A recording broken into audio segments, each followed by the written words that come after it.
The Will to Power. An attempted transvaluation of all values. By Friedrich Wilhelm Nietzsche. Translated by Anthony M. Ludovici. Volume 1. Books 1 and 2. Translator's Preface. In the volume before us we have the first two books of what was to be Nietzsche's greatest theoretical and philosophical prose work. The reception given to Thus Spake Zarathustra had been so unsatisfactory, and misunderstandings relative to its teaching had become so general, that, within a year of the publication of the first part of that famous philosophical poem, Nietzsche was already beginning to see the necessity of bringing his doctrines before the public in a more definite and unmistakable form. During the years that followed, that is to say, between 1883 and 1886, this plan was matured, and although we have no warrant, save his sister's own word and the internal evidence at our disposal, for classing Beyond Good and Evil, published 1886, among the contributions to Nietzsche's grand and final philosophical scheme, The Will to Power, it is now impossible to separate it entirely from his chief work as we would naturally separate The Birth of Tragedy, The Thoughts Out of Season, the volumes entitled Human, All Too Human, The Dawn of Day, and Joyful Wisdom. Beyond Good and Evil, then, together with its sequel, The Genealogy of Morals, and the two little volumes, The Twilight of the Idols and the Antichrist, published in 1889 and 1894 respectively, must be regarded as forming part of the general plan of which The Will to Power was to be the opus magnum. Unfortunately, The Will to Power was never completed by its author. The text from which this translation was made is a posthumous publication, and it suffers from all the disadvantages that a book must suffer from which has been arranged and ordered by foster hands. When those who were responsible for its publication undertook the task of preparing it for the press, it was very little more than a vast collection of notes and rough drafts, set down by Nietzsche from time to time, as the material for his chief work, and, as any liberty taken with the original manuscript, save that of putting it in order, would probably have resulted in adding or excluding what the author would on no account have added or excluded himself, it follows that in some few cases the paragraphs are no more than hasty memoranda of passing thoughts, which Nietzsche must have had the intention of elaborating at some future time. In these cases the translation follows the German as closely as possible, and the free use even of a conjunction has in certain cases been avoided, for fear lest the meaning might be in the slightest degree modified. It were well, therefore, if the reader could bear these facts in mind whenever he is struck by a certain clumsiness, either of expression or disposition, in the course of reading this translation. It may be said that, from the day when Nietzsche first recognized the necessity of making a more unequivocal appeal to his public than the Zarathustra had been, that is to say, from the spring of 1883, his work in respect of The Will to Power suffered no interruption whatsoever, and that it was his chief preoccupation from that period until his breakdown in 1889. That this span of 6 years was none too long for the task he had undertaken, will be gathered from the fact that, in the great work he had planned, he actually set out to show that the life principle, will to power, was the prime motor of all living organisms. To do this he appeals both to the animal world and to human society, with its subdivisions, religion, art, morality, politics, etc., etc., and in each of these he seeks to demonstrate the activity of the principle which he held to be the essential factor of all existence. Frau Forster Nietzsche tells us that the notion that the will to power was the fundamental principle of all life, first occurred to her brother in the year 1870, at the seat of war, while he was serving as a volunteer in a German army ambulance. On one occasion, at the close of a very heavy day with the wounded, he happened to enter a small town which lay on one of the chief military roads. He was wandering through it in a leisurely fashion when, suddenly, as he turned the corner of a street that was protected on either side by lofty stone walls, he heard a roaring noise, as of thunder, which seemed to come from the immediate neighborhood. He hurried forward a step or two, and what should he see, but a magnificent cavalry regiment, gloriously expressive of the courage and exuberant strength of a people, ride past him like a luminous storm cloud. The thundering din waxed louder and louder, and lo and behold! His own beloved regiment of field artillery dashed forward at full speed, out of the mist of moats, and sped westward amid an uproar of clattering chains and galloping steeds. A minute or two elapsed, and then a column of infantry appeared, advancing at the double. The men's eyes were aflame, their feet struck the hard road like mighty hammer strokes, and their accoutrements glistened through the haze. While this procession passed before him, on its way to war and perhaps to death, so wonderful in its vital strength and formidable courage, and so perfectly symbolic of a race that will conquer and prevail, or perish in the attempt, Nietzsche was struck with the thought that the highest will to live could not find its expression in a miserable struggle for existence, but in a will to war, a will to power, a will to overpower. This is said to be the history of his first conception of that principle which is at the root of all his philosophy, and 12 years later, in Thus Spake Zarathustra, we find him expounding it thus. Wherever I found a living thing, there found I will to power, and even in the will of the servant found I the will to be master. Only where there is life, is there also will, not, however, will to life, but, so teach I thee, will to power. Much is reckoned higher than life itself by the living one, but out of the very reckoning speaketh, the will to power. And 3 years later still, in Beyond Good and Evil, we read the following passage.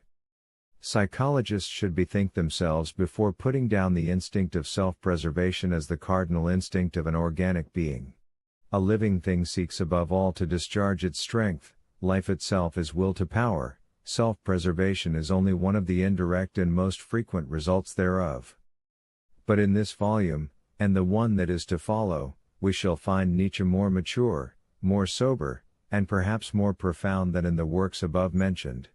All the loves and hates by which we know him, we shall come across again in this work, but here he seems to stand more above them than he had done heretofore. Having once enunciated his ideals vehemently and emphatically, he now discusses them with a certain grim humor, with more thoroughness and detail, and he gives even his enemies a quiet and respectful hearing.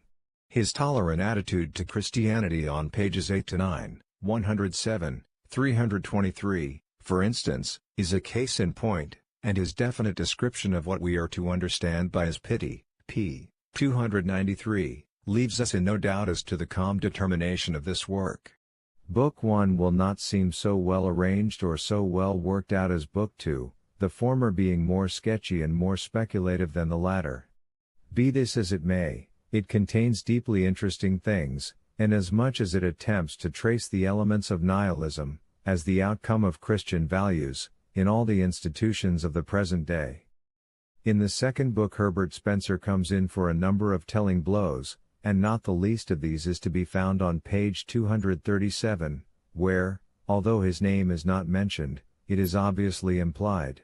Here Nietzsche definitely disclaims all ideas of an individualistic morality, and carefully states that his philosophy aims at a new order of rank.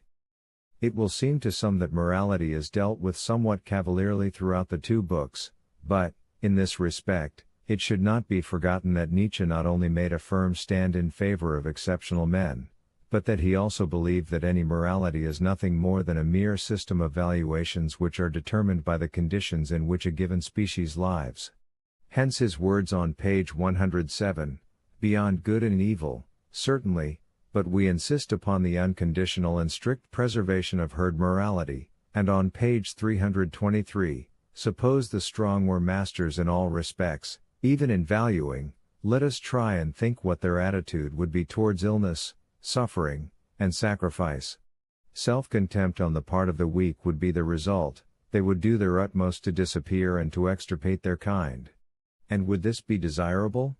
Should we really like a world in which the subtlety, the consideration, the intellectuality, the plasticity, in fact, the whole influence of the weak, was lacking?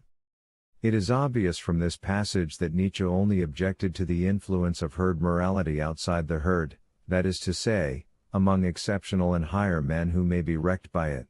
Whereas most other philosophers before him had been the altruist of the lower strata of humanity, Nietzsche may aptly be called the altruist of the exceptions, of the particular lucky cases among men. For such varieties, he thought, the morality of Christianity had done all it could do, and though he in no way wished to underrate the value it had sometimes been to them in the past, he saw that at present, in any case, it might prove a great danger. With Goethe, therefore, he believed that hypotheses are only the pieces of scaffolding which are erected round a building during the course of its construction, and which are taken away as soon as the edifice is completed. To the workman, they are indispensable, but he must be careful not to confound the scaffolding with the building. Note: Naturwissenschaft im Allgemeinen, Weimar edition, I2, page 132. It is deeply to be deplored that Nietzsche was never able to complete his life work. The fragments of it collected in volumes 1 and 2 of The Will to Power are sufficiently remarkable to convey some idea of what the whole work would have been if only its author had been able to arrange and complete it according to his original design. It is to be hoped that we are too sensible nowadays to allow our sensibilities to be shocked by serious and well-meditated criticism, even of the most cherished among our institutions, and an honest and sincere reformer ought no longer to find us prejudiced, to the extent of deafness, against him, more particularly when he comes forward with a gospel, the will to power which is, above all, a test of our power to will. Anthony M. Ludovici. Preface. 1. Concerning great things one should either be silent or one should speak loftily, that is to say, cynically and innocently. 2. What I am now going to relate is the history of the next 2 centuries. I shall describe what will happen, what must necessarily happen, the triumph of nihilism. This history can be written already, for necessity itself is at work in bringing it about. This future is already proclaimed by 100 different omens, as a destiny it announces its advent everywhere, for this music of tomorrow all ears are already pricked. The whole of our culture in Europe has long been writhing in an agony of suspense which increases from decade to decade as if in expectation of a catastrophe, restless, violent, helter-skelter, like a torrent that will reach its bourne, and refuses to reflect, yea, that even dreads reflection. 3. On the other hand, the present writer has done little else, hitherto, than reflect and meditate, like an instinctive philosopher and anchorite, who found his advantage in isolation, in remaining outside, in patience, procrastination, and lagging behind, like a weighing and testing spirit who has already lost his way in every labyrinth of the future, like a prophetic bird spirit that looks backwards when it would announce what is to come, like the first perfect European nihilist, who, however, has already outlived nihilism in his own soul, who is outgrown, overcome, and dismissed it. 4. For the reader must not misunderstand the meaning of the title which has been given to this evangel of the future. The Will to Power, an attempted transvaluation of all values with this formula a counter-movement finds expression, in regard to both a principle and a mission, a movement which in some remote future will supersede this perfect nihilism, but which nevertheless regards it as a necessary step, both logically and psychologically, towards its own advent, and which positively cannot come, except on top of and out of it. 4. Why is the triumph of nihilism inevitable now? Because the very values current amongst us today will arrive at their logical conclusion in nihilism, because nihilism is the only possible outcome of our greatest values and ideals, because we must first experience nihilism before we can realize what the actual worth of these values was. Sooner or later we shall be in need of new values. First book. European Nihilism. A Plan. 1. Nihilism is at our door. Whence comes this most gruesome of all guests to us? To begin with, it is a mistake to point to social evils, physiological degeneration, or even to corruption as a cause of nihilism. This is the most straightforward and most sympathetic age that ever was. Evil, whether spiritual, physical, or intellectual, is, in itself, quite unable to introduce nihilism, that is, the absolute repudiation of worth, purpose, desirability. These evils allow of yet other and quite different explanations. But there is one very definite explanation of the phenomena: nihilism harbors in the heart of Christian morals. 2. The downfall of Christianity, through its morality, which is insuperable, which finally turns against the Christian God himself, the sense of truth, highly developed through Christianity, ultimately revolts against the falsehood and fictitiousness of all Christian interpretations of the world and its history. The recoil stroke of God as truth in the fanatical belief is, all is false. Buddhism of action. 3. Doubt in morality is the decisive factor. The downfall of the moral interpretation of the universe, which loses its raison d'etre once it has tried to take flight to a beyond, meets its end in nihilism. Nothing has any purpose. The inconsistency of one explanation of the world, to which men have devoted untold energy, gives rise to the suspicion that all explanations may perhaps be false. The Buddhistic feature, a yearning for nonentity, Indian Buddhism has no fundamentally moral development at the back of it. That is why nihilism in its case means only morality not overcome. Existence is regarded as a punishment and conceived as an error. Error is thus held to be punishment, a moral valuation. Philosophical attempts to overcome the moral God, Hegel, pantheism. The vanquishing of popular ideals, the wizard, the saint, the bard. Antagonism of true and beautiful and good. 4. Against purposelessness on the one hand, against moral valuations on the other, how far has all science and philosophy been cultivated heretofore under the influence of moral judgments? And have we not got the additional factor, the enmity of science, into the bargain? Or the prejudice against science? Criticism of Spinoza. Christian valuations everywhere present as remnants in socialistic and positivistic systems. A criticism of Christian morality is altogether lacking. 5. The nihilistic consequences of present natural science, along with its attempts to escape into a beyond. Out of its practice there finally arises a certain self-annihilation, an antagonistic attitude towards itself, a sort of anti-scientificality. Since Copernicus, man has been rolling away from the center towards X. 6. The nihilistic consequences of the political and politico-economical way of thinking, where all principles at length become tainted with the atmosphere of the platform, the breath of mediocrity, insignificance, dishonesty, etc. nationalism, anarchy, etc. punishment. Everywhere the deliverer is missing, either as a class or as a single man, the justifier. 7. Nihilistic consequences of history and of the practical historian, that is, the romanticist. The attitude of art is quite unoriginal in modern life. Its gloominess. Goethe's so-called Olympian state. 8. Art and the preparation of nihilism. Romanticism, the conclusion of Wagner's Ring of the Nibelung. 1. Nihilism. 1. Nihilism as an outcome of the valuations and interpretations of existence which have prevailed heretofore. 2. What does nihilism mean? That the highest values are losing their value. There is no born. There is no answer to the question, to what purpose? 3.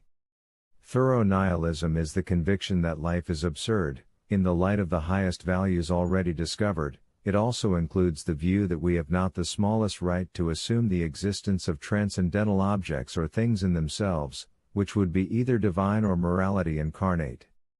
This view is a result of fully developed truthfulness, therefore a consequence of the belief in morality. 4. What advantages did the Christian hypothesis of morality offer?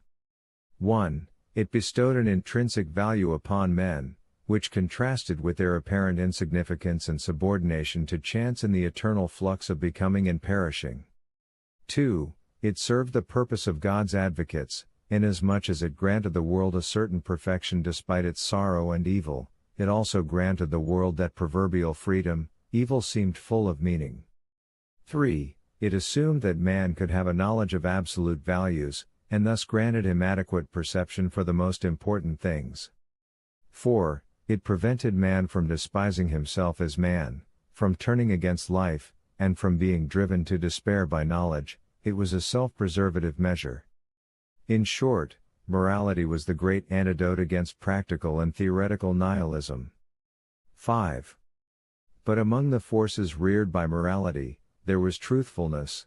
This in the end turns against morality, exposes the teleology of the latter, its interestedness, and now the recognition of this lie so long incorporated, from which we despaired of ever freeing ourselves, acts just like a stimulus.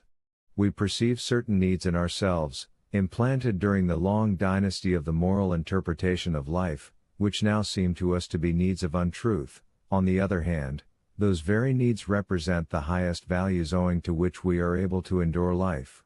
We have ceased from attaching any worth to what we know, and we dare not attach any more worth to that with which we would fain deceive ourselves. From this antagonism there results a process of dissolution. 6. This is the antinomy. In so far as we believe in morality, we condemn existence. 7. The highest values in the service of which man ought to live, more particularly when they oppressed and constrained him most, these social values, owing to their tone-strengthening tendencies, were built over men's heads as though they were the will of God or reality, or the actual world, or even a hope of a world to come.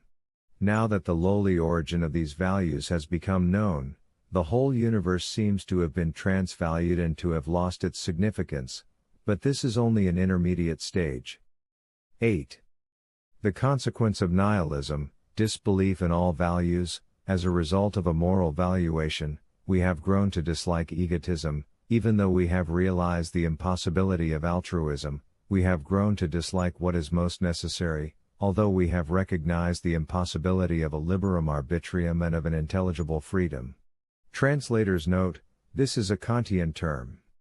Kant recognized two kinds of freedom, the practical and the transcendental kind. The first belongs to the phenomenal, the second to the intelligible world. We perceive that we do not reach the spheres in which we have set our values, at the same time those other spheres in which we live have not thereby gained one iota in value. On the contrary, we are tired, because we have lost the main incentive to live. All in vain hitherto. 9. Pessimism as a preparatory state to nihilism. 10. A pessimism viewed as strength, in what respect? In the energy of its logic, as anarchy, nihilism, and analysis. B. Pessimism regarded as collapse, in what sense? In the sense of its being a softening influence, a sort of cosmopolitan befingering, a tout comprendre, and historical spirit. Critical tension, extremes make their appearance and become dominant. 11. The logic of pessimism leads finally to nihilism. What is the force at work? The notion that there are no values, and no purpose, the recognition of the part that moral valuations have played in all other lofty values. Result: moral valuations are condemnations, negations, morality is the abdication of the will to live. 12. The collapse of cosmopolitan values. A. Nihilism will have to manifest itself as a psychological condition, first when we have sought in all that has happened a purpose which is not there, so that the seeker will ultimately lose courage. Nihilism is therefore the coming into consciousness of the long waste of strength, the pain of futility, uncertainty, the lack of an opportunity to recover in some way, or to attain to a state of peace concerning anything, shame in one's own presence, as if one had cheated oneself too long. The purpose above mentioned might have been achieved, in the form of a realization of a most high canon of morality in all worldly phenomena, the moral order of the universe, or in the form of the increase of love and harmony in the traffic of humanity, or in the nearer approach to a general condition of happiness, or even in the march towards general nonentity. Any sort of goal always constitutes a purpose. The common factor to all these appearances is that something will be attained, through the process itself, and now we perceive that becoming has been aiming at nothing, and has achieved nothing. Hence the disillusionment in regard to a so-called purpose in existence, as a cause of nihilism, whether this be in respect of a very definite purpose, or generalized into the recognition that all the hypotheses are false which have hitherto been offered as to the object of life, and which relate to the whole of evolution, man no longer an assistant in, let alone the culmination of, the evolutionary process. Nihilism will manifest itself as a psychological condition, in the second place, when man has fixed a totality, a systematization, even an organization in and behind all phenomena, so that the soul thirsting for respect and admiration will wallow in the general idea of a highest ruling and administrative power. If it be the soul of a logician, the sequence of consequences and perfect reasoning will suffice to conciliate everything. A kind of unity, some form of monism, and as a result of this belief man becomes obsessed by a feeling of profound relativity and dependence in the presence of an all which is infinitely superior to him, a sort of divinity. The general good exacts the surrender of the individual, but lo, there is no such general good. At bottom, man loses the belief in his own worth when no infinitely precious entity manifests itself through him, that is to say, he conceives such an all, in order to be able to believe in his own worth. Nihilism, as a psychological condition, has yet a third and last form. Admitting these 2 points of view, that no purpose can be assigned to becoming, and that no great entity rules behind all becoming, in which the individual may completely lose himself as in an element of superior value, there still remains the subterfuge which would consist in condemning this whole world of becoming as an illusion, and in discovering a world which would lie beyond it, and would be a real world. The moment, however, that man perceives that this world has been devised only for the purpose of meeting certain psychological needs, and that he has no right whatsoever to it, the final form of nihilism comes into being, which comprises a denial of a metaphysical world, and which forbids itself all belief in a real world. From this standpoint, the reality of becoming is the only reality that is admitted, all bypaths to back worlds and false godheads are abandoned, but this world is no longer endured, although no one wishes to disown it. What has actually happened? The feeling of worthlessness was realized when it was understood that neither the notion of purpose nor that of unity nor that of truth could be made to interpret the general character of existence. Nothing is achieved or obtained thereby, the unity which intervenes in the multiplicity of events is entirely lacking, the character of existence is not true, it is false, there is certainly no longer any reason to believe in a real world.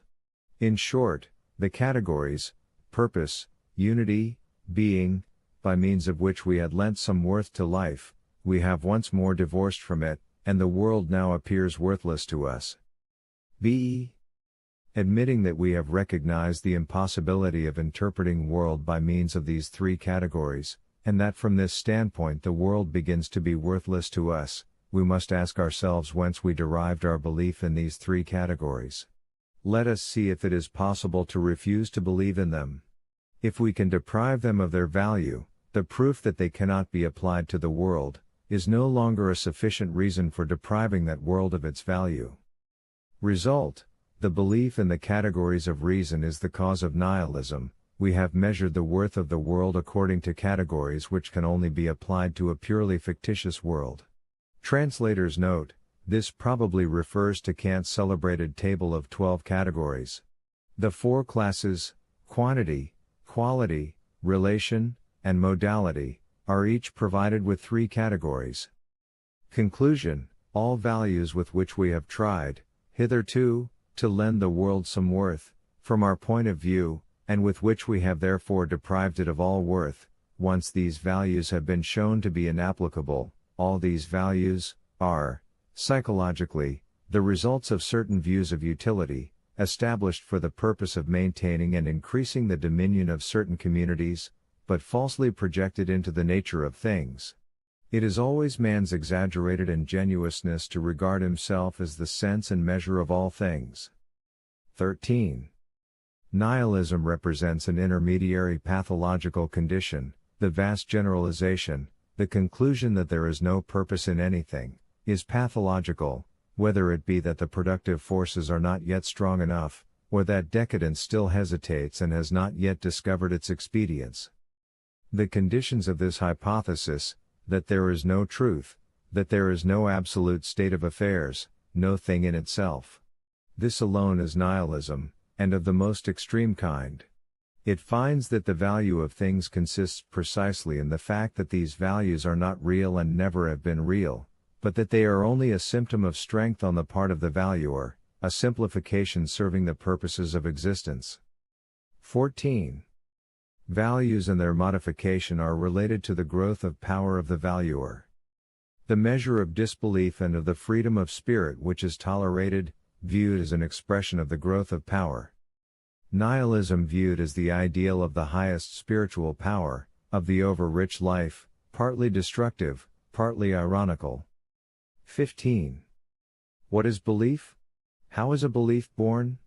All belief assumes that something is true. The extremist form of nihilism would mean that all belief, all assumption of truth, is false, because no real world is at hand.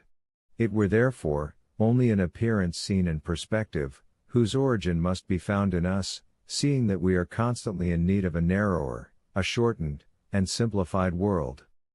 This should be realized, that the extent to which we can, in our heart of hearts, acknowledge appearance, and the necessity of falsehood, without going to rack and ruin, is the measure of strength. In this respect, nihilism, in that it is the negation of a real world and of being, might be a divine view of the world.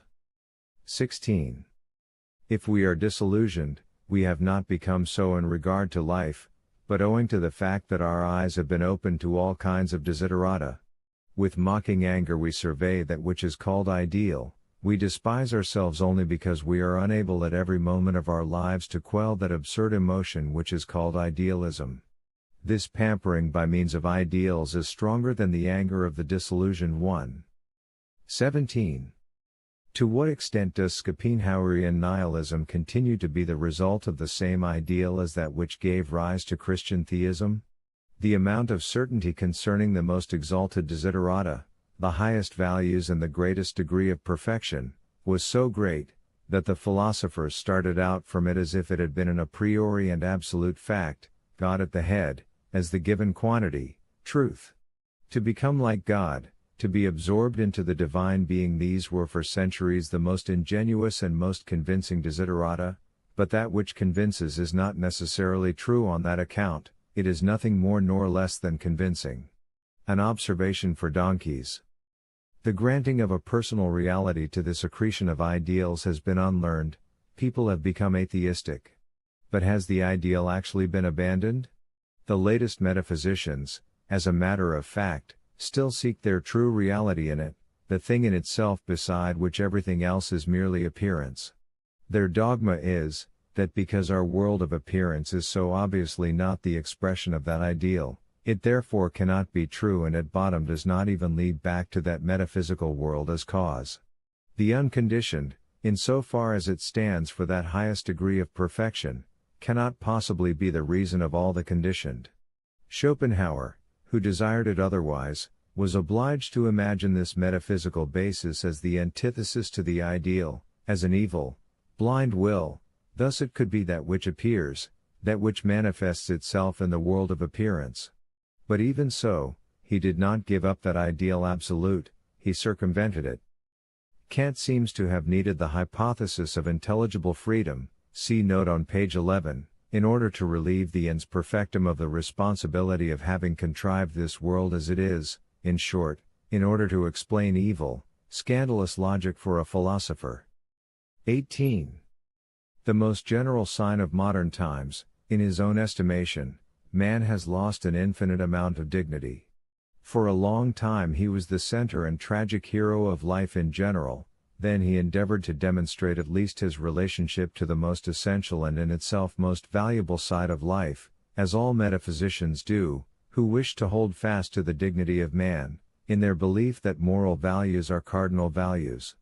He who has let God go, clings all the more strongly to the belief in morality. 19. Every purely moral valuation, as, for instance, the Buddhistic, terminates in nihilism, Europe must expect the same thing. It is supposed that one can get along with a morality bereft of a religious background, but in this direction the road to nihilism is opened. There is nothing in religion which compels us to regard ourselves as valuing creatures. 20. The question which nihilism puts, namely, to what purpose? Is the outcome of a habit, hitherto, to regard the purpose as something fixed, given and exacted from outside, that is to say, by some supernatural authority. Once the belief in this has been unlearned, the force of an old habit leads to the search after another authority, which would know how to speak unconditionally, and could point to goals and missions. The authority of the conscience now takes the first place. The more morality is emancipated from theology, the more imperative does it become, as a compensation for the personal authority. Or the authority of reason. Or the gregarious instinct, the herd. Or history with its immanent spirit, which has its goal in itself, and to which one can abandon oneself. One would like to evade the will, as also the willing of a goal and the risk of setting oneself a goal. One would like to get rid of the responsibility, fatalism would be accepted. Finally, happiness, and with a dash of humbug, the happiness of the greatest number. It is said. 1. A definite goal is quite unnecessary. 2. Such a goal cannot possibly be foreseen. Precisely now, when will in its fullest strength were necessary, it is in the weakest and most pusillanimous condition. Absolute mistrust concerning the organizing power of the will. 21. The perfect nihilist. The nihilist idealizes in an ugly sense, and is inconstant to what it remembers. It allows its recollections to go astray and to fade. It does not protect them from that cadaverous coloration with which weakness dyes all that is distant and past. And what it does not do for itself it fails to do for the whole of mankind as well, that is to say, it allows it to drop. 22. Nihilism. It may be two things. A. Nihilism as a sign of enhanced spiritual strength, active nihilism. B. Nihilism as a sign of the collapse and decline of spiritual strength, passive nihilism. 23. Nihilism, a normal condition. It may be a sign of strength. Spiritual vigor may have increased to such an extent that the goals toward which man has marched hitherto, the convictions, articles of faith, are no longer suited to it, for a faith generally expresses the exigencies of the conditions of existence, a submission to the authority of an order of things which conduces to the prosperity, the growth and power of a living creature. On the other hand, a sign of insufficient strength, to fix a goal, a wherefore, and a faith for itself. It reaches its maximum of relative strength, as a powerful destructive force, in the form of active nihilism.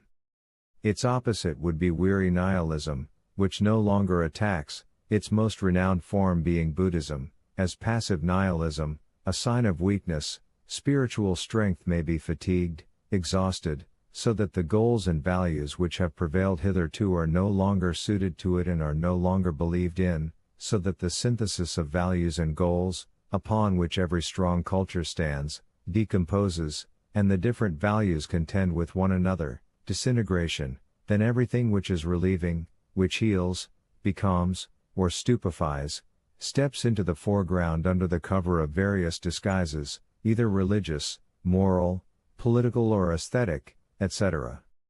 24. Nihilism is not only a meditating over the in vain. Not only the belief that everything deserves to perish, but one actually puts one's shoulder to the plow, one destroys. This, if you will, is illogical, but the nihilist does not believe in the necessity of being logical. It is the condition of strong minds and wills, and to these it is impossible to be satisfied with the negation of judgment. The negation by deeds proceeds from their nature. Annihilation by the reasoning faculty seconds annihilation by the hand. 25. Concerning the genesis of the nihilist. The courage of all one really knows comes but late in life. It is only quite recently that I have acknowledged to myself that heretofore I have been a nihilist from top to toe. The energy and thoroughness with which I marched forward as a nihilist deceived me concerning this fundamental principle. When one is progressing towards a goal, it seems impossible that aimlessness per se should be one's fundamental article of faith. 26. The pessimism of strong natures. The wherefore after a terrible struggle, even after victory. That something may exist which is 100 times more important than the question, whether we feel well or unwell, is the fundamental instinct of all strong natures, and consequently too, whether the others feel well or unwell. In short, that we have a purpose, for which we would not even hesitate to sacrifice men, run all risks, and bend our backs to the worst, this is the great passion. 2. Further causes of nihilism. 27. The causes of nihilism. 1. The higher species is lacking, that is, the species whose inexhaustible fruitfulness and power would uphold our belief in man. Think only of what is owed to Napoleon, almost all the higher hopes of this century. 2. The inferior species, herd, ass, society, is forgetting modesty, and inflates its needs into cosmic and metaphysical values. In this way all life is vulgarized, for inasmuch as the mass of mankind rules, it tyrannizes over the exceptions, so that these lose their belief in themselves and become nihilists. All attempts to conceive of a new species come to nothing. Romanticism, the artist, the philosopher, against Carlyle's attempt to lend them the highest moral values. The result is that higher types are resisted. The downfall and insecurity of all higher types. The struggle against genius, popular poetry, etc. Sympathy with the lowly and the suffering as a standard for the elevation of the soul. The philosopher is lacking, the interpreter of deeds, and not alone he who poetizes them. 28. Imperfect nihilism, its forms, we are now surrounded by them. All attempts made to escape nihilism, which do not consist in transvaluing the values that have prevailed hitherto, only make the matter worse, they complicate the problem. 29. The varieties of self-stupefaction. In one's heart of hearts, not to know, whither? Emptiness? The attempt to rise superior to it all by means of emotional intoxication in the form of music, in the form of cruelty and the tragic joy over the ruin of the noblest, and in the form of blind, gushing enthusiasm over individual men or distinct periods, in the form of hatred, etc. The attempt to work blindly, like a scientific instrument, to keep an eye on the many small joys, like an investigator, for instance, modesty towards oneself, the mysticism of the voluptuous joy of eternal emptiness, art for art's sake, la fête, immaculate investigation, in the form of narcotics against the disgust of oneself, any kind of incessant work, any kind of small foolish fanaticism, the medley of all means, illness as the result of general profligacy, dissipation kills pleasure. 1. As a result, feeble willpower. 2. Excessive pride and the humiliation of petty weakness felt as a contrast. 30. The time is coming when we shall have to pay for having been Christians for 2,000 years, we are losing the equilibrium which enables us to live, for a long while we shall not know in what direction we are traveling. We are hurling ourselves headlong into the opposite valuations, with that degree of energy which could only have been engendered in man by an overvaluation of himself. Now, everything is false from the root, words and nothing but words, confused, feeble, or overstrained. There is a seeking after a sort of earthly solution of the problem of life, but in the same sense as that of the final triumph of truth, love, justice, socialism, equality of persons. There is also an attempt to hold fast to the moral ideal, with altruism, self-sacrifice, and the denial of the will, in the front rank. There is even an attempt to hold fast to a beyond, were it only as an antilogical X, but it is forthwith interpreted in such a way that a kind of metaphysical solace, after the old style, may be derived from it. There is an attempt to read the phenomena of life in such a way as to arrive at the divine guidance of old, with its powers of rewarding, punishing, educating, and of generally conducing to a something better in the order of things. People once more believe in good and evil, so that the victory of the good and the annihilation of the evil is regarded as a duty.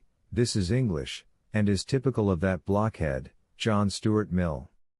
The contempt felt for naturalness, for the desires and for the ego, The attempt to regard even the highest intellectuality of art as a result of an impersonal and disinterested attitude.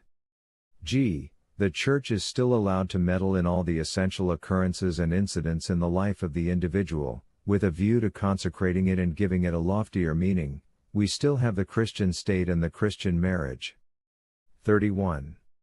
There have been more thoughtful and more destructively thoughtful, ser doctora, times than ours, times like those in which Buddha appeared, for instance, in which the people themselves, after centuries of sectarian quarrels, had sunk so deeply into the abyss of philosophical dogmas, as, from time to time, European people have done in regard to the fine points of religious dogma. Literature and the press would be the last things to seduce one to any high opinion of the spirit of our times, the millions of spiritists, and a Christianity with gymnastic exercises of that ghastly ugliness which is characteristic of all English inventions, throw more light on the subject. European pessimism is still in its infancy, a fact which argues against it. It has not yet attained to that prodigious and yearning fixity of sight to which it attained in India once upon a time, and in which nonentity is reflected. There is still too much of the ready-made, and not enough of the evolved in its constitution, too much learned and poetic pessimism. I mean that a good deal of it has been discovered, invented, and created, but not caused. 32. Criticism of the pessimism which has prevailed hitherto. The one of the eudaimonological standpoint, as a last abbreviation of the question, what is the purpose of it all? The reduction of gloom. Our pessimism, the world has not the value which we believed it to have. Our faith itself has so increased our instinct for research that we are compelled to say this today.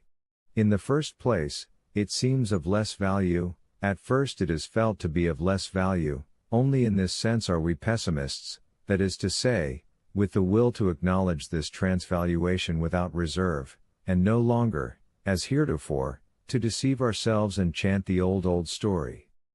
It is precisely in this way that we find the pathos which urges us to seek for new values. In short, the world might have far more value than we thought. We must get behind the naivete of our ideals, for it is possible that, in our conscious effort to give it the highest interpretation, we have not bestowed even a moderately just value upon it. What has been deified? The valuing instinct inside the community, that which enabled it to survive. What has been calumniated? That which has tended to separate higher men from their inferiors, the instincts which cleave gulfs and build barriers.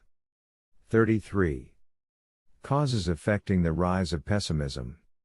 1. The most powerful instincts and those which promised most for the future have hitherto been calumniated, so that life has a curse upon it. 2. The growing bravery and the more daring mistrust on the part of man have led him to discover the fact that these instincts cannot be cut adrift from life, and thus he turns to embrace life. 3. Only the most mediocre, who are not conscious of this conflict, prosper. The higher species fail, and as an example of degeneration tend to dispose all hearts against them. On the other hand, there is some indignation caused by the mediocre positing themselves as the end and meaning of all things. No one can any longer reply to the question, why? 4. Belittlement, susceptibility to pain, unrest, haste, and confusion are steadily increasing. The materialization of all these tendencies, which is called civilization, becomes every day more simple, with the result that, in the face of the monstrous machine, the individual despairs and surrenders. 34. Modern pessimism is an expression of the uselessness only of the modern world, not of the world and existence as such. 35.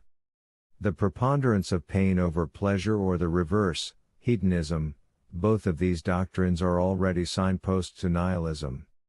For here, in both cases, no other final purpose is sought than the phenomenon pleasure or pain.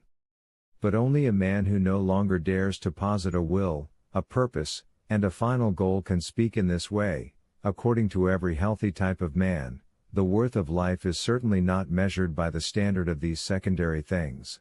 And a preponderance of pain would be possible and, in spite of it, a mighty will, a saying of yea to life, and a holding of this preponderance for necessary.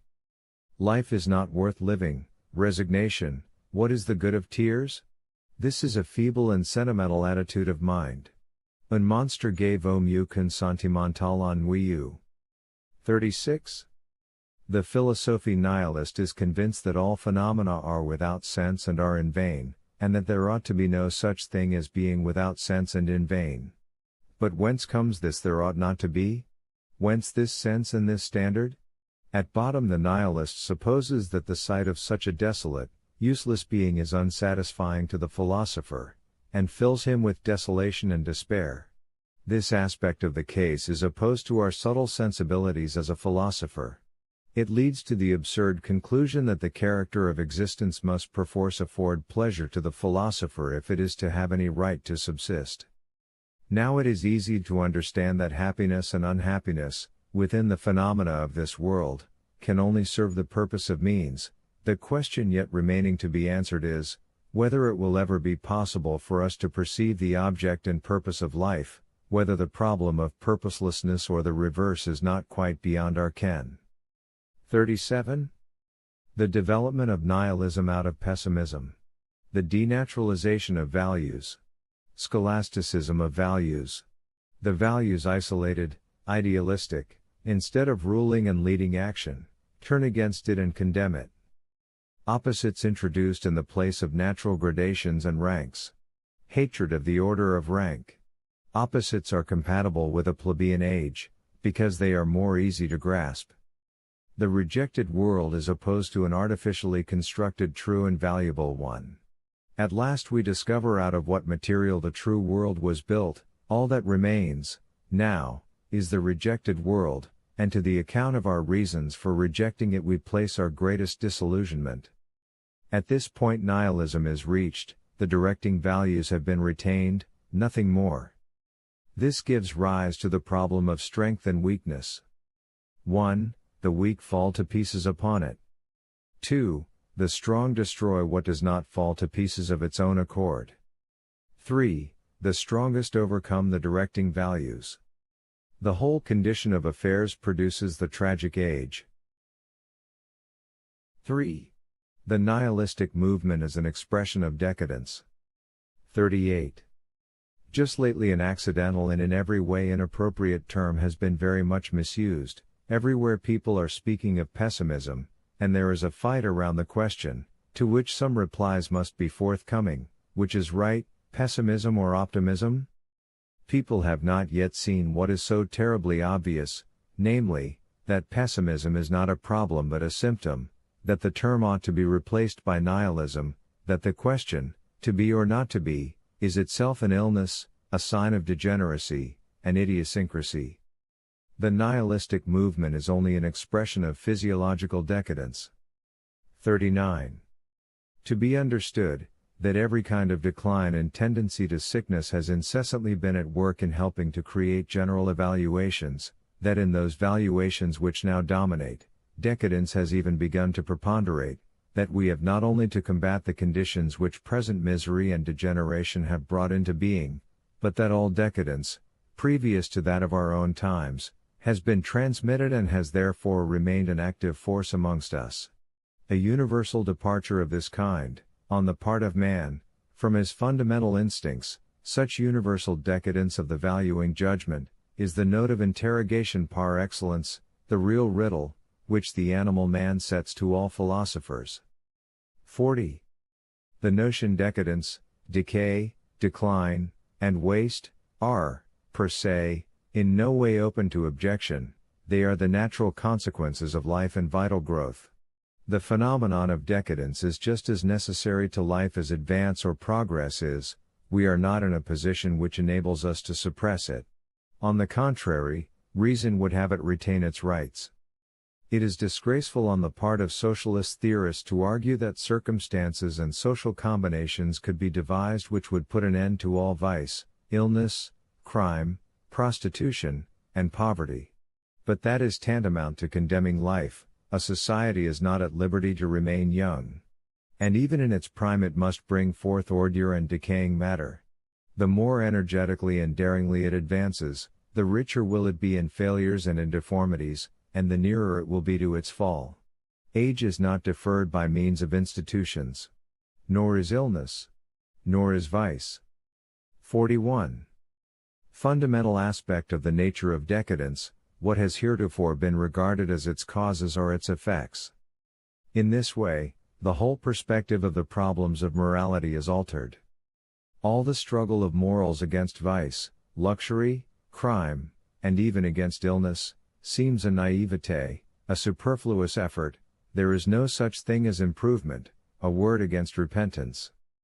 Decadence itself is not a thing that can be withstood, it is absolutely necessary and is proper to all ages and all peoples.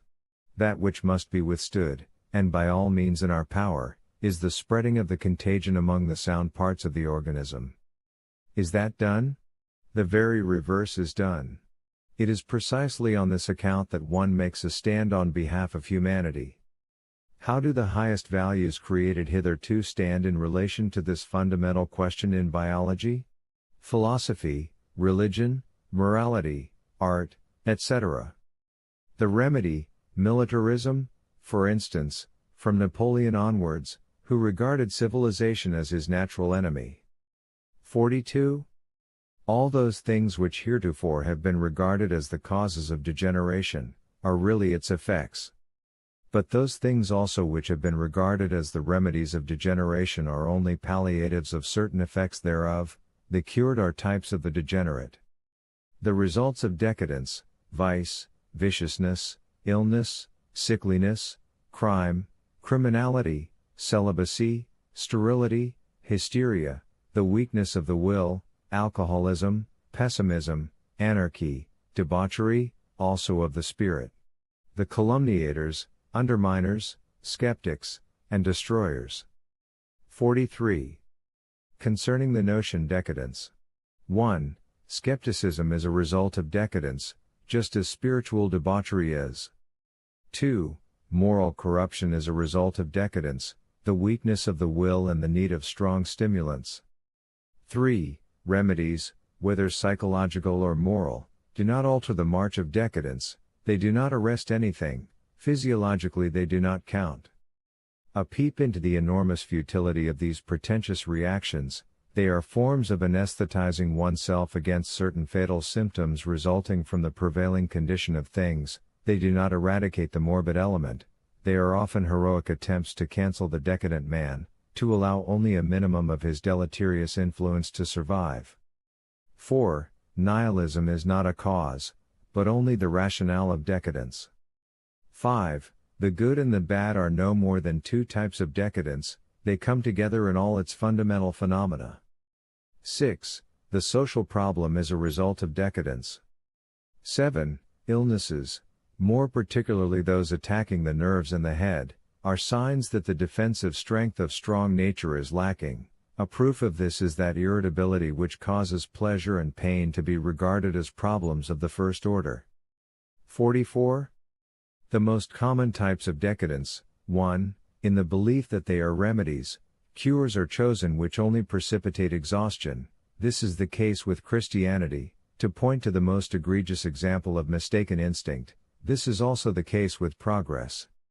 2. The power of resisting stimuli is on the wane, chance rules supreme, events are inflated and drawn out until they appear monstrous, a suppression of the personality, a disintegration of the will. In this regard we may mention a whole class of morality, the altruistic, that which is incessantly preaching pity, and whose most essential feature is the weakness of the personality, so that it rings in unison, and, like an oversensitive string, does not cease from vibrating, extreme irritability. 3. Cause and effect are confounded, decadence is not understood as physiological, and its results are taken to be the causes of the general indisposition. This applies to all religious morality. 4. A state of affairs is desired in which suffering shall cease, life is actually considered the cause of all ills, unconscious and insensitive states, sleep and syncope, are held in incomparably higher esteem than the conscious states, hence a method of life. 45. Concerning the hygiene of the weak. All that is done in weakness ends in failure.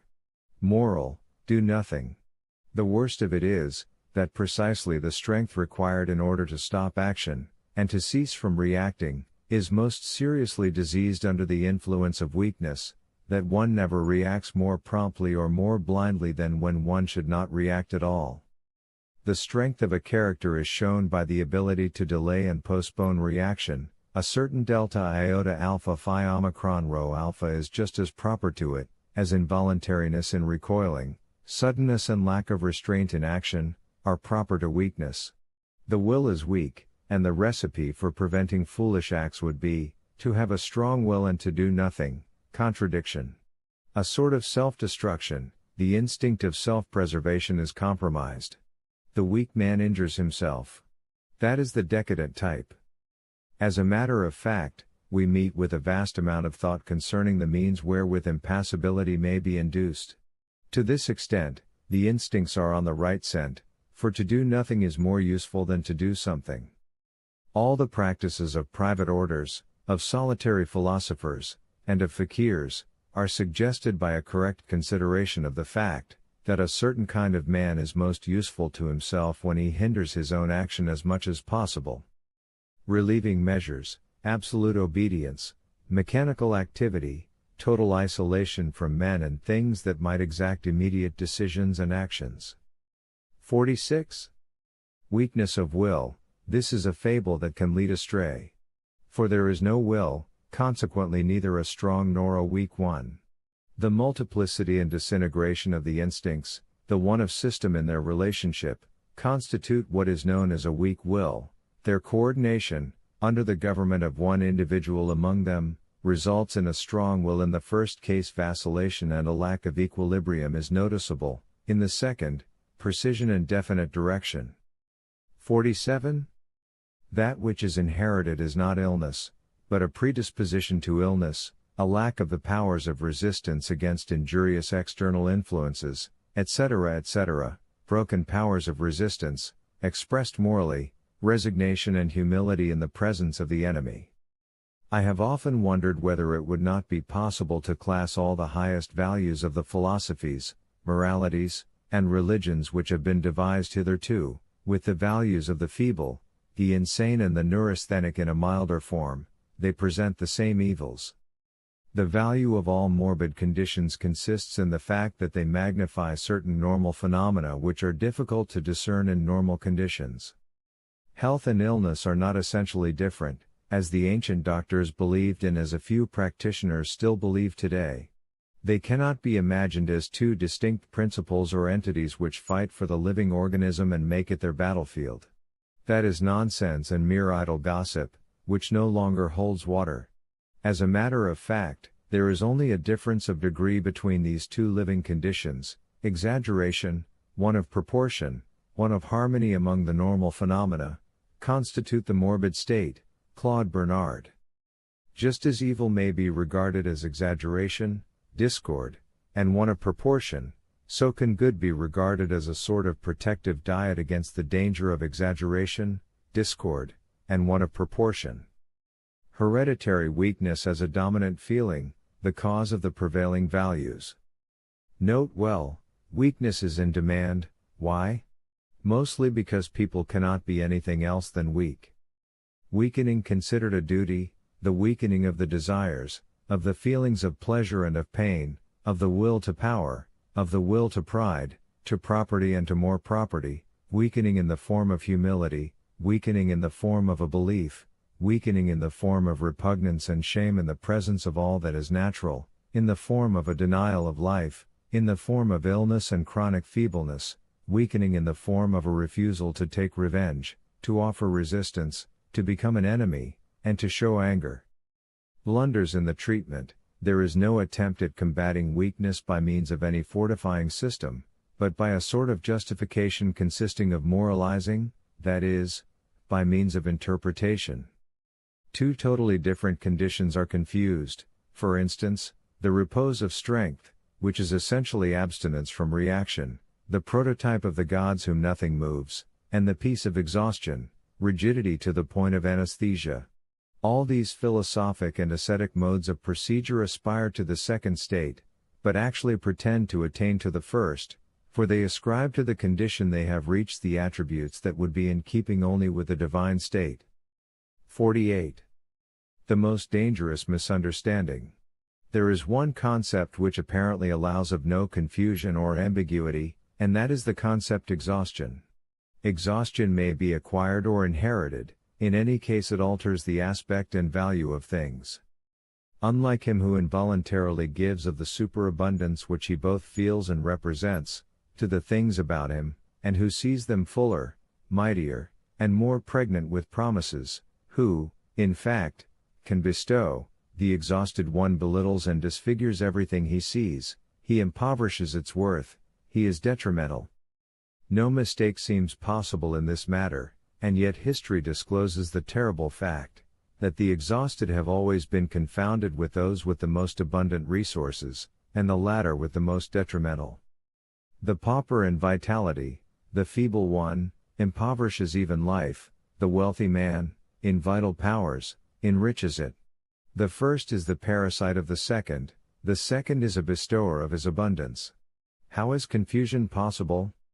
When he who was exhausted came forth with the bearing of a very active and energetic man, when degeneration implied a certain excess of spiritual and nervous discharge, he was mistaken for the wealthy man. He inspired terror. The cult of the madman is also always the cult of him who is rich in vitality, and who is a powerful man. The fanatic, the one possessed, the religious epileptic, all eccentric creatures have been regarded as the highest types of power, as divine. This kind of strength which inspires terror seemed to be, above all, divine. This was the starting point of authority. Here wisdom was interpreted, hearkened to, and sought. Out of this there was developed, everywhere almost, a will to deify, that is, to a typical degeneration of spirit, body, and nerves, an attempt to discover the road to this higher form of being. To make oneself ill or mad, to provoke the symptoms of serious disorder, was called getting stronger, becoming more superhuman, more terrible and more wise. People thought they would thus attain to such wealth of power, that they would be able to dispense it. Wheresoever there have been prayers, some one has been sought who had something to give away. What led astray, here, was the experience of intoxication. This increases the feeling of power to the highest degree, therefore, to the mind of the ingenuous, it is power. On the highest altar of power the most intoxicated man must stand, the ecstatic. There are two causes of intoxication, superabundant life, and a condition of morbid nutrition of the brain. 49. Acquired, not inherited exhaustion. 1. Inadequate nourishment, often the result of ignorance concerning diet, as, for instance, in the case of scholars.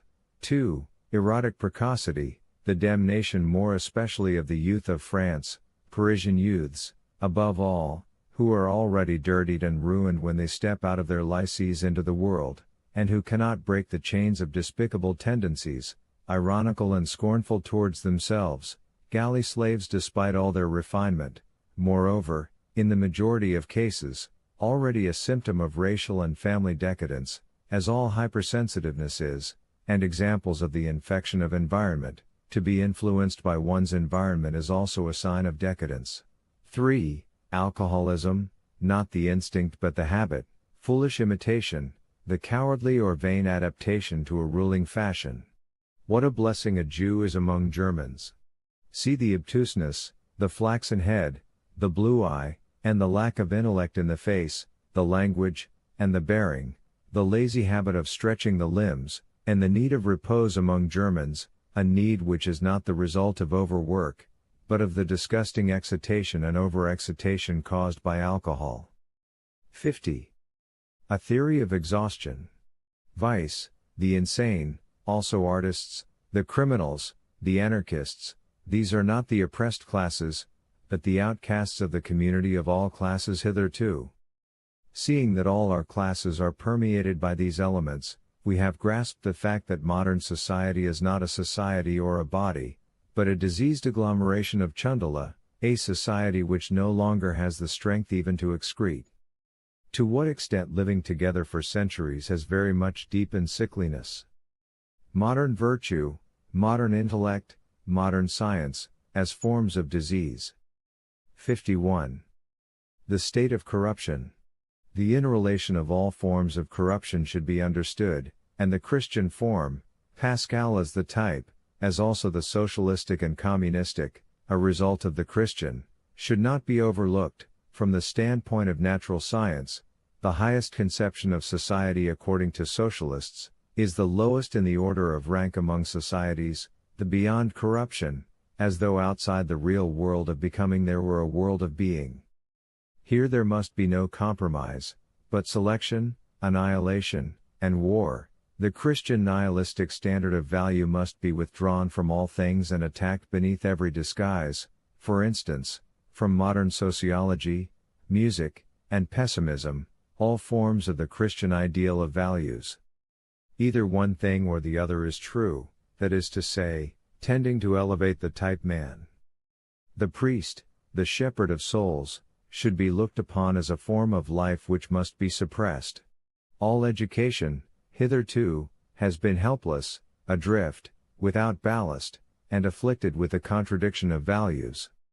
Either one thing or the other is true, that is to say, tending to elevate the type man. The priest, the shepherd of souls, should be looked upon as a form of life which must be suppressed. All education, hitherto, has been helpless, adrift, without ballast, and afflicted with the contradiction of values. 52.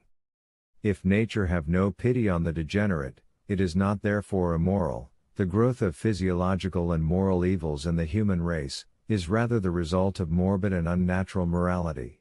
The sensitiveness of the majority of men is both morbid and unnatural. Why is it that mankind is corrupt in a moral and physiological respect? The body degenerates if one organ is unsound. The right of altruism cannot be traced to physiology, neither can the right to help and to the equality of fate. These are all premiums for degenerates and failures. There can be no solidarity in a society containing unfruitful, unproductive, and destructive members, who, by the by, are bound to have offspring even more degenerate than they are themselves. 53. Decadence exercises a profound and perfectly unconscious influence, even over the ideals of science. All our sociology is a proof of this proposition, and it has yet to be reproached with the fact that it has only the experience of society in the process of decay, and inevitably takes its own decaying instincts as the basis of sociological judgment. The declining vitality of modern Europe formulates its social ideals in its decaying instincts, and these ideals are all so like those of old and effete races, that they might be mistaken for one another. The gregarious instinct, then, now a sovereign power, is something totally different from the instinct of an aristocratic society, and the value of the sum depends upon the value of the units constituting it. The whole of our sociology knows no other instinct than that of the herd, that is, of a multitude of mere ciphers, of which every cipher has equal rights, and where it is a virtue to be, not. The valuation with which the various forms of society are judged today is absolutely the same with that which assigns a higher place to peace than to war, but this principle is contrary to the teaching of biology, and is itself a mere outcome of decadent life. Life is a result of war, society is a means to war. Mr. Herbert Spencer was a decadent in biology, as also in morality. He regarded the triumph of altruism as a desideratum. 54. After thousands of years of error and confusion, it is my good fortune to have rediscovered the road which leads to a yea and to a nay. I teach people to say nay in the face of all that makes for weakness and exhaustion. I teach people to say yea in the face of all that makes for strength, that preserves strength, and justifies the feeling of strength. Up to the present, neither the one nor the other has been taught, but rather virtue, disinterestedness, pity, and even the negation of life. All these are values proceeding from exhausted people. After having pondered over the physiology of exhaustion for some time, I was led to the question, to what extent the judgments of exhausted people had percolated into the world of values. The result at which I arrived was as startling as it could possibly be, even for one like myself who was already at home in many a strange world, I found that all prevailing values, that is to say, all those which had gained ascendancy over humanity, or at least over its tamer portions, could be traced back to the judgment of exhausted people. Under the cover of the holiest names, I found the most destructive tendencies. People had actually given the name God to all that renders weak, teaches weakness, and infects with weakness. I found that the good man was a form of self-affirmation on the part of decadence. That virtue which Schopenhauer still proclaimed as superior to all, and as the most fundamental of all virtues, even that same pity I recognized as more dangerous than any vice. Deliberately to thwart the law of selection among species, and their natural means of purging their stock of degenerate members, this, up to my time, had been the greatest of all virtues. One should do honor to the fatality which says to the feeble, perish. The opposing of this fatality, the botching of mankind and the allowing of it to putrefy, was given the name God. One shall not take the name of the Lord one's God in vain. The race is corrupted, not by its vices, but by its ignorance. It is corrupted because it has not recognized exhaustion as exhaustion. Physiological misunderstandings are the cause of all evil. Virtue is our greatest misunderstanding. Problem: how were the exhausted able to make the laws of values? In other words, how did they who are the last come to power? How did the instincts of the animal man ever get to stand on their heads? 4. The crisis, nihilism and the idea of recurrence. 55. Extreme positions are not relieved by more moderate ones, but by extreme opposite positions. And thus the belief in the utter immorality of nature, and in the absence of all purpose and sense, are psychologically necessary attitudes when the belief in God and in an essentially moral order of things is no longer tenable. Nihilism now appears, not because the sorrows of existence are greater than they were formerly, but because, in a general way, people have grown suspicious of the meaning which might be given to evil and even to existence. One interpretation has been overthrown, but since it was held to be the interpretation, it seems as though there were no meaning in existence at all, as though everything were in vain. It yet remains to be shown that this in vain is the character of present nihilism.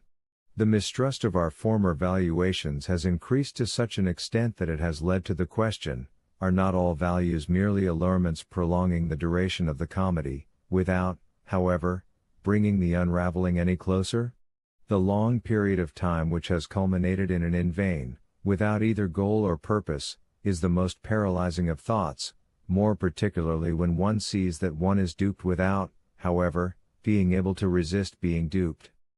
Let us imagine this thought in its worst form, existence, as it is, without either a purpose or a goal, but inevitably recurring, without an end in nonentity, eternal recurrence. This is the extremist form of nihilism, nothing, purposelessness, eternal. European form of Buddhism, the energy of knowledge and of strength drives us to such a belief. It is the most scientific of all hypotheses. We deny final purposes. If existence had a final purpose, it would have reached it. It should be understood that what is being aimed at, here, is a contradiction of pantheism, for everything perfect, divine, eternal, also leads to the belief in eternal recurrence. Question: has this pantheistic and affirmative attitude to all things also been made possible by morality? At bottom only the moral God has been overcome. Is there any sense in imagining a God beyond good and evil? Would pantheism in this sense be possible? Do we withdraw the idea of purpose from the process, and affirm the process notwithstanding? This were so if, within that process, something were attained every moment, and always the same thing. Spinoza won an affirmative position of this sort, in the sense that every moment, according to him, has a logical necessity, and he triumphed by means of his fundamentally logical instinct over a like confirmation of the world. But his case is exceptional. If every fundamental trait of character, which lies beneath every act, and which finds expression in every act, were recognized by the individual as his fundamental trait of character, this individual would be driven to regard every moment of his existence in general, triumphantly as good. It would simply be necessary for that fundamental trait of character to be felt in oneself as something good, valuable, and pleasurable. Now, in the case of those men and classes of men who were treated with violence and oppressed by their fellows, morality saved life from despair and from the leap into nonentity. For impotence in relation to mankind and not in relation to nature is what generates the most desperate bitterness towards existence.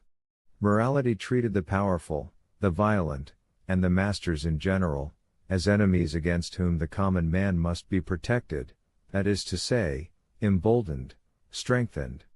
Morality has therefore always taught the most profound hatred and contempt of the fundamental trait of character of all rulers, that is, their will to power. To suppress, to deny, and to decompose this morality, would mean to regard this most thoroughly detested instinct with the reverse of the old feeling and valuation. If the sufferer and the oppressed man were to lose his belief in his right to contemn the will to power, his position would be desperate. This would be so if the trait above mentioned were essential to life, in which case it would follow that even that will to morality was only a cloak to this will to power, as are also even that hatred and contempt.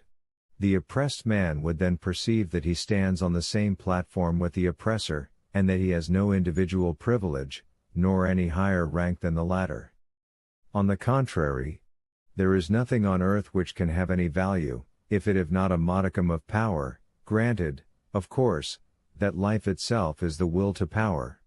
Morality protected the botched and bungled against nihilism, in that it gave every one of them infinite worth, metaphysical worth, and classed them all together in one order which did not correspond with that of worldly power and order of rank. It taught submission, humility, etc. Admitting that the belief in this morality be destroyed, the botched and the bungled would no longer have any comfort, and would perish. This perishing seems like self-annihilation, like an instinctive selection of that which must be destroyed. The symptoms of this self-destruction of the botched and the bungled, self-vivisection, poisoning, intoxication, romanticism, and, above all, the instinctive constraint to acts whereby the powerful are made into mortal enemies, training, so to speak, one's own hangman, the will to destruction as the will of a still deeper instinct, of the instinct of self-destruction, of the will to nonentity. Nihilism is a sign that the botched and bungled in order to be destroyed, that, having been deprived of morality, they no longer have any reason to resign themselves, that they take up their stand on the territory of the opposite principle, and will also exercise power themselves, by compelling the powerful to become their hangman. This is the European form of Buddhism, that active negation, after all existence has lost its meaning. It must not be supposed that poverty has grown more acute, on the contrary. God, morality, resignation were remedies in the very deepest stages of misery. Active nihilism made its appearance in circumstances which were relatively much more favorable. The fact, alone, that morality is regarded as overcome, presupposes a certain degree of intellectual culture, while this very culture, for its part, bears evidence to a certain relative well-being. A certain intellectual fatigue, brought on by the long struggle concerning philosophical opinions, and carried to hopeless skepticism against philosophy, shows moreover that the level of these nihilists is by no means a low one. Only think of the conditions in which Buddha appeared. The teaching of the eternal recurrence would have learned principles to go upon, just as Buddha's teaching, for instance, had the notion of causality, etc. What do we mean today by the words botched and bungled? In the first place, they are used physiologically and not politically. The unhealthiest kind of man all over Europe, in all classes, is the soil out of which nihilism grows. This species of man will regard eternal recurrence as damnation. Once he is bitten by the thought, he can no longer recoil before any action. He would not extirpate passively, but would cause everything to be extirpated which is meaningless and without a goal to this extent, although it is only a spasm, or sort of blind rage in the presence of the fact that everything has existed again and again for an eternity, even this period of nihilism and destruction. The value of such a crisis is that it purifies, that it unites similar elements, and makes them mutually destructive, that it assigns common duties to men of opposite persuasions, and brings the weaker and more uncertain among them to the light, thus taking the first step towards a new order of rank among forces from the standpoint of health, recognizing commanders as commanders, subordinates as subordinates. Naturally irrespective of all the present forms of society. What class of men will prove they are strongest in this new order of things? The most moderate, they who do not require any extreme forms of belief, they who not only admit of, but actually like, a certain modicum of chance and nonsense, they who can think of man with a very moderate view of his value, without becoming weak and small on that account, the most rich in health, who are able to withstand a maximum amount of sorrow, and who are therefore not so very much afraid of sorrow, men who are certain of their power, and who represent with conscious pride the state of strength to which man has attained. How could such a man think of eternal recurrence? 56. The periods of European nihilism. The period of obscurity, all kinds of groping measures devised to preserve old institutions and not to arrest the progress of new ones. The period of light, men see that old and new are fundamental contraries, that the old values are born of descending life, and that the new ones are born of ascending life, that all old ideals are unfriendly to life, born of decadence and determining it, however much they may be decked out in the Sunday finery of morality. We understand the old, but are far from being sufficiently strong for the new. The periods of the three great passions, contempt, pity, destruction. The periods of catastrophes, the rise of a teaching which will sift mankind, which drives the weak to some decision and the strong also. 2. Concerning the history of European nihilism. A.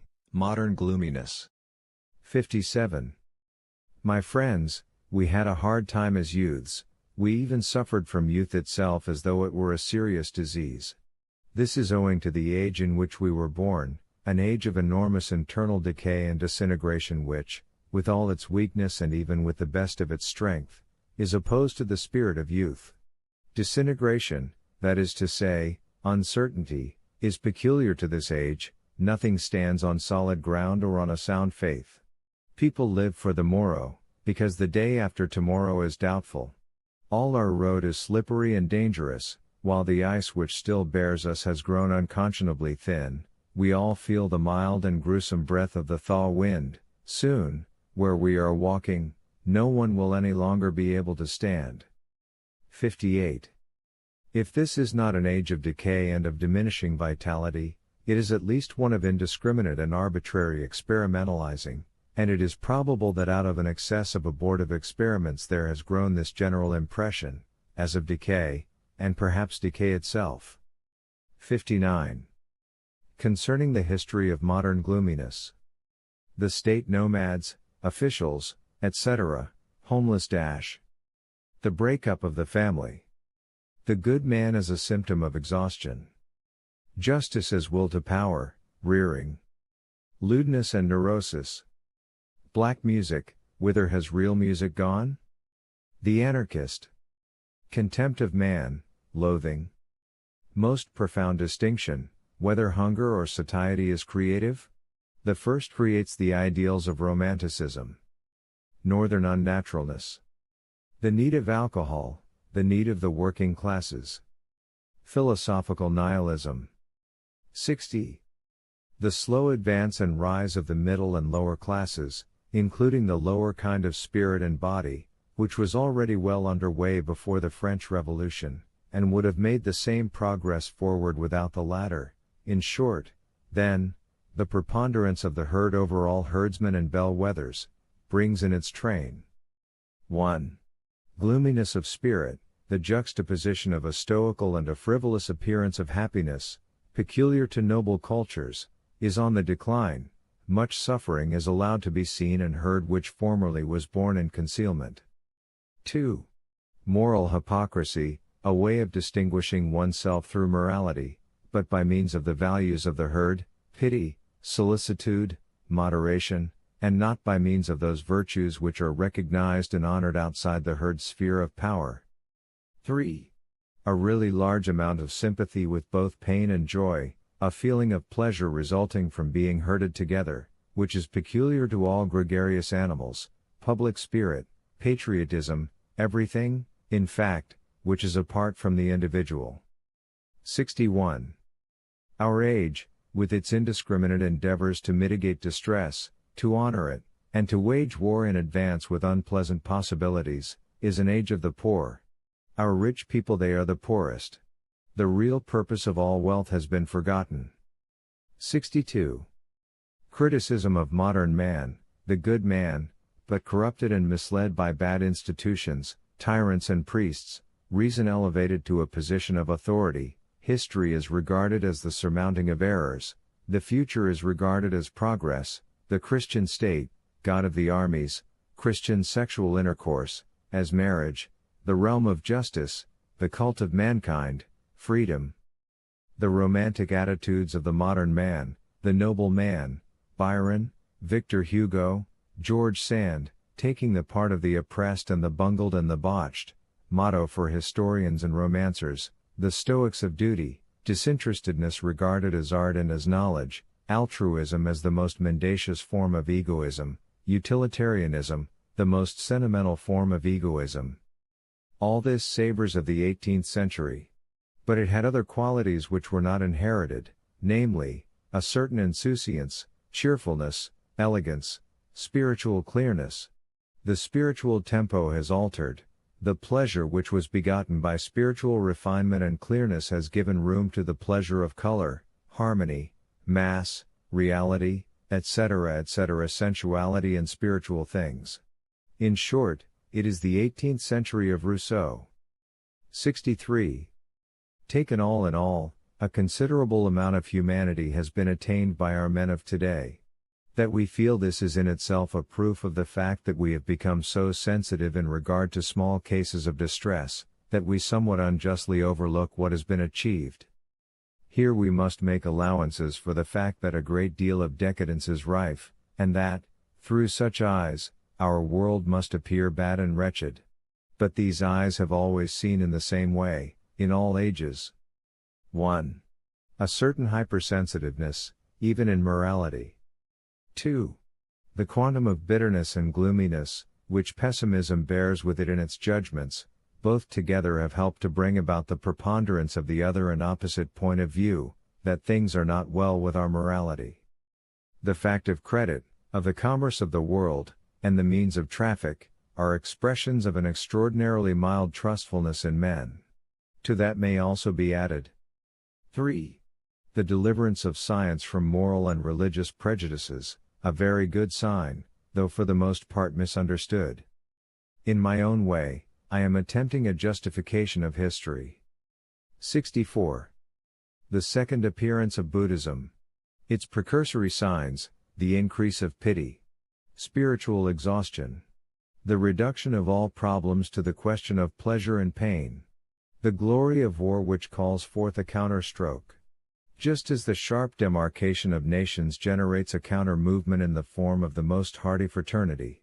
The fact that it is impossible for religion to carry on its work any longer with dogma and fables. The catastrophe of nihilism will put an end to all this Buddhistic culture. 65. That which is most sorely afflicted today is the instinct and will of tradition. All institutions which owe their origin to this instinct, are opposed to the tastes of the age. At bottom, nothing is thought or done which is not calculated to tear up this spirit of tradition by the roots. Tradition is looked upon as a fatality, it is studied and acknowledged, in the form of heredity, but people will not have anything to do with it.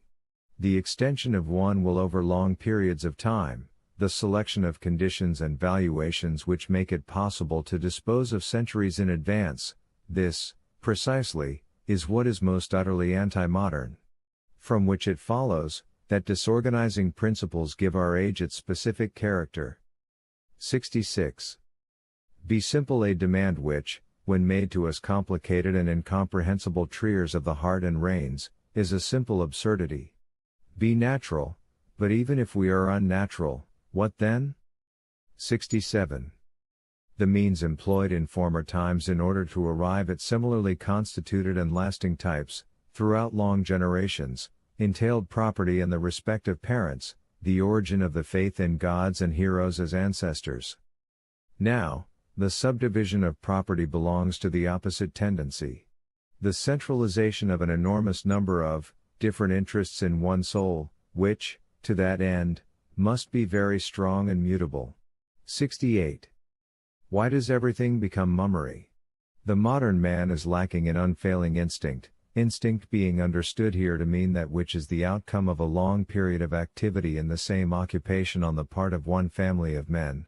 The incapability of producing anything perfect is simply the result of this lack of instinct. One individual alone cannot make up for the schooling his ancestors should have transmitted to him. What a morality or book of law creates, that deep instinct which renders automatism and perfection possible in life and in work. But now we have reached the opposite point. Yes, we wanted to reach it, the most extreme consciousness, through introspection on the part of man and of history, and thus we are practically most distant from perfection in being, doing, and willing. Our desires, even our will to knowledge, shows how prodigiously decadent we are.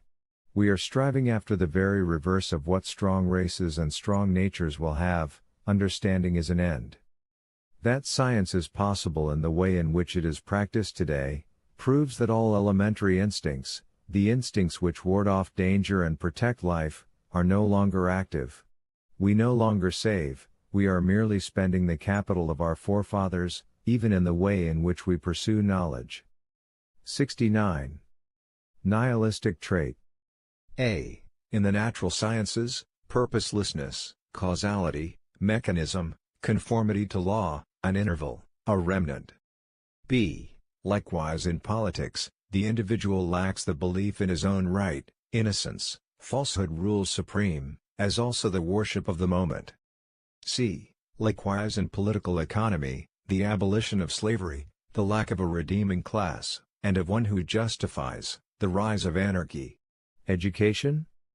D. Likewise in history, fatalism, Darwinism, the last attempts at reconciling reason and godliness fail. Sentimentality in regard to the past, biographies can no longer be endured.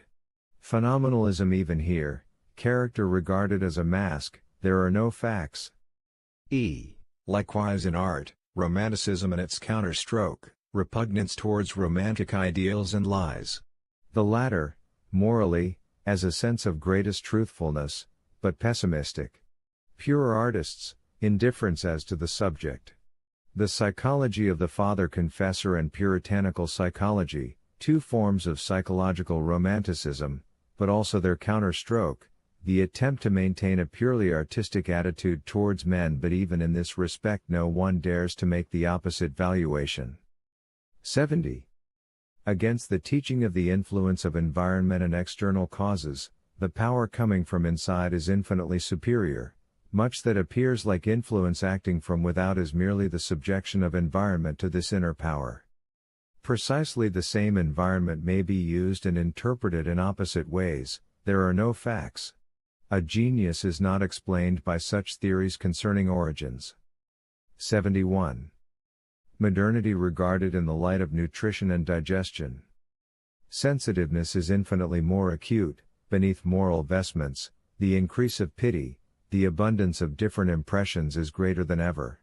The cosmopolitanism of articles of diet, of literature, newspapers, forms, tastes, and even landscapes. The speed of this affluence is prestissimo, impressions are wiped out, and people instinctively guard against assimilating anything or against taking anything seriously and digesting it. The result is a weakening of the powers of digestion. There begin a sort of adaptation to this accumulation of impressions. Man unlearns the art of doing, and all he does is to react to stimuli coming from his environment.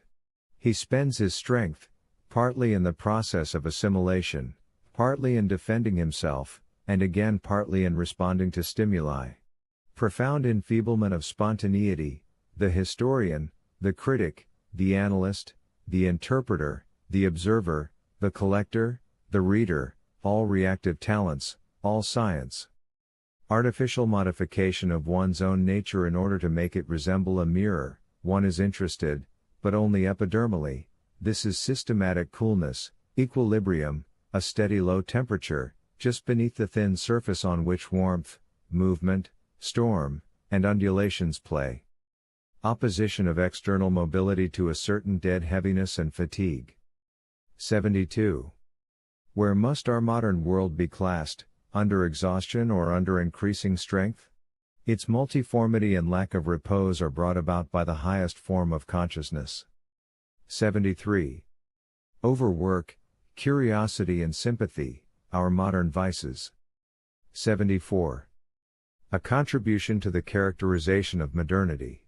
Exaggerated development of intermediate forms, the decay of types, the breakup of tradition, schools, the predominance of the instincts, philosophically prepared, the unconscious has the greater value, after the appearance of the enfeeblement of willpower and of the will to an end and to the means thereto. 75. A capable artisan or scholar cuts a good figure if he have his pride in his art, and looks pleasantly and contentedly upon life. On the other hand, there is no sight more wretched than that of a cobbler or a schoolmaster who, with the air of a martyr, gives one to understand that he was really born for something better. There is nothing better than what is good. And that is, to have a certain kind of capacity and to use it. This is virtue in the Italian style of the Renaissance.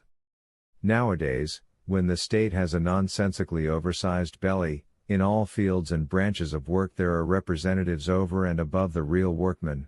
For instance, in addition to the scholars, there are the journalists. In addition to the suffering masses, there is a crowd of jabbering and bragging ne'er-do-wells who represent that suffering, not to speak of the professional politicians who, though quite satisfied with their lot, stand up in Parliament and, with strong lungs, represent grievances.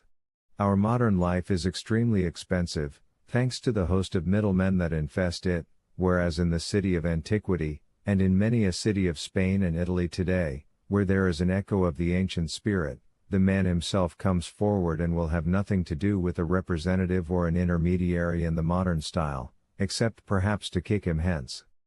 76.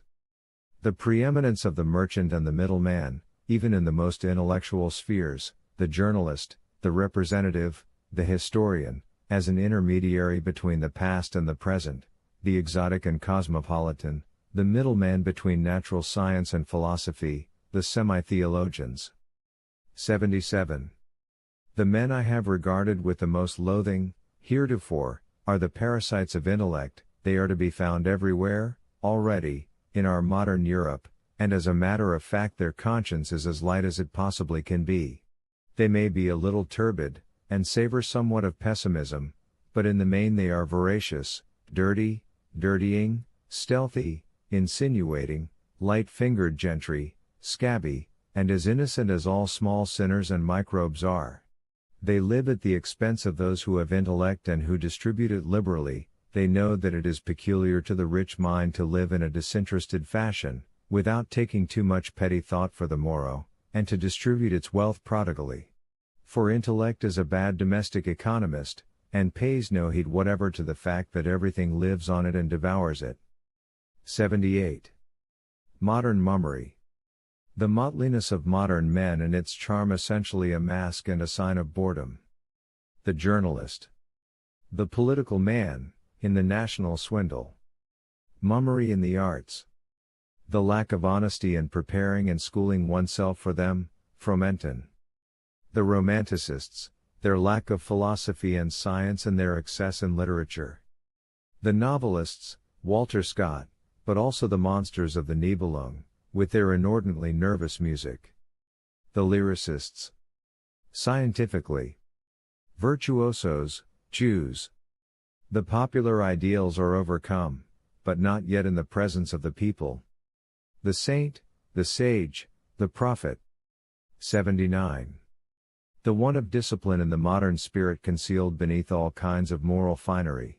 The show words are, toleration, for the incapacity of saying yes or no, la largeur de sympathie, a third of indifference, a third of curiosity, and a third of morbid susceptibility, objectivity, the lack of personality and of will, and the inability to love, freedom in regard to the rule, romanticism, truth as opposed to falsehood and lying, naturalism, the scientific spirit, the human document, or, in plain English, the serial story, which means addition instead of composition, passion in the place of disorder and intemperance, depth in the place of confusion and the pell-mell of symbols.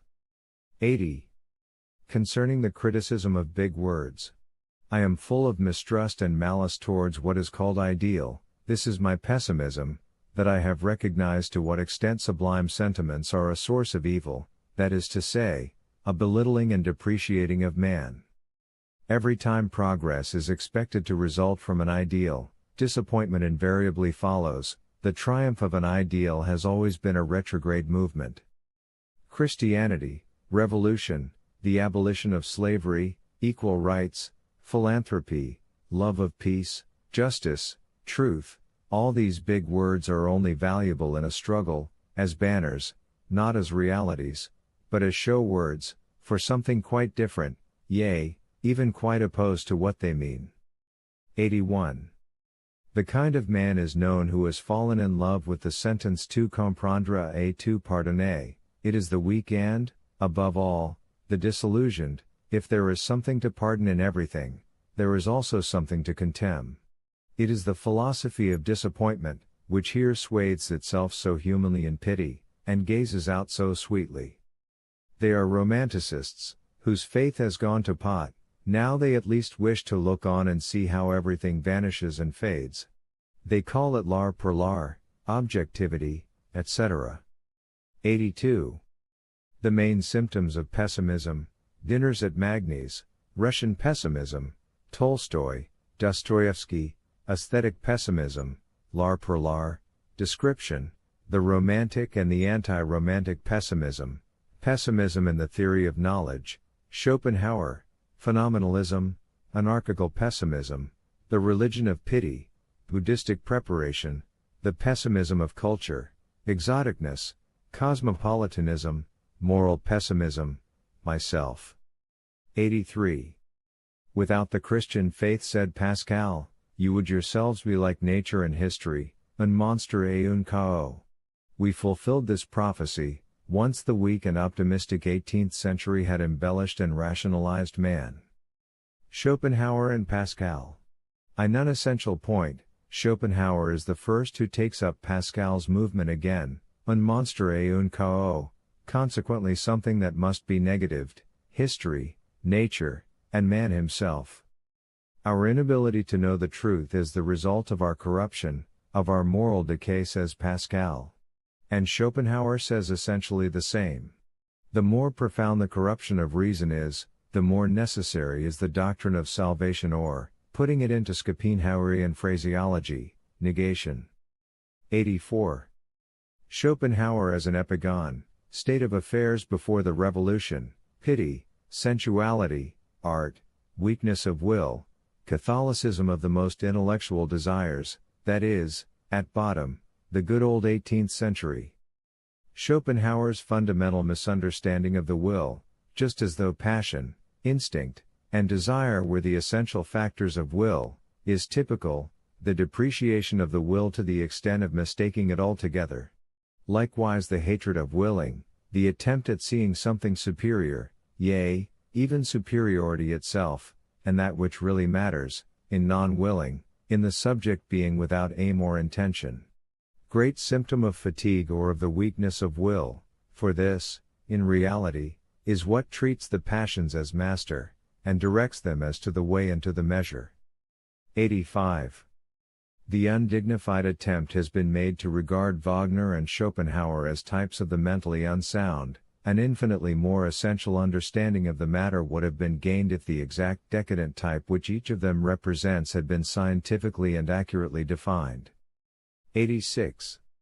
In my opinion, Henrik Ibsen has become very German.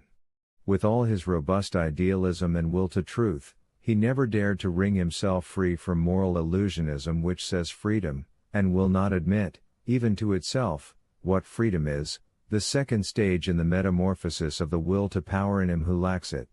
In the first stage, one demands justice at the hands of those who have power. In the second, one speaks of freedom, that is to say, one wishes to shake oneself free from those who have power.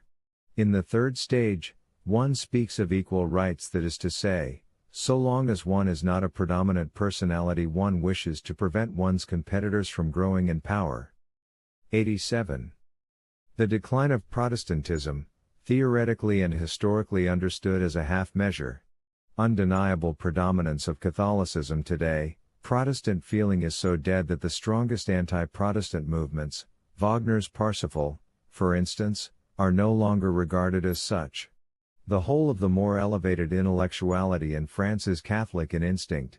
Bismarck recognized that there was no longer any such thing as Protestantism. 88. Protestantism, that spiritually unclean and tiresome form of decadence, in which Christianity has known how to survive in the mediocre North, is something incomplete and complexly valuable for knowledge, insofar as it was able to bring experiences of different kinds and origins into the same heads. 89. What has the German spirit not made out of Christianity? And, to refer to Protestantism again, how much beer is there not still in Protestant Christianity? Can a crasser, more indolent, and more lounging form of Christian belief be imagined, than that of the average German Protestant? It is indeed a very humble Christianity. I call it the homeopathy of Christianity. I am reminded that, today, there also exists a less humble sort of Protestantism. It is taught by royal chaplains and anti-Semitic speculators, but nobody has ever maintained that any spirit hovers over these waters. It is merely a less respectable form of Christian faith, not by any means a more comprehensible one. 90. Progress. Let us be on our guard lest we deceive ourselves. Time flies forward apace, we would fain believe that everything flies forward with it, that evolution is an advancing development. That is the appearance of things which deceives the most circumspect. But the 19th century shows no advance whatever on the 16th, and the German spirit of 1888 is an example of a backward movement when compared with that of 1788. Mankind does not advance, it does not even exist. The aspect of the whole is much more like that of a huge experimenting workshop where some things in all ages succeed, while an incalculable number of things fail, where all order, logic, coordination, and responsibility is lacking. How dare we blink the fact that the rise of Christianity is a decadent movement? That the German Reformation was a recrudescence of Christian barbarism? That the Revolution destroyed the instinct for an organization of society on a large scale? Man is not an example of progress as compared with animals. The tender son of culture is an abortion compared with the Arab or the Corsican. The Chinaman is a more successful type, that is to say, richer in sustaining power than the European. B. The last centuries. 91. Gloominess and pessimistic influence necessarily follow in the wake of enlightenment. Towards 1770 a falling off in cheerfulness was already noticeable. Women, with that very feminine instinct which always defends virtue, believed that immorality was the cause of it. Galliani hit the bull's eye. He quotes Voltaire's verse. Un monstre gave au mieux. Consentimental ennuyeux. If now I maintain that I am ahead, by a century or two of enlightenment, of Voltaire and Galliani, who was much more profound, how deeply must I have sunk into gloominess? This is also true, and betimes I somewhat reluctantly manifested some caution in regard to the German and Christian narrowness and inconsistency of Schopenhauerian or, worse still, leopardy and pessimism, and sought the most characteristic form, Asia. But, in order to endure that extreme pessimism, which here and there peeps out of my birth of tragedy, to live alone without God or morality, I was compelled to invent a counterprop for myself. Perhaps I know best why man is the only animal that laughs. He alone suffers so excruciatingly that he was compelled to invent laughter. The unhappiest and most melancholy animal is, as might have been expected, the most cheerful. 92. In regard to German culture, I have always had a feeling as of decline. The fact that I learned to know a declining form of culture has often made me unfair towards the whole phenomenon of European culture. The Germans always follow at some distance behind, they always go to the root of things, for instance. Dependence upon foreigners, Kant, Rousseau, the sensualists, Hume, Swedenborg. Schopenhauer, the Indians and Romanticism, Voltaire. Wagner, the French cult of the ugly and of grand opera, Paris, and the flight into primitive barbarism, the marriage of brother and sister.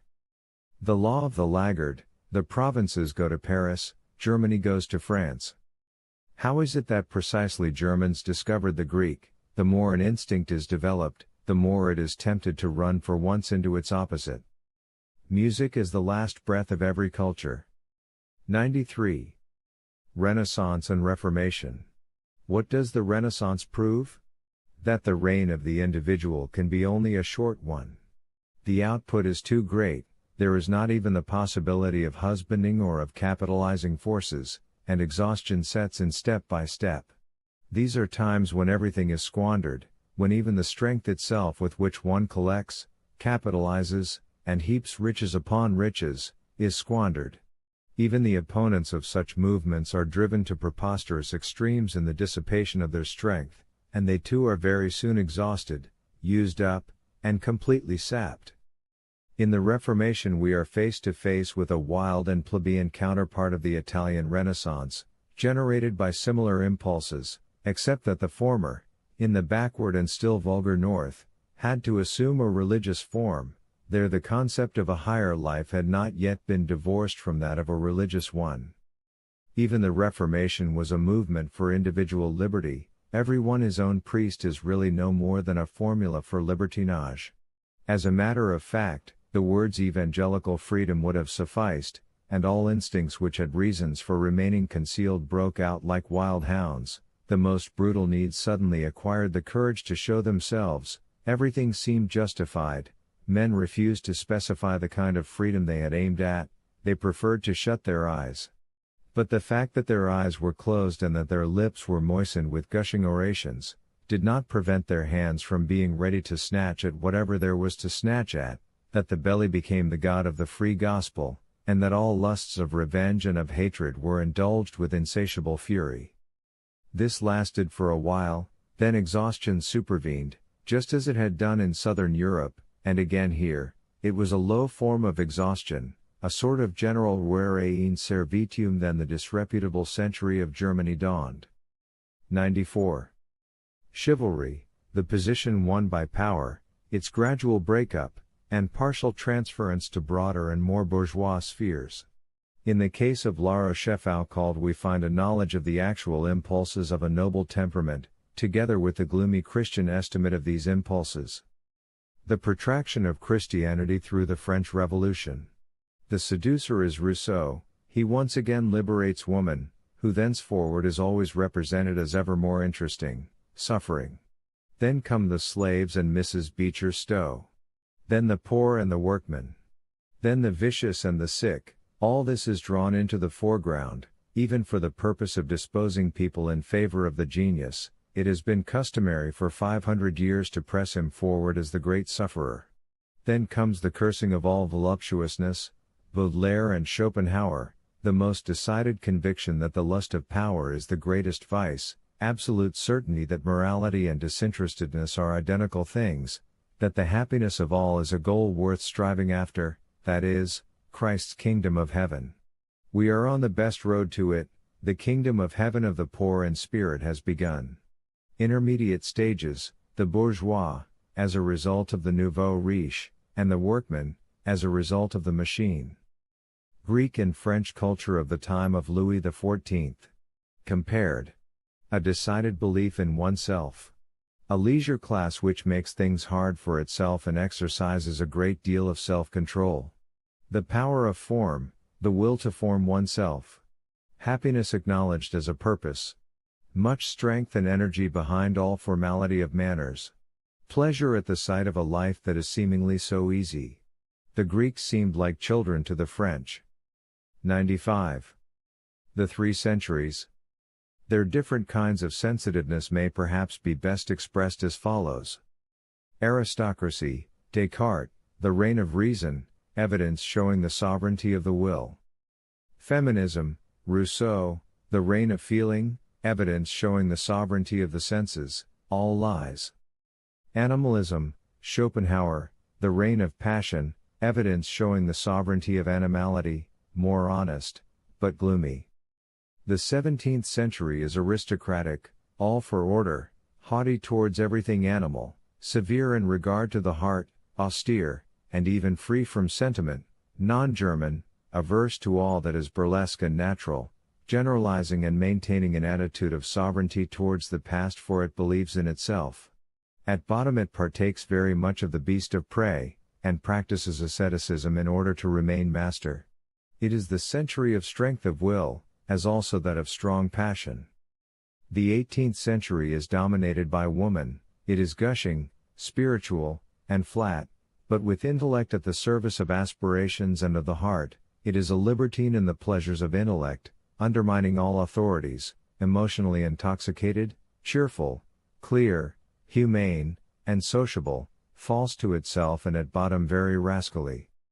The 19th century is more animal, more subterranean, hateful, realistic, plebeian, and on that very account better, more honest, more submissive to reality of what kind soever, and truer, but weak of will, sad, obscurely exacting and fatalistic. It has no feeling of timidity or reverence, either in the presence of reason or the heart, thoroughly convinced of the dominion of the desires, Schopenhauer said will, but nothing is more characteristic of his philosophy than that it entirely lacks all actual willing. Even morality is reduced to an instinct, pity. Auguste Comte is the continuation of the 18th century, the dominion of the heart over the head, sensuality in the theory of knowledge, altruistic exaltation. The fact that science has become as sovereign as it is today, proves how the 19th century has emancipated itself from the dominion of ideals. A certain absence of needs and wishes makes our scientific curiosity and rigor possible. This is our kind of virtue. Romanticism is the counterstroke of the 18th century, a sort of accumulated longing for its grand style of exaltation, as a matter of fact, largely mingled with mummery and self-deception. The desire was to represent strong nature and strong passion. The 19th century instinctively goes in search of theories by means of which it may feel its fatalistic submission to the empire of facts justified. Hegel's success against sentimentality and romantic idealism was already a sign of its fatalistic trend of thought, in its belief that superior reason belongs to the triumphant side, and in its justification of the actual state, in the place of humanity, etc. Schopenhauer, we are something foolish, and at the best self-suppressive. The success of determinism, the genealogical derivation of obligations which were formerly held to be absolute, the teaching of environment and adaptation, the reduction of will to a process of reflex movement, the denial of the will as a working cause, finally, a real process of rechristening, so little will is observed that the word itself becomes available for another purpose. Further theories, the teaching of objectivity, will-less contemplation, as the only road to truth, as also to beauty, also the belief in genius, in order to have the right to be submissive, mechanism, the determinable rigidity of the mechanical process, so-called naturalism, the elimination of the choosing, directing, interpreting subject, on principle. Kant, with his practical reason, with his moral fanaticism, is quite 18th century style, still completely outside the historical movement, without any notion whatsoever of the reality of his time. For instance, revolution, he is not affected by Greek philosophy, he is a fantasist of the notion of duty, a sensualist with a hidden leaning to dogmatic pampering. The return to Kant in our century means a return to the 18th century. People desire to create themselves a right to the old ideas and to the old exaltation, hence a theory of knowledge which describes limits, that is to say, which admits of the option of fixing a beyond to the domain of reason. Hegel's way of thinking is not so very far removed from that of Goethe, see the latter on the subject of Spinoza, for instance. The will to deify the all and life, in order to find both peace and happiness in contemplating them. Hegel looks for reason everywhere. In the presence of reason man may be submissive and resigned. In Buddha we find a kind of fatalism which is almost joyous and confiding, which neither revolts nor weakens, which strives to make a totality out of itself, in the belief that only in totality does everything seem good and justified, and find itself resolved. 96. The period of rationalism, followed by a period of sentimentality. To what extent does Schopenhauer come under sentimentality? Hegel under intellectuality? 97. The 17th century suffers from humanity as from a host of contradictions, le mode de contradiction that we are. It endeavors to discover man, to coordinate him, to excavate him, whereas the 18th century tries to forget what is known of man's nature, in order to adapt him to its utopia. Superficial, soft, humane gushes over humanity.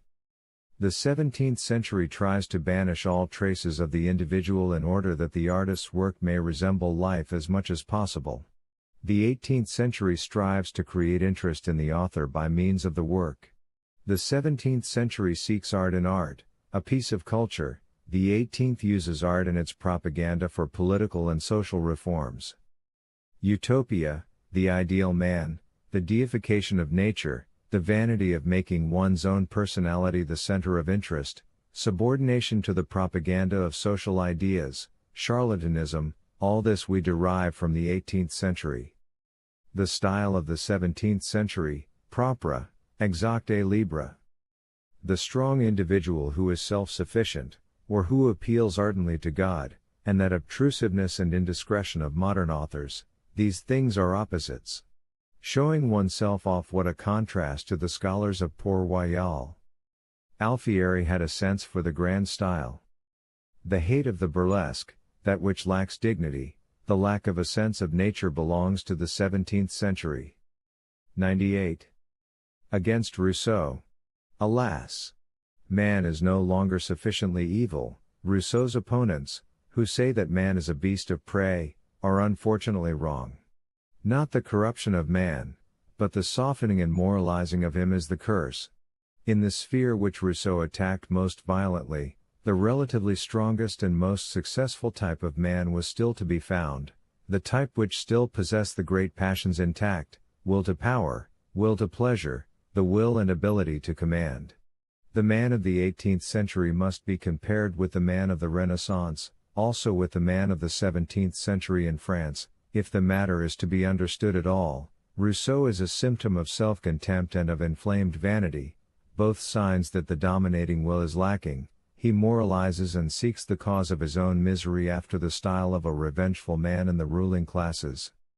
99. Voltaire, Rousseau. A state of nature is terrible, man is a beast of prey, our civilization is an extraordinary triumph over this beast of prey in nature. This was Voltaire's conclusion. He was conscious of the mildness, the refinements, the intellectual joys of the civilized state. He despised obtuseness, even in the form of virtue, and the lack of delicacy even in ascetics and monks.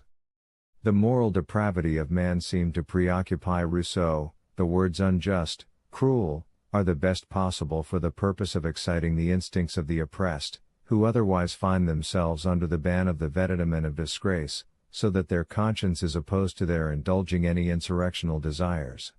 These emancipators seek one thing above all, to give their party the great accents and attitudes of higher nature. 100.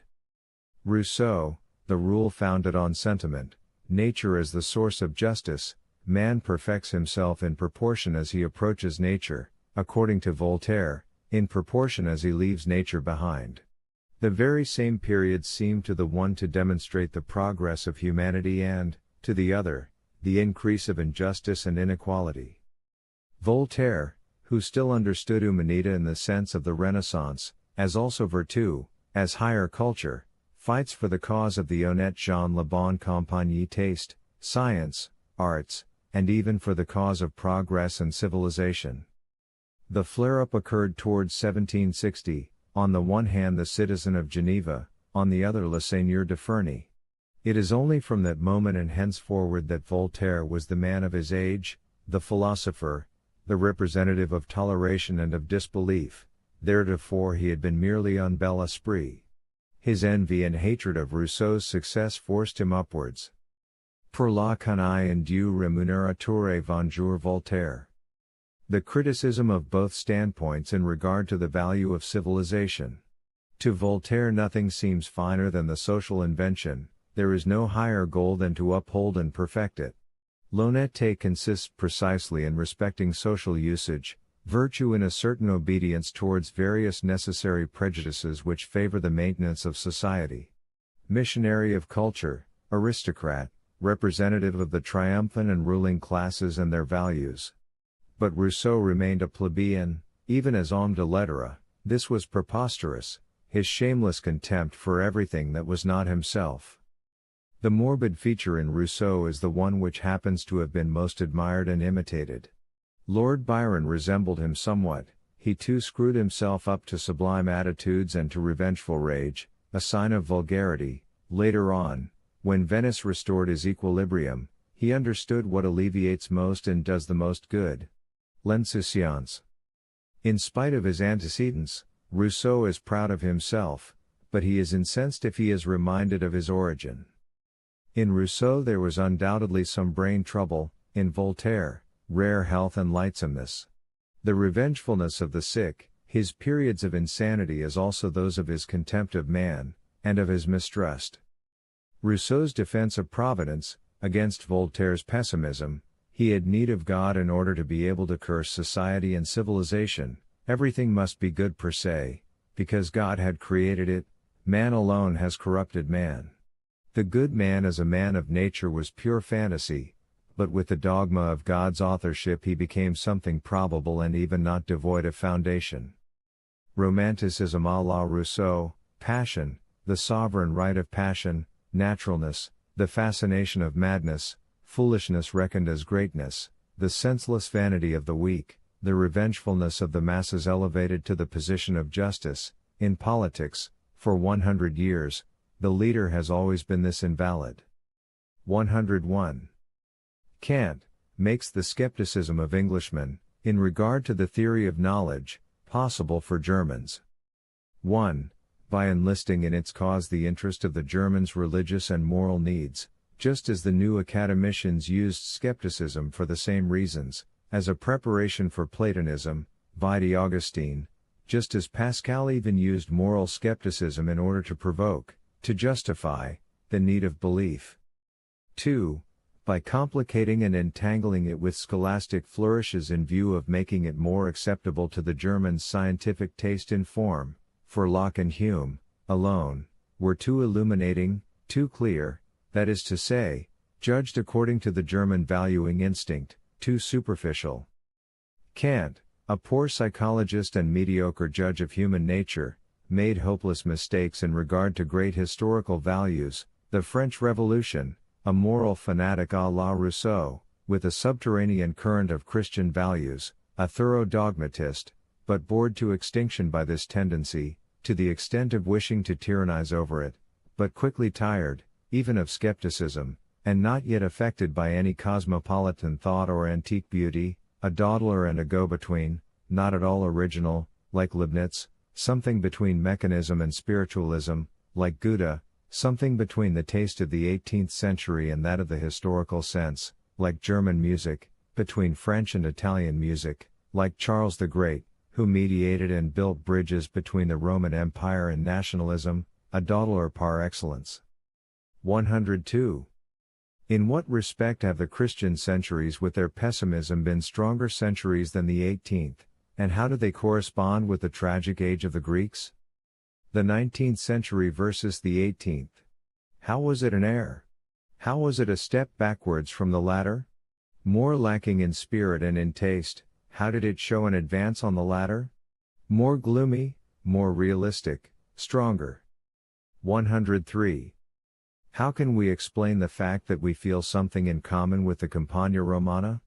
And the high mountain chain? Chateaubriand in a letter to M.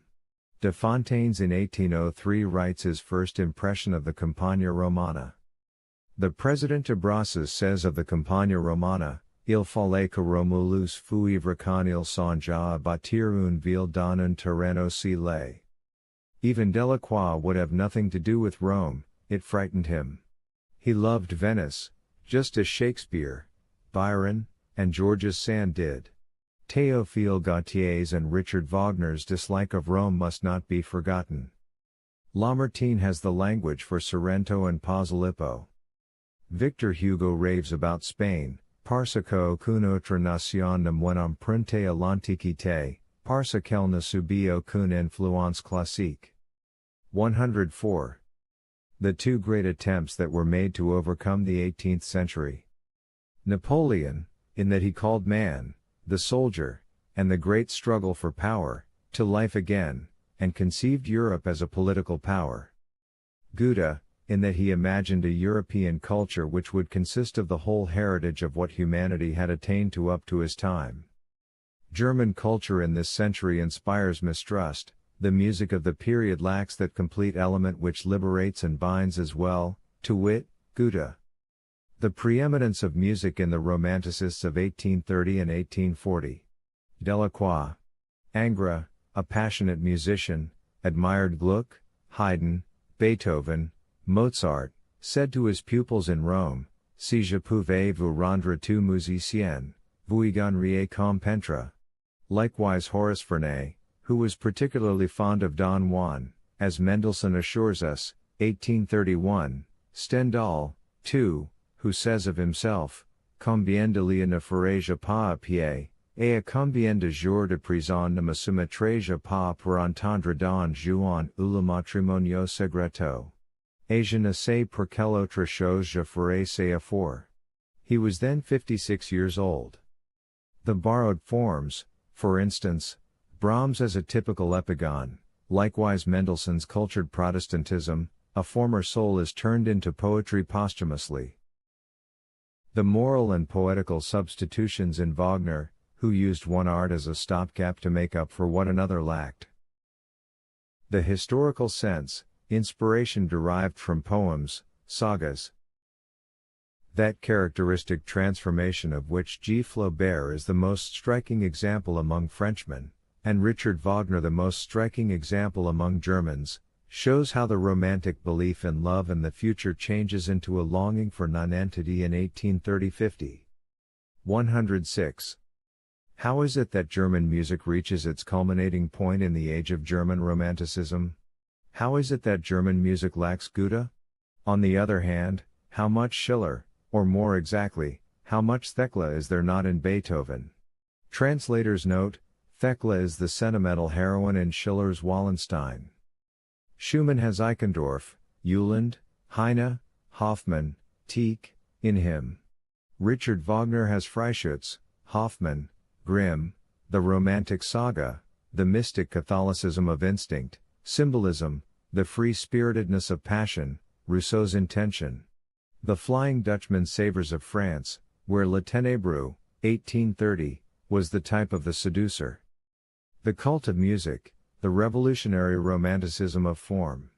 Wagner synthesizes German and French romanticism. 107.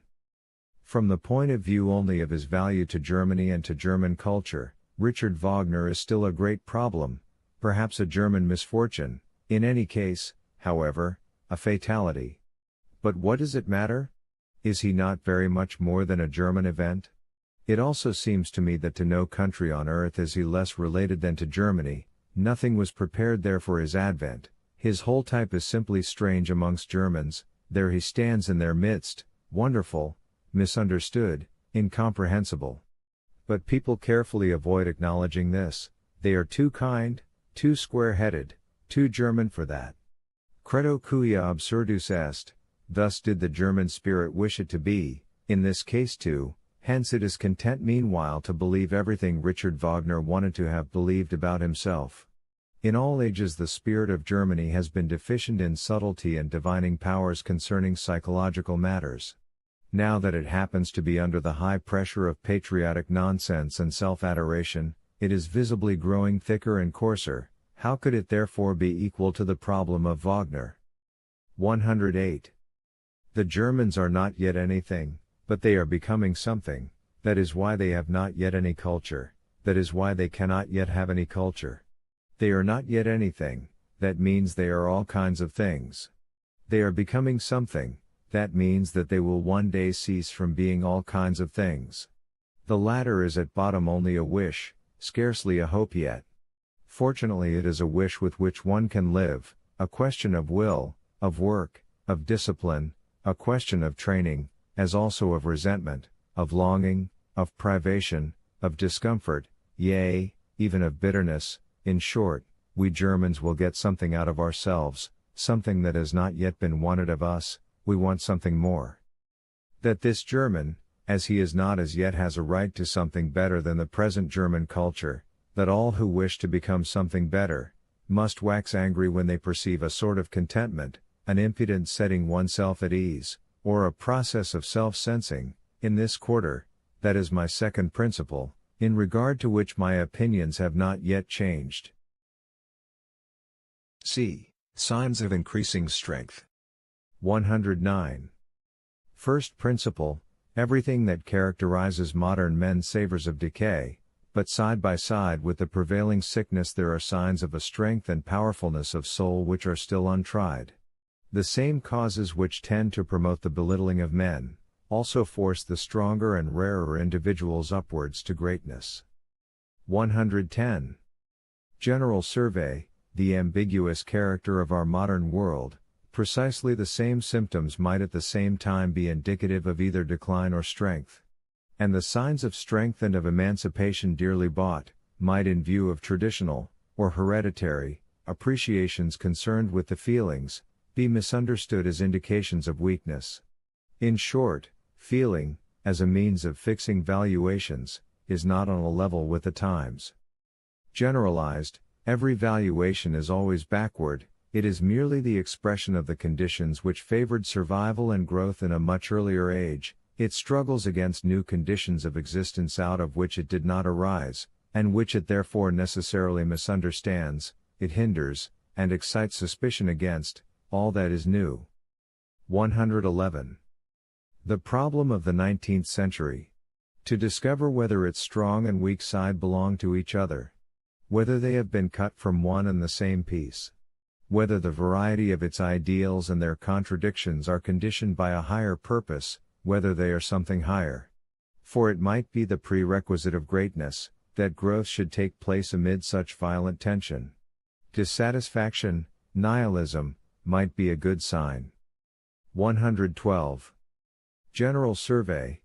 As a matter of fact, all abundant growth involves a concomitant process of crumbling to bits and decay. Suffering and the symptoms of decline belong to ages of enormous progress. Every fruitful and powerful movement of mankind has always brought about a concurrent nihilistic movement.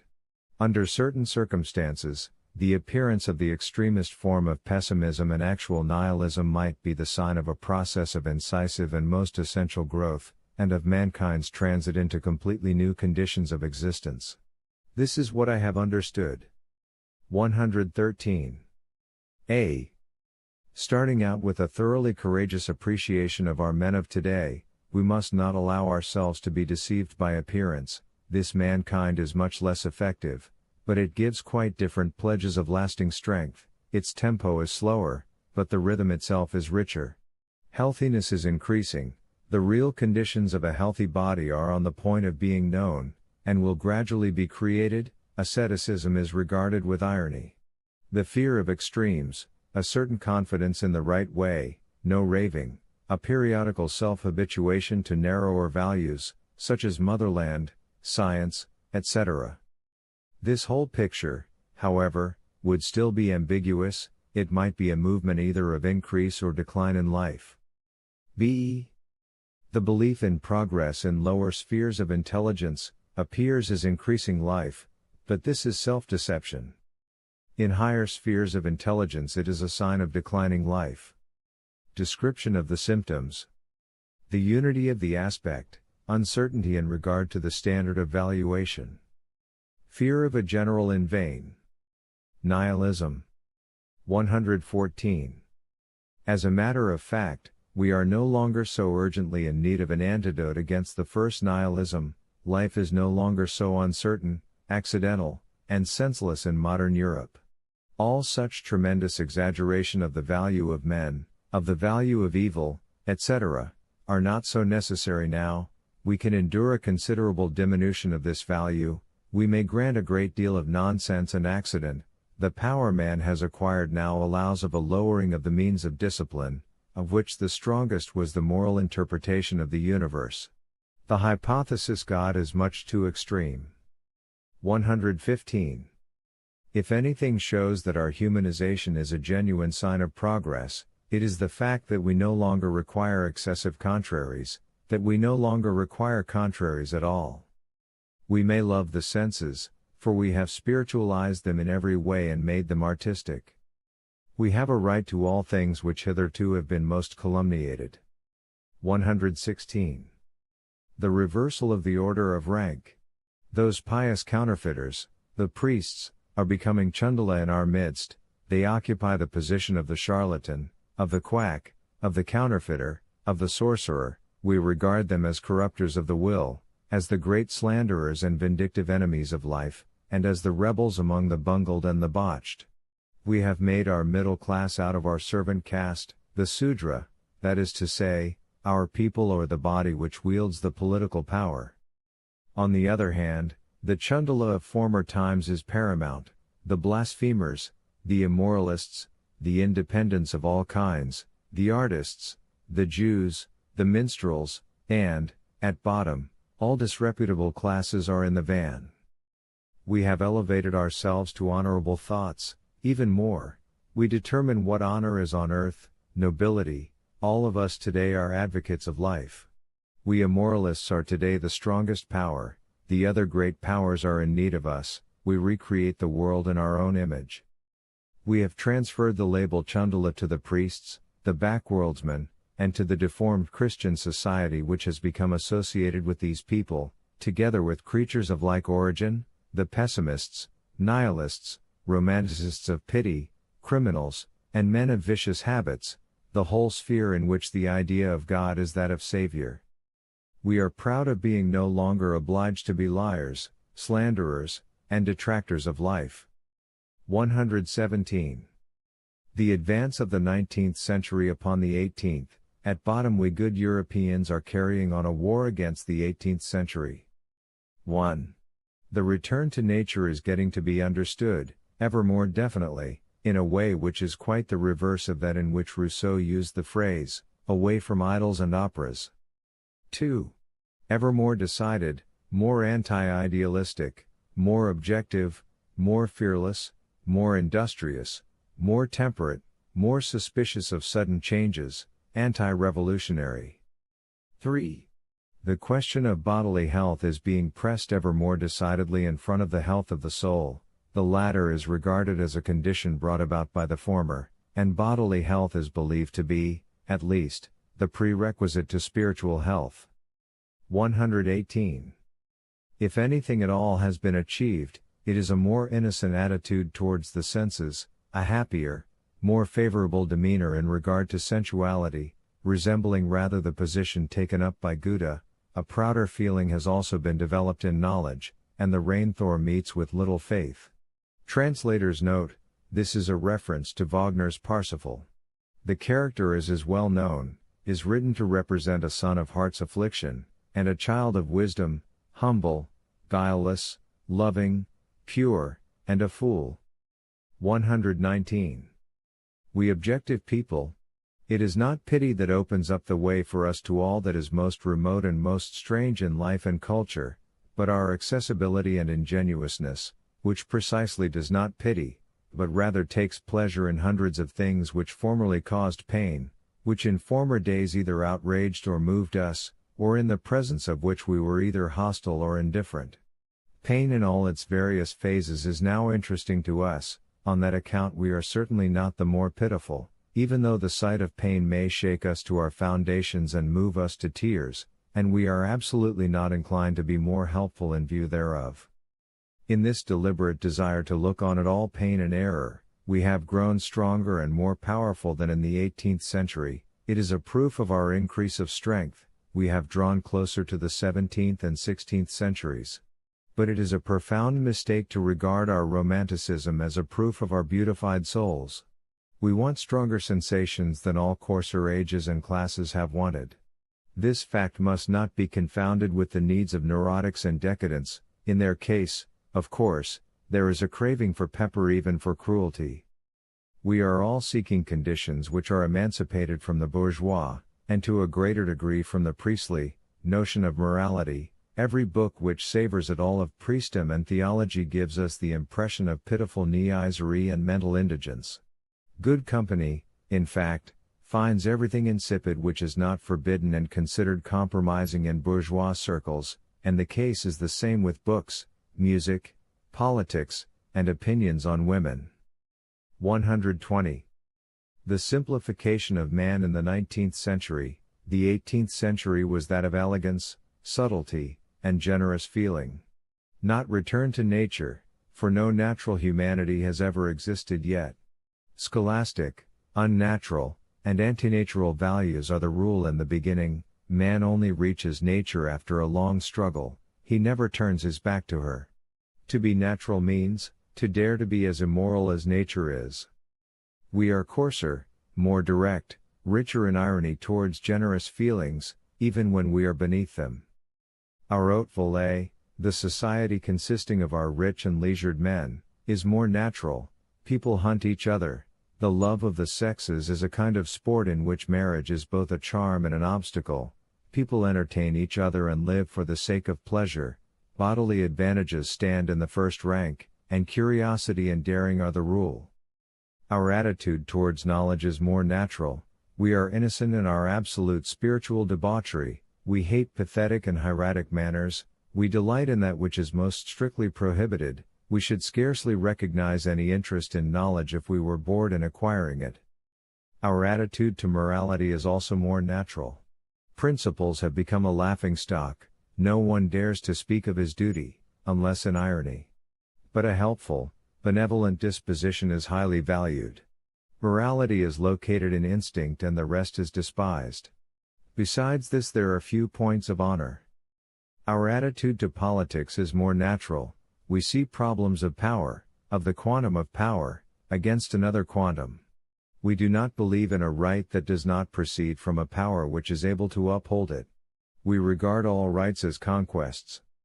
Our valuation of great men and things is more natural.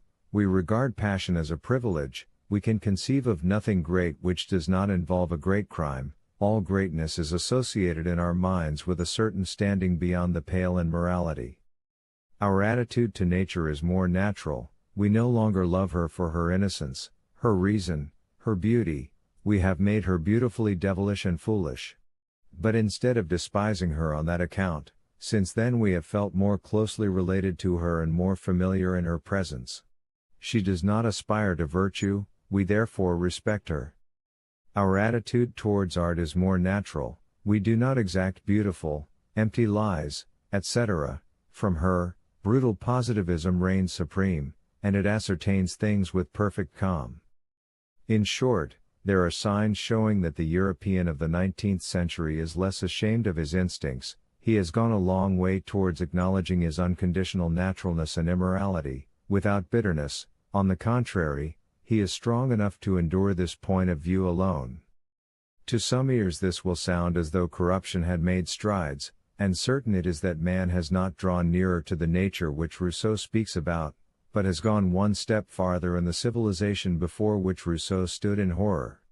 We have grown stronger, we have drawn nearer to the 17th century, more particularly to the taste which reigned towards its close, Dancourt, Lesage, Renard. 121. Culture versus civilization.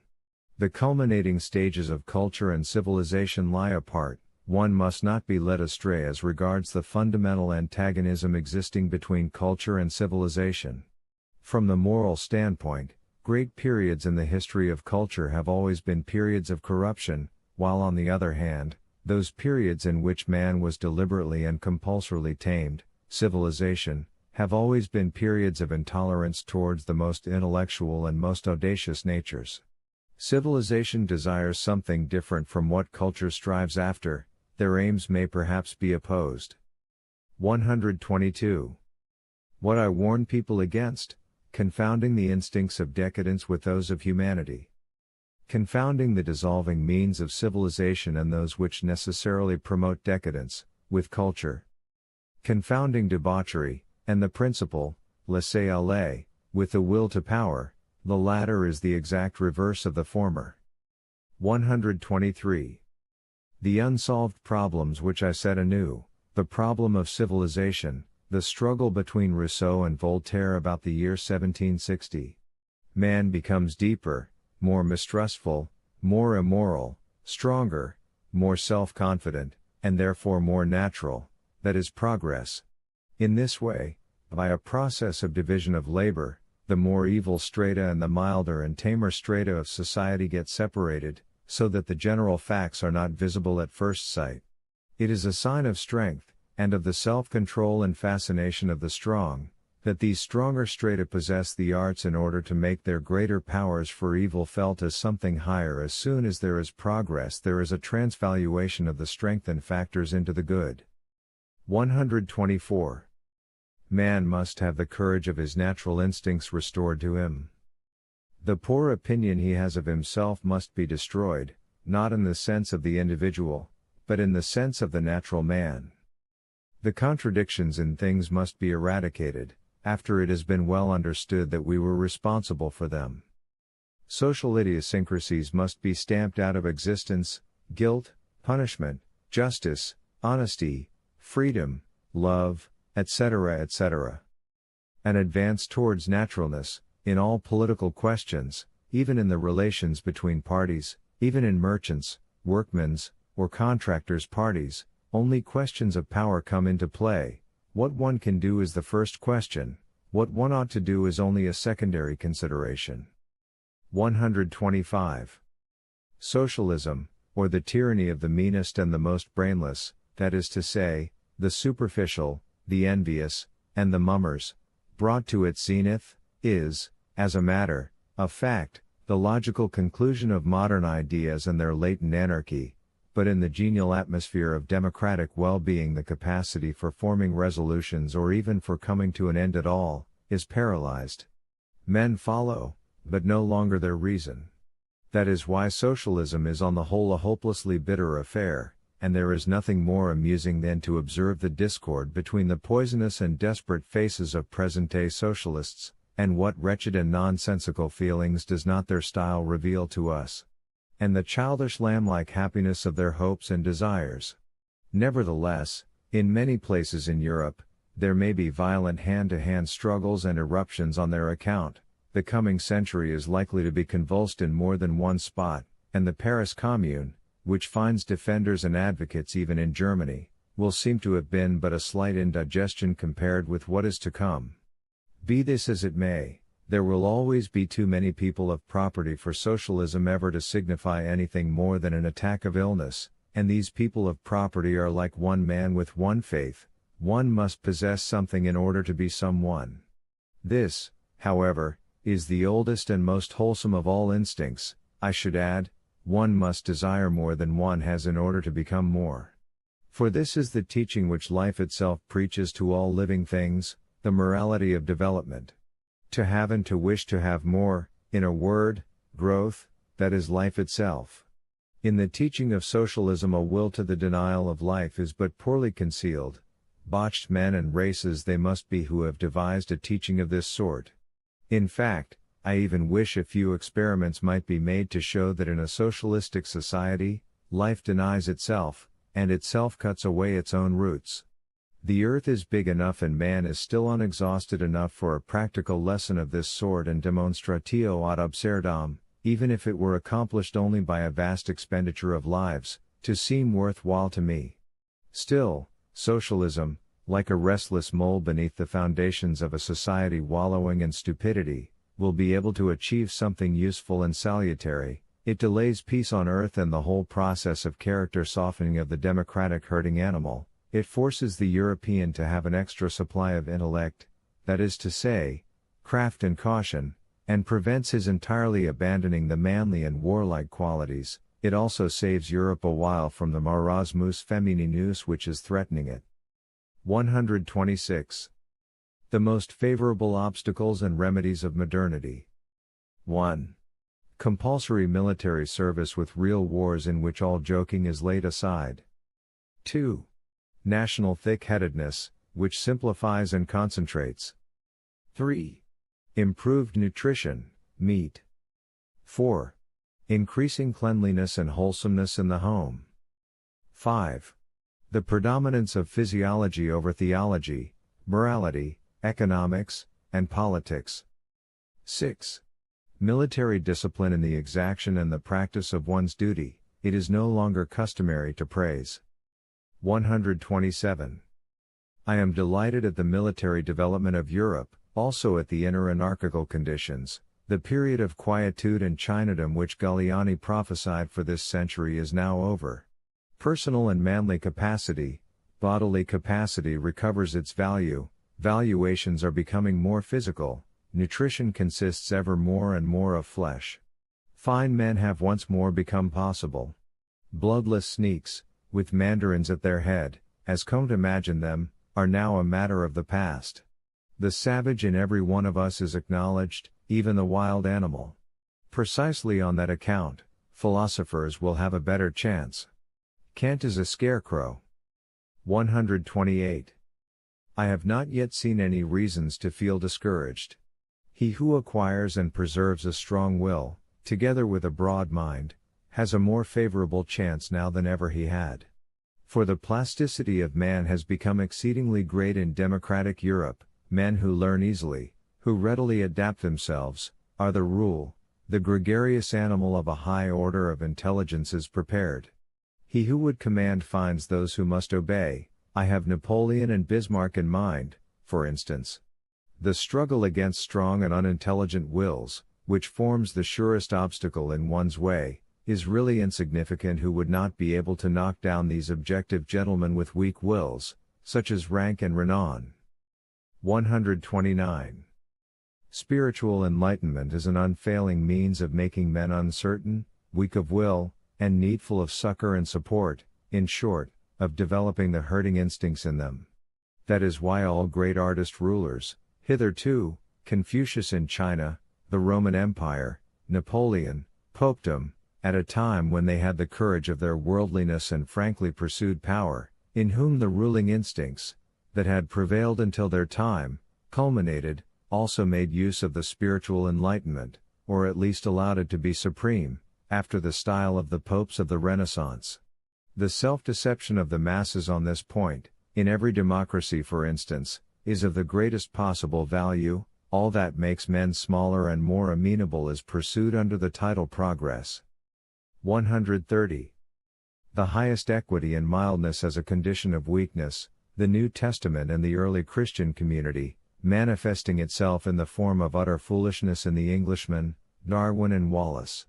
Your equity, ye higher men, drives you to universal suffrage, etc. Your humanity urges you to be milder towards crime and stupidity. In the end you will thus help stupidity and harmlessness to conquer. Outwardly, ages of terrible wars, insurrections, explosions. Inwardly, ever more and more weakness among men, events take the form of excitants. The Parisian as the type of the European extreme. Consequences: 1. Savages, at first, of course, in conformity with the culture that has reigned hitherto. 2. Sovereign individuals, where powerful barbarous masses and emancipation from all that has been, are crossed. The age of greatest stupidity, brutality, and wretchedness in the masses, and in the highest individuals. 131. An incalculable number of higher individuals now perish, but he who escapes their fate is as strong as the devil. In this respect we are reminded of the conditions which prevailed in the Renaissance. 132. How are good Europeans such as ourselves distinguished from the patriots?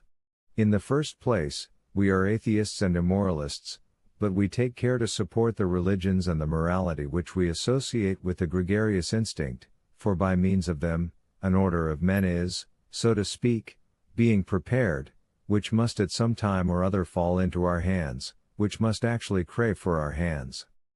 Beyond good and evil, certainly, but we insist upon the unconditional and strict preservation of herd morality. We reserve ourselves the right to several kinds of philosophy which it is necessary to learn, under certain circumstances. The pessimistic kind as a hammer, a European Buddhism might perhaps be indispensable. We should probably support the development and the maturation of democratic tendencies, for it conduces to weakness of will. In socialism we recognize a thorn which prevents smug ease. Attitude towards the people. Our prejudices, we pay attention to the results of crossbreeding. Detached, well-to-do, strong, irony concerning the press and its culture. Our care, that scientific men should not become journalists. We mistrust any form of culture that tolerates newspaper reading or writing. We make our accidental positions, as Goethe and Stendhal did, our experiences, a foreground, and we lay stress upon them, so that we may deceive concerning our backgrounds. We ourselves wait and avoid putting our heart into them. They serve us as refuges, such as a wanderer might require and use, but we avoid feeling at home in them. We are ahead of our fellows in that we have had a disciplina voluntatis. All strength is directed to the development of the will, an art which allows us to wear masks, an art of understanding beyond the passions, also super-European thought at times. This is our preparation before becoming the lawgivers of the future and the lords of the earth, if not we, at least our children. Caution where marriage is concerned. 133. The 20th century. The Abbé Galliani says somewhere, La prévoyance est la cause des guerres actuelles de l'Europe. Si l'on voulait se donner la peine de ne rien prévoir, tout le monde serait tranquille, et je ne crois pas qu'on serait plus malheureux parce qu'on ne ferait pas la guerre. As I in no way share the unwarlike views of my deceased friend Galliani, I have no fear whatever of saying something beforehand with the view of conjuring in some way the cause of wars. A condition of excessive consciousness, after the worst of earthquakes, with new questions. 134. It is the time of the great noon, of the most appalling enlightenment, my particular kind of pessimism, the great starting point. 1. Fundamental contradiction between civilization and the elevation of man. 2. Moral valuations regarded as a history of lies and the art of calumny in the service of the will to power, of the will of the herd, which rises against stronger men. 3. The conditions which determine every elevation in culture, the facilitation of a selection being made at the cost of a crowd, are the conditions of all growth. 4. The multiformity of the world is a question of strength, which sees all things in the perspective of their growth. The moral Christian values to be regarded as the insurrection and mendacity of slaves, in comparison with the aristocratic values of the ancient world. Second book. Criticism of the highest values that have prevailed hitherto. 1. Criticism of religion. All the beauty and sublimity with which we have invested real and imagined things, I will show to be the property and product of man, and this should be his most beautiful apology. Man as a poet, as a thinker, as a god, as love, as power. Oh, the regal liberality with which he has lavished gifts upon things in order to impoverish himself and make himself feel wretched. Hitherto, this has been his greatest disinterestedness, that he admired and worshipped, and knew how to conceal from himself that he it was who had created what he admired. 1. Concerning the origin of religions. 135. The origin of religion. Just as the illiterate man of today believes that his wrath is the cause of his being angry, that his mind is the cause of his thinking, that his soul is the cause of his feeling, in short, just as a mass of psychological entities are still unthinkingly postulated as causes, so, in a still more primitive age, the same phenomena were interpreted by man by means of personal entities. Those conditions of his soul which seemed strange, overwhelming, and rapturous, he regarded as obsessions and bewitching influences emanating from the power of some personality. Thus the Christian, the most puerile and backward man of this age, traces hope, peace, and the feeling of deliverance to a psychological inspiration on the part of God, being by nature a sufferer and a creature in need of repose. States of happiness, peace, and resignation, perforce seem strange to him, and seem to need some explanation. Among intelligent, strong, and vigorous races, the epileptic is mostly the cause of a belief in the existence of some foreign power, but all such examples of apparent subjection, as, for instance, the bearing of the exalted man, of the poet, of the great criminal, or the passions, love and revenge, lead to the invention of supernatural powers. A condition is made concrete by being identified with a personality, and when this condition overtakes anybody, it is ascribed to that personality. In other words, in the psychological concept of God, a certain state of the soul is personified as a cause in order to appear as an effect. The psychological logic is as follows: when the feeling of power suddenly seizes and overwhelms a man, and this takes place in the case of all the great passions, a doubt arises in him concerning his own person. He dare not think himself the cause of this astonishing sensation, and thus he posits a stronger person, a Godhead, as its cause. In short, the origin of religion lies in the extreme feelings of power, which, being strange, take men by surprise, and just as the sick man, who feels one of his limbs unaccountably heavy, concludes that another man must be sitting on it, so the ingenuous homo religiosus divides himself up into several people. Religion is an example of the altération de la personnalité, a sort of fear and sensation of terror in one's own presence, but also a feeling of inordinate rapture and exaltation. Among sick people, the sensation of health suffices to awaken a belief in the proximity of God. 136. Rudimentary psychology of the religious man. All changes are effects, all effects are effects of will. The notion of nature and of natural law is lacking, all effects presuppose an agent. Rudimentary psychology: one is only a cause oneself, when one knows that one has willed something. Result: states of power impute to man the feeling that he is not the cause of them, that he is not responsible for them. They come without being willed to do so, consequently we cannot be their originators. Will that is not free, that is to say, the knowledge of a change in our condition which we have not helped to bring about, requires a strong will. Consequence of this rudimentary psychology: man has never dared to credit himself with his strong and startling moods. He has always conceived them as passive, as imposed upon him from outside. Religion is the offshoot of a doubt concerning the entity of the person, an alteration of the personality, in so far as everything great and strong in man was considered superhuman and foreign. Man belittled himself, he laid the two sides, the very pitiable and weak side, and the very strong and startling side apart, in two spheres, and called the one man and the other God. And he has continued to act on these lines.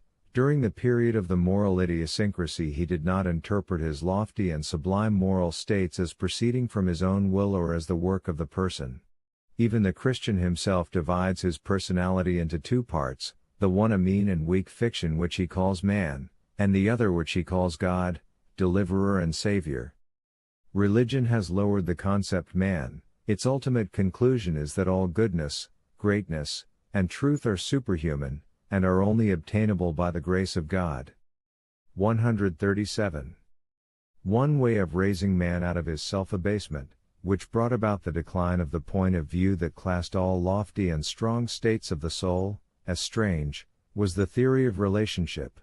These lofty and strong states of the soul could at least be interpreted as the influence of our forebears. We belonged to each other, we were irrevocably joined, we grew in our own esteem, by acting according to the example of a model known to us all. There is an attempt on the part of noble families to associate religion with their own feelings of self-respect. Poets and seers do the same thing. They feel proud that they have been worthy, that they have been selected for such association.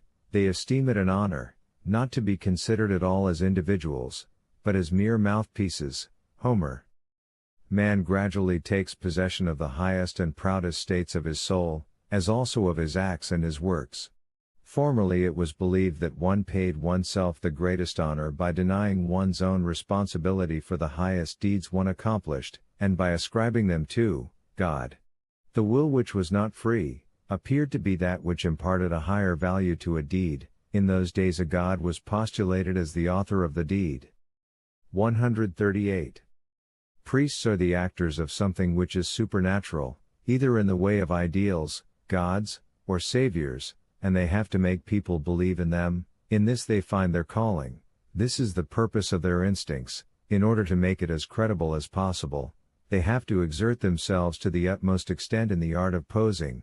Their actors' sagacity must, above all, aim at giving them a clean conscience, by means of which, alone, it is possible to persuade effectively. 139. The priest wishes to make it an understood thing, that he is the highest type of man, that he rules, even over those who wield the power, that he is indispensable and unassailable, that he is the strongest power in the community, not by any means to be replaced or undervalued.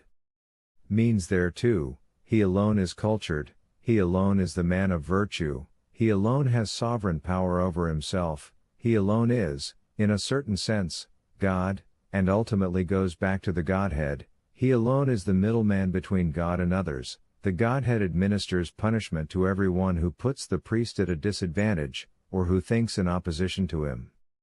Means thereto, truth exists.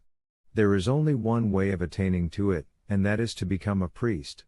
Everything good, which relates either to order, nature, or tradition, is to be traced to the wisdom of the priests. The Holy Book is their work. The whole of nature is only a fulfillment of the maxims which it contains. No other source of goodness exists than the priests. Every other kind of perfection, even the warrior's, is different in rank from that of the priests.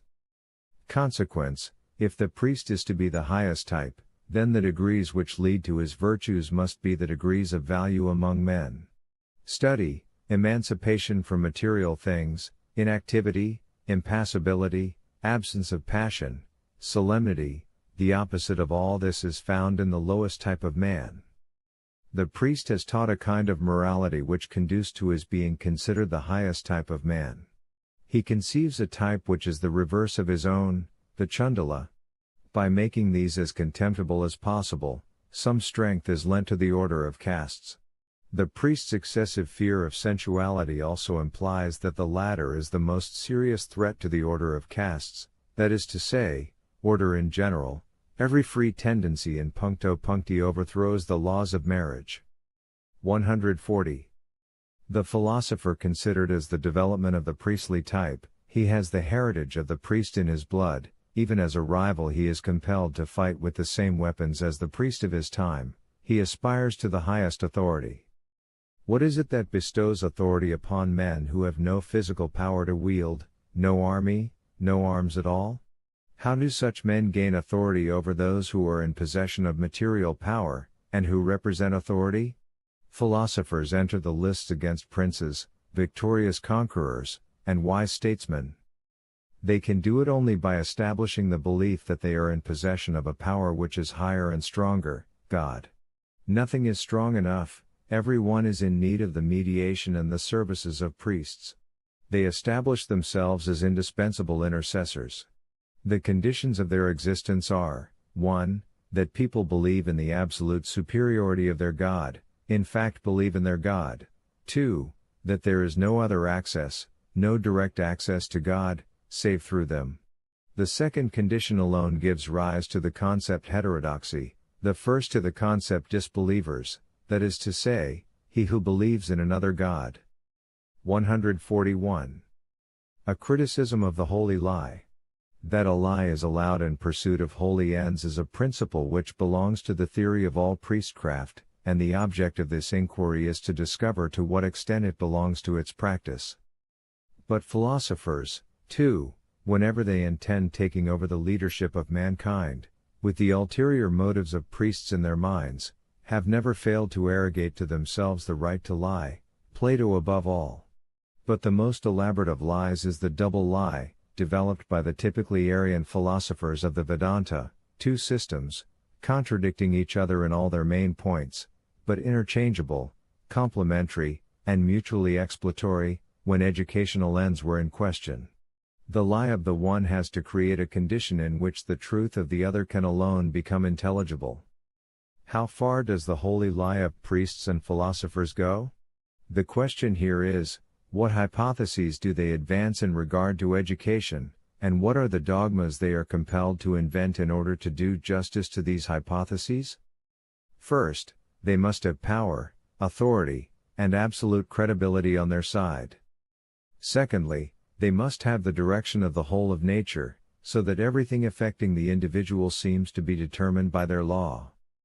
Thirdly, their domain of power must be very extensive, in order that its control may escape the notice of those they subject. They must know the penal code of the life beyond, of the life after death, and, of course, the means whereby the road to blessedness may be discovered.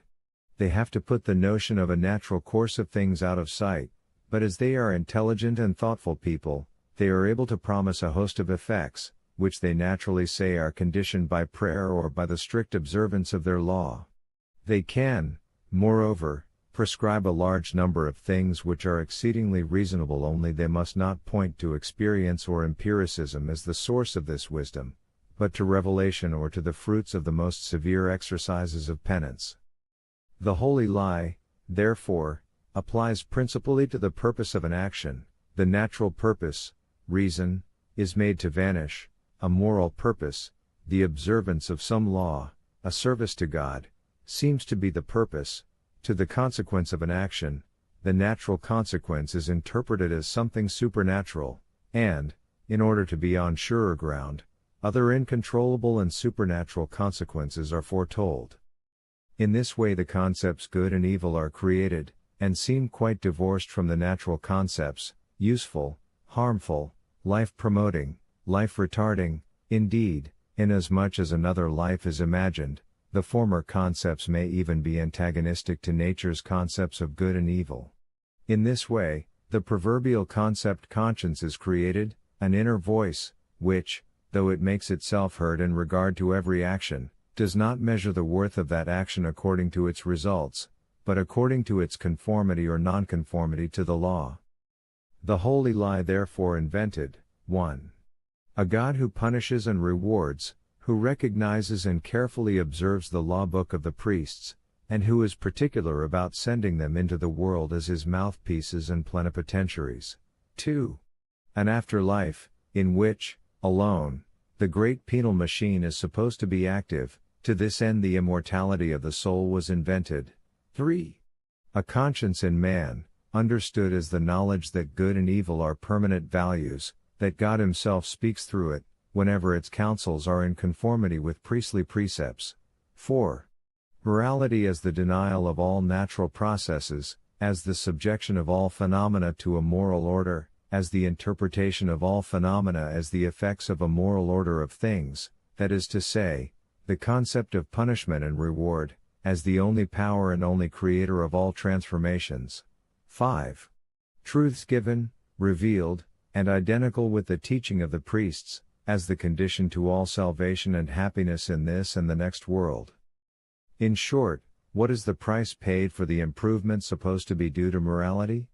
The unhinging of reason, the reduction of all motives to fear and hope, punishment and reward, dependence upon the tutelage of priests, and upon a formulary exactitude which is supposed to express a divine will, the implantation of a conscience which establishes a false science in the place of experience and experiment, as though all one had to do or had not to do were predetermined, a kind of contraction of the seeking and striving spirit, in short, the worst mutilation of man that can be imagined, and it is pretended that the good man is the result. Practically speaking, all reason, the whole heritage of intelligence, subtlety, and caution, the first condition of the priestly canon, is arbitrarily reduced, when it is too late, to a simple mechanical process.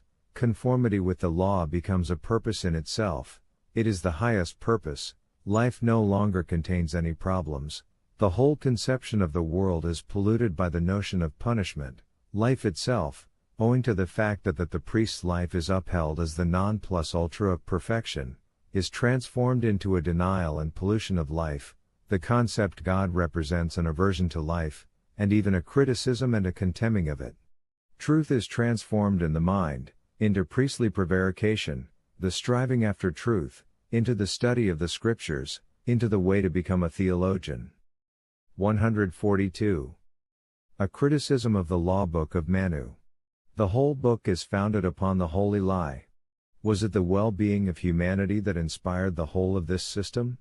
Was this kind of man, who believes in the interested nature of every action, interested or not interested in the success of this system? The desire to improve mankind, whence comes the inspiration to this feeling? Whence is the concept improvement taken? We find a class of men, the sacerdotal class, who consider themselves the standard pattern, the highest example and most perfect expression of the type man. The notion of improving mankind, to this class of men, means to make mankind like themselves. They believe in their own superiority, they will be superior in practice, the cause of the holy lie is the will to power. Establishment of the dominion, to this end, ideas which place a non plus ultra of power with the priesthood are made to prevail. Power acquired by lying was the result of the recognition of the fact that it was not already possessed physically, in a military form. Lying as a supplement to power, this is a new concept of truth. It is a mistake to presuppose unconscious and innocent development in this quarter, a sort of self-deception. Fanatics are not the discoverers of such exhaustive systems of oppression. Cold-blooded reflection must have been at work here, the same sort of reflection which Plato showed when he worked out his state. One must desire the means when one desires the end. Concerning this political maxim, all legislators have always been quite clear. We possess the classical model, and it is specifically Aryan. We can therefore hold the most gifted and most reflective type of man responsible for the most systematic lie that has ever been told. Everywhere almost the lie was copied, and thus avian influence corrupted the world. 143. Much is said today about the Semitic spirit of the New Testament, but the thing referred to is merely priestcraft, and in the purest example of an Aryan law book, in Manu, this kind of Semitic spirit, that is to say, sacerdotalism, is worse than anywhere else. The development of the Jewish hierarchy is not original, they learnt the scheme in Babylon, it is Aryan. When, later on, the same thing became dominant in Europe, under the preponderance of Germanic blood, this was in conformity to the spirit of the ruling race, a striking case of atavism. The Germanic Middle Ages aimed at a revival of the Aryan order of castes. Mohammedanism in its turn learned from Christianity the use of a beyond as an instrument of punishment. The scheme of a permanent community, with priests at its head, this oldest product of Asia's great culture in the domain of organization, naturally provoked reflection and imitation in every way. Plato is an example of this, but above all, the Egyptians. 144. Moralities and religions are the principal means by which one can modify men into whatever one, provided one is possessed of an overflow of creative power, and can cause one's will to prevail over long periods of time. 145. If one wished to see an affirmative Aryan religion which is the product of a ruling class, one should read the law book of Manu. The deification of the feeling of power in the Brahmin, it is interesting to note that it originated in the warrior caste, and was later transferred to the priests. If one wished to see an affirmative religion of the Semitic order, which is the product of the ruling class, one should read the Quran or the earlier portions of the Old Testament. Mohammedanism, as a religion for men, has profound contempt for the sentimentality and prevarication of Christianity, which, according to Mohammedans, is a woman's religion. If one wished to see a negative religion of the Semitic order, which is the product of the oppressed class, one should read the New Testament, which, according to Indian and Aryan points of view, is a religion for the Chandala. If one wished to see a negative Aryan religion, which is the product of the ruling classes, one should study Buddhism. It is quite in the nature of things that we have no Aryan religion which is the product of the oppressed classes, for that would have been a contradiction. A race of masters is either paramount or else it goes to the dogs. 146. Religion, per se, has nothing to do with morality, yet both offshoots of the Jewish religion are essentially moral religions, which prescribe the rules of living, and procure obedience to their principles by means of rewards and punishment. 147. Paganism, Christianity. Paganism is that which says yea to all that is natural, it is innocence in being natural, naturalness. Christianity is that which says no to all that is natural, it is a certain lack of dignity in being natural, hostility to nature. Innocent, Petronius is innocent, for instance. Beside this happy man, a Christian is absolutely devoid of innocence. But since even the Christian status is ultimately only a natural condition, the term Christian soon begins to mean the counterfeiting of the psychological interpretation. 148. The Christian priest is from the root a mortal enemy of sensuality. One cannot imagine a greater contrast to his attitude than the guileless, slightly odd, and solemn attitude, which the religious rites of the most honorable women in Athens maintained in the presence of the symbol of sex. In all non-ascetic religions the procreative act is the secret per se, a sort of symbol of perfection and of the designs of the future, rebirth, immortality. 149. Our belief in ourselves is the greatest fetter, the most telling spur, and the strongest pinion. Christianity ought to have elevated the innocence of man to the position of an article of belief. Men would then have become gods. In those days believing was still possible. 150. The egregious lie of history, as if it were the corruption of paganism that opened the road to Christianity. As a matter of fact, it was the enfeeblement and moralization of the man of antiquity. The new interpretation of natural functions, which made them appear like vices, had already gone before. 151. Religions are ultimately wrecked by the belief in morality. The idea of the Christian moral God becomes untenable, hence atheism, as though there could be no other God. Culture is likewise wrecked by the belief in morality. For when the necessary and only possible conditions of its growth are revealed, nobody will any longer countenance it. Buddhism. 152. The physiology of nihilistic religions. All in all, the nihilistic religions are systematized histories of sickness described in religious and moral terminology. In pagan cultures it is around the interpretation of the great annual cycles that the religious cult turns. In Christianity it is around a cycle of paralytic phenomena. 153. This nihilistic religion gathers together all the decadent elements and things of like order which it can find in antiquity, namely a. The weak and the botched, the refuse of the ancient world, and that of which it rid itself with most violence. b. Those who are morally obsessed and anti-pagan. c. Those who are weary of politics and indifferent, the blasé Romans, the denationalized, who know not what they are. d. Those who are tired of themselves, who are happy to be party to a subterranean conspiracy. 154. Buddha versus Christ. Among the nihilistic religions, Christianity and Buddhism may always be sharply distinguished. Buddhism is the expression of a fine evening, perfectly sweet and mild. It is a sort of gratitude towards all that lies hidden, including that which it entirely lacks, namely, bitterness, disillusionment, and resentment. Finally, it possesses lofty intellectual love, it has got over all the subtlety of philosophical contradictions, and is even resting after it, though it is precisely from that source that it derives its intellectual glory and its glow as of a sunset. It originated in the higher classes.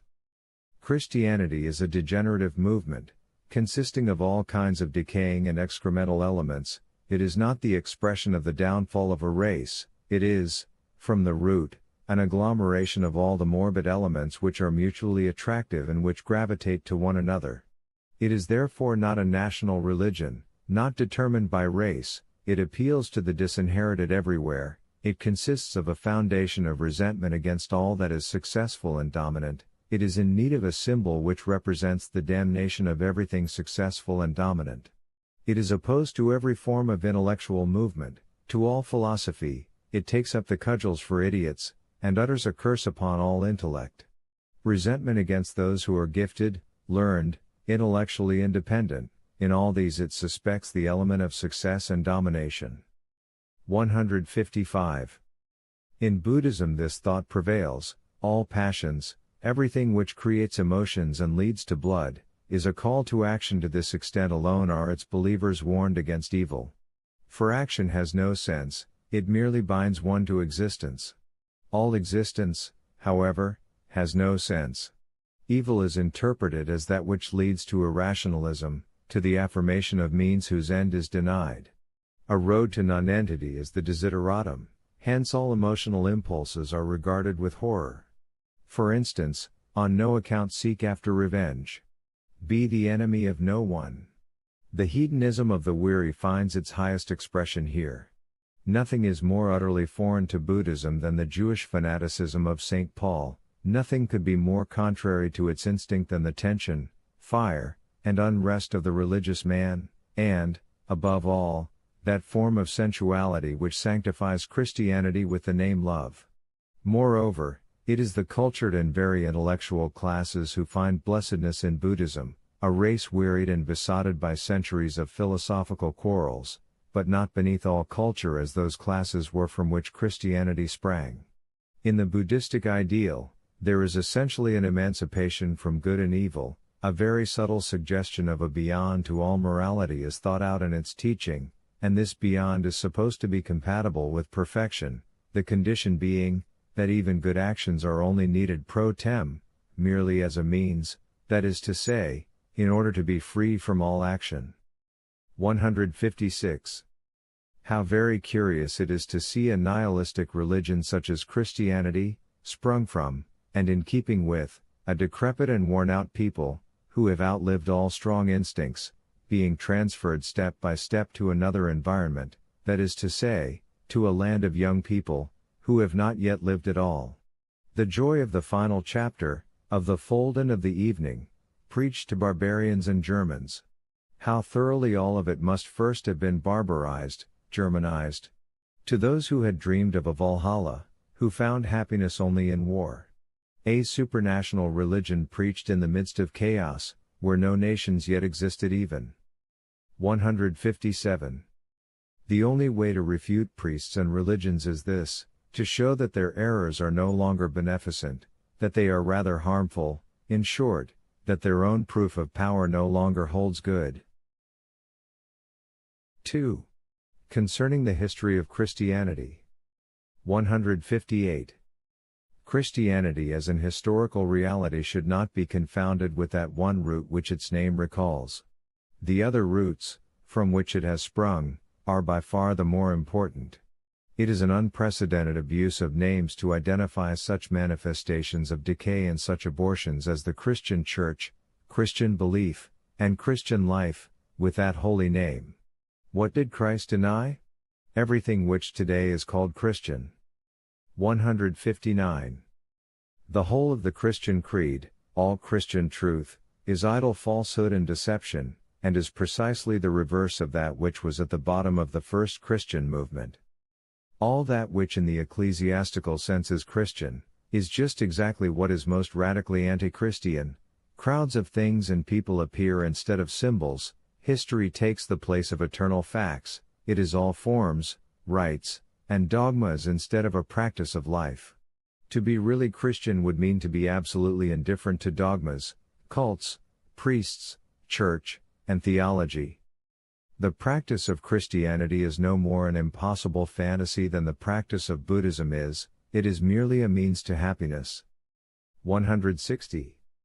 Jesus goes straight to the point, the kingdom of heaven in the heart, and he does not find the means in duty to the Jewish church. He even regards the reality of Judaism, its need to maintain itself, as nothing. He is concerned purely with the inner man. Neither does he make anything of all the coarse forms relating to man's intercourse with God. He is opposed to the whole of the teaching of repentance and atonement. He points out how man ought to live in order to feel himself deified, and how futile it is on his part to hope to live properly by showing repentance and contrition for his sins. Sin is of no account, is practically his chief standpoint. Sin, repentance, forgiveness, all this does not belong to Christianity, It is Judaism or paganism which has become mixed up with Christ's teaching. 161. The kingdom of heaven is a state of the heart, of children it is written, for theirs is the kingdom of heaven. It has nothing to do with superterrestrial things. The kingdom of God cometh, not chronologically or historically, not on a certain day in the calendar. It is not something which one day appears and was not previously there. It is a change of feeling in the individual. It is something which may come at any time and which may be absent at any time. 162. The thief on the cross, when the criminal himself, who endures a painful death, declares, the way this Jesus suffers and dies, without a murmur of revolt or enmity, graciously and resignedly, is the only right way, he assents to the gospel, and by this very fact he is in paradise. 163. Jesus bids us, not to resist, either by deeds or in our heart, him who ill-treats us. He bids us admit of no grounds for separating ourselves from our wives. He bids us make no distinction between foreigners and fellow countrymen, strangers and familiars. He bids us show anger to no one, and treat no one with contempt, give alms secretly, not to desire to become rich, not to swear, not to stand in judgment, become reconciled with our enemies and forgive offenses, not to worship in public. Blessedness is nothing promised, it is here, with us, if we only wish to live and act in a particular way. 164. Subsequent editions, the whole of the prophet and thaumaturgist attitudes and the bad temper, while the conjuring up of a supreme tribunal of justice is an abominable corruption, see Mark 6:11, and whosoever shall not receive you. Verily I say unto you, it shall be more tolerable for Sodom and Gomorrah, etc. The fig tree, Matthew 21:18, 19, now in the morning as he returned into the city, he hungered. And when he saw a fig tree in the way, he came to it, and found nothing thereon, but leaves only, and said unto it, Let no fruit grow on thee henceforward forever. And presently the fig tree withered away. 165. The teaching of rewards and punishments has become mixed up with Christianity in a way which is quite absurd. Everything is thereby spoiled. In the same way, the practice of the first ecclesia militans, of the Apostle Paul and his attitude, is put forward as if it had been commanded or predetermined. The subsequent glorification of the actual life and teaching of the first Christians, as if everything had been prescribed beforehand and had been only a matter of following directions, and as for the fulfillment of scriptural prophecies, how much of all that is more than forgery and cooking? 166.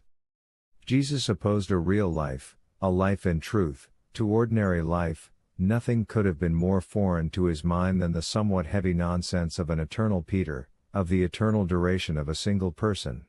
Precisely what he combats is the exaggerated importance of the person. How can he wish to immortalize it? He likewise combats the hierarchy within the community. He never promises a certain proportion of reward for a certain proportion of deserts. How can he have meant to teach the doctrine of punishment and reward in a beyond? 167. Christianity is an ingenuous attempt at bringing about a Buddhistic movement in favor of peace, sprung from the very heart of the resenting masses, but transformed by Paul into a mysterious pagan cult, which was ultimately able to accord with the whole of state organization, and which carries on war, condemns, tortures, conjures, and hates. Paul bases his teaching upon the need of mystery felt by the great masses capable of religious emotions. He seeks a victim, a bloody phantasmagoria, which may be equal to a contest with the images of a secret cult, God on the cross, the drinking of blood, the unio mystica with the victim. He seeks the prolongation of life after death, the blessed and atoned afterlife of the individual soul, which he puts in causal relation with the victim already referred to, according to the type of Dionysus, Mithras, Osiris. He feels the necessity of bringing notions of guilt and sin into the foreground, not a new practice of life, as Jesus himself demonstrated and taught, but a new cult, a new belief, a belief in a miraculous metamorphosis, salvation through belief. He understood the great needs of the pagan worlds, and he gave quite an absolutely arbitrary picture of those two plain facts, Christ's life and death. He gave the whole a new accent, altering the equilibrium everywhere. He was one of the most active destroyers of primitive Christianity. The attempt made on the life of priests and theologians culminated, thanks to Paul, in a new priesthood and theology, a ruling caste and a church. The attempt made to suppress the fussy importance of the person, culminated in the belief in the eternal personality, and in the anxiety concerning eternal salvation, and in the most paradoxical exaggeration of individual egoism. This is the humorous side of the question, tragic humor. Paul again set up on a large scale precisely what Jesus had overthrown by his life. At last, when the church edifice was complete, it even sanctioned the existence of the state. 168. The church is precisely that against which Jesus inveighed, and against which he taught his disciples to fight. 169. A God who died for our sins, salvation through faith, resurrection after death, all these things are the counterfeit coins of real Christianity, for which that pernicious blockhead Paul must be held responsible. The life which must serve as an example consists in love and humility, in the abundance of hearty emotion which does not even exclude the lowliest, in the formal renunciation of all desire of making its rights felt, in conquest, in the sense of triumph over oneself, in the belief in salvation in this world, despite all sorrow, opposition, and death, in forgiveness and the absence of anger and contempt, in the absence of a desire to be rewarded, in the refusal to be bound to anybody, abandonment to all that is most spiritual and intellectual, in fact, a very proud life controlled by the will of a servile and poor life. Once the Church had allowed itself to take over all the Christian practice, and had formally sanctioned the state, that kind of life which Jesus combats and condemns, it was obliged to lay the sense of Christianity in other things than early Christian ideals, that is to say, in the faith in incredible things, in the ceremonial of prayers, worship, feasts, etc. etc. The notion sin, forgiveness, punishment, reward, everything, in fact, which had nothing in common with, and was quite absent from, primitive Christianity, now comes into the foreground. An appalling stew of Greek philosophy and Judaism, asceticism, continual judgments and condemnations, the order of rank, etc. 170. Christianity has, from the first, always transformed the symbolical into crude realities. 1. The antitheses true life and false life were misunderstood and changed into life here and life beyond. 2. The notion eternal life, as opposed to the personal life which is ephemeral, is translated into personal immortality. 3. The process of fraternizing by means of sharing the same food and drink, after the Hebrew-Arabian manner, is interpreted as the miracle of transubstantiation. 4.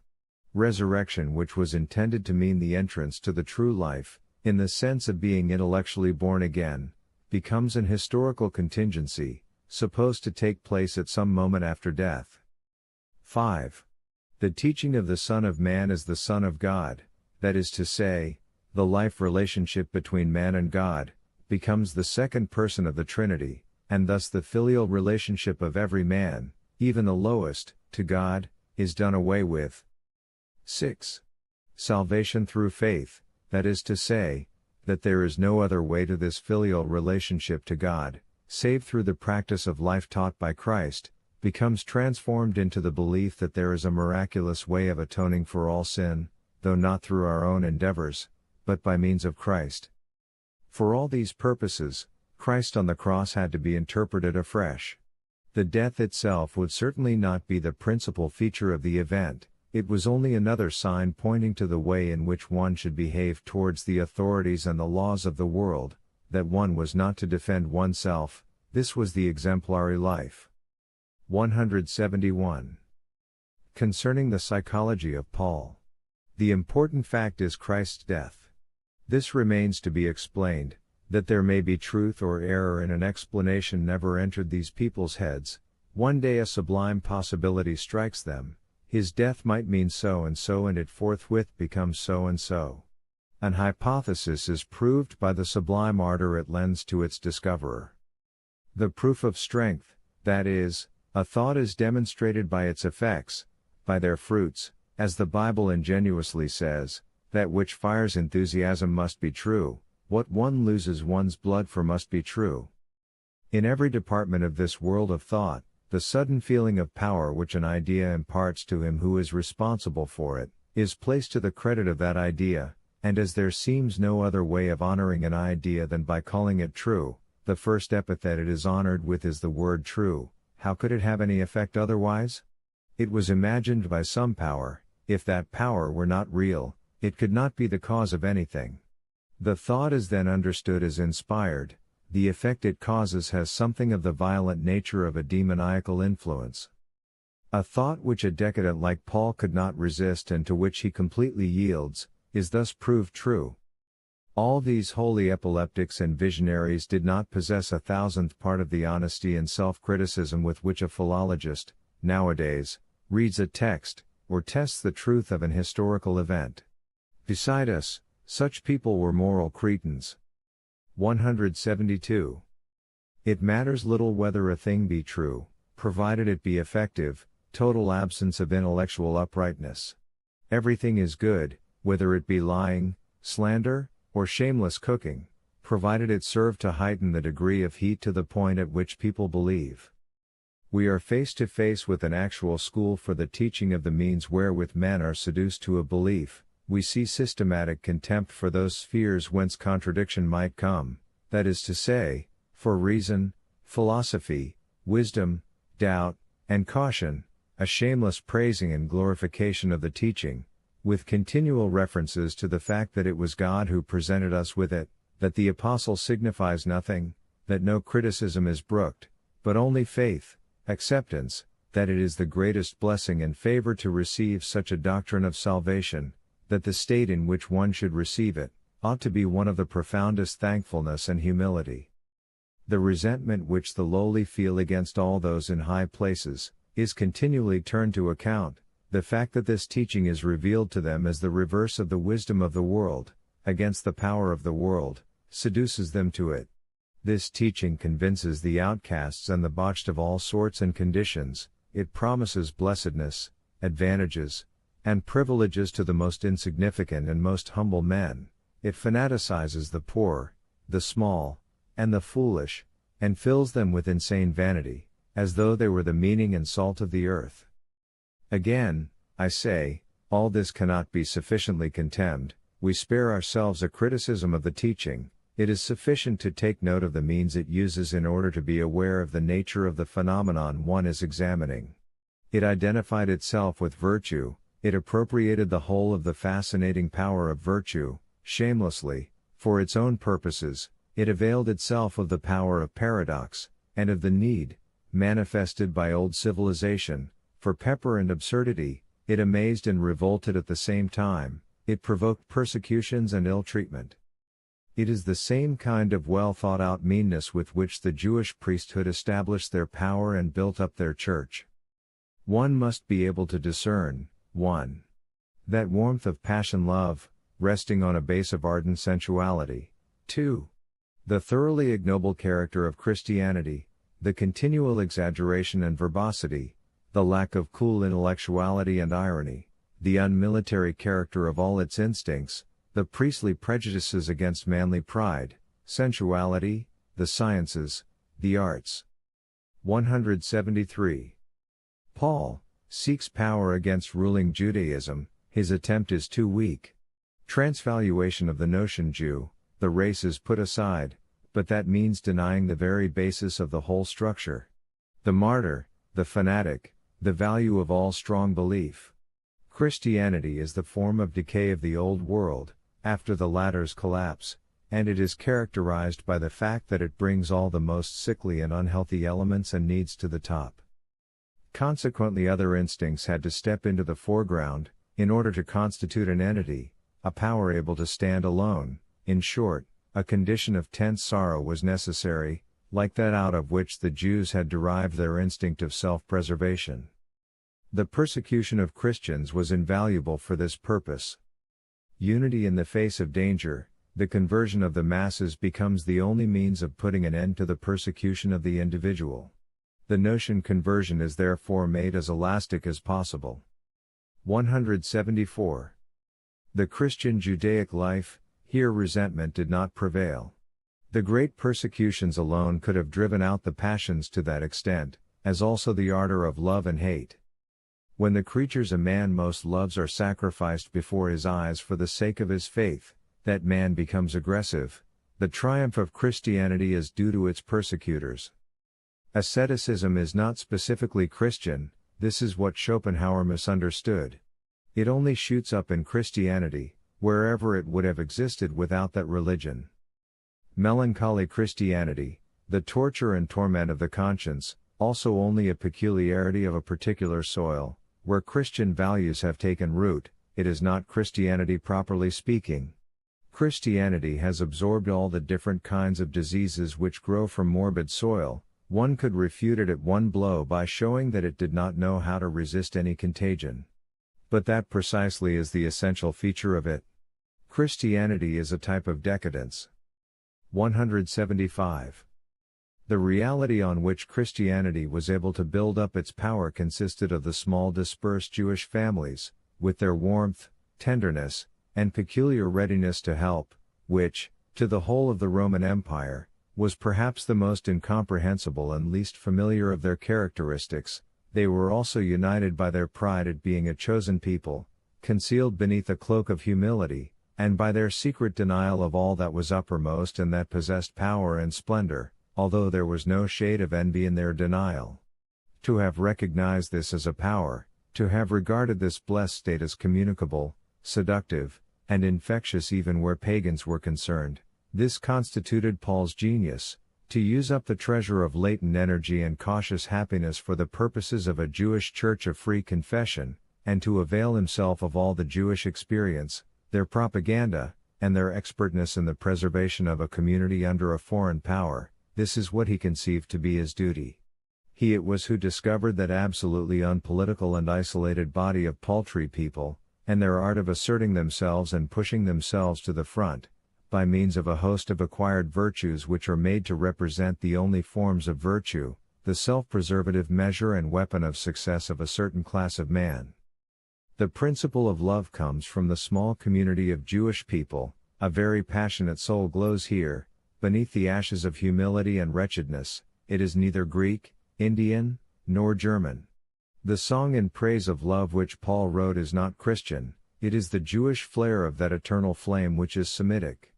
If Christianity has done anything essentially new in a psychological sense, it is this, that it has increased the temperature of the soul among those cooler and more noble races who were at one time at the head of affairs. It discovered that the most wretched life could be made rich and invaluable, by means of an elevation of the temperature of the soul.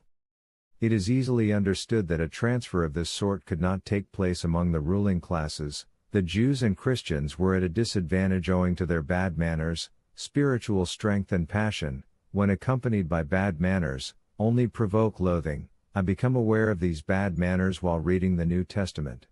It was necessary to be related both in baseness and sorrow with this type of lower manhood in order to feel anything attractive in him. The attitude a man maintains towards the New Testament is a test of the amount of taste he may have for the classics. See Tacitus.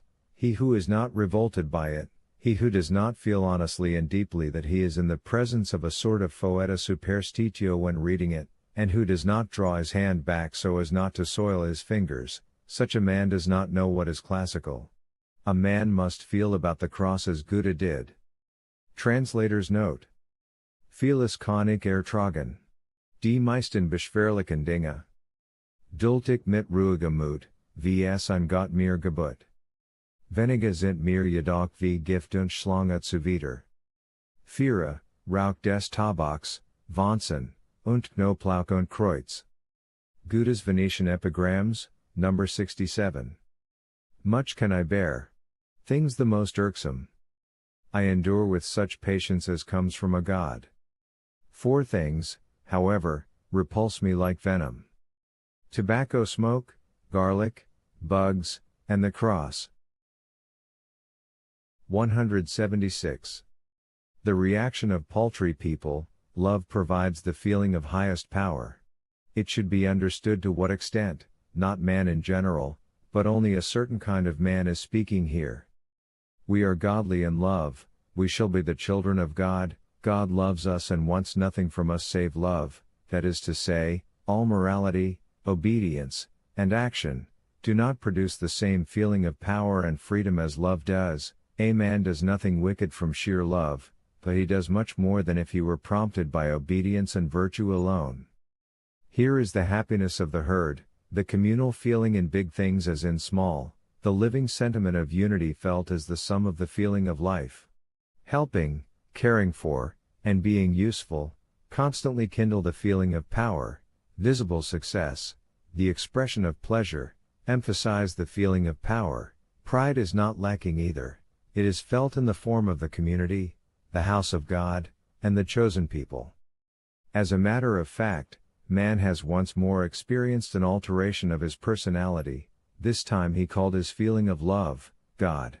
The awakening of such a feeling must be pictured. It is a sort of ecstasy, a strange language, a gospel. It was this newness which did not allow man to attribute love to himself. He thought it was God leading him on and taking shape in his heart. God descends among men, one's neighbor is transfigured and becomes a God, in so far as he provokes the sentiment of love. Jesus is the neighbor, the moment he is transfigured in thought into a God, and into a cause provoking the feeling of power. 177. Believers are aware that they owe an infinite amount to Christianity, and therefore conclude that its founder must have been a man of the first rank. This conclusion is false, but it is typical of the reverence. Regarded objectively, it is, in the first place, just possible that they are mistaken concerning the extent of their debt to Christianity. A man's convictions prove nothing concerning the thing he is convinced about, and in religions they are more likely to give rise to suspicions.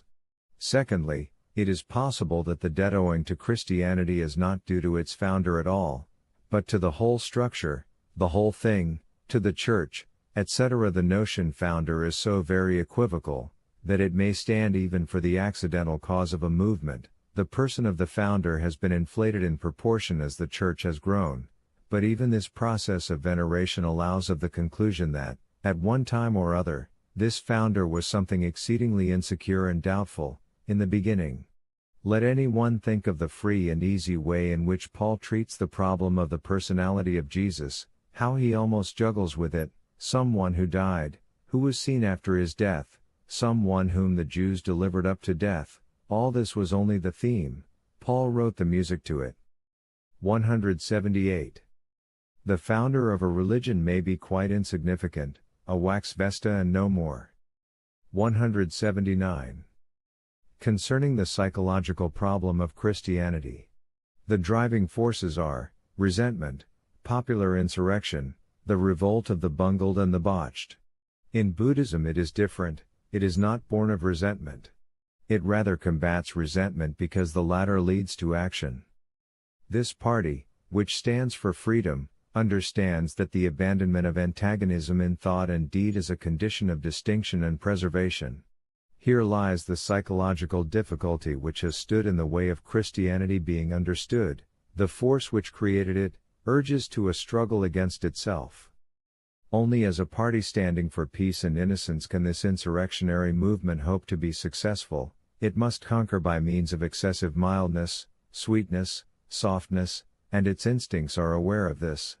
The feat was to deny and condemn the force, of which man is the expression, and to press the reverse of that force continually to the fore, by word and deed. 180. The pretense of youthfulness. It is a mistake to imagine that, with Christianity, an ingenuous and youthful people rose against an old culture. The story goes that it was out of the lowest levels of society, where Christianity flourished and shot its roots, that the more profound source of life gushed forth afresh. But nothing can be understood of the psychology of Christianity, if it be supposed that it was the expression of revived youth among a people, or of the resuscitated strength of a race.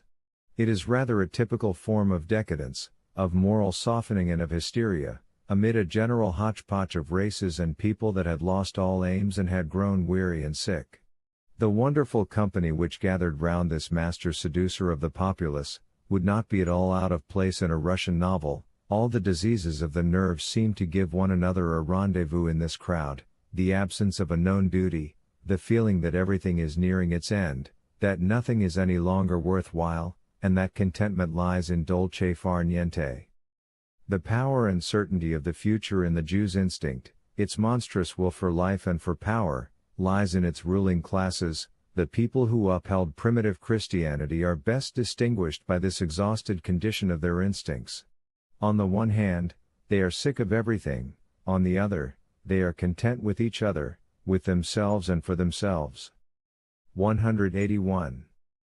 Christianity regarded as emancipated Judaism, just as a nobility which is both racial and indigenous ultimately emancipates itself from these conditions, and goes in search of kindred elements. 1. As a church, community, on the territory of the state, as an unpolitical institution. 2. As life, reading, practice, art of living. 3.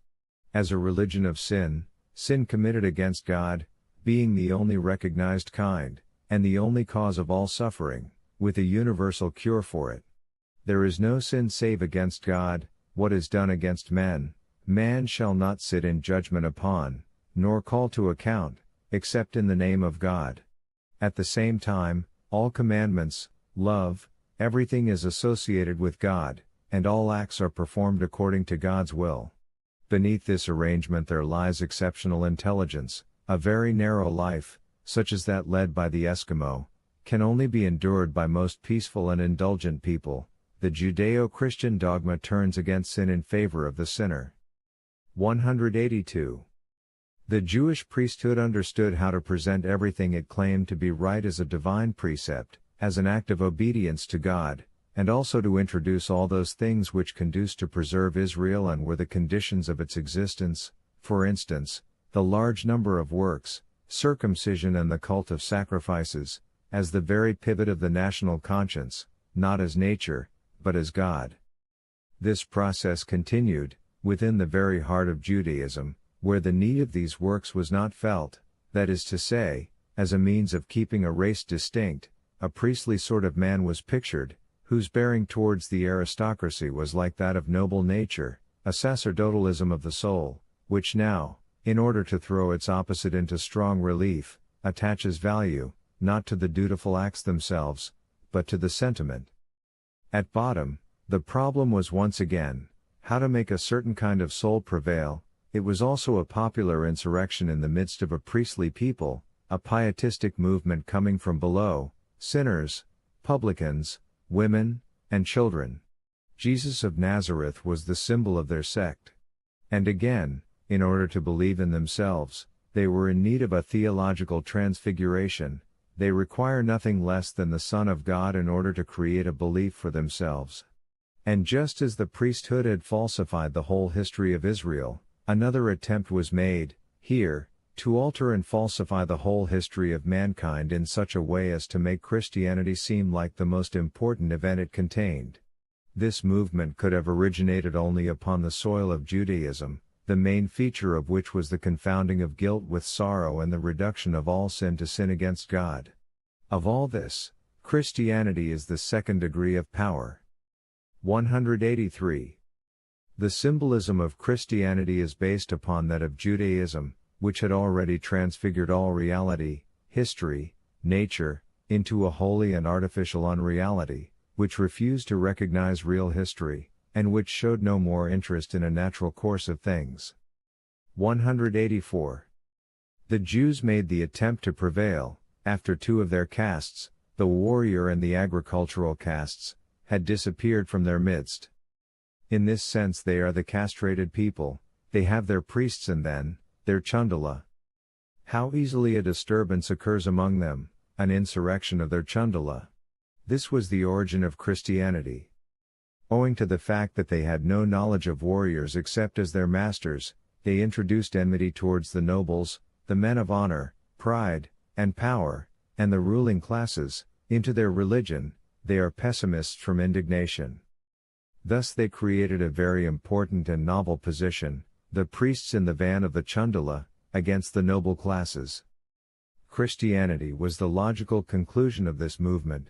Even in the Jewish priesthood, it still scented the existence of the caste, of the privileged and noble minority. It therefore did away with priests.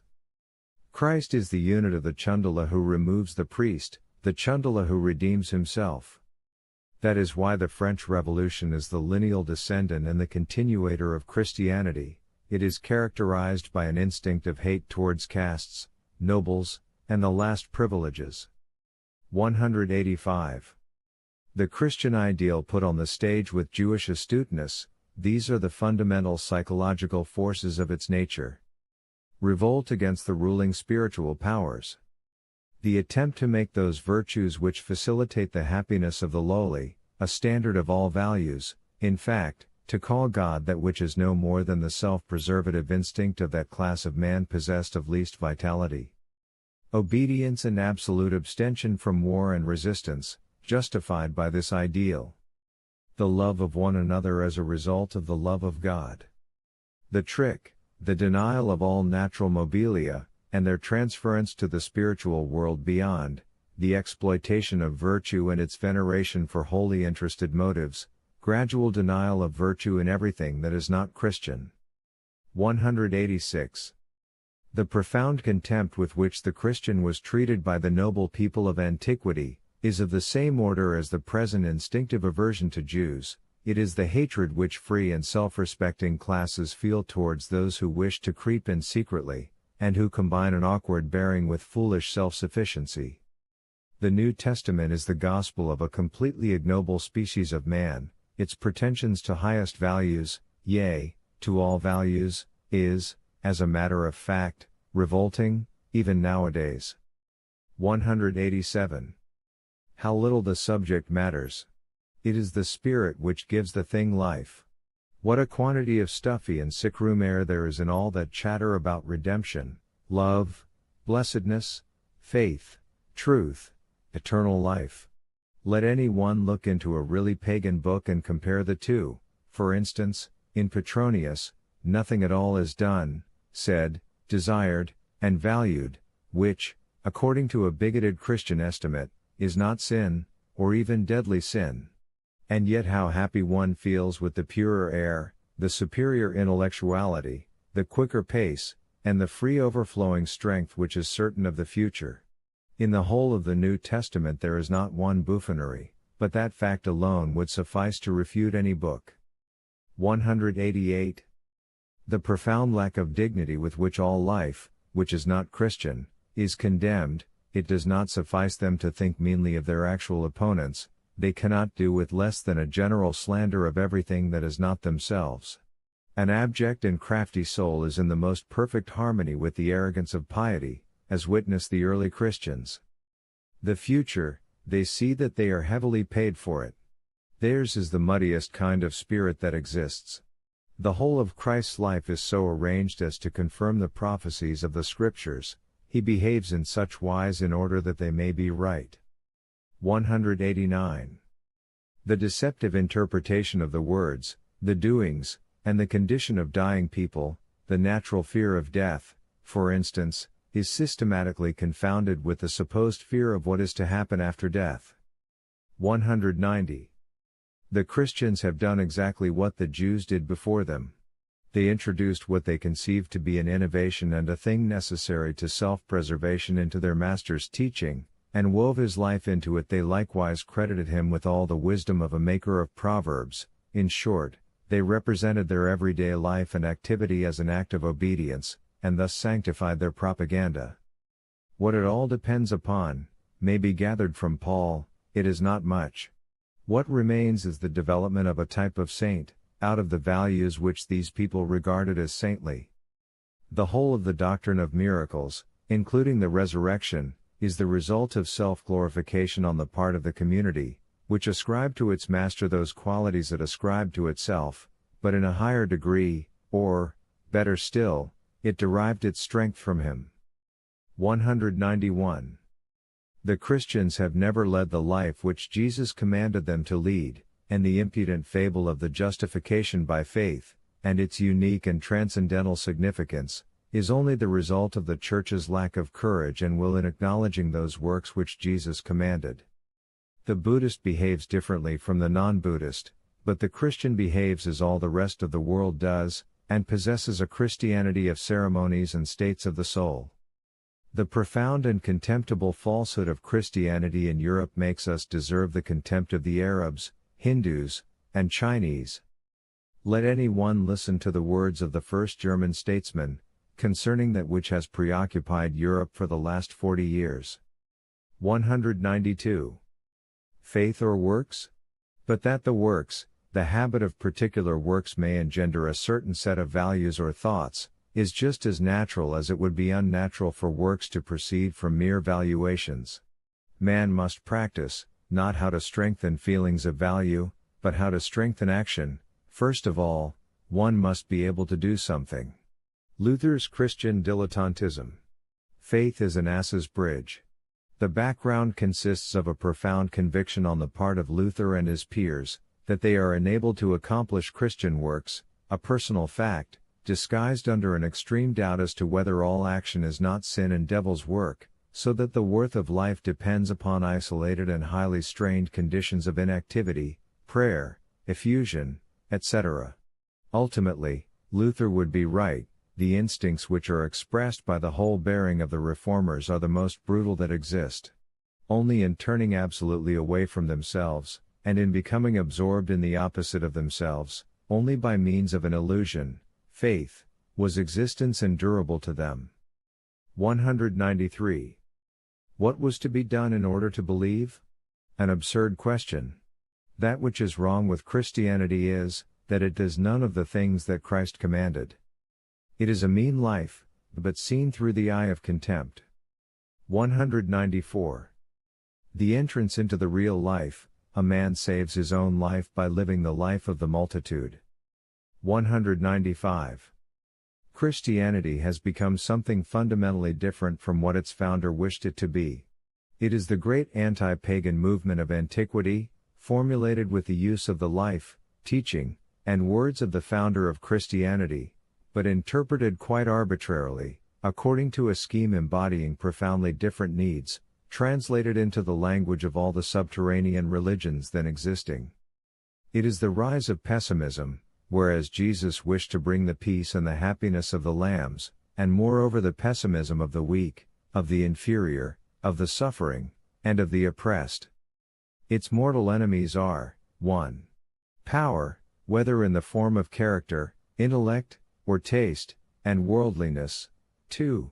The good cheer of classical times, the noble levity and skepticism, hard pride, eccentric dissipation, and cold frugality of the sage, Greek refinement in manners, words, and form. Its mortal enemy is as much the Roman as the Greek. The attempt on the part of anti-paganism to establish itself on a philosophical basis, and to make its tenets possible, it shows a taste for the ambiguous figures of antique culture, and above all for Plato, who was, more than any other, an anti-Hellene and Semite in instinct. It also shows a taste for Stoicism, which is essentially the work of Semites. Dignity is regarded as severity, law, virtue is held to be greatness, self-responsibility, authority, greatest sovereignty over oneself. This is Semitic. The Stoic is an Arabian sheik wrapped in Greek togas and notions. 196. Christianity only resumes the fight which had already been begun against the classical ideal and noble religion. As a matter of fact, the whole process of transformation is only an adaptation to the needs and to the level of intelligence of religious masses then existing, those masses which believed in Isis, Mithras, Dionysus, and the Great Mother, and which demanded the following things of a religion: 1. Hopes of a beyond. 2. The bloody phantasmagoria of animal sacrifice, the mystery. 3. Holy legend and the redeeming deed. 4. Asceticism, denial of the world, superstitious purification. 5. A hierarchy as a part of the community. In short, Christianity everywhere fitted the already prevailing and increasing anti-pagan tendency, those cults which Epicurus combated, or more exactly, those religions proper to the lower herd, women, slaves, and ignoble classes. The misunderstandings are therefore the following. 1. The immortality of the individual. 2. The assumed existence of another world. 3. The absurd notion of punishment and expiation in the heart of the interpretation of existence. 4. The profanation of the divine nature of man, instead of its accentuation, and the construction of a very profound chasm, which can only be crossed by the help of a miracle or by means of the most thorough self-contempt. 5. The whole world of corrupted imagination and morbid passion, instead of a simple and loving life of action, instead of Buddhistic happiness attainable on earth. 6. An ecclesiastical order with a priesthood, theology, cults, and sacraments, in short, everything that Jesus of Nazareth combated. 7. The miraculous in everything and everybody, superstition too, while precisely the trait which distinguished Judaism and primitive Christianity was their repugnance to miracles and their relative rationalism. 197. The psychological prerequisites, ignorance and lack of culture, the sort of ignorance which has unlearned every kind of shame. Let any one imagine those impudent saints in the heart of Athens. The Jewish instinct of a chosen people, they appropriate all the virtues, without further ado, as their own, and regard the rest of the world as their opposite. This is a profound sign of spiritual depravity. The total lack of real aims and real duties, for which other virtues are required than those of the bigot, the state undertook this work for them, and the impudent people still behaved as though they had no need of the state. Except ye become as little children. Oh, how far we are from this psychological ingenuousness. 198. The founder of Christianity had to pay dearly for having directed his teaching at the lowest classes of Jewish society and intelligence. They understood him only according to the limitations of their own spirit. It was a disgrace to concoct a history of salvation, a personal God, a personal Savior, a personal immortality, and to have retained all the meanness of the person, and of the history of a doctrine which denies the reality of all that is personal and historical. The legend of salvation takes the place of the symbolic now and all time, of the symbolic here and everywhere, and miracles appear instead of the psychological symbol. 199. Nothing is less innocent than the New Testament. The soil from which it sprang is known. These people, possessed of an inflexible will to assert themselves, and who, once they had lost all natural hold on life, and had long existed without any right to existence, still knew how to prevail by means of hypotheses which were as unnatural as they were imaginary, calling themselves the chosen people, the community of saints, the people of the promised land, and the church. These people made use of their pia phraus with such skill, and with such clean consciences, that one cannot be too cautious when they preach morality.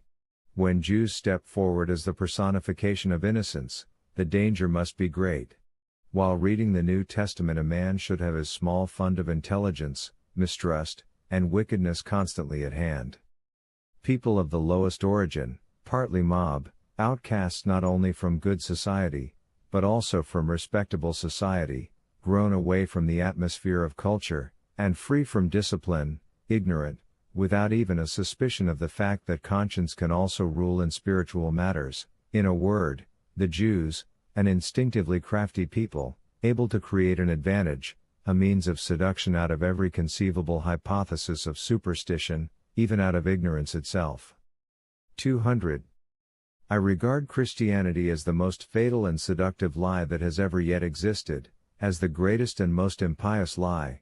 I can discern the last sprouts and branches of its ideal beneath every form of disguise. I decline to enter into any compromise or false position in reference to it. I urge people to declare open war with it. The morality of paltry people as the measure of all things, this is the most repugnant kind of degeneracy that civilization has ever yet brought into existence. And this kind of ideal is hanging still, under the name of God, over men's heads. 201. However modest one's demands may be concerning intellectual cleanliness, when one touches the New Testament one cannot help experiencing a sort of inexpressible feeling of discomfort, for the unbounded cheek with which the least qualified people will have their say in its pages, in regard to the greatest problems of existence, and claim to sit in judgment on such matters, exceeds all limits. The impudent levity with which the most unwieldy problems are spoken of here, life, the world, God, the purpose of life, as if they were not problems at all, but the most simple things which these little bigots know all about. 202. This was the most fatal form of insanity that has ever yet existed on earth, when these little lying abortions of bigotry begin laying claim to the words God, Last Judgment, Truth, Love, Wisdom, Holy Spirit, and thereby distinguishing themselves from the rest of the world, when such men begin to transvalue values to suit themselves, as though they were the sense, the salt, the standard, and the measure of all things, then all that one should do is this: build lunatic asylums for their incarceration. To persecute them was an egregious act of antique folly, this was taking them too seriously, it was making them serious. The whole fatality was made possible by the fact that a similar form of megalomania was already in existence, the Jewish form. Once the gulf separating the Jews from the Christian Jews was bridged, the Christian Jews were compelled to employ those self-preservative measures afresh which were discovered by the Jewish instinct, for their own self-preservation, after having accentuated them, and again through the fact that Greek moral philosophy had done everything that could be done to prepare the way for moral fanaticism, even among Greeks and Romans, and to render it palatable. Plato, the great importer of corruption, who was the first to refuse to see nature in morality, and who had already deprived the Greek gods of all their worth by his notion good was already tainted with Jewish bigotry, in Egypt. 203. These small virtues of gregarious animals do not by any means lead to eternal life. To put them on the stage in such a way, and to use them for one's own purpose is perhaps very smart, but to him who keeps his eyes open, even here, it remains, in spite of all, the most ludicrous performance. A man by no means deserves privileges, either on earth or in heaven, because he happens to have attained to perfection in the art of behaving like a good-natured little sheep. At best, he only remains a dear, absurd little ram with horns, provided, of course, he does not burst with vanity or excite indignation by assuming the airs of a supreme judge. What a terrible glow of false coloring here floods the meanest virtues, as though they were the reflection of divine qualities. The natural purpose and utility of every virtue is systematically hushed up, it can only be valuable in the light of a divine command or model, or in the light of the good which belongs to a beyond or a spiritual world. This is magnificent. As if it were a question of the salvation of the soul, but it was a means of making things bearable here with as many beautiful sentiments as possible. 204. The law, which is the fundamentally realistic formula of certain self-preservative measures of a community, forbids certain actions that have a definite tendency to jeopardize the welfare of that community. It does not forbid the attitude of mind which gives rise to these actions, for in the pursuit of other ends the community requires these forbidden actions, namely, when it is a matter of opposing its enemies. The moral idealist now steps forward and says, God sees into men's hearts, the action itself counts for nothing, the reprehensible attitude of mind from which it proceeds must be extirpated. In normal conditions men laugh at such things, it is only in exceptional cases, when a community lives quite beyond the need of waging war in order to maintain itself, that an ear is lent to such things. Any attitude of mind is abandoned, the utility of which cannot be conceived. This was the case, for example, when Buddha appeared among a people that was both peaceable and afflicted with great intellectual weariness. This was also the case in regard to the first Christian community, as also the Jewish, the primary condition of which was the absolutely unpolitical Jewish society. Christianity could grow only upon the soil of Judaism, that is to say, among a people that had already renounced the political life, and which led a sort of parasitic existence within the Roman sphere of government. Christianity goes a step farther, It allows men to emasculate themselves even more, the circumstances actually favor their doing so. Nature is expelled from morality when it is said, "Love ye your enemies," for nature's injunction, "Ye shall love your neighbor and hate your enemy," has now become senseless in the law. In instinct, now, even the love a man feels for his neighbor must first be based upon something, a sort of love of God. God is introduced everywhere, and utility is withdrawn. The natural origin of morality is denied everywhere. The veneration of nature, which lies in acknowledging a natural morality, is destroyed to the roots. Whence comes the seductive charm of this emasculate ideal of man?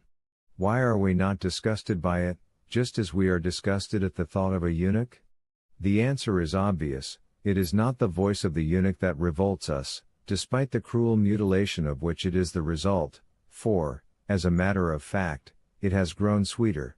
And owing to the very fact that the male organ has been amputated from virtue, its voice now has a feminine ring, which, formerly, was not to be discerned. On the other hand, we have only to think of the terrible hardness, dangers, and accidents to which a life of manly virtues leads, the life of a Corsican, even at the present day, or that of a heathen Arab, which resembles the Corsican's life even to the smallest detail. The Arab songs might have been written by Corsicans, in order to perceive how the most robust type of man was fascinated and moved by the voluptuous ring of this goodness and purity, a pastoral melody, an idyll, the good man. Such things have most effect in ages when tragedy is abroad.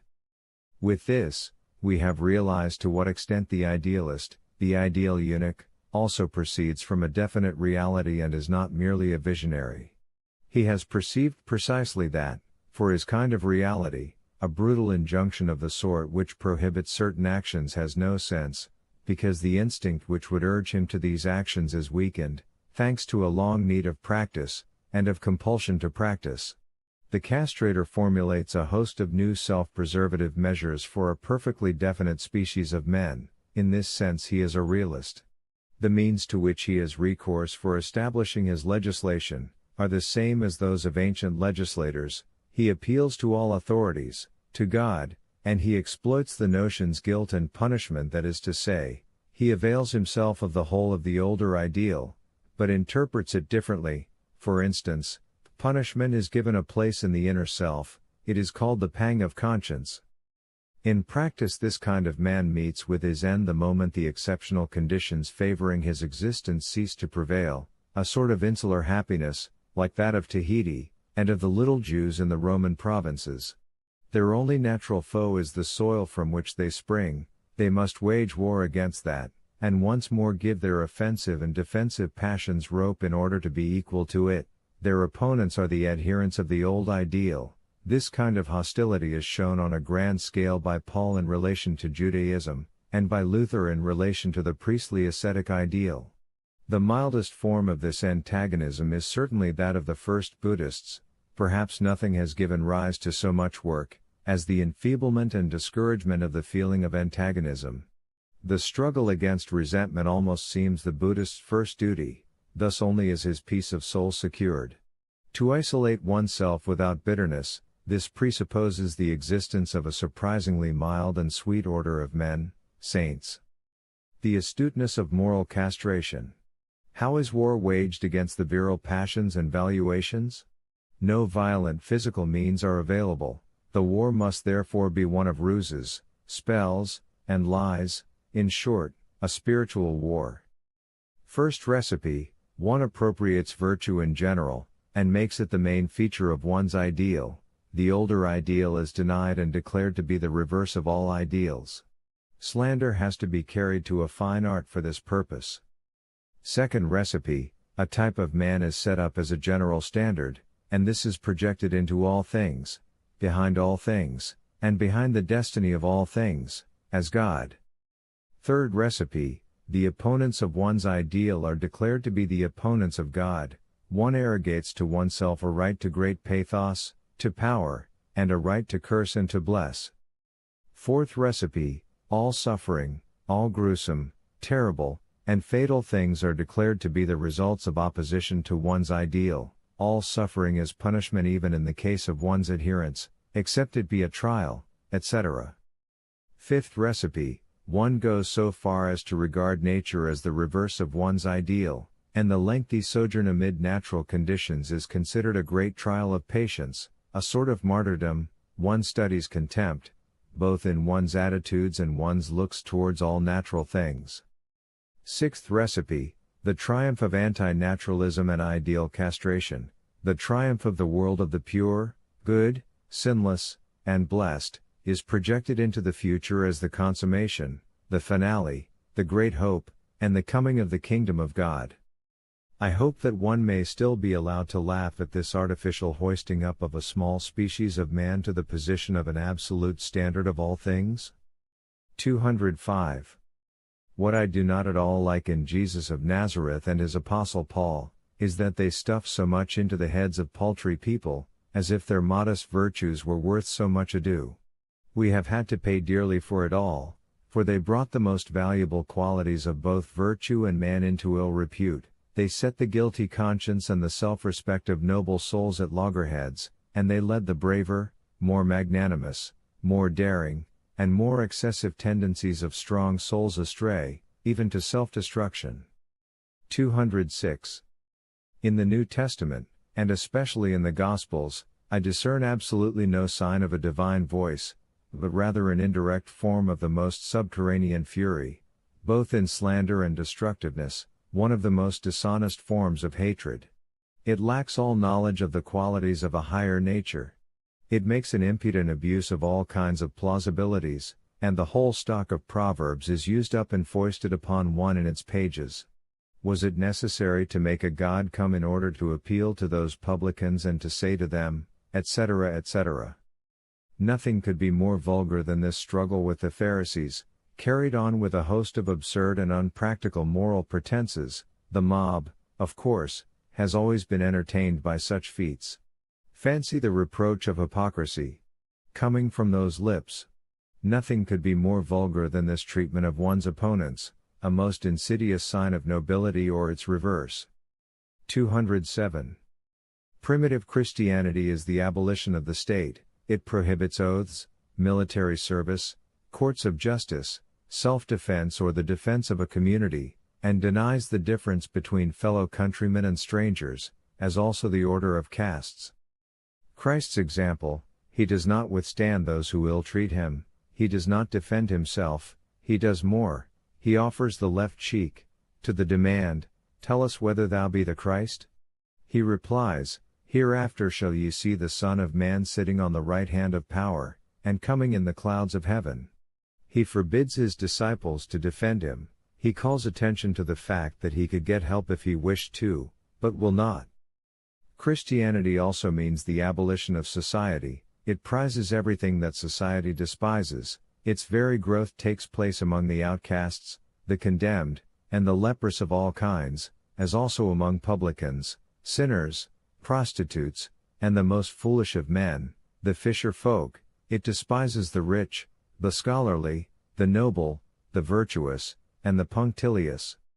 208. The war against the noble and the powerful, as it is waged in the New Testament, is reminiscent of Renard the Fox and his methods, but plus the Christian unction and the more absolute refusal to recognize one's own craftiness. 209. The Gospel is the announcement that the road to happiness lies open for the lowly and the poor, that all one has to do is to emancipate one's self from all institutions, traditions, and the tutelage of the higher classes. Thus Christianity is no more than the typical teaching of socialists. Property, acquisitions, mother country, status and rank, tribunals, the police, the state, the church, education, art, militarism, all these are so many obstacles in the way of happiness, so many mistakes, snares, and devil's artifices, on which the gospel passes sentence. All this is typical of socialistic doctrines. Behind all this there is the outburst, the explosion, of a concentrated loathing of the masters, the instinct which discerns the happiness of freedom after such long oppression. Mostly a symptom of the fact that the inferior classes have been treated too humanely, that their tongues already taste a joy which is forbidden them. It is not hunger that provokes revolutions, but the fact that the mob have contracted an appetite en mangeant. 210.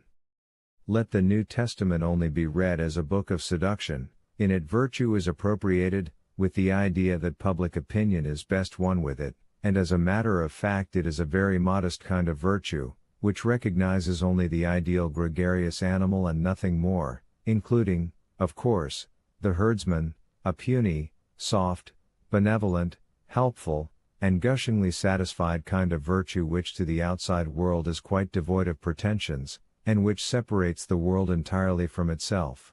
The crassest arrogance which fancies that the destiny of man turns around it, and it alone, and that on the one side the community of believers represents what is right, and on the other the world represents what is false and eternally to be reproved and rejected.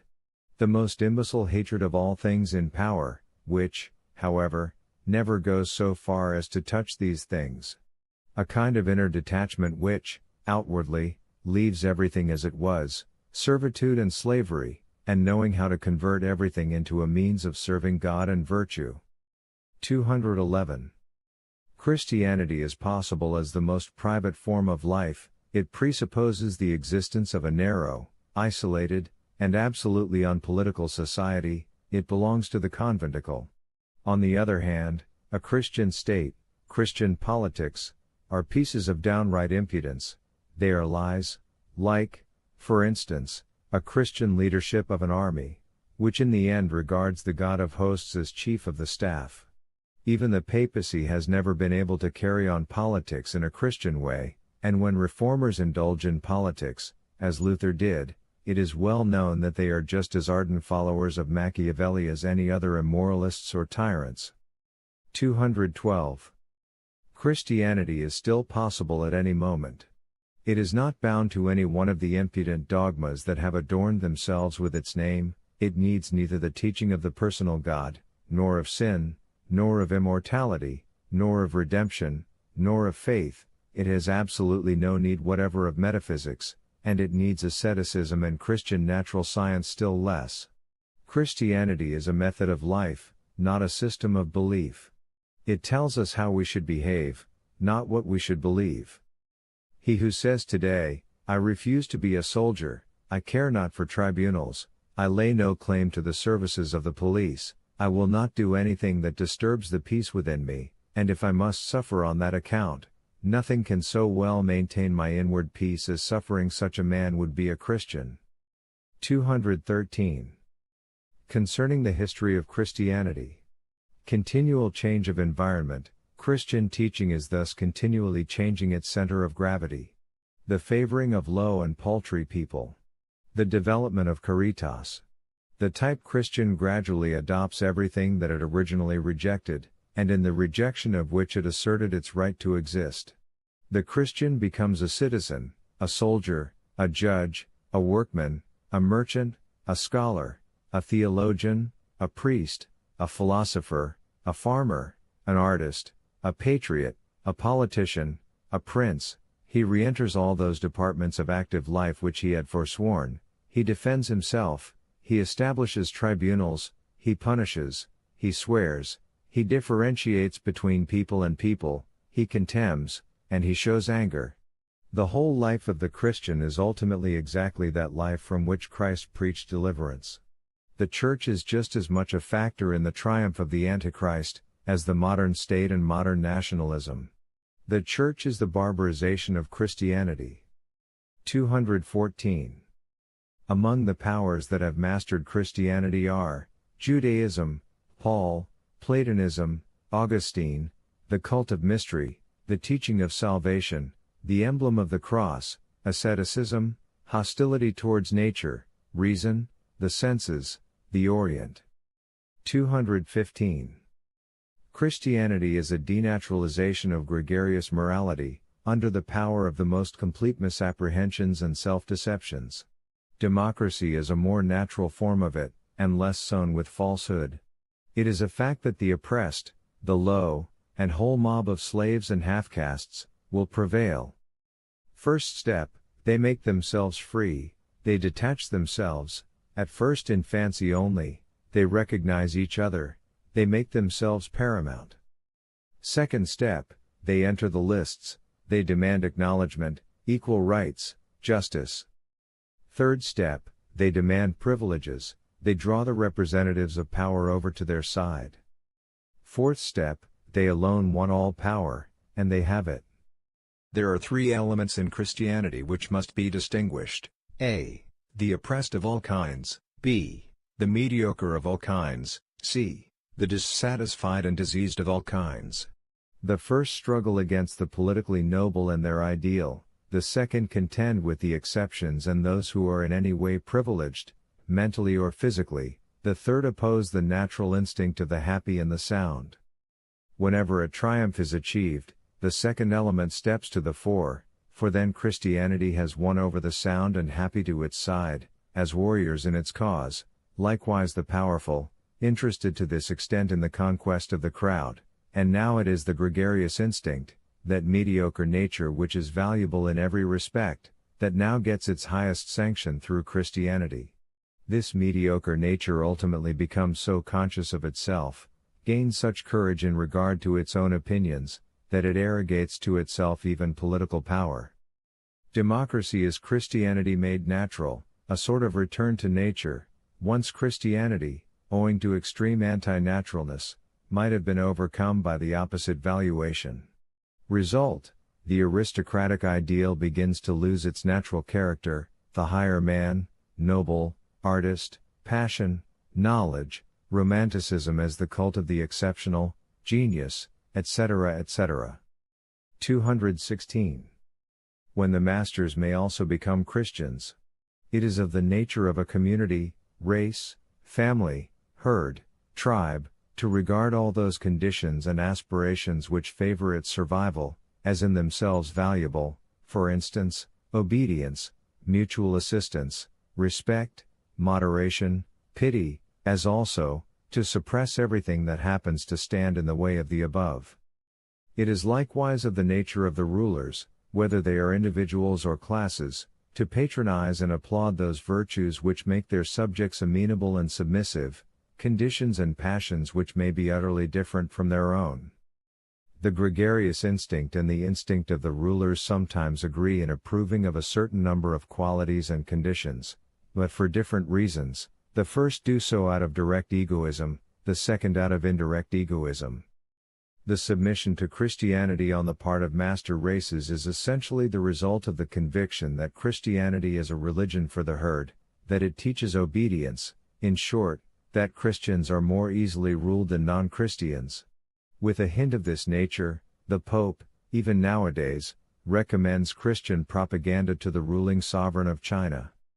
It should also be added that the seductive power of the Christian ideal works most strongly upon natures that love danger, adventure, and contrasts, that love everything that entails a risk, and wherewith a non plus ultra of powerful feeling may be attained. In this respect, one has only to think of Saint Teresa, surrounded by the heroic instincts of her brothers. Christianity appears in those circumstances as a dissipation of the will, as strength of will, as a will that is quixotic. 3. Christian ideals. 217. War against the Christian ideal, against the doctrine of blessedness and salvation as the aims of life, against the supremacy of the fools, of the pure in heart, of the suffering and of the botched. When and where has any man, of any note at all, resembled the Christian ideal? At least in the eyes of those who are psychologists and treers of the heart and reins. Look at all Plutarch's heroes. 218.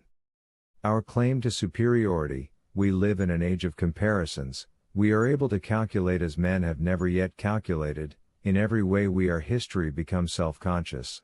We enjoy things in a different way, we suffer in a different way, our instinctive activity is the comparison of an enormous variety of things. We understand everything, we experience everything, we no longer have a hostile feeling left within us. However disastrous the results may be to ourselves, our plunging and almost lustful inquisitiveness attacks, unabashed, the most dangerous of subjects. Everything is good, it gives us pain to say nay to anything. We suffer when we feel that we are sufficiently foolish to make a definite stand against anything. At bottom, it is we scholars who today are fulfilling Christ's teaching most thoroughly. 219. We cannot suppress a certain irony when we contemplate those who think they have overcome Christianity by means of modern natural science. Christian values are by no means overcome by such people. Christ on the cross is still the most sublime symbol, even now. 220. The two great nihilistic movements are A. Buddhism, B. Christianity. The latter has only just about reached a state of culture in which it can fulfill its original object, it has found its level, and now it can manifest itself without disguise. 221. We have re-established the Christian ideal, it now only remains to determine its value. 1. Which values does it deny? What does the ideal that opposes it stand for? Pride, pathos of distance, great responsibility, exuberant spirits, splendid animalism, the instincts of war and of conquest, the deification of passion, revenge, cunning, anger, voluptuousness, adventure, knowledge. The noble ideal is denied, the beauty, wisdom, power, pomp, and awfulness of the type man, the man who postulates aims, the future man.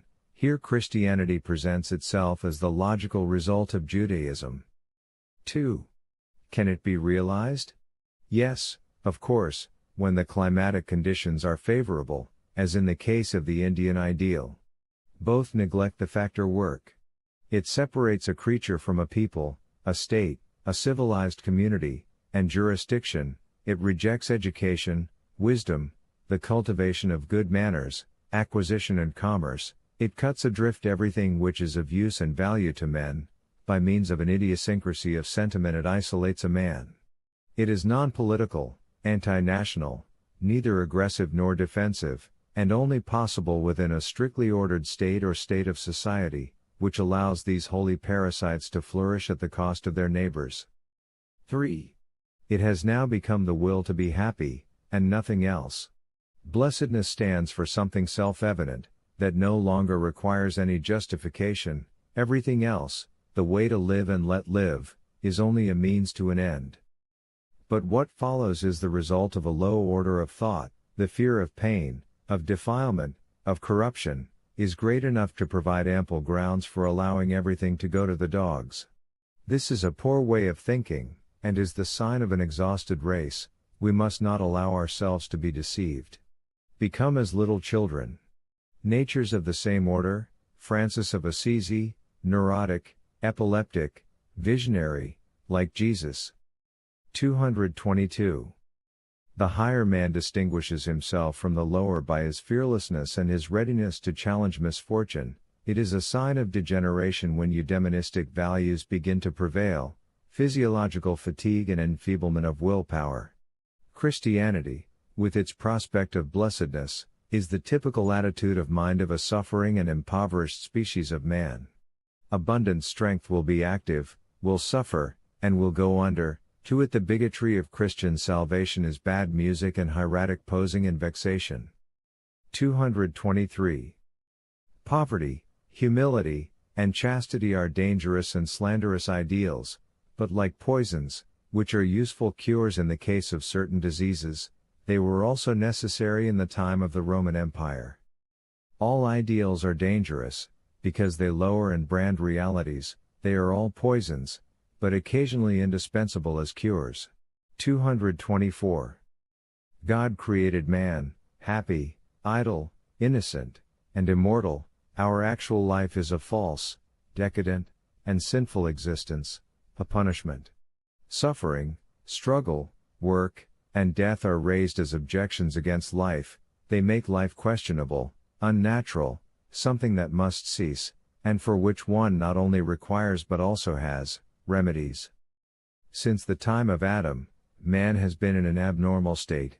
God himself delivered up his Son for Adam's sin, in order to put an end to the abnormal condition of things. The natural character of life is a curse. To those who believe in him, Christ restores normal life. He makes them happy, idle, and innocent. But the world did not become fruitful without labor, women do not bear children without pain, illness has not ceased. Believers are served just as badly as unbelievers in this respect. All that has happened is, that man is delivered from death and sin, two assertions which allow of no verification, and which are therefore emphasized by the Church with more than usual heartiness. He is free from sin, not owing to his own efforts, not owing to a vigorous struggle on his part, but redeemed by the death of the Savior, consequently, perfectly innocent and paradisaical. Actual life is nothing more than an illusion, that is to say, a deception, an insanity. The whole of struggling, fighting, and real existence, so full of light and shade, is only bad and false. Everybody's duty is to be delivered from it. Man, innocent, idle, immortal, and happy, this concept, which is the object of the most supreme desires, must be criticized before anything else. Why should guilt, work, death, and pain, and, from the Christian point of view, also knowledge, be contrary to all supreme desires? The lazy Christian notions, blessedness, innocence, immortality. 225. The eccentric concept holiness does not exist, God and man have not been divorced from each other. Miracles do not exist, such spheres do not exist, the only one to be considered is the intellectual, that is to say, the symbolically psychological. As decadence, a counterpart to Epicureanism, paradise according to Greek notions was only Epicurus' garden. A life of this sort lacks a purpose, it strives after nothing. A form of the Epicurean gods, there is no longer any reason to aim at anything, not even at having children, everything has been done. 226. They despised the body, they did not reckon with it, nay, more, they treated it as an enemy. It was their delirium to think that a man could carry a beautiful soul about in a body that was a cadaverous abortion. In order to inoculate others with this insanity, they had to present the concept beautiful soul in a different way, and to transvalue the natural value, until, at last, a pale, sickly, idiotically exalted creature, something angelic, some extreme perfection and transfiguration was declared to be the higher man. 227. Ignorance in matters psychological.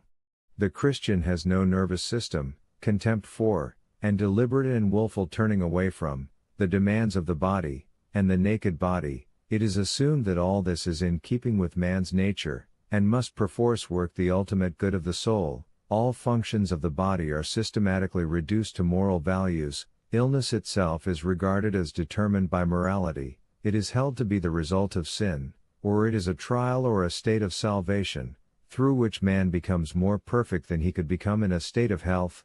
Pascal's idea, under certain circumstances, there are willful attempts at inducing illness. 228. What in sooth is this struggle against nature on the part of the Christian? We shall not, of course, let ourselves be deceived by his words and explanations. It is nature against something which is also nature.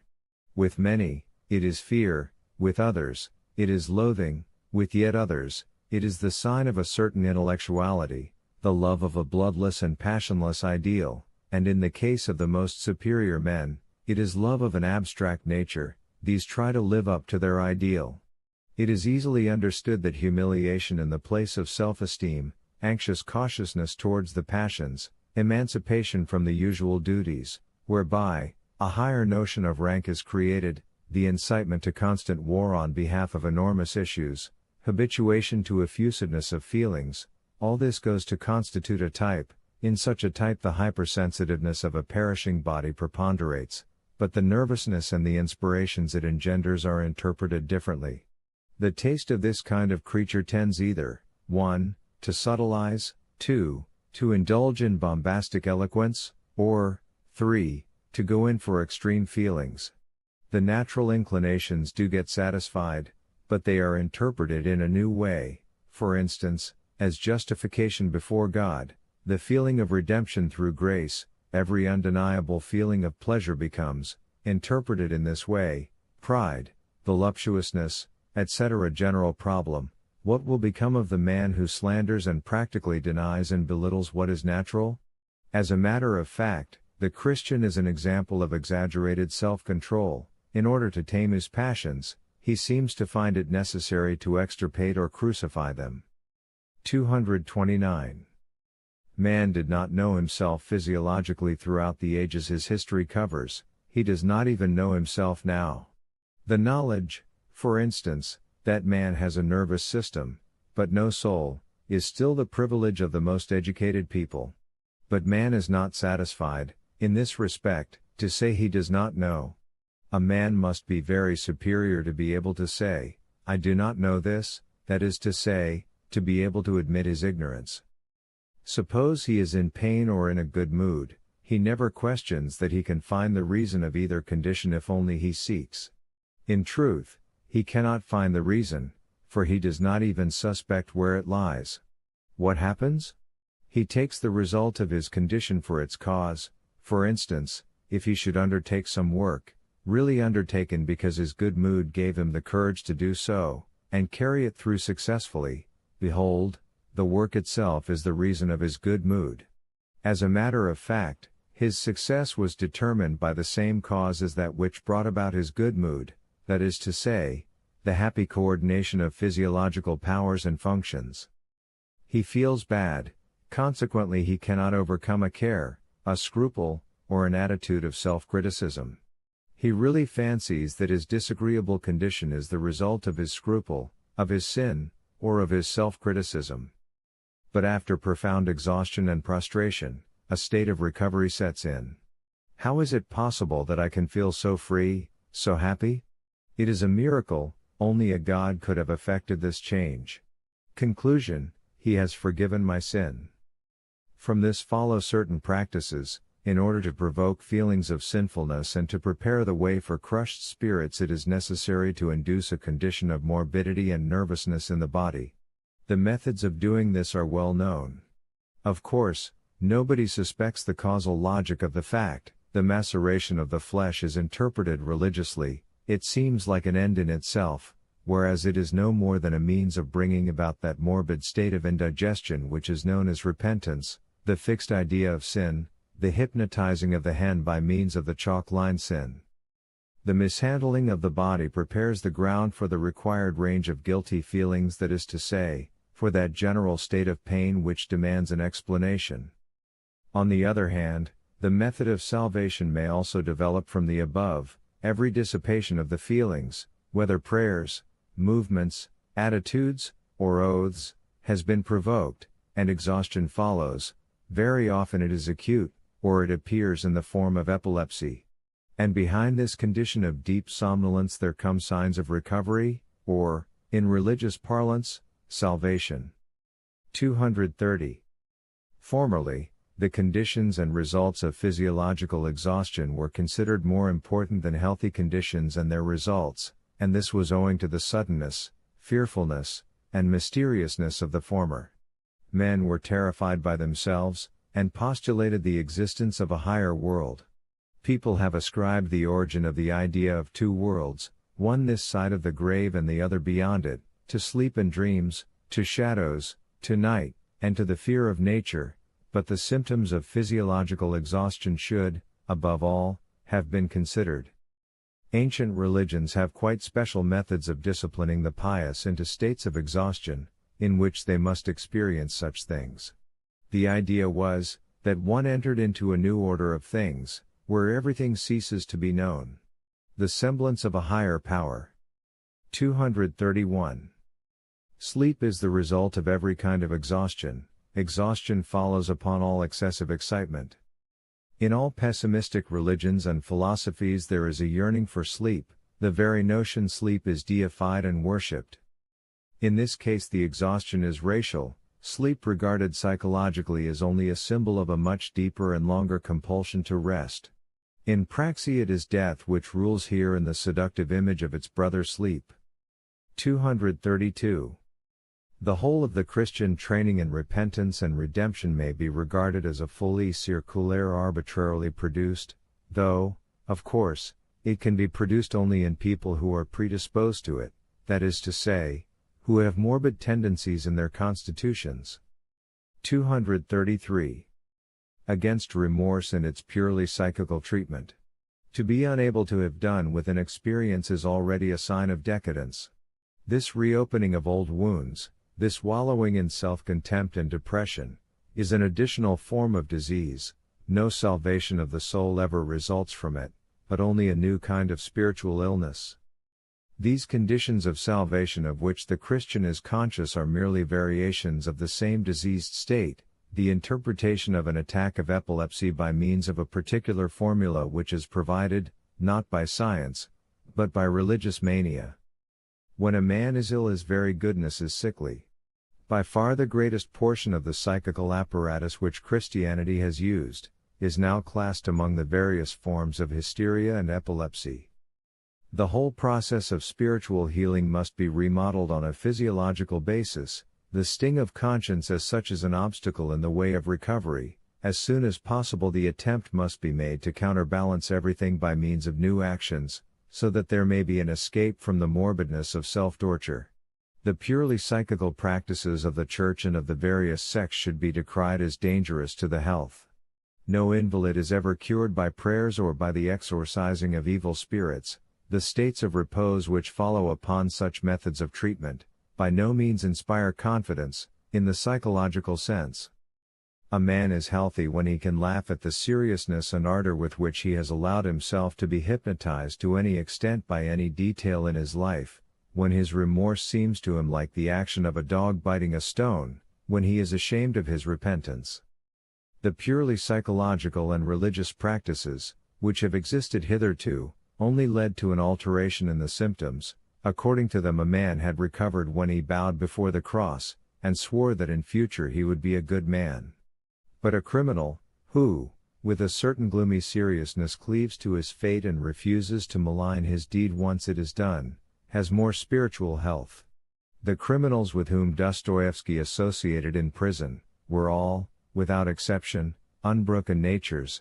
Are they not 100 times more valuable than a broken-spirited Christian? For the treatment of pangs of conscience I recommend Mitchell's treatment. Translator's note: in the New Sydenham Society's Lexicon of Medicine and the Allied Sciences, the following description of Mitchell's treatment is to be found: a method of treating cases of neurasthenia and hysteria. By removal from home, rest in bed, massage twice a day, electrical excitation of the muscles, and excessive feeding, at first with milk. 234. A pang of conscience in a man is a sign that his character is not yet equal to his deed. There is such a thing as a pang of conscience after good deeds. In this case it is their unfamiliarity, their incompatibility with an old environment. 235. Against remorse. I do not like this form of cowardice in regard to one's own actions. One must not leave one's self in the lurch under the pressure of sudden shame or distress. Extreme pride is much more fitting here. What is the good of it all in the end? No deed gets undone because it is regretted, no more than because it is forgiven or expiated.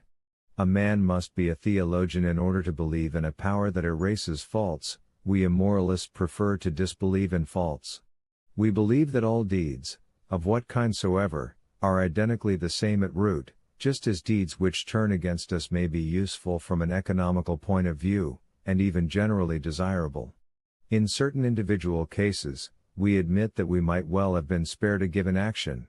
The circumstances alone predisposed us in its favor. Which of us, if favored by circumstances, would not already have committed every possible crime? That is why one should never say, "Thou shouldst never have done such and such a thing," but only, "How strange it is that I have not done such and such a thing hundreds of times already." As a matter of fact, only a very small number of acts are typical acts and real epitomes of a personality, and seeing what a small number of people really are personalities, a single act very rarely characterizes a man.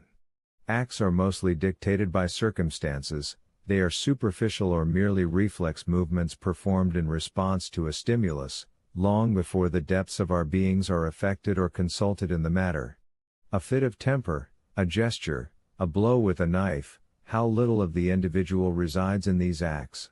A deed very often brings a sort of stupor or feeling of constraint in its wake, so that the agent feels almost spellbound at its recollection, or as though he belonged to it, and were not an independent creature.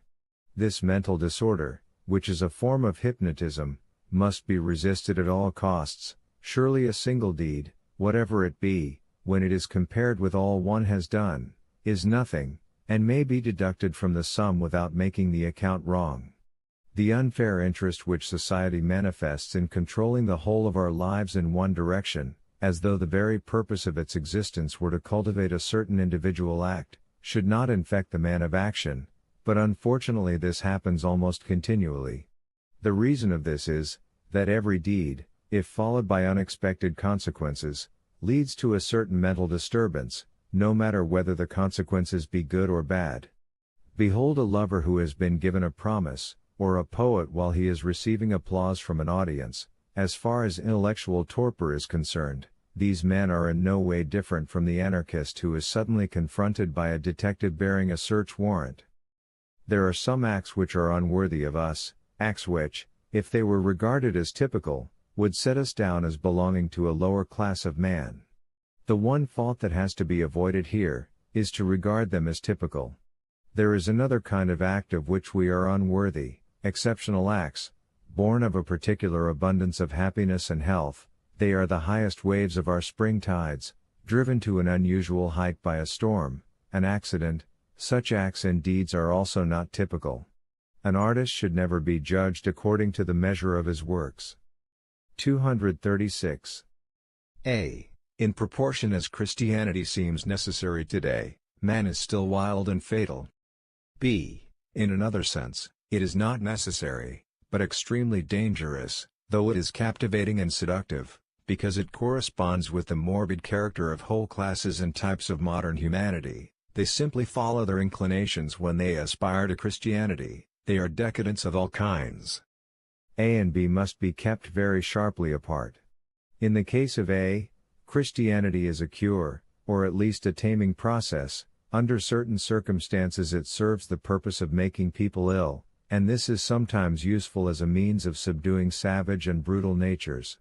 In the case of B, it is a symptom of illness itself. It renders the state of decadence more acute. In this case it stands opposed to a corroborating system of treatment. It is the invalid's instinct standing against that which would be most salutary to him. 237. On one side there are the serious, the dignified, and reflective people, and on the other the barbarous, the unclean, and the irresponsible beasts. It is merely a question of taming animals, and in this case the tamer must be hard, terrible, and awe-inspiring, at least to his beasts. All essential requirements must be imposed upon the unruly creatures with almost brutal distinctness, that is to say, magnified 1,000 times. Even the fulfillment of the requirement must be presented in the coarsest way possible, so that it may command respect, as in the case of the spiritualization of the Brahmins. The struggle with the rabble and the herd. If any degree of tameness and order has been reached, the chasm separating these purified and regenerated people from the terrible remainder must have been bridged. This chasm is a means of increasing self-respect in higher castes, and of confirming their belief in that which they represent, hence the Chandala. Contempt and its excess are perfectly correct psychologically, that is to say, magnified 100 times, so that it may at least be felt. 238. The struggle against brutal instincts is quite different from the struggle against morbid instincts. It may even be a means of overcoming brutality by making the brutes ill. The psychical treatment practiced by Christianity is often nothing more than the process of converting a brute into a sick and therefore tame animal. The struggle against raw and savage natures must be a struggle with weapons which are able to affect such natures. Superstitions and such means are therefore indispensable and essential. 239. Our age, in a certain sense, is mature, that is to say, decadent, just as Buddha's was. That is why a sort of Christianity is possible without all the absurd dogmas, the most repulsive offshoots of ancient hybridism. 240. Supposing it were impossible to disprove Christianity, Pascal thinks, In view of the terrible possibility that it may be true, that it is in the highest degree prudent to be a Christian. As a proof of how much Christianity has lost of its terrible nature, today we find that other attempt to justify it, which consists in asserting, that even if it were a mistake, it nevertheless provides the greatest advantages and pleasures for its adherents throughout their lives. It therefore seems that this belief should be upheld owing to the peace and quiet it ensures, not owing to the terror of a threatening possibility, but rather out of fear of a life that has lost its charm. This hedonistic turn of thought, which uses happiness as a proof, is a symptom of decline. It takes the place of the proof resulting from power or from that which to the Christian mind is most terrible, namely, fear. With this new interpretation, Christianity is, as a matter of fact, nearing its stage of exhaustion.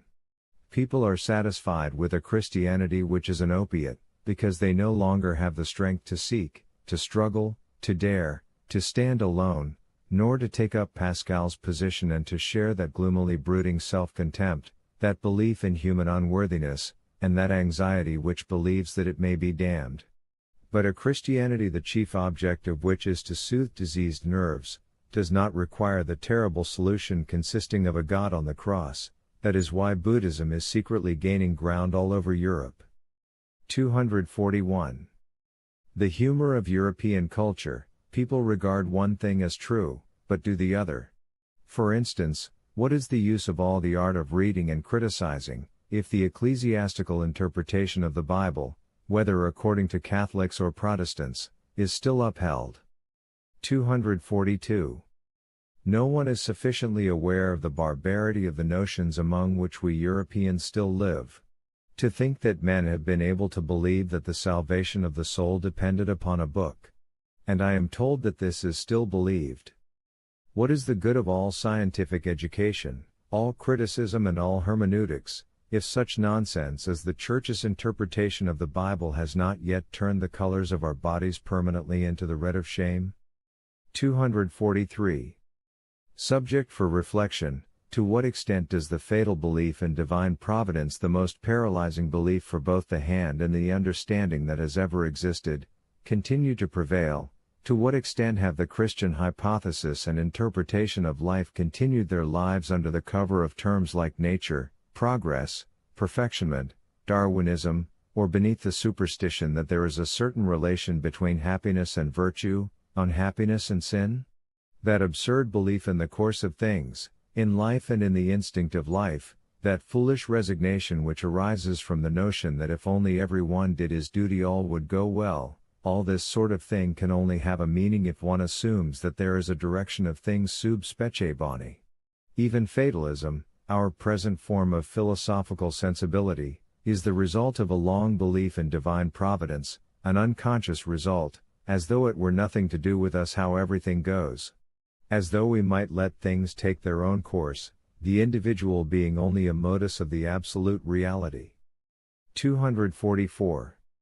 It is the height of psychological falsity on the part of man to imagine a being according to his own petty standard, who is a beginning, a thing in itself, and who appears to him good, wise, mighty, and precious, for thus he suppresses in thoughts all the causality by means of which every kind of goodness, wisdom, and power comes into existence and has value. In short, elements of the most recent and most conditional origin were regarded not as evolved, but as spontaneously generated in things in themselves, and perhaps as the cause of all things.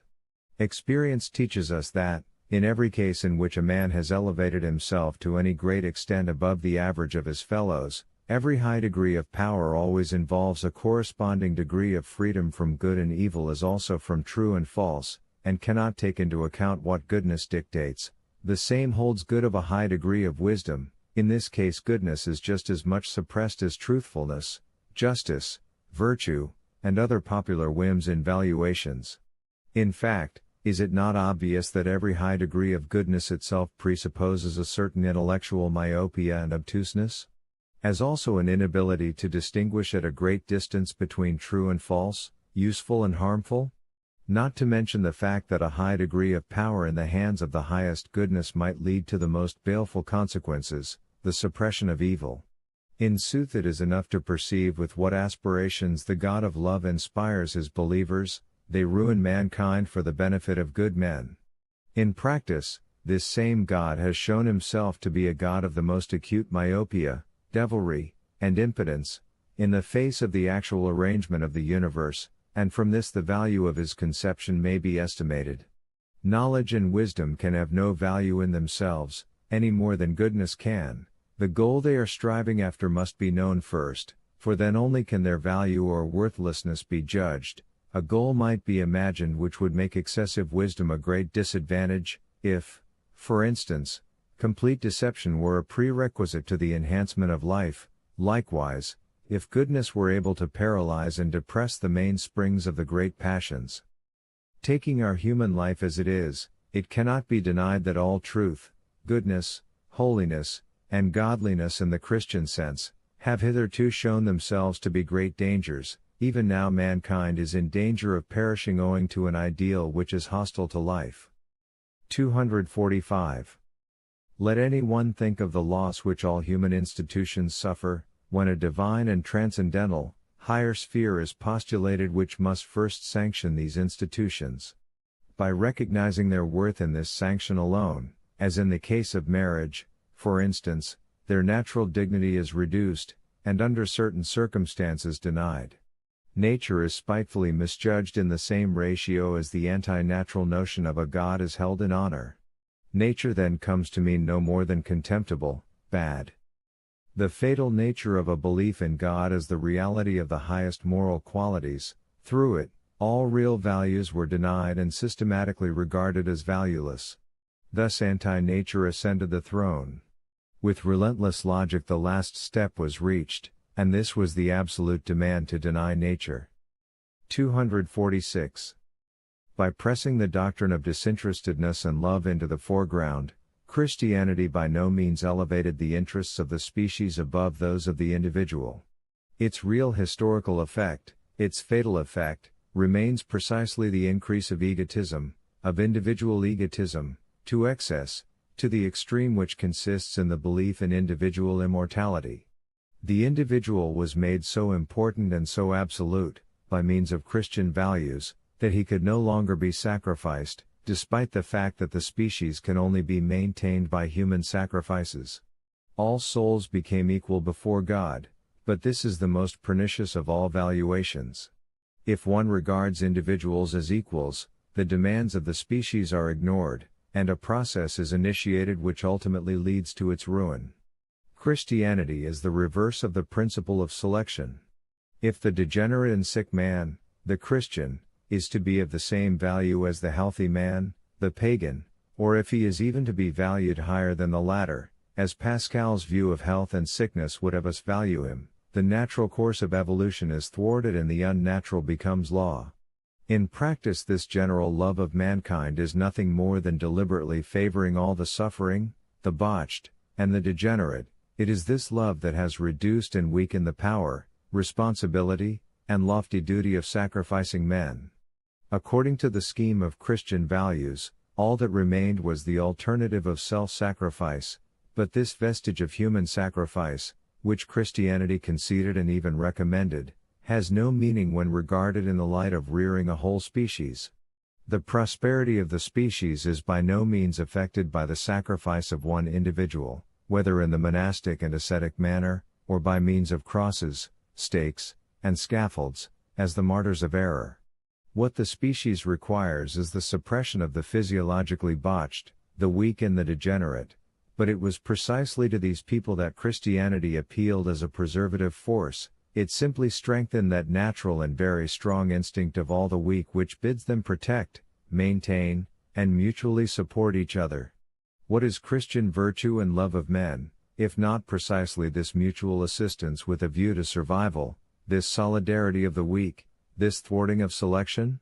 What is Christian altruism, if it is not the mob egotism of the weak which divines that, if everybody looks after everybody else, every individual will be preserved for a longer period of time? He who does not consider this attitude of mind as immoral, as a crime against life, himself belongs to the sickly crowd, and also shares their instincts. Genuine love of mankind exacts sacrifice for the good of the species. It is hard, full of self-control, because it needs human sacrifices. And this pseudo-humanity which is called Christianity, would fain establish the rule that nobody should be sacrificed. 247.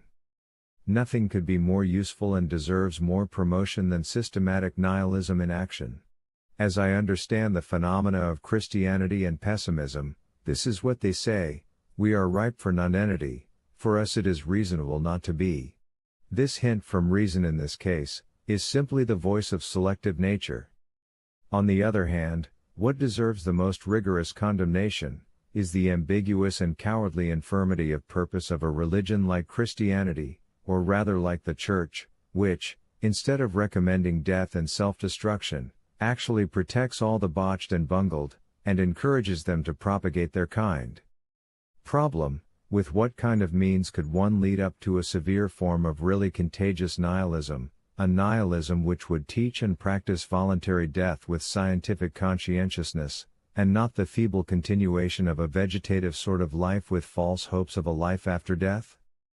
Christianity cannot be sufficiently condemned for having depreciated the value of a great cleansing nihilistic movement, like the one which was probably in the process of formation, by its teaching of the immortality of the private individual, as also by the hopes of resurrection which it held out, that is to say, by dissuading people from performing the deed of nihilism which is suicide.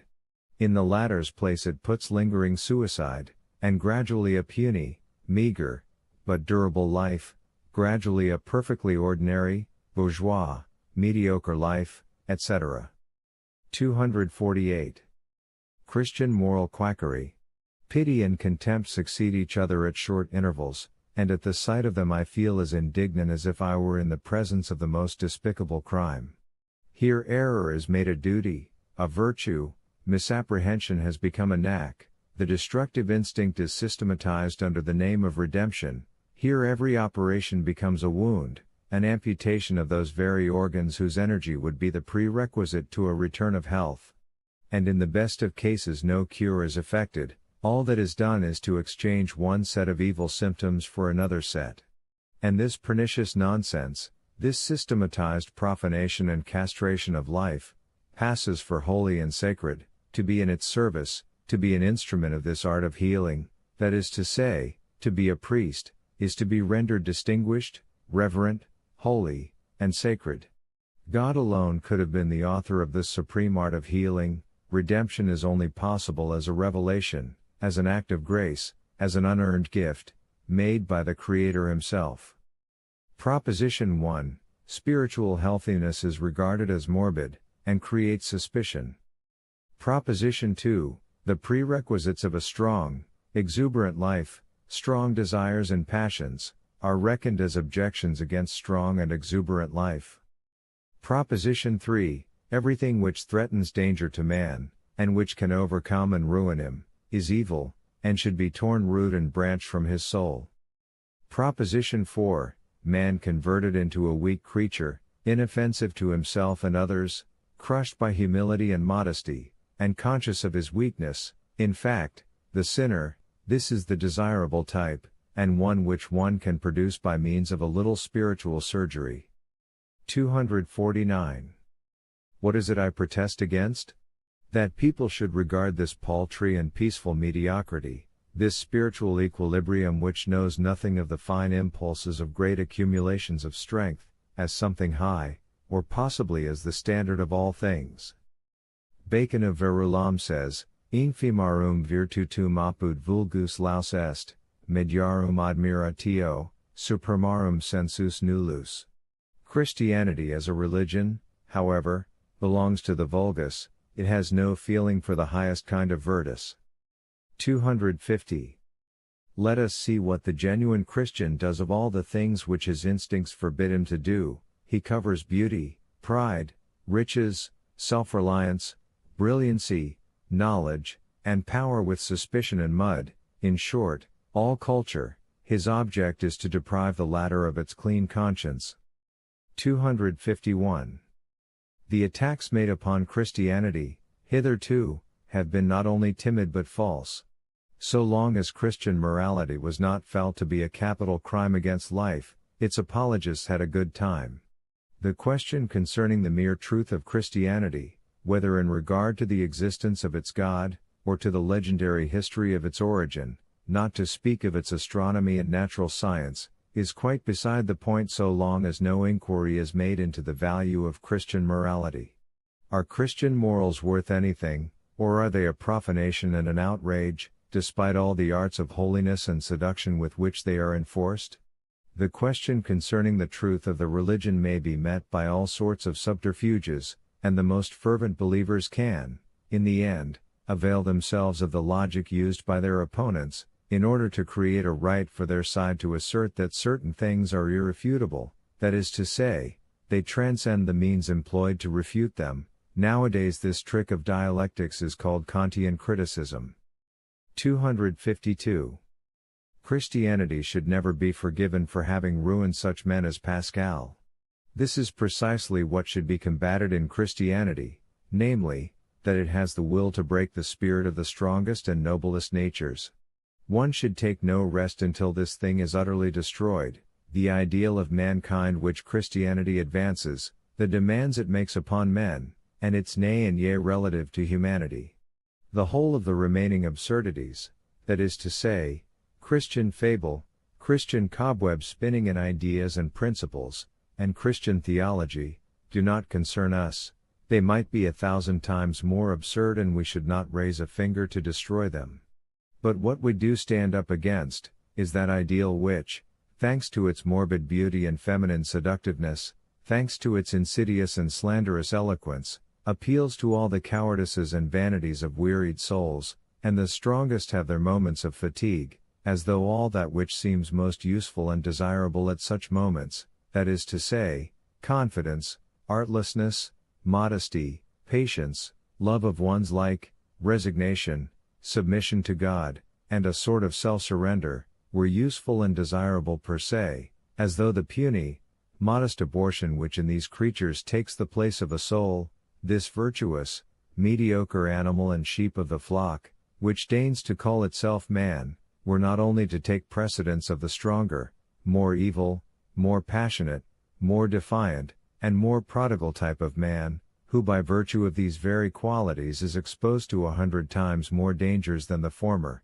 but were actually to stand as an ideal for man in general, as a goal, a measure, the highest desideratum. The creation of this ideal was the most appalling temptation that had ever been put in the way of mankind, for, with it, the stronger and more successful exceptions, the lucky cases among men, in which the will to power and to growth leads the whole species man one step farther forward, this type was threatened with disaster. By means of the values of this ideal, the growth of such higher men would be checked at the root. For these men, owing to their superior demands and duties, readily accept a more dangerous life. Speaking economically, it is a case of an increase in the costs of the undertaking coinciding with a greater chance of failure. What is it we combat in Christianity?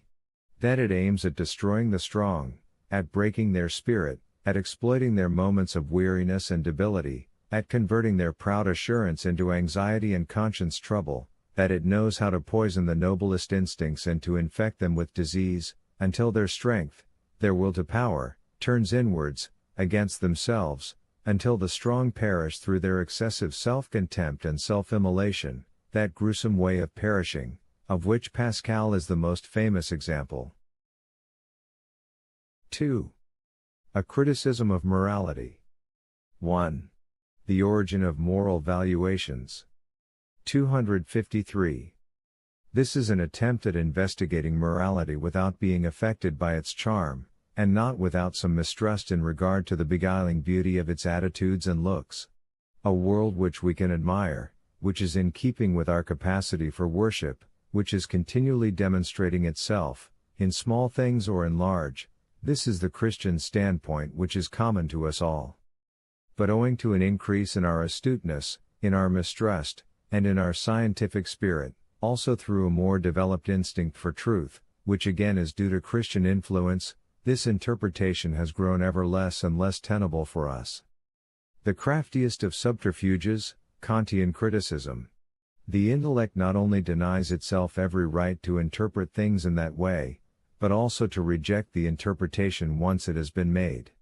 People are satisfied with a greater demand upon their credulity and faith, with a renunciation of all right to reason concerning the proof of their creed, with an intangible and superior ideal, God, as a stopgap. The Hegelian subterfuge, a continuation of the Platonic, a piece of romanticism and reaction, and at the same time a symptom of the historical sense of a new power. Spirit itself is the self-revealing and self-realizing ideal. We believe that in the process of development an ever greater proportion of this ideal is being manifested, thus the ideal is being realized. Faith is vested in the future into which all its noble needs are projected and in which they are being worshipped. In short, 1. God is unknowable to us and not to be demonstrated by us, the concealed meaning behind the whole of the epistemological movement. 2. God may be demonstrated, but is something evolving, and we are part of it, as our pressing desire for an ideal proves, the concealed meaning behind the historical movement. It should be observed that criticism is never leveled at the ideal itself, but only at the problem which gives rise to a controversy concerning the ideal, that is to say, why it has not yet been realized, or why it is not demonstrable in small things as in great.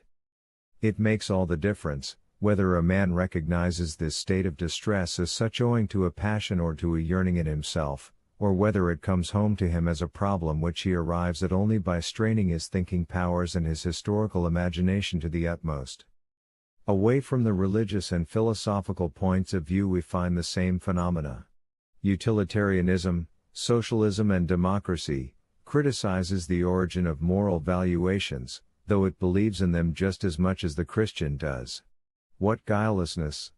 As if morality could remain when the sanctioning deity is no longer present. The belief in a beyond is absolutely necessary, if the faith in morality is to be maintained. Fundamental problem: whence comes this almighty power of faith? Whence this faith in morality? It is betrayed by the fact that even the fundamental conditions of life are falsely interpreted in favor of it, despite our knowledge of plants and animals. Self-preservation, the Darwinian prospect of a reconciliation of the altruistic and egotistic principles. 254. An inquiry into the origin of our moral valuations and tables of law has absolutely nothing to do with the criticism of them, though people persist in believing it has. The two matters lie quite apart, notwithstanding the fact that the knowledge of the pudenda or ego of a valuation does diminish its prestige, and prepares the way to a critical attitude and spirit towards it. What is the actual worth of our valuations and tables of moral laws? What is the outcome of their dominion? For whom? In relation to what? Answer: for life. But what is life? A new and more definite concept of what life is becomes necessary here. My formula of this concept is: life is will to power. What is the meaning of the very act of valuing? Does it point back to another, metaphysical world, or does it point down? As Kant believed, who lived in a period which preceded the great historical movement, in short, what is its origin? Or had it no human origin? Answer: moral valuations are a sort of explanation, they constitute a method of interpreting. Interpretation in itself is a symptom of definite physiological conditions, as also of a definite spiritual level of ruling judgments. What is it that interprets? Our passions. 255. All virtues should be looked upon as physiological conditions. The principal organic functions, more particularly, should be considered necessary and good. All virtues are really refined passions and elevated physiological conditions. Pity and philanthropy may be regarded as the developments of sexual relations, justice as the development of the passion for revenge, virtue as the love of resistance, the will to power, honor as an acknowledgement of an equal, or of an equally powerful, force. 256. Under morality I understand a system of valuations which is in relation with the conditions of a creature's life. 257. Formerly it was said of every form of morality, ye shall know them by their fruits. I say of every form of morality, it is a fruit, and from it I learn the soil out of which it grew. 258.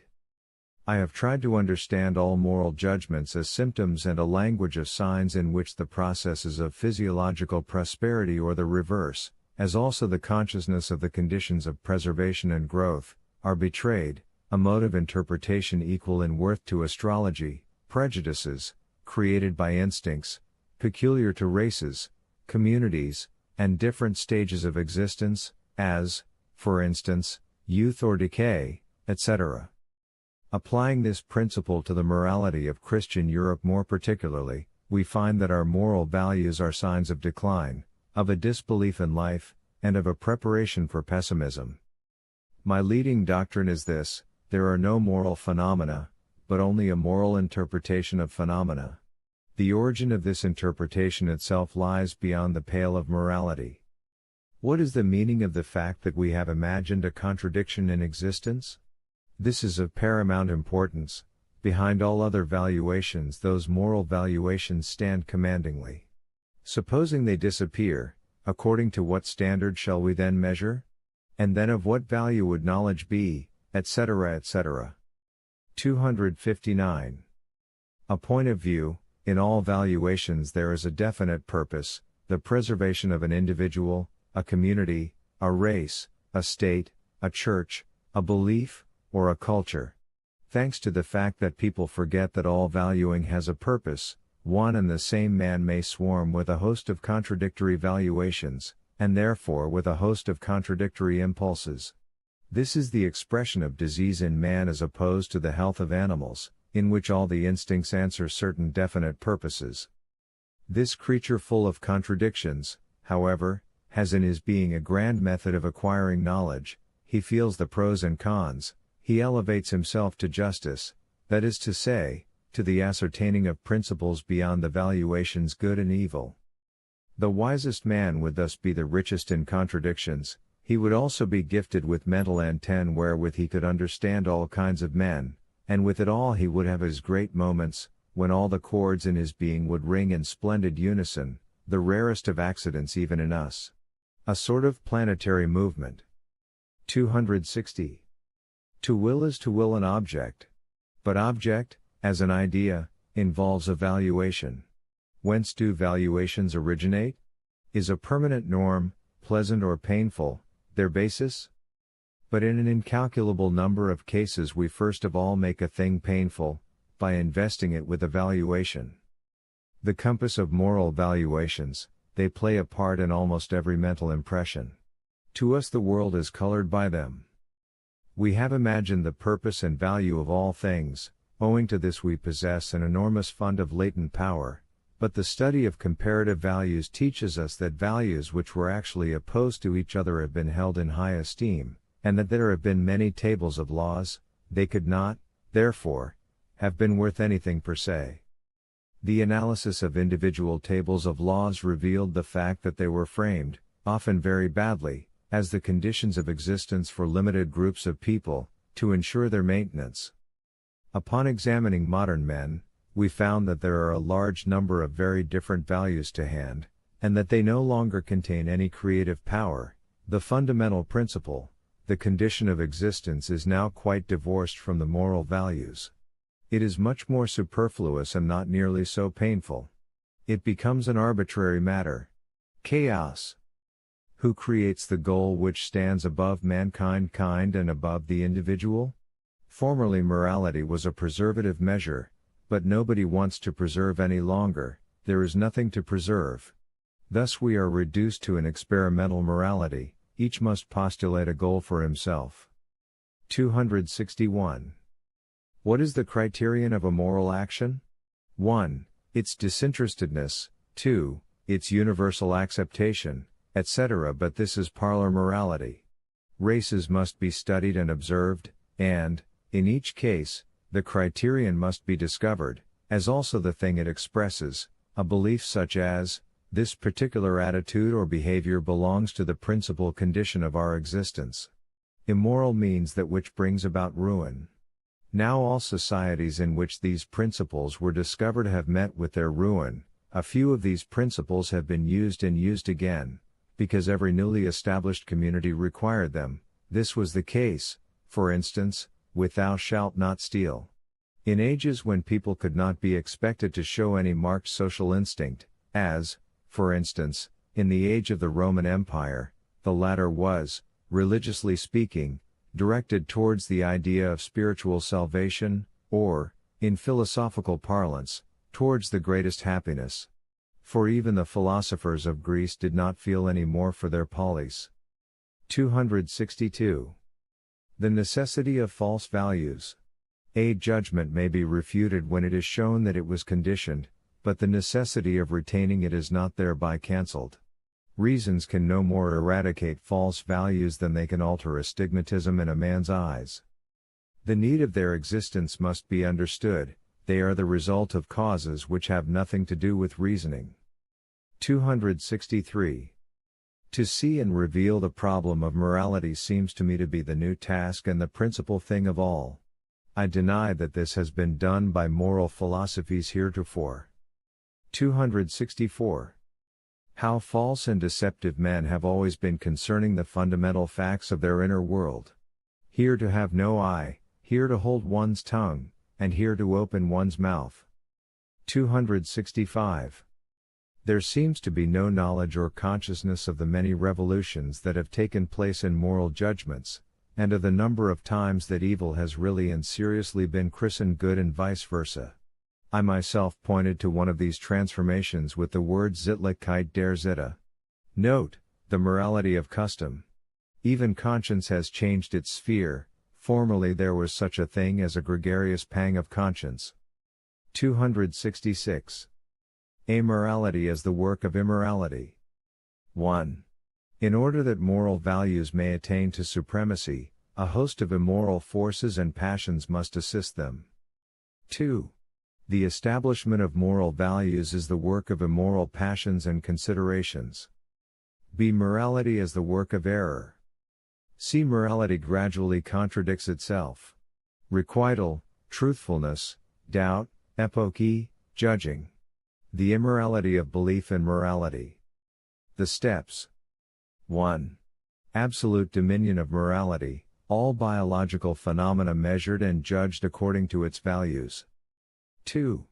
The attempt to identify life with morality, symptom of awakened skepticism. Morality must no longer be regarded as the opposite of life, many means are sought, even a transcendental one. 3.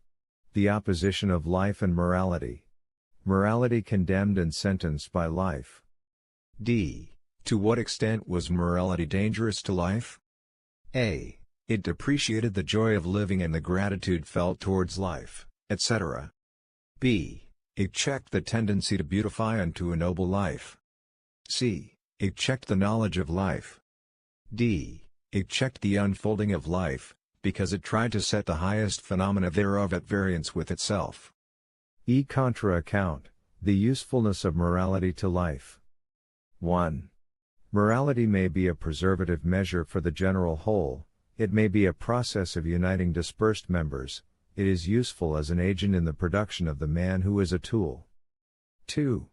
Morality may be a preservative measure mitigating the inner danger threatening man from the direction of his passions, it is useful to mediocre people. 3. Morality may be a preservative measure resisting the life-poisoning influences of profound sorrow and bitterness, it is useful to the sufferers. 4. Morality may be a preservative measure opposed to the terrible outbursts of the mighty, it is useful to the lowly. 267. It is an excellent thing when one can use the expressions right and wrong in a definite, narrow, and bourgeois sense, as for instance in the sentence, do right and fear no one. Note, tu recht und scheue niemand, that is to say, to do one's duty, according to the rough scheme of life within the limit of which a community exists. Let us not think meanly of what a few thousand years of morality have inculcated upon our minds. 268.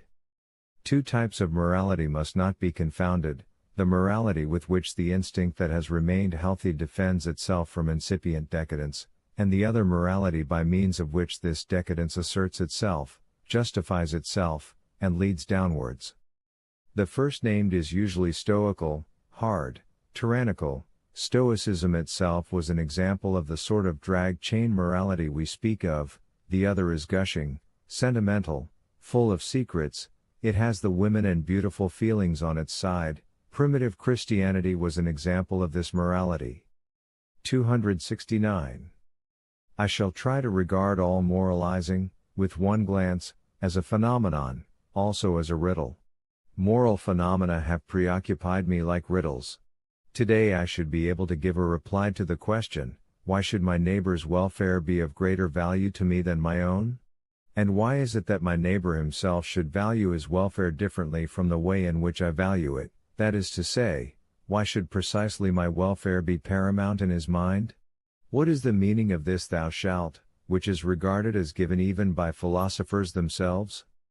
The seemingly insane idea that a man should esteem the act he performs for a fellow creature higher than the one he performs for himself, and that the same fellow creature should do so too, that only those acts should be held to be good which are performed with an eye to the neighbor and for his welfare, has its reasons, namely, as the result of the social instinct which rests upon the valuation that single individuals are of little importance although collectively their importance is very great. This, of course, presupposes that they constitute a community with one feeling and one conscience pervading the whole. It is therefore a sort of exercise for keeping one's eyes in a certain direction. It is the will to a kind of optics which renders a view of one's self impossible. My idea, goals are wanting, and these must be individuals. We see the general drift. Every individual gets sacrificed and serves as a tool. Let any one keep his eyes open in the streets. Is not every one he sees a slave? Whither? What is the purpose of it all? 270. How is it possible that a man can respect himself only in regard to moral values, that he subordinates and despises everything in favor of good, evil, improvement, spiritual salvation, etc. as, for instance, Henri Fred Amiel? What is the meaning of the moral idiosyncrasy? I mean this both in the psychological and physiological sense, as it was, for instance, in Pascal. In cases, then, in which other great qualities are not wanting, and even in the case of Schopenhauer, who obviously valued what he did not and could not have, is it not the result of a merely mechanical moral interpretation of real states of pain and displeasure? Is it not a particular form of sensibility which does not happen to understand the cause of its many unpleasurable feelings, but thinks to explain them with moral hypotheses? In this way an occasional feeling of well-being and strength always appears under the optics of a clean conscience, flooded with light through the proximity of God and the consciousness of salvation. Thus the moral idiosyncratist has, 1. Either acquired his real worth in approximating to the virtuous type of society, the good fellow, the upright man, a sort of medium state of high respectability, mediocre in all his abilities, but honest, conscientious, firm, respected, and tried, in all his aspirations. 2. Or, he imagines he has acquired that worth, simply because he cannot otherwise understand all his states, he is unknown to himself, he therefore interprets himself in this fashion. Morality is the only scheme of interpretation by means of which this type of man can tolerate himself. Is it a form of vanity? 271. The predominance of moral values. The consequence of this predominance, the corruption of psychology, etc., the fatality which is associated with it everywhere. What is the meaning of this predominance? What does it point to? To a certain greater urgency of saying nay or yea definitely in this domain. All sorts of imperatives have been used in order to make moral values appear as if they were forever fixed. They have been enjoined for the longest period of time. They almost appear to be instinctive, like inner commands. They are the expression of society's preservative measures, for they are felt to be almost beyond question. The practice, that is to say, the utility of being agreed concerning superior values, has attained in this respect to a sort of sanction. We observe that every care is taken to paralyze reflection and criticism in this department. Look at Kant's attitude. Not to speak of those who believe that it is immoral even to prosecute research in these matters. 272. My desire is to show the absolute homogeneity of all phenomena, and to ascribe to moral differentiations but the value of perspective, to show that all that which is praised as moral is essentially the same as that which is immoral, and was only made possible, according to the law of all moral development, that is to say, by means of immoral artifices and with a view to immoral ends, just as all that which has been decried as immoral is, from the standpoint of economics, both superior and essential, and how development leading to a greater abundance of life necessarily involves progress in the realm of immorality. Truth, that is the extent to which we allow ourselves to comprehend this fact. 273. But do not let us fear, as a matter of fact, we require a great deal of morality, in order to be immoral in this subtle way. Let me speak in a parable. A physiologist interested in a certain illness, and an invalid who wishes to be cured of that same illness, have not the same interests. Let us suppose that the illness happens to be morality, for morality is an illness, and that we Europeans are the invalid. What an amount of subtle torment and difficulty would arise supposing we Europeans were, at once, our own inquisitive spectators and the physiologist above mentioned. Should we under these circumstances earnestly desire to rid ourselves of morality? Should we want to? This is of course irrespective of the question whether we should be able to do so, whether we can be cured at all. 2. The herd. 274. Whose will to power is morality? The common factor of all European history since the time of Socrates is the attempt to make the moral values dominate all other values, in order that they should not be only the leader and judge of life, but also, 1. Knowledge, 2. Art, 3. Political and social aspirations. Amelioration regarded as the only duty, everything else used as a means thereto, or as a force distributing, hindering, and endangering its realization, and therefore to be opposed and annihilated, a similar movement to be observed in China and India. What is the meaning of this will to power on the part of moral values, which has played such a part in the world's prodigious evolutions? Answer: 3 powers lie concealed behind it. 1. The instinct of the herd opposed to the strong and the independent. 2. The instinct of all sufferers and all abortions opposed to the happy and well-constituted. 3. The instinct of the mediocre opposed to the exceptions. Enormous advantage of this movement, despite the cruelty, falseness, and narrow-mindedness which has helped it along, for the history of the struggle of morality with the fundamental instincts of life is in itself the greatest piece of immorality that has ever yet been witnessed on earth. 275. The fewest succeed in discovering a problem behind all that which constitutes our daily life, and to which we have become accustomed throughout the ages. Our eye does not seem focused for such things, at least, this seems to me to be the case in so far as our morality is concerned. Every man should be the preoccupation of his fellows. He who thinks in this way deserves honor. No one ought to think of himself. Thou shalt, an impulse which, like the sexual impulse, cannot fathom itself, is set apart and is not condemned as all the other instincts are. On the contrary, it is made to be their standard and their judge. The problem of equality, in the face of the fact that we all thirst for distinction, here, on the contrary, we should demand of ourselves what we demand of others. That is so tasteless and obviously insane, but, it is felt to be holy and of a higher order. The fact that it is opposed to common sense is not even noticed. Self-sacrifice and self-abnegation are considered distinguishing, as are also the attempt to obey morality implicitly, and the belief that one should be everyone's equal in its presence. The neglect and the surrender of life and of well-being is held to be distinguished, as are also the complete renunciation of individual valuations and the severe exaction from every one of the same sacrifice. The value of an action is once and for all fixed, every individual must submit to this valuation. We see, an authority speaks, who speaks? We must condone it in human pride, if man tried to make this authority as high as possible, for he wanted to feel as humble as he possibly could by the side of it. Thus, God speaks. God was necessary as an unconditional sanction which has no superior, as a categorical imperator, or, insofar as people believed in the authority of reason, what was needed was a Unitarian metaphysics by means of which this view could be made logical.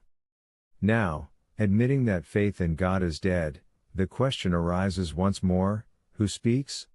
My answer, which I take from biology and not from metaphysics, is, the gregarious instinct speaks. This is what desires to be master, hence its thou shalt. It will allow the individual to exist only as a part of a whole, only in favor of the whole. It hates those who detach themselves from everything. It turns the hatred of all individuals against him.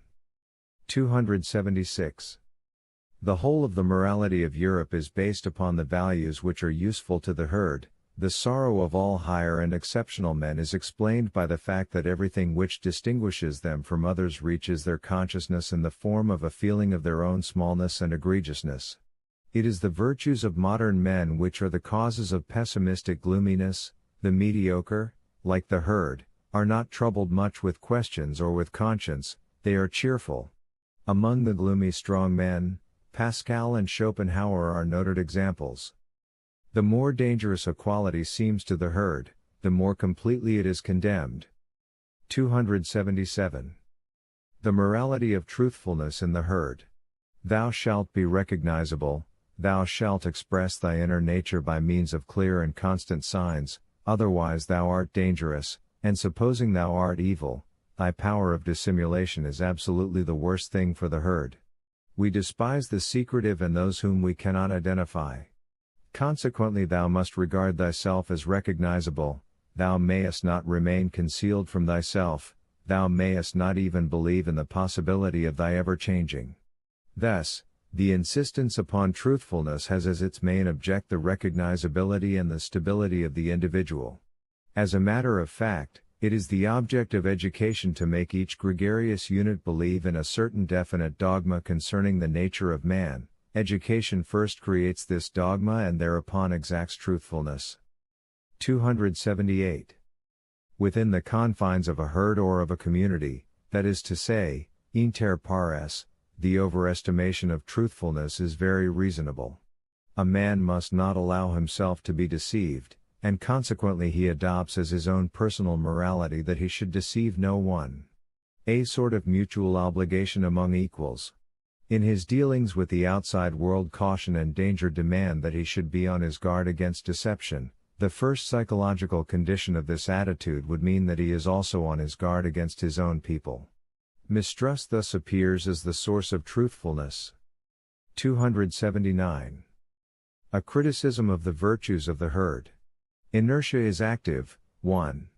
In confidence, because mistrust makes suspense, reflection, and observation necessary. 2. In veneration, where the gulf that separates power is great and submission necessary, then, so that fear may cease to exist, everybody tries to love and esteem, while the difference in power is interpreted as a difference of value, and thus the relationship to the powerful no longer has anything revolting in it. 3. In the sense of truth. What is truth? Truth is that explanation of things which causes us the smallest amount of mental exertion. Apart from this, lying is extremely fatiguing. 4. In sympathy. It is a relief to know one's self on the same level with all, to feel as all feel, and to accept a belief which is already current. It is something passive beside the activity which appropriates and continually carries into practice the most individual rights of valuation. The latter process allows of no repose. 5.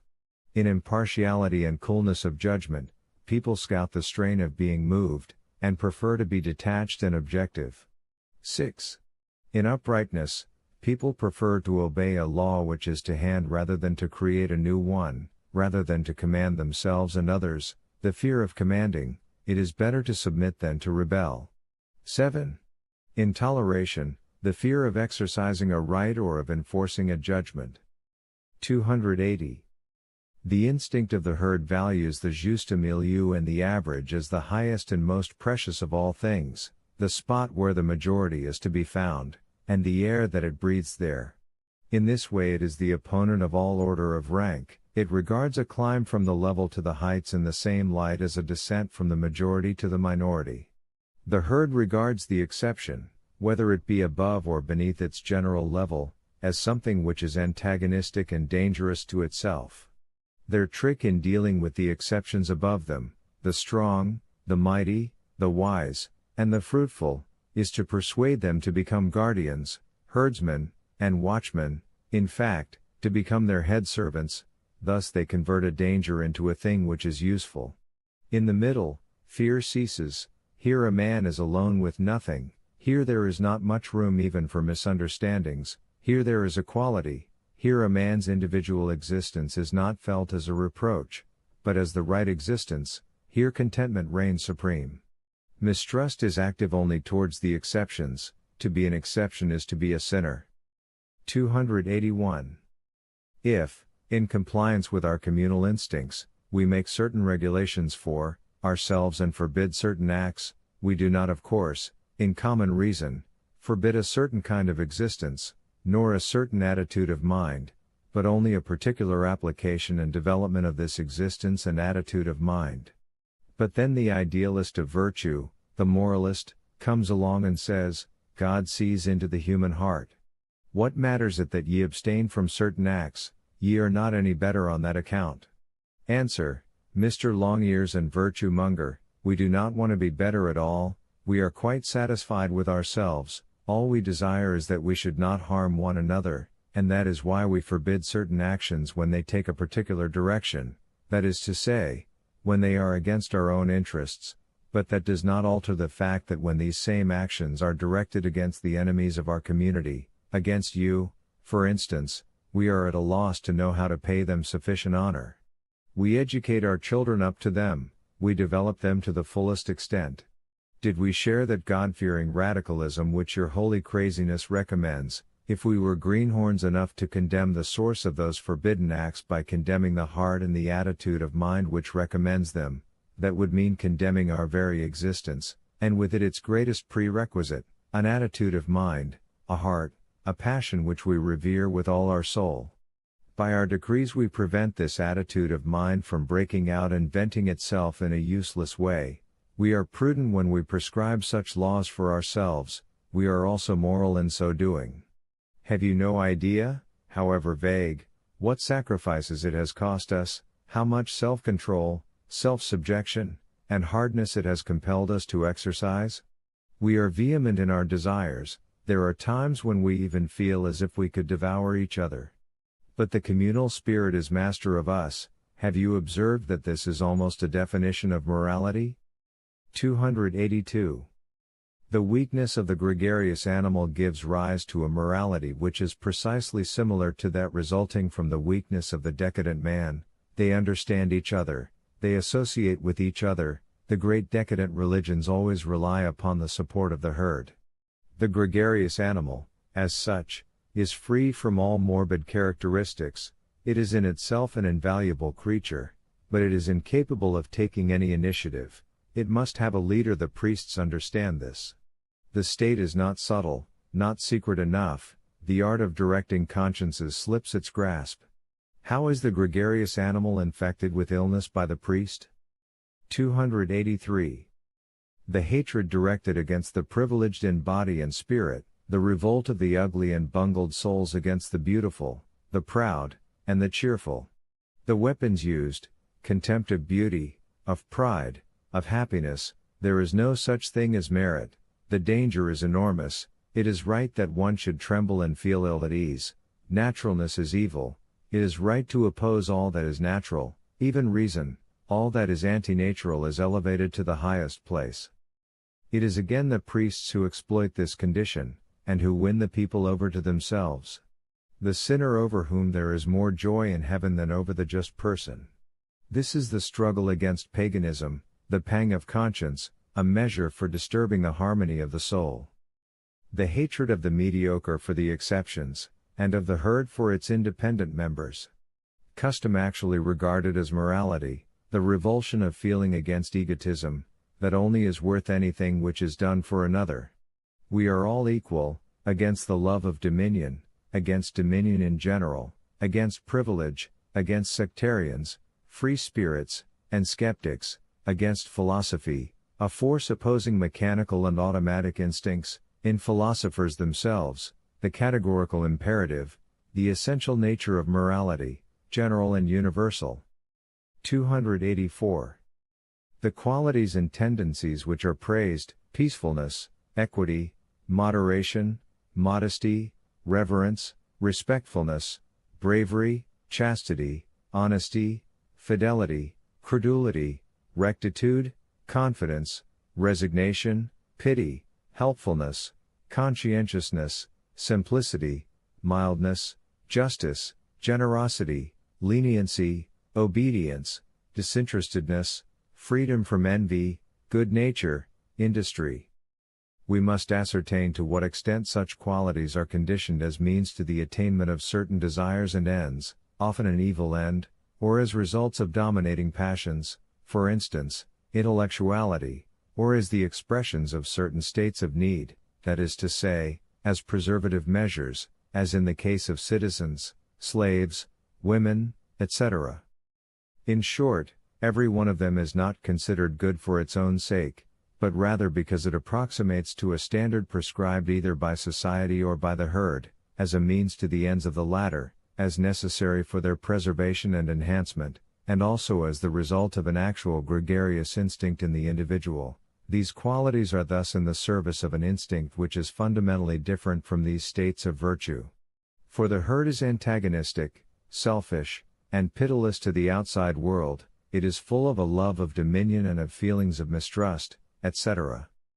In the herdsman this antagonism comes to the fore. He must have qualities which are the reverse of those possessed by the herd.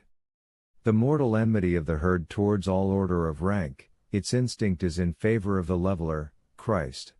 Towards all strong individuals, the sovereigns, it is hostile, unfair, intemperate, arrogant, cheeky, disrespectful, cowardly, false, lying, pitiless, deceitful, envious, revengeful. 285. My teaching is this, that the herd seeks to maintain and preserve one type of man, and that it defends itself on two sides, that is to say, against those which are decadents from its ranks, criminals, etc., and against those who rise superior to its dead level. The instincts of the herd tend to a stationary state of society, they merely preserve. They have no creative power. The pleasant feelings of goodness and benevolence with which the just man fills us, as opposed to the suspense and the fear to which the great innovating man gives rise, are our own sensations of personal security and equality. In this way the gregarious animal glorifies the gregarious nature, and then begins to feel at ease. This judgment on the part of the comfortable ones rigs itself out in the most beautiful words, and thus morality is born. Let any one observe, however, the hatred of the herd for all truthful men. 286. Let us not deceive ourselves.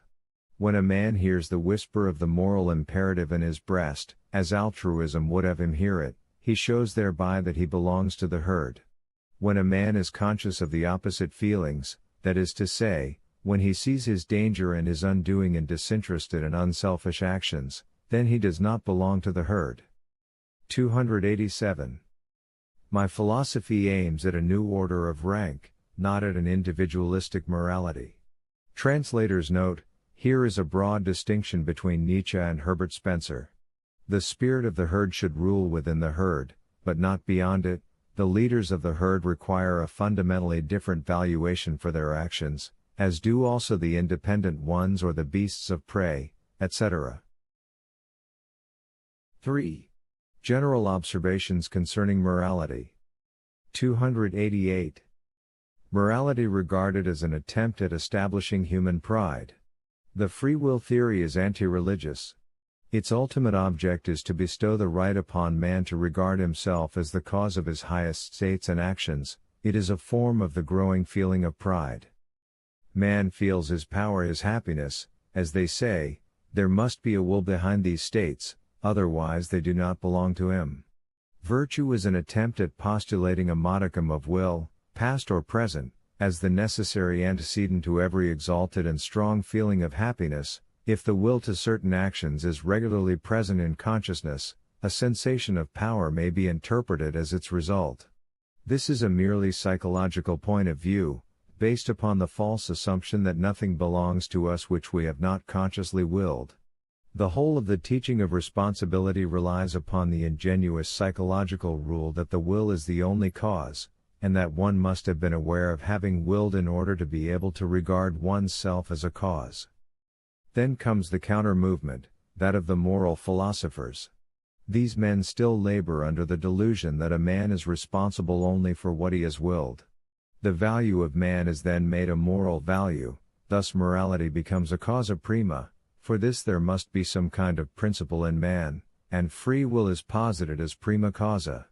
The arrière-pensée is always this: if man is not a causa prima through his will, he must be irresponsible, therefore he does not come within the jurisdiction of morals, virtue or vice is automatic and mechanical. In short, in order that man may respect himself he must be capable of becoming evil. 289. Theatricalness regarded as the result of free will morality. It is a step in the development of the feeling of power itself to believe one's self to be the author of one's exalted moments, of one's perfection, and to have willed them. Criticism: all perfect action is precisely unconscious and not deliberate. Consciousness is often the expression of an imperfect and often morbid constitution. Personal perfection regarded as determined by will, as an act of consciousness, as reason with dialectics, is a caricature, a sort of self-contradiction. Any degree of consciousness renders perfection impossible. A form of theatricalness. 290.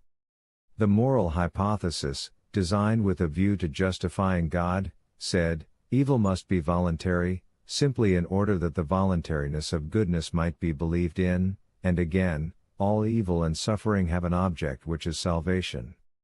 The notion guilt was considered as something which had no connection at all with the ultimate cause of existence, and the notion punishment was held to be an educating and beneficent act, consequently an act proceeding from a good God. The absolute dominion of moral valuations over all others, nobody doubted that God could not be evil and could do no harm, that is to say, perfection was understood merely as moral perfection. 291. How false is the supposition that an action must depend upon what has preceded it in consciousness. And morality has been measured in the light of this supposition, as also criminality. The value of an action must be judged by its results, say the utilitarians. To measure it according to its origin involves the impossibility of knowing that origin. But do we know its results? 5 stages ahead, perhaps. Who can tell what an action provokes and sets in motion? As a stimulus? As the spark which fires a powder magazine? Utilitarians are simpletons. And finally, they would first of all have to know what is useful. Here also their sight can travel only over 5 stages or so. They have no notion of the great economy which cannot dispense with evil. We do not know the origin or the results. Has an action, then, any value? We have yet the action itself to consider, the states of consciousness that accompany it, the yea or nay which follows upon its performance. Does the value of an action lie in the subjective states which accompany it?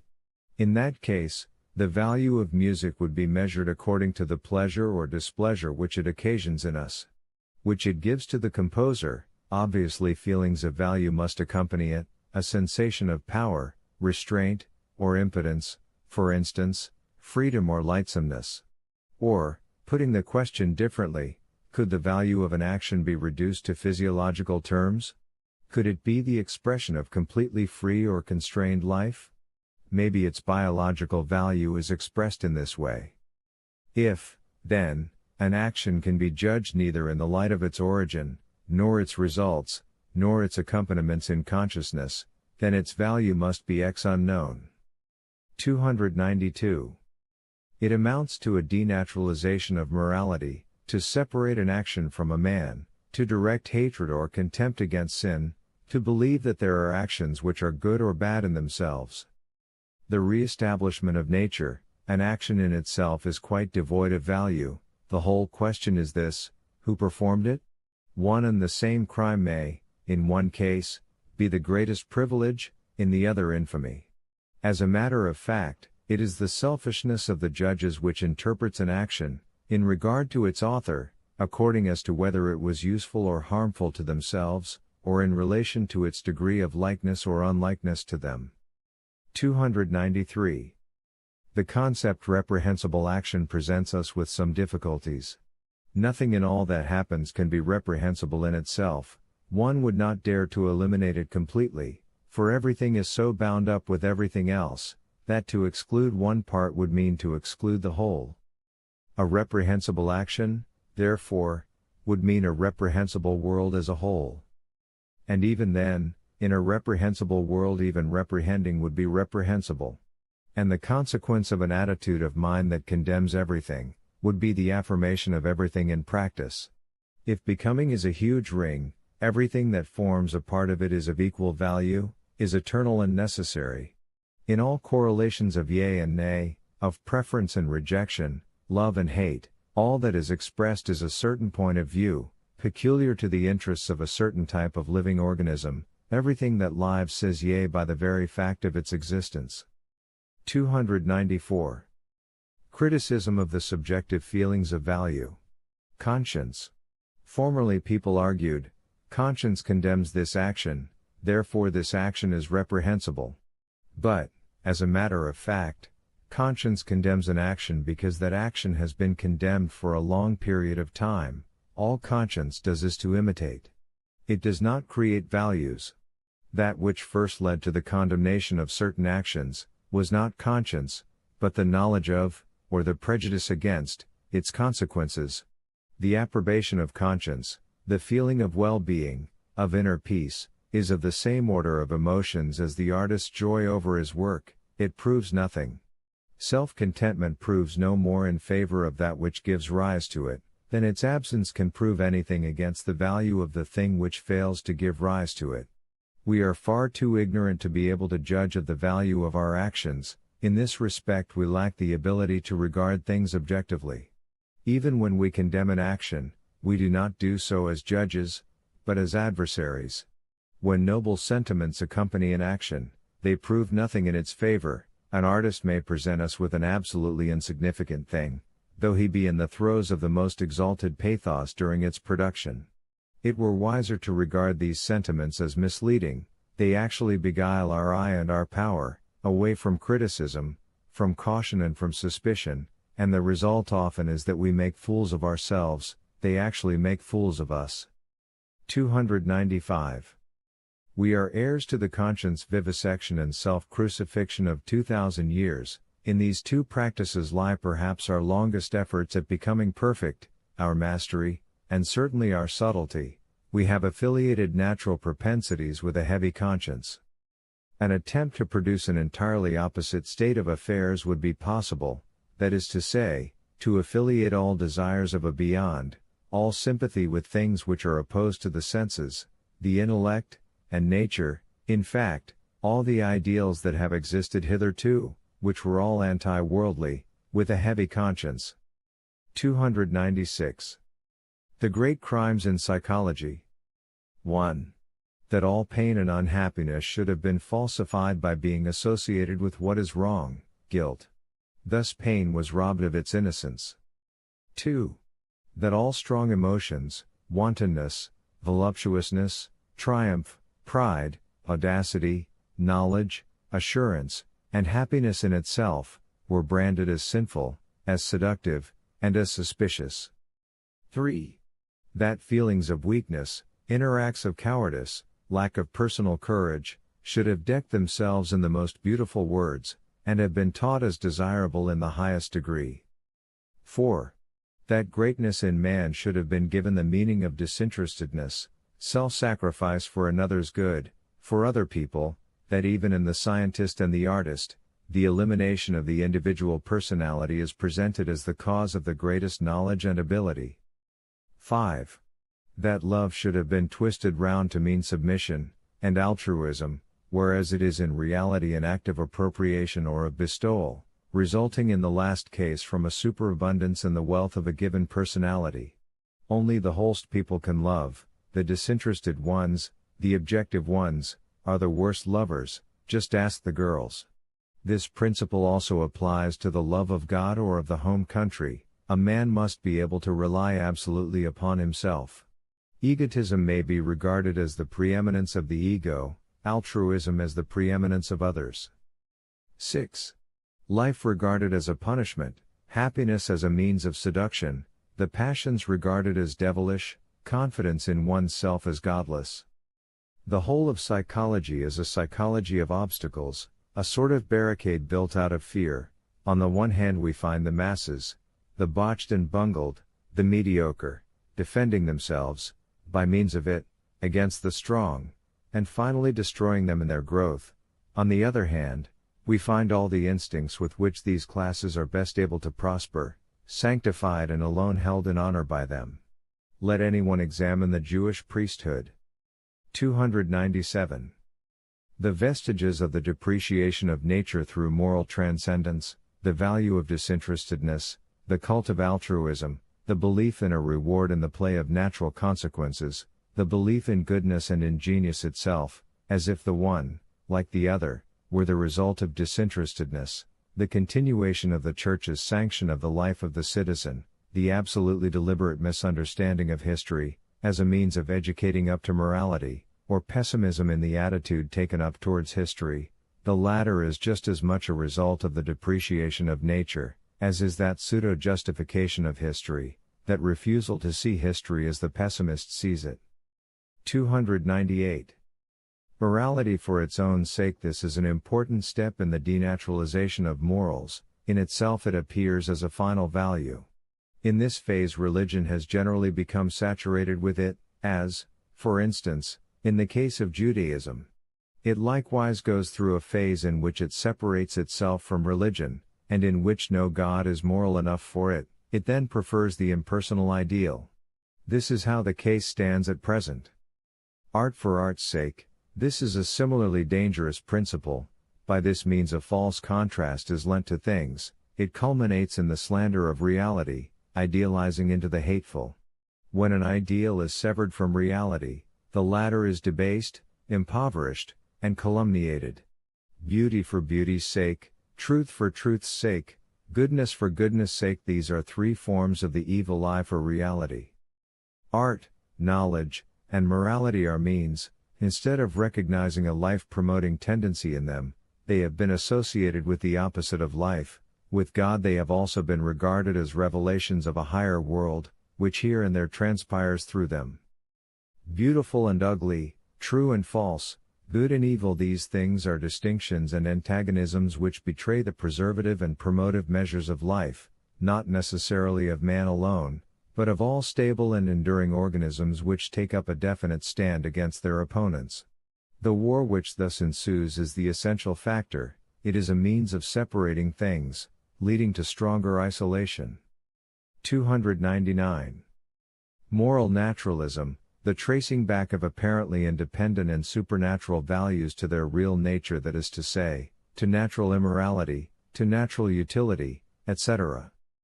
Perhaps I may designate the tendency of these observations by the term moral naturalism. My object is to retranslate the moral values which have apparently become independent and unnatural into their real nature, that is to say, into their natural immorality. Note well, refer to Jewish holiness and its natural basis. The case is the same in regard to the moral law which has been made sovereign, emancipated from its real feature, until it is almost the opposite of nature. The stages in the denaturalization of morality, or so-called idealization. First, it is a road to individual happiness. Then it is the result of knowledge. Then it is a categorical imperative. Then it is a way to salvation. Then it is a denial of the will to live. The gradual progress of the hostility of morality to life. 300. The suppressed and effaced heresy and morality. Concepts, paganism, master morality, virtue. 301. My problem: what harm has mankind suffered hitherto from morals, as also from its own morality, intellectual harm, etc. 302. Why are not human values once more deposited nicely in the rut to which they alone have a right, as routinary values? Many species of animals have already become extinct. Supposing man were also to disappear, nothing would be lacking on earth. A man should be enough of a philosopher to admire even this nothing, nil admirari.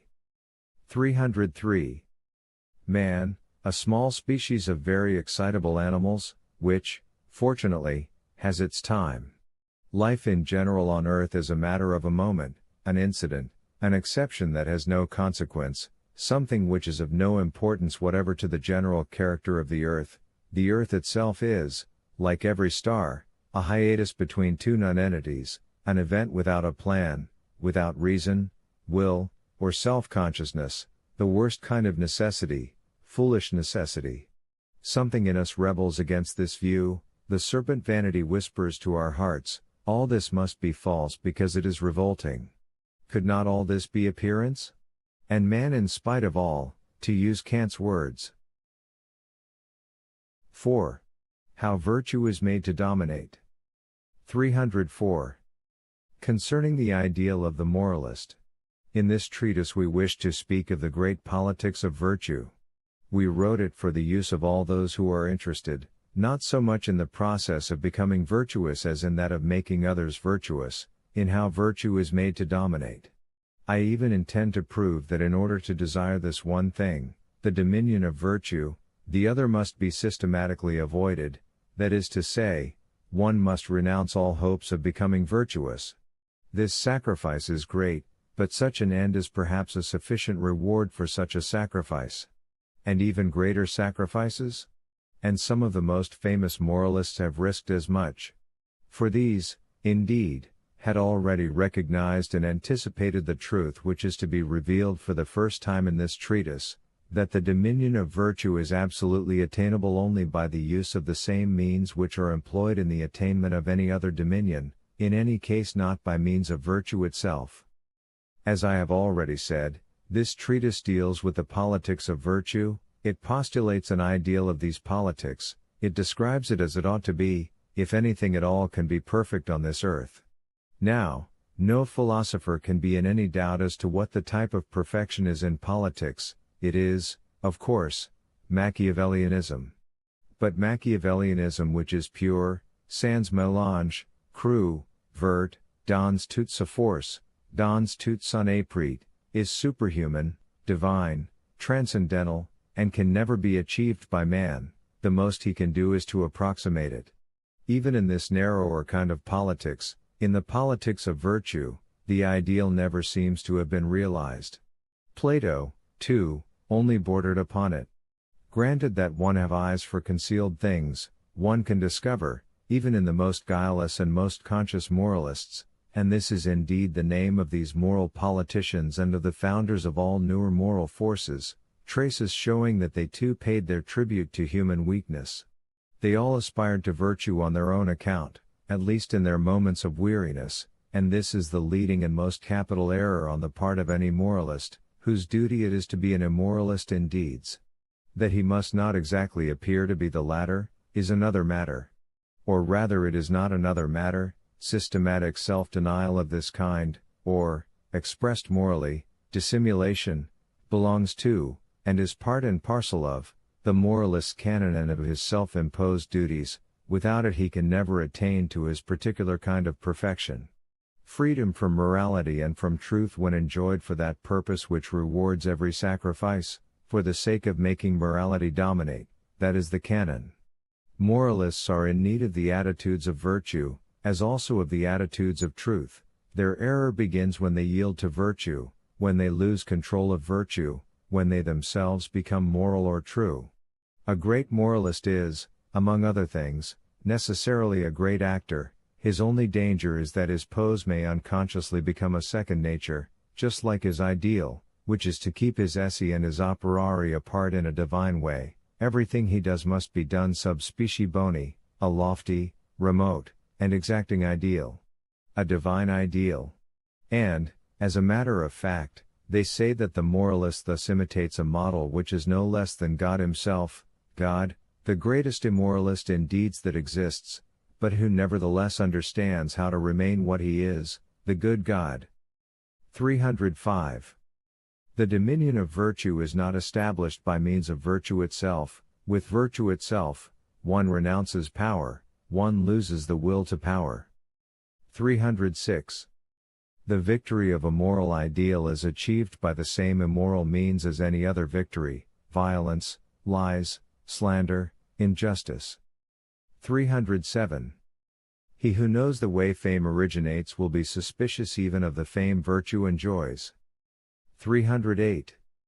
Morality is just as immoral as any other thing on earth. Morality is in itself a form of immorality. The great relief which this conviction brings. The contradiction between things disappears, the unity of all phenomena is saved. 309. There are some who actually go in search of what is immoral. When they say, "This is wrong," they believe it ought to be done away with or altered. On the other hand, I do not rest until I am quite clear concerning the immorality of any particular thing which happens to come under my notice. When I discover it, I recover my equanimity. 310. A. The ways which lead to power, the presentation of the new virtue under the name of an old one, the awakening of interest concerning it, happiness declared to be its reward, and vice versa, artistic slandering of all that stands in its way, the exploitation of advantages and accidents with the view of glorifying it, the conversion of its adherents into fanatics by means of sacrifices and separations, symbolism on a grand scale. B. Power attained. 1. Means of constraint of virtue. 2. Seductive means of virtue. 3. The court etiquette of virtue. 311. By what means does a virtue attain to power? With precisely the same means as a political party: slander, suspicion, the undermining of opposing virtues that happen to be already in power, the changing of their names, systematic persecution and scorn, in short, by means of acts of general immorality. How does a desire behave towards itself in order to become a virtue? A process of rechristening, systematic denial of its intentions, practice in misunderstanding itself, alliance with established and recognized virtues, ostentatious enmity towards its adversaries. If possible, 2. The protection of sacred powers must be purchased. People must also be intoxicated and fired with enthusiasm, idealistic humbug must be used, and a party must be won, which either triumphs or perishes. One must be unconscious and naive. 312. Cruelty has become transformed and elevated into tragic pity, so that we no longer recognize it as such. The same has happened to the love of the sexes, which has become a more passion. The slavish attitude of mind appears as Christian obedience, wretchedness becomes humility, the disease of the nervous sympathicus, for instance, is eulogized as pessimism, pascalism, or Carlylism, etc. 313. We should begin to entertain doubts concerning a man if we heard that he required reasons in order to remain respectable. We should, in any case, certainly avoid his society. The little word "for" in certain cases may be compromising. Sometimes a single "for" is enough to refute one. If we should hear, in course of time, that such and such an aspirant for virtue was in need of bad reasons in order to remain respectable, it would not conduce to increasing our respect for him. But he goes further, he comes to us, and tells us quite openly, "You disturb my morality, with your disbelief, Mr. Skeptic, so long as you cannot believe in my bad reasons, that is to say, in my God, in a disciplinary beyond, in free will, etc., you put obstacles in the way of my virtue." Moral skeptics must be suppressed, they prevent the moralization of the masses. 314. Our most sacred convictions, those which are permanent in us concerning the highest values, are judgments emanating from our muscles. 315. Morality in the valuation of races and classes.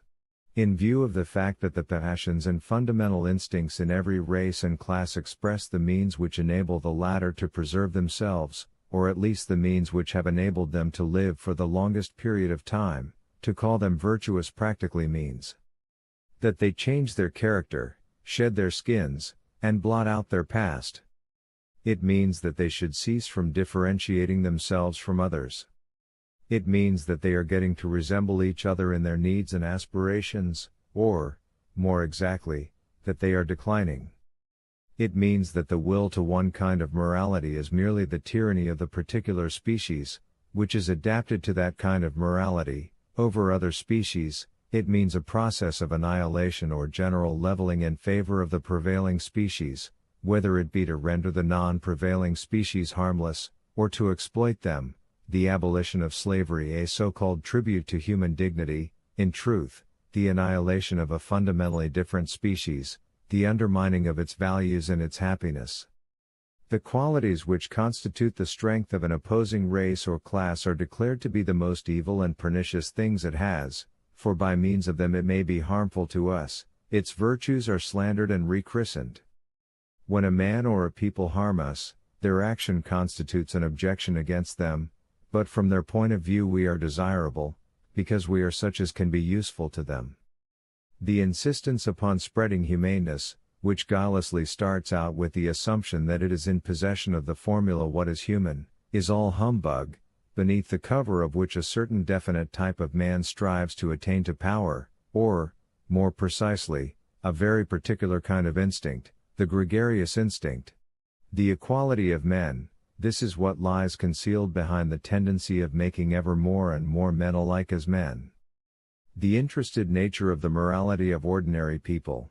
The trick was to elevate the great passions for power and property to the positions of protectors of virtue.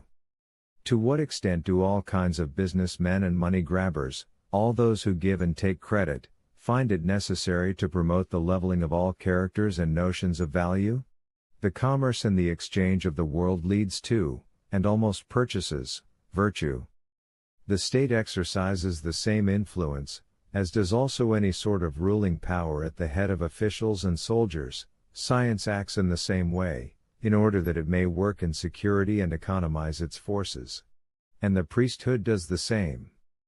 Communal morality is thus promoted here, because it is advantageous, and, in order to make it triumph, war and violence are waged against immorality. With what right?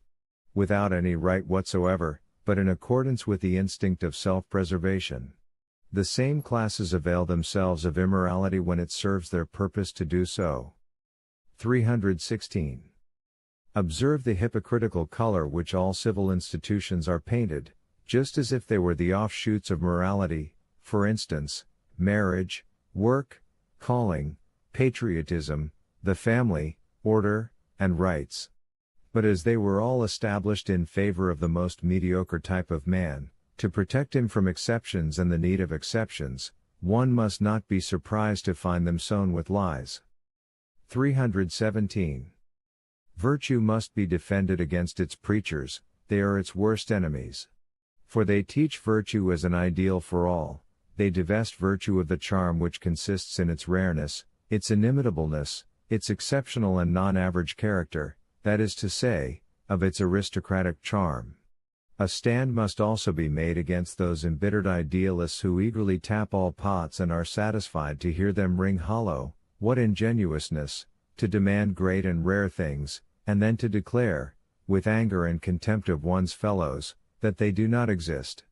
It is obvious, for instance, that a marriage is worth only as much as those are worth whom it joins, that is to say, that on the whole it is something wretched and indecent. No priest or registrar can make anything else of it. Virtue has all the instincts of the average man against it, it is not profitable, it is not prudent, and it isolates. It is related to passion, and not very accessible to reason, it spoils the character, the head, and the senses, always, of course, subject to the medium standard of men. It provokes hostility towards order, and towards the lies which are concealed beneath all order, all institutions, and all reality. When seen in the light of its pernicious influence upon others, it is the worst of vices. Translator's note: virtue is used here, of course, in the sense of the excellence of man, not in the sense of the Christian negative virtue. I recognize virtue in that, 1. It does not insist upon being recognized. 2. It does not presuppose the existence of virtue everywhere, but precisely something else. 3. It does not suffer from the absence of virtue, but regards it rather as a relation of perspective which throws virtue into relief. It does not proclaim itself. 4.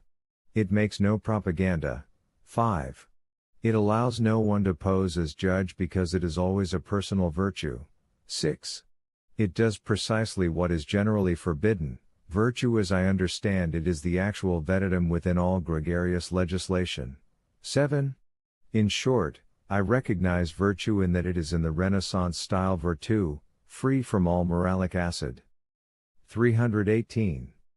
In the first place, Messrs. Virtue mongers, you have no superiority over us. We should like to make you take modesty a little more to heart. It is wretched personal interests and prudence which suggest your virtue to you. Translator's note, here Nietzsche returns to Christian virtue which is negative and moral. And if you had more strength and courage in your bodies you would not lower yourselves thus to the level of virtuous nonentities. You make what you can of yourselves, partly what you are obliged to make, that is to say, what your circumstances force you to make, partly what suits your pleasure and seems useful to you. But if you do only what is in keeping with your inclinations, or what necessity exacts from you, or what is useful to you, you ought neither to praise yourselves nor let others praise you. One is a thoroughly puny kind of man when one is only virtuous. Nothing should mislead you in this regard. Men who have to be considered at all, were never such donkeys of virtue. Their inmost instinct, that which determined their quantum of power, did not find its reckoning thus, whereas with your minimum amount of power nothing can seem more full of wisdom to you than virtue. But the multitude are on your side, and because you tyrannize over us, we shall fight you. 319. A virtuous man is of a lower species because, in the first place, he has no personality, but acquires his value by conforming with a certain human scheme which has been once and forever fixed. He has no independent value, he may be compared, he has his equals, he must not be an individual. Reckoning up the qualities of the good man, why is it they appear pleasant to us? Because they urge us neither to war, to mistrust, to caution, to the accumulating of forces, nor to severity. Our laziness, our good nature, and our levity, have a good time. This, our feeling of well-being, is what we project into the good man in the form of a quality, in the form of a valuable possession. 320. Under certain circumstances, virtue is merely a venerable form of stupidity. Who could blame you for it? And this form of virtue has not been outlived even today. A sort of honest peasant simplicity, which is possible, however, in all classes of society, and which one cannot meet with anything else than a respectful smile, still thinks today that everything is in good hands, that is to say, in God's hands, and when it supports this proposition with that same modest assurance as that with which it would assert that 2 and 2 are 4, we others naturally refrain from contradiction. Why disturb this pure foolery? Why darken it with our cares concerning man, people, goals, the future? Even if we wished to do so, we shouldn't succeed. In all things these people see the reflection of their own venerable stupidity and goodness, in them the old God, Deus myops, still lives. We others see something else in everything, our problematic nature, our contradictions, our deeper, more painful, and more suspicious wisdom. 321. He who finds a particular virtue an easy matter, ultimately laughs at it. Seriousness cannot be maintained once virtue is attained. As soon as a man has reached virtue, he jumps out of it, whither? Into devilry.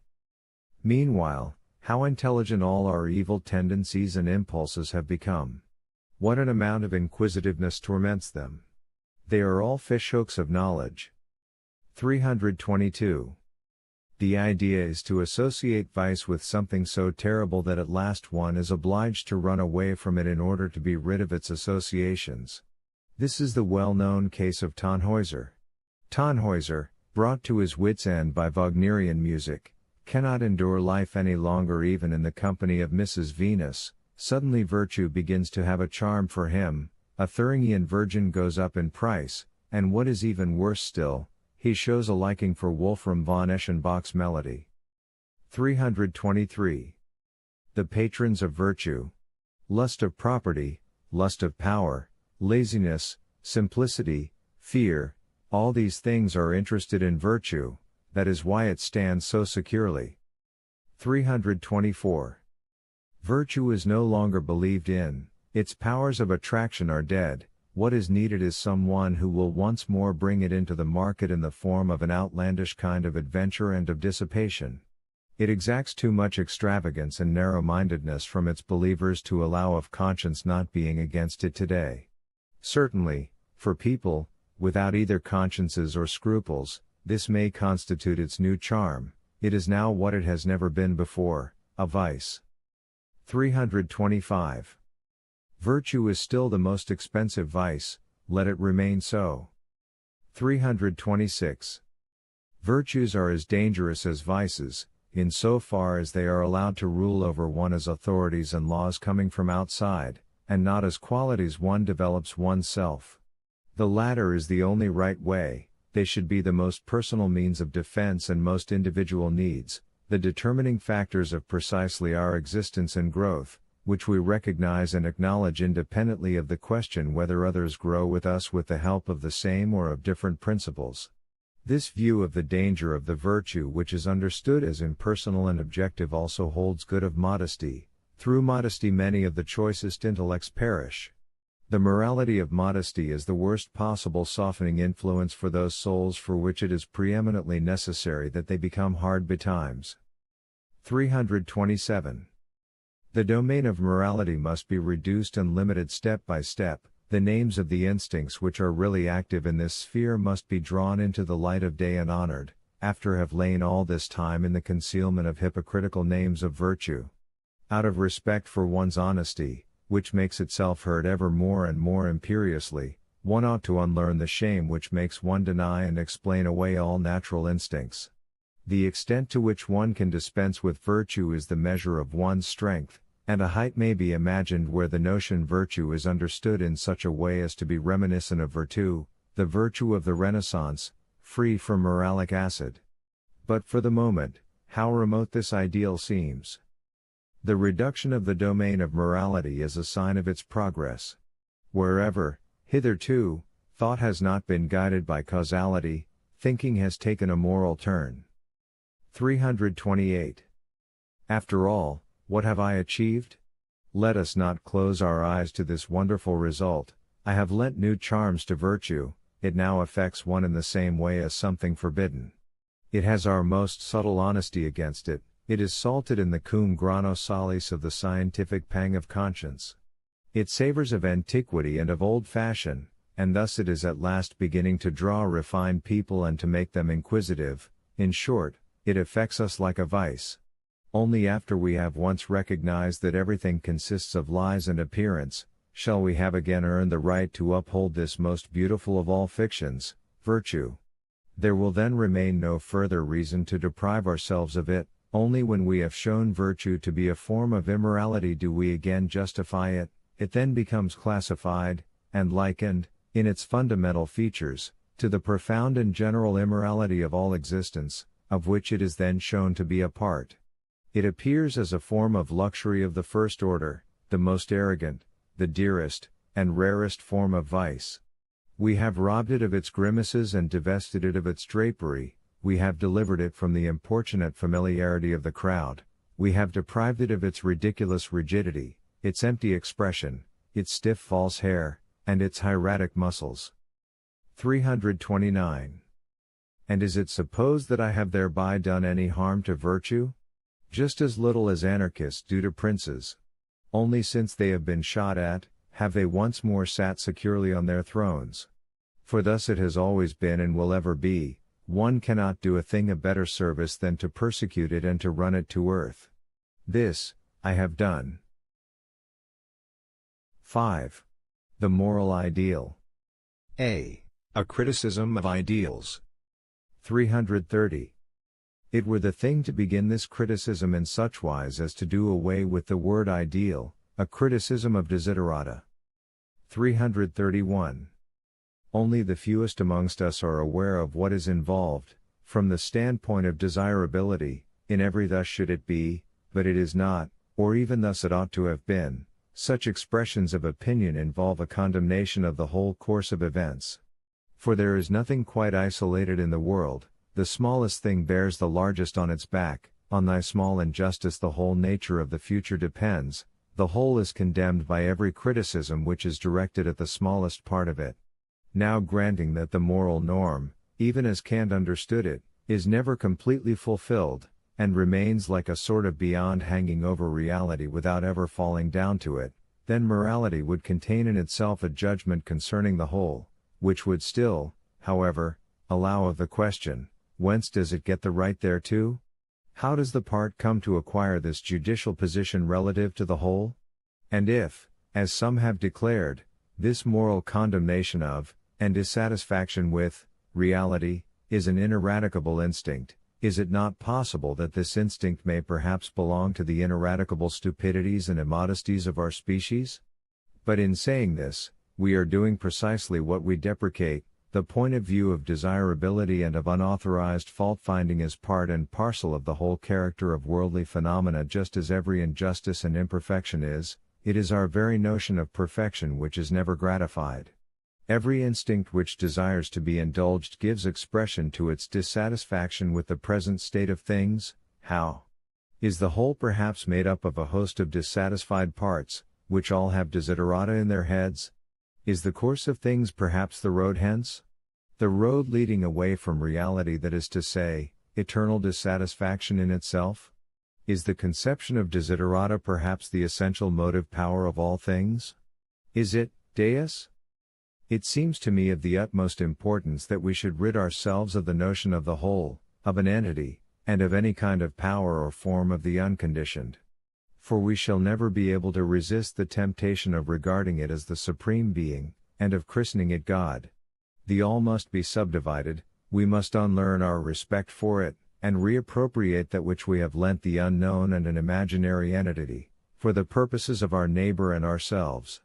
Whereas, for instance, Kant said, two things remain forever worthy of honor, at the close of his practical reason. Today we should prefer to say, digestion is more worthy of honor. The concept, the all, will always give rise to the old problems, how is evil possible?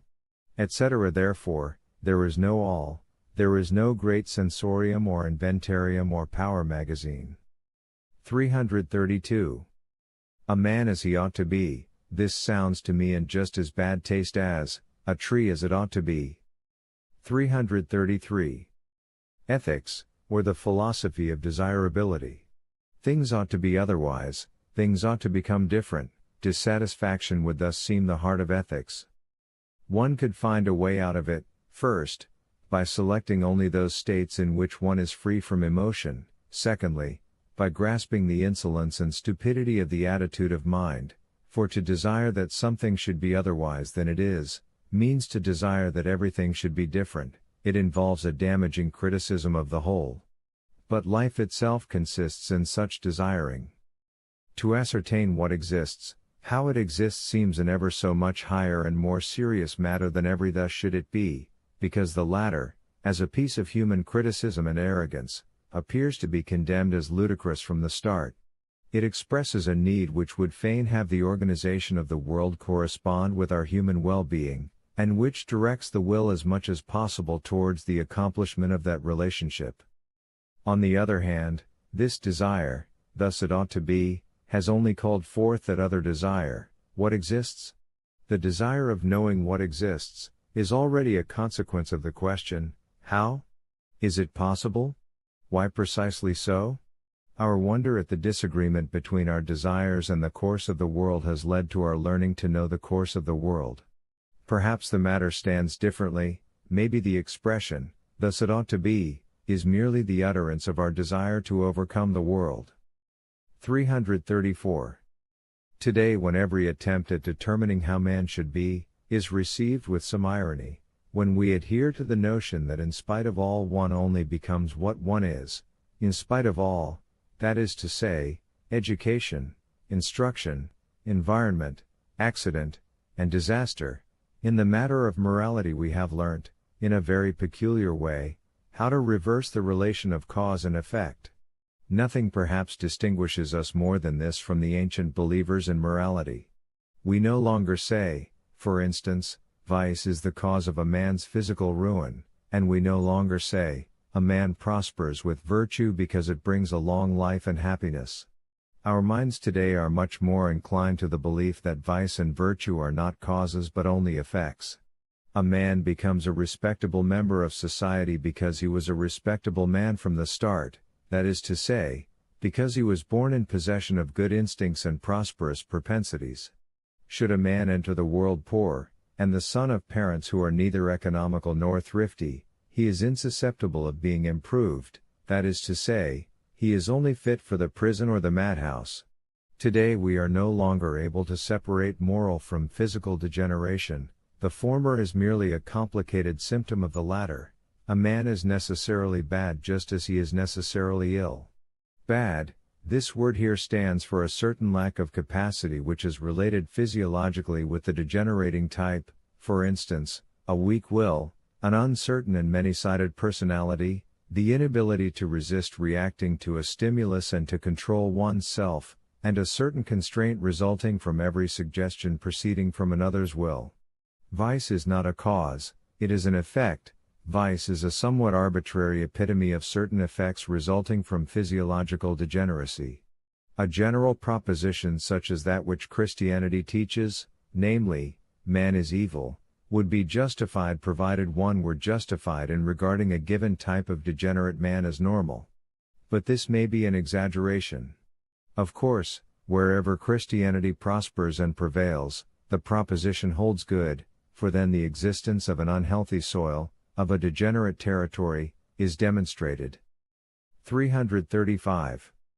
It is difficult to have sufficient respect for man, when one sees how he understands the art of fighting his way, of enduring, of turning circumstances to his own advantage, and of overthrowing opponents, but when he is seen in the light of his desires, he is the most absurd of all animals.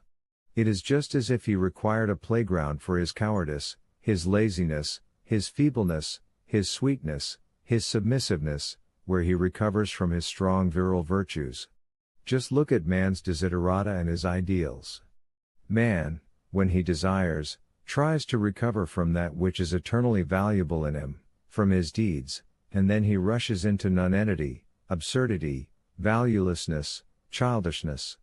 The intellectual indigence and lack of inventive power of this resourceful and inventive animal is simply terrible. The ideal is at the same time the penalty man pays for the enormous expenditure which he has to defray in all real and pressing duties. Should reality cease to prevail, there follow dreams, fatigue, weakness. An ideal might even be regarded as a form of dream, fatigue, or weakness. The strongest and the most impotent men become alike when this condition overtakes them. They deify the cessation of work, of war, of passions, of suspense, of contrasts, of reality, in short, of the struggle for knowledge and of the trouble of acquiring it.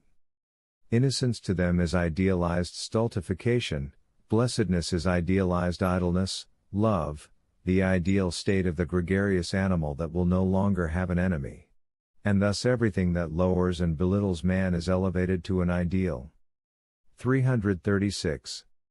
A desire magnifies the thing desired, and by not being realized it grows. The greatest ideas are those which have been created by the strongest and longest desiring.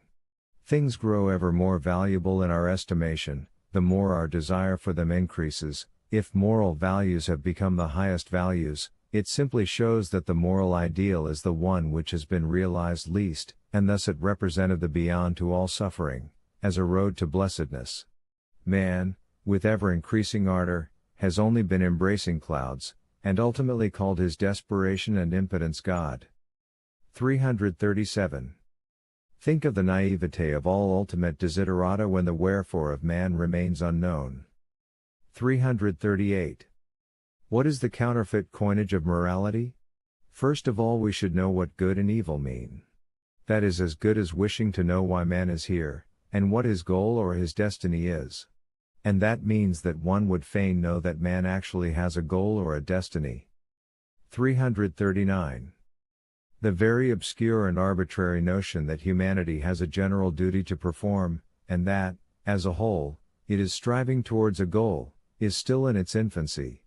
Perhaps we shall once more be rid of it before it becomes a fixed idea, but humanity does not constitute a whole, it is an indissoluble multiplicity of ascending and descending organisms, it knows no such thing as a state of youth followed by maturity and then age. But it's straight alike confused and superimposed, and in a few thousand years there may be even younger types of men than we can point out today. Decadence, on the other hand, belongs to all periods of human history. Everywhere there is refuse and decaying matter, such things are in themselves vital processes, for withering and decaying elements must be eliminated. Under the empire of Christian prejudice this question was never put at all, the purpose of life seemed to lie in the salvation of the individual soul, the question whether humanity might last for a long or a short time was not considered. The best Christians longed for the end to come as soon as possible. Concerning the needs of the individual, there seemed to be no doubt whatsoever. The duty of every individual for the present was identical with what it would be in any sort of future for the man of the future. The value, the purpose, the limit of values was forever fixed, unconditioned, eternal, one with God. What deviated from this eternal type was impious, diabolic, criminal. The center of gravity of all values for each soul lay in that soul itself, salvation or damnation. The salvation of the immortal soul. The most extreme form of personalization. For each soul there was only one kind of perfection, only one ideal, only one road to salvation. The most extreme form of the principle of equal rights, associated with an optical magnification of individual importance to the point of megalomania, nothing but insanely important souls, revolving round their own axes with unspeakable terror. Nobody believes in these assumed airs of importance any longer today, and we have sifted our wisdom through the sieve of contempt. Nevertheless, the optical habit survives, which would fain measure the value of man by his proximity to a certain ideal ma. At bottom, the personalization view is upheld as firmly as that of the equality of rights as regards the ideal. In short, people seem to think that they know what the ultimate desideratum is in regard to the ideal man. But this belief is merely the result of the exceedingly detrimental influence of the Christian ideal, as anybody can discover for himself every time he carefully examines the ideal type.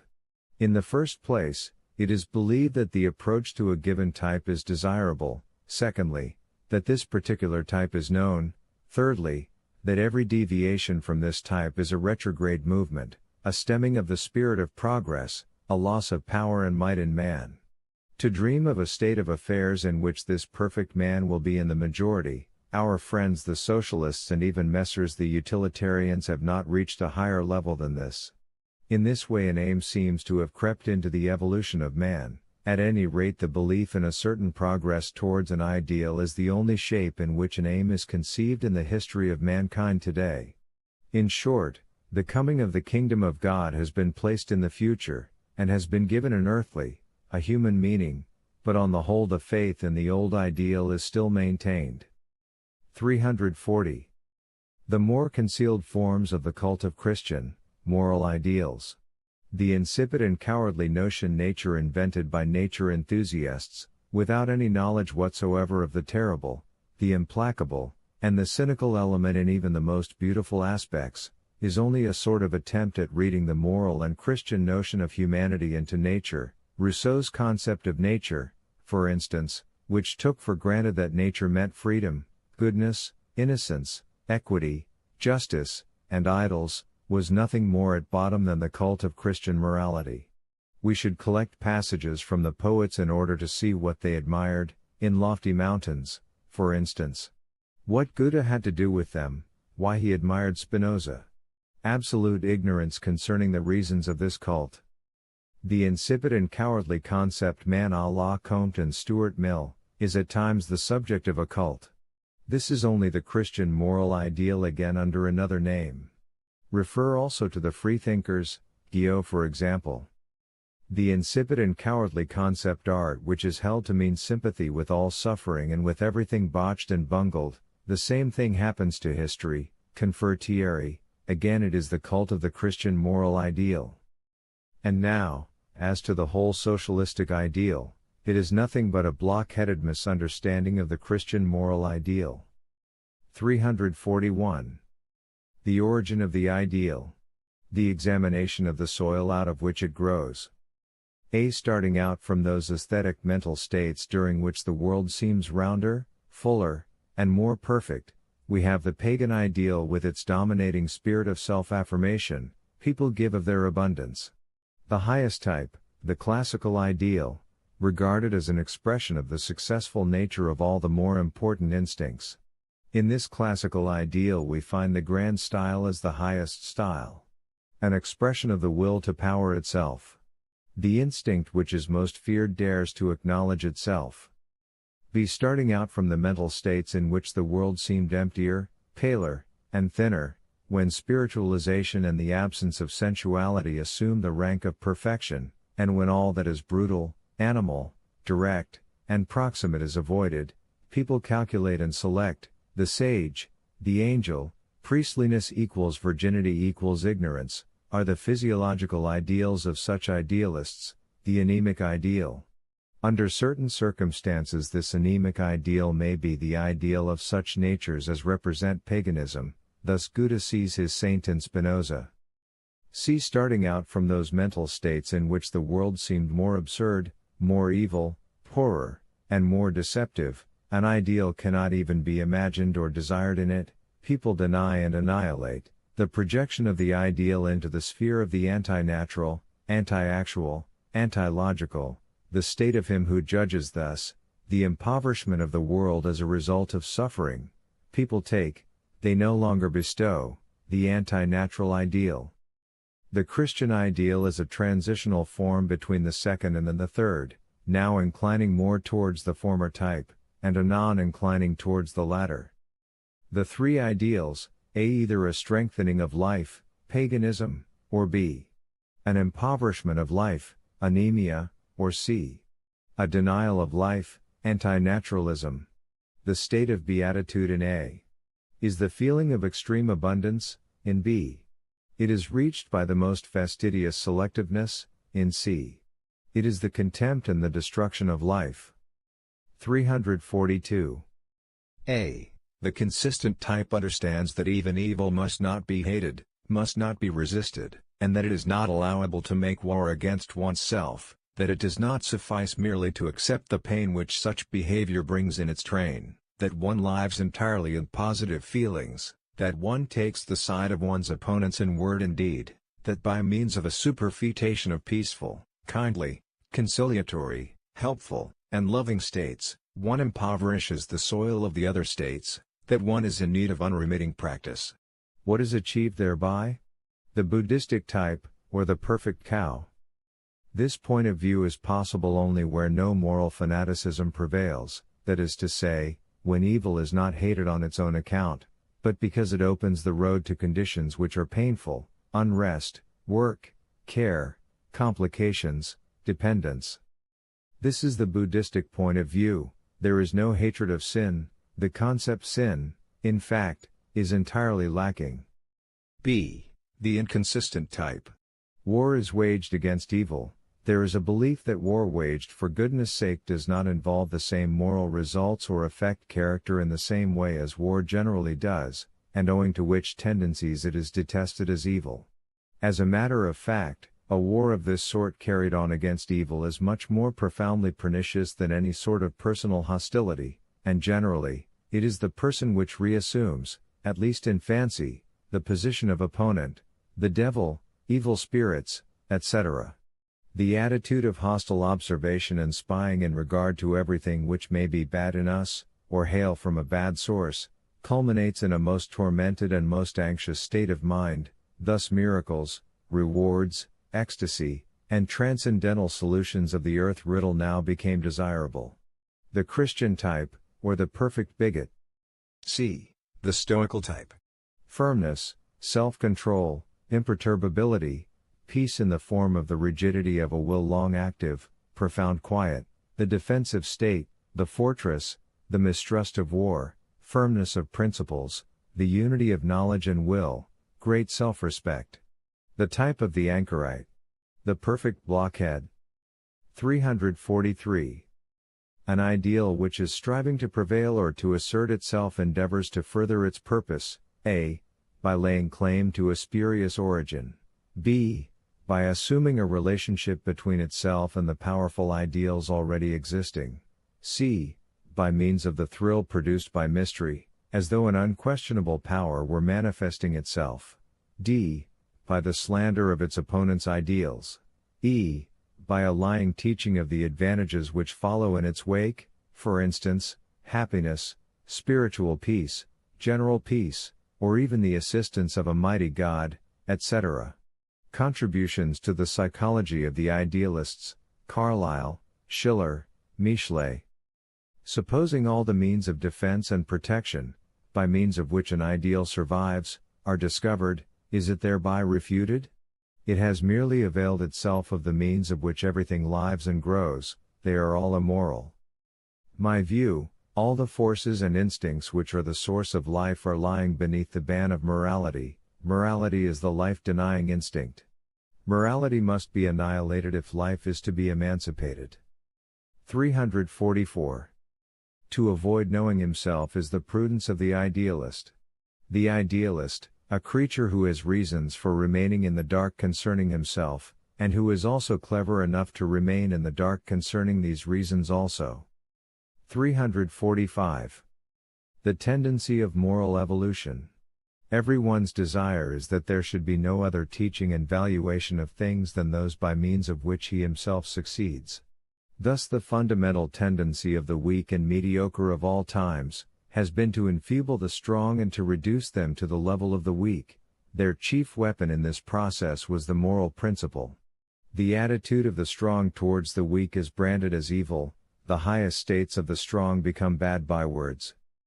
The struggle of the many against the strong, of the ordinary against the extraordinary, of the weak against the strong, meets with one of its finest interruptions in the fact that the rare, the refined, the more exacting, present themselves as the weak, and repudiate the coarser weapons of power.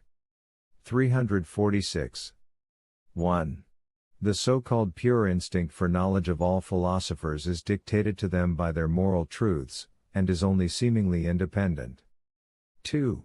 The moral truths, thus shall things be done, are mere states of consciousness of an instinct which has grown tired, thus and thus are things done by us. The ideal is supposed to re-establish and strengthen an instinct, it flatters man to feel he can obey when he is only an automaton. 347. Morality as a means of seduction. Nature is good, for a wise and good God is its cause. Who, therefore, is responsible for the corruption of man? Tyrants and seducers and the ruling classes are responsible, they must be wiped out. This is Rousseau's logic. Compare with Pascal's logic, which concludes by an appeal to original sin. Refer also to Luther's logic, which is similar. In both cases a pretext is sought for the introduction of an insatiable lust of revenge as a moral and religious duty. The hatred directed against the ruling classes tries to sanctify itself. The sinfulness of Israel is the basis of the priest's powerful position. Compare this with Paul's logic, which is similar. It is always under the cover of God's business that these reactions appear, under the cover of what is right, or of humanity, etc. In the case of Christ the rejoicings of the people appear as the cause of his crucifixion. It was an anti-priestly movement from the beginning. Even in the anti-Semitic movement we find the same trick, the opponent is overcome with moral condemnations, and those who attack him pose as retributive justice. 348. The incidents of the fighter tries to transform his opponent into the exact opposite of himself, imaginatively, of course. He tries to believe in himself to such an extent that he may have the courage necessary for the good cause, as if he were the good cause, as if reason, taste, and virtue were being assailed by his opponents. The belief of which he is most in need, as the strongest means of defense and attack, is the belief in himself, which, however, knows how to misinterpret itself as a belief in one God. He never pictures the advantages and the uses of victory, but only understands victory for the sake of victory, for God's sake. Every small community, or individual, finding itself involved in a struggle, strives to convince itself of this: good taste, good judgment, and virtue are ours. War urges people to this exaggerated self-esteem. 349.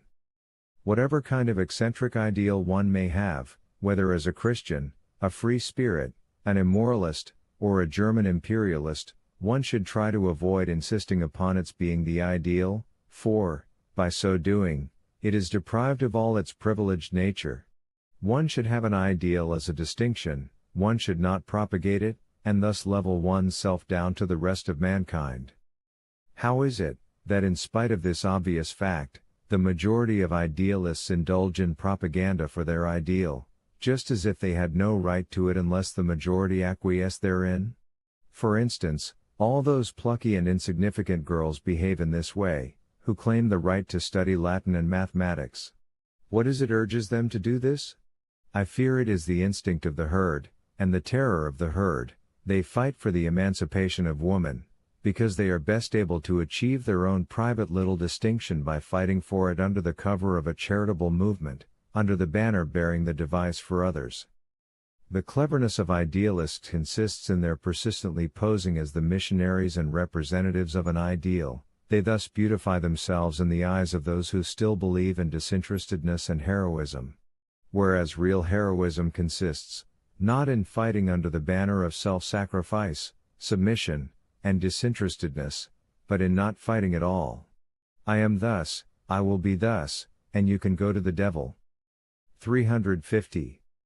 Every ideal assumes love, hate, reverence, and contempt. Either positive feeling is the primum mobile, or negative feeling is. Hatred and contempt are the primum mobile in all the ideals which proceed from resentment. B. A criticism of the good man of the saint, etc. 351. The good man or hemiplegia of virtue. In the opinion of every strong and natural man, love and hate, gratitude and revenge, goodness and anger, affirmative and negative action, belong to each other. A man is good on condition that he knows how to be evil, a man is evil, because otherwise he would not know how to be good. Whence comes the morbidness and ideological unnaturalness which repudiates these compounds, which teaches a sort of one-sided efficiency as the highest of all things? Whence this hemiplegia of virtue, the invention of the good man? The object seems to be to make man amputate those instincts which enable him to be an enemy, to be harmful, to be angry, and to insist upon revenge. This unnaturalness, then, corresponds to that dualistic concept of a wholly good and of a wholly bad creature, God, Spirit, man. In the first are found all the positive, in the second all the negative forces, intentions, and states. This method of valuing thus believes itself to be idealistic. It never doubts that in its concept of the good man, it has found the highest desideratum. When aspiring to its zenith, it fancies a state in which all evil is wiped out, and in which only good creatures have actually remained over. It does not therefore regard the mutual dependence of the opposites good and evil as proved. On the contrary, the latter ought to vanish, and the former should remain. The first has a right to exist, the second ought not to be with us at all. What, as a matter of fact, is the reason of this desire?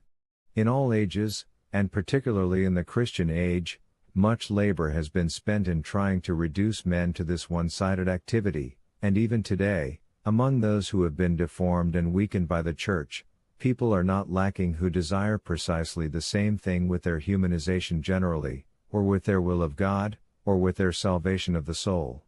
The principal injunction behind all these things is, that man should no longer do anything evil, that he should under no circumstances be harmful or desire harm.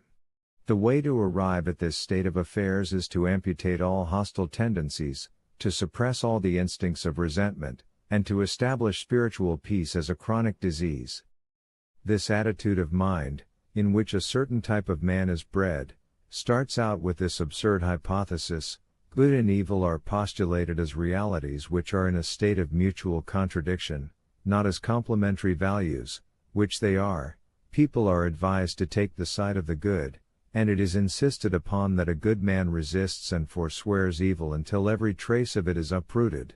But with this valuation life is actually denied, for in all its instincts life has both yea and nay.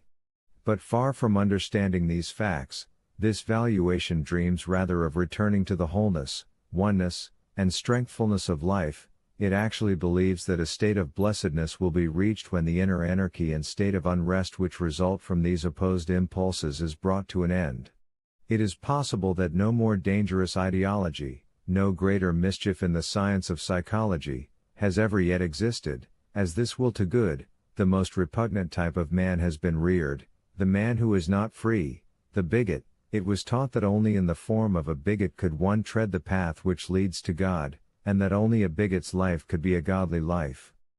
And even here, life is still in the right, life that knows not how to separate yea from nay. What is the good of declaring with all one's might that war is an evil, that one must harm no one, that one must not act negatively? One is still waging a war even in this. It is impossible to do otherwise. The good man who has renounced all evil, and who is afflicted according to his desire with the hemiplegia of virtue, does not therefore cease from waging war, or from making enemies, or from saying nay and doing nay. The Christian, for instance, hates sin. And what on earth is there which he does not call sin? It is precisely because of his belief in a moral antagonism between good and evil, that the world for him has grown so full of hatefulness and things that must be combated eternally. The good man sees himself surrounded by evil, and, thanks to the continual onslaughts of the latter, his eye grows more keen, and in the end discovers traces of evil in every one of his acts.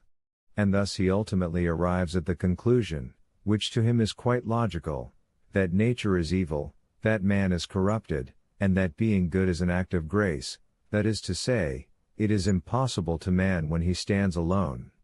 In short, he denies life, he sees how good, as the highest value, condemns life. And thus his ideology concerning good and evil ought to strike him as refuted. But one cannot refute a disease. Therefore he is obliged to conceive another life. 352. Power, whether in the hands of a god or of a man, is always understood to consist in the ability to harm as well as to help. This is the case with the Arabs and with the Hebrews, in fact with all strong and well-constituted races. The dualistic separation of the two powers is fatal. In this way morality becomes the poisoner of life. 353. A criticism of the good man. Honesty, dignity, dutifulness, justice, humanity, loyalty, uprightness, clean conscience. Is it really supposed that, by means of these fine-sounding words, the qualities they stand for are approved and affirmed for their own sake? Or is it this, that qualities and states indifferent in themselves have merely been looked at in a light which lends them some value? Does the worth of these qualities lie in themselves, or in the use and advantages to which they lead, or to which they seem to lead, to which they are expected to lead? I naturally do not wish to imply that there is any opposition between the ego and the altar in the judgment. The question is, whether it is the results of these qualities, either in regard to him who possesses them or in regard to environment, society, humanity, which lend them their value, or whether they have a value in themselves. In other words, is it utility which bids men condemn, combat, and deny the opposite qualities, duplicity, falseness, perversity, lack of self-confidence, inhumanity? Is the essence of such qualities condemned, or only their consequences? In other words, were it desirable that there should exist no men at all possessed of such qualities? In any case, this is believed. But here lies the error, the short-sightedness, the monocularity of narrow egoism. Expressed otherwise, would it be desirable to create circumstances in which the whole advantage would be on the side of the just, so that all those with opposite natures and instincts would be discouraged and would slowly become extinct? At bottom, this is a question of taste and of aesthetics. Should we desire the most honorable types of men, that is to say, the greatest bores, alone to subsist? The rectangular, the virtuous, the upright, the good-natured, the straightforward, and the blockheads? If one can imagine the total suppression of the huge number constituting the others, even the just man himself ceases from having a right to exist. He is, in fact, no longer necessary, and in this way it is seen that coarse utility alone could have elevated such an insufferable virtue to a place of honor. Desirability may lie precisely on the other side. It might be better to create conditions in which the just man would be reduced to the humble position of a useful instrument, an ideal gregarious animal, or at best a herdsman, in short, conditions in which he would no longer stand in the highest sphere, which requires other qualities. 354. The good man as a tyrant. Mankind has always repeated the same error. It has always transformed a mere vital measure into the measure and standard of life, instead of seeking the standard in the highest ascent of life. In the problem of growth and exhaustion, it takes the preservative measures of a very definite kind of life, and uses them to exclude all other kinds of life, and even to criticize life itself and to select from among its forms. That is to say, man ultimately forgets that measures are a means to an end, and gets to like them for themselves. They take the place of a goal in his mind, and even become the standard of goals to him. That is to say, a given species of man regards his means of existence as the only legitimate means, as the means which ought to be imposed upon all, as truth, goodness, perfection. The given species, in fact, begins to tyrannize. It is a form of faith, of instinct, when a certain species of man does not perceive that his kind has been conditioned, when he does not understand his relation to other species. At any rate, any species of men, a people or a race, seems to be doomed as soon as it becomes tolerant, grants equal rights, and no longer desires to be master. 355. All good people are weak. They are good because they are not strong enough to be evil, said the Lachaka chieftain Komoro to Baker. Disasters are not to the faint-hearted, is a Russian proverb.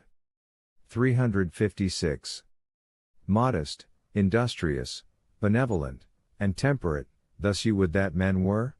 That good men were? But such men I can only conceive as slaves, the slaves of the future. 357. The metamorphoses of slavery, its disguise in the cloak of religion, its transfiguration through morality. 358. The ideal slave, the good man. He who cannot regard himself as a purpose, and who cannot give himself any aim whatsoever, instinctively honors the morality of unselfishness. Everything urges him to this morality, his prudence, his experience, and his vanity. And even faith is a form of self-denial. Atavism, delightful feeling, to be able to obey unconditionally for once. Industry, modesty, benevolence, temperance, are just so many obstacles in the way of sovereign sentiments, of great ingenuity, of an heroic purpose, of noble existence for oneself. It is not a question of going ahead. To that end all that is required is to be at best a herdsman, that is to say, the prime need of the herd. It is rather a matter of getting along alone, of being able to be another. 359. We must realize all that has been accumulated as the result of the highest moral idealism, how almost all other values have crystallized round it. This shows that it has been desired for a very long time and with the strongest passions, and that it has not yet been attained, otherwise it would have disappointed everybody, that is to say, it would have been followed by a more moderate valuation. The saint as the most powerful type of man, this ideal it is which has elevated the value of moral perfection so high. One would think that the whole of science had been engaged in proving that the moral man is the most powerful and most godly. The conquest of the senses and the passions, everything inspired terror, the unnatural seemed to the spectators to be supernatural and transcendental. 360. Francis of Assisi, amorous and popular, a poet who combats the order of rank among souls, in favor of the lowest. The denial of spiritual hierarchy, all alike before God.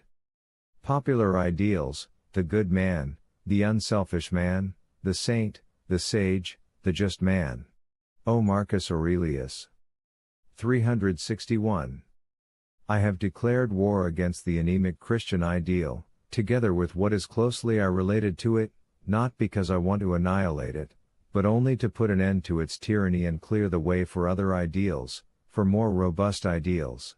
The continuance of the Christian ideal belongs to the most desirable of desiderata, if only for the sake of the ideals which wish to take their stand beside it and perhaps above it, they must have opponents, and strong ones too, in order to grow strong themselves. That is why we immoralists require the power of morality. Our instinct of self-preservation insists upon our opponents maintaining their strength, all it requires is to become master of them. See concerning the slander of the so-called evil qualities. 362. Egoism and its problem.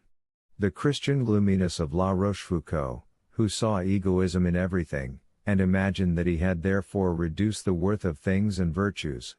In opposition to him, I first of all tried to show that nothing else could exist save egoism, that in those men whose ego is weak and thin, the power to love also grows weak, that the greatest lovers are such owing to the strength of their ego, that love is an expression of egoism, etc. As a matter of fact, the false valuation aims at the interest of those who find it useful, whom it helps, in fact, the herd. It fosters a pessimistic mistrust towards the basis of life. It would fain undermine the most glorious and most well-constituted men, out of fear.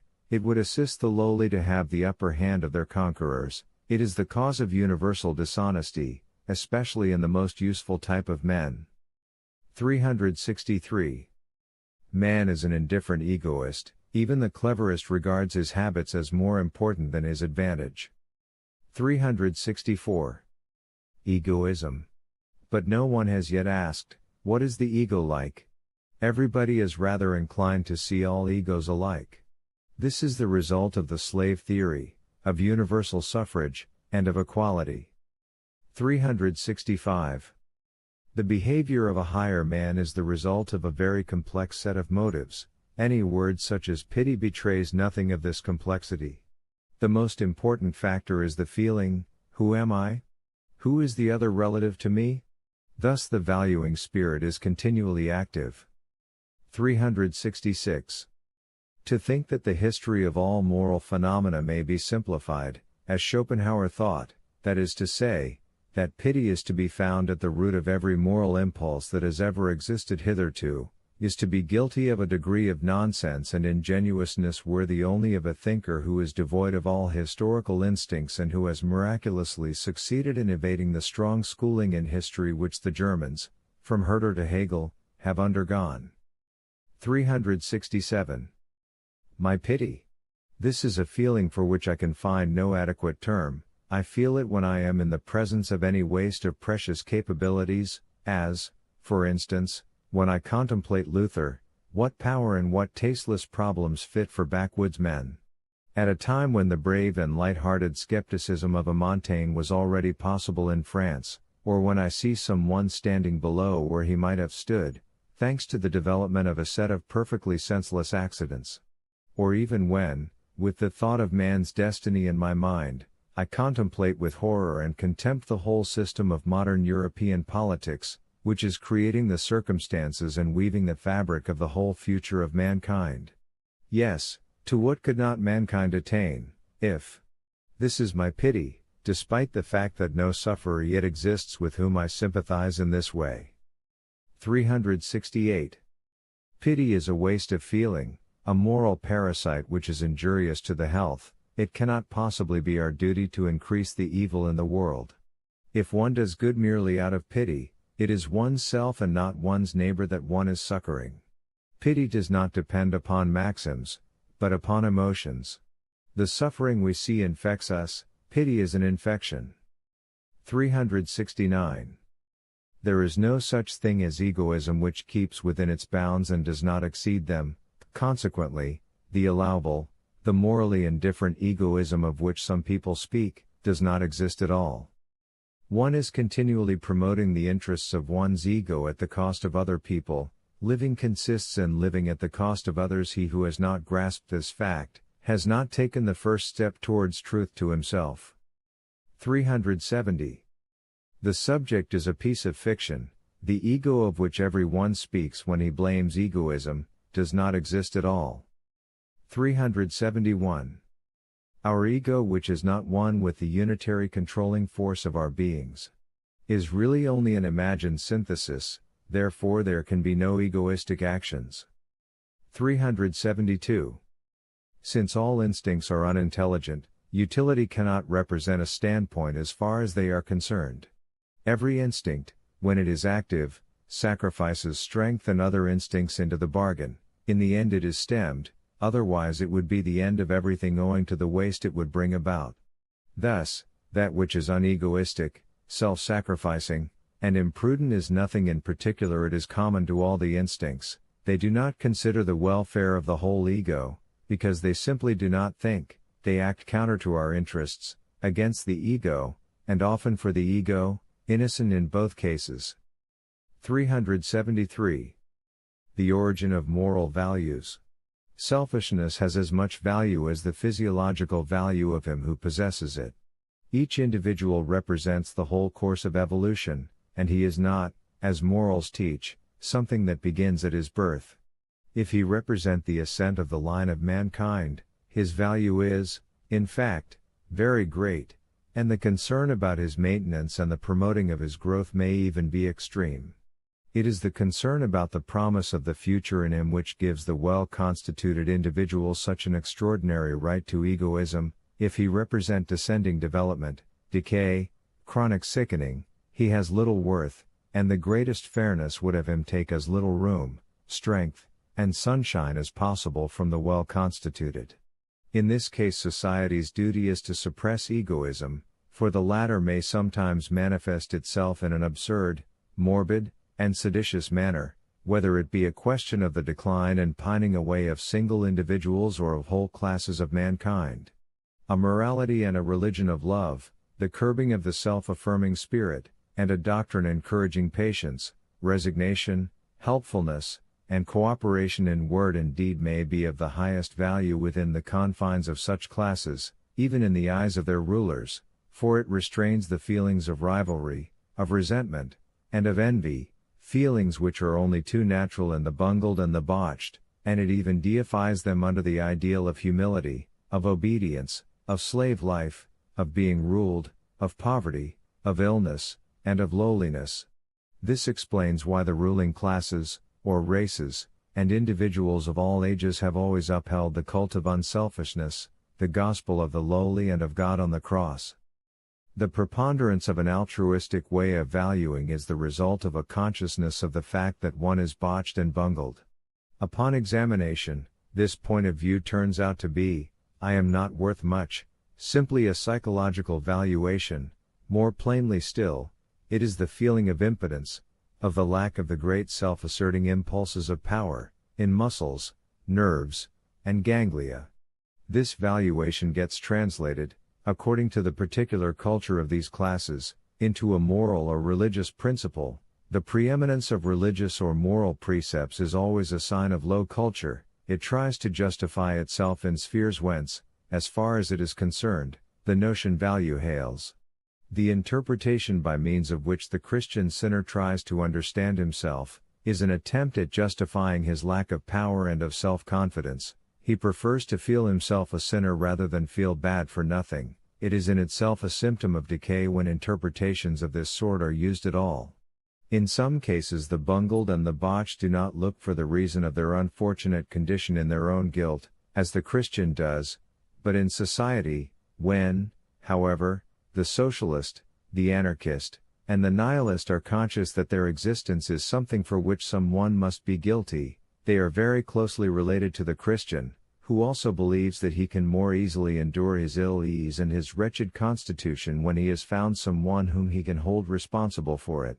The instinct of revenge and resentment appears in both cases here as a means of enduring life, as a self-preservative measure, as is also the favor shown to altruistic theory and practice. The hatred of egoism, whether it be one's own, as in the case of the Christian, or another's, as in the case of the socialists, thus appears as a valuation reached under the predominance of revenge, and also as an act of prudence on the part of the preservative instinct of the suffering, in the form of an increase in their feelings of cooperation and unity. At bottom, as I have already suggested, the discharge of resentment which takes place in the act of judging, rejecting, and punishing egoism, one's own or that of others, is still a self-preservative measure on the part of the bungled and the botched. In short, the cult of altruism is merely a particular form of egoism, which regularly appears under certain definite physiological circumstances. When the socialist, with righteous indignation, cries for justice, rights, equal rights, it only shows that he is oppressed by his inadequate culture, and is unable to understand why he suffers. He also finds pleasure in crying. If he were more at ease he would take jolly good care not to cry in that way, in that case he would seek his pleasure elsewhere.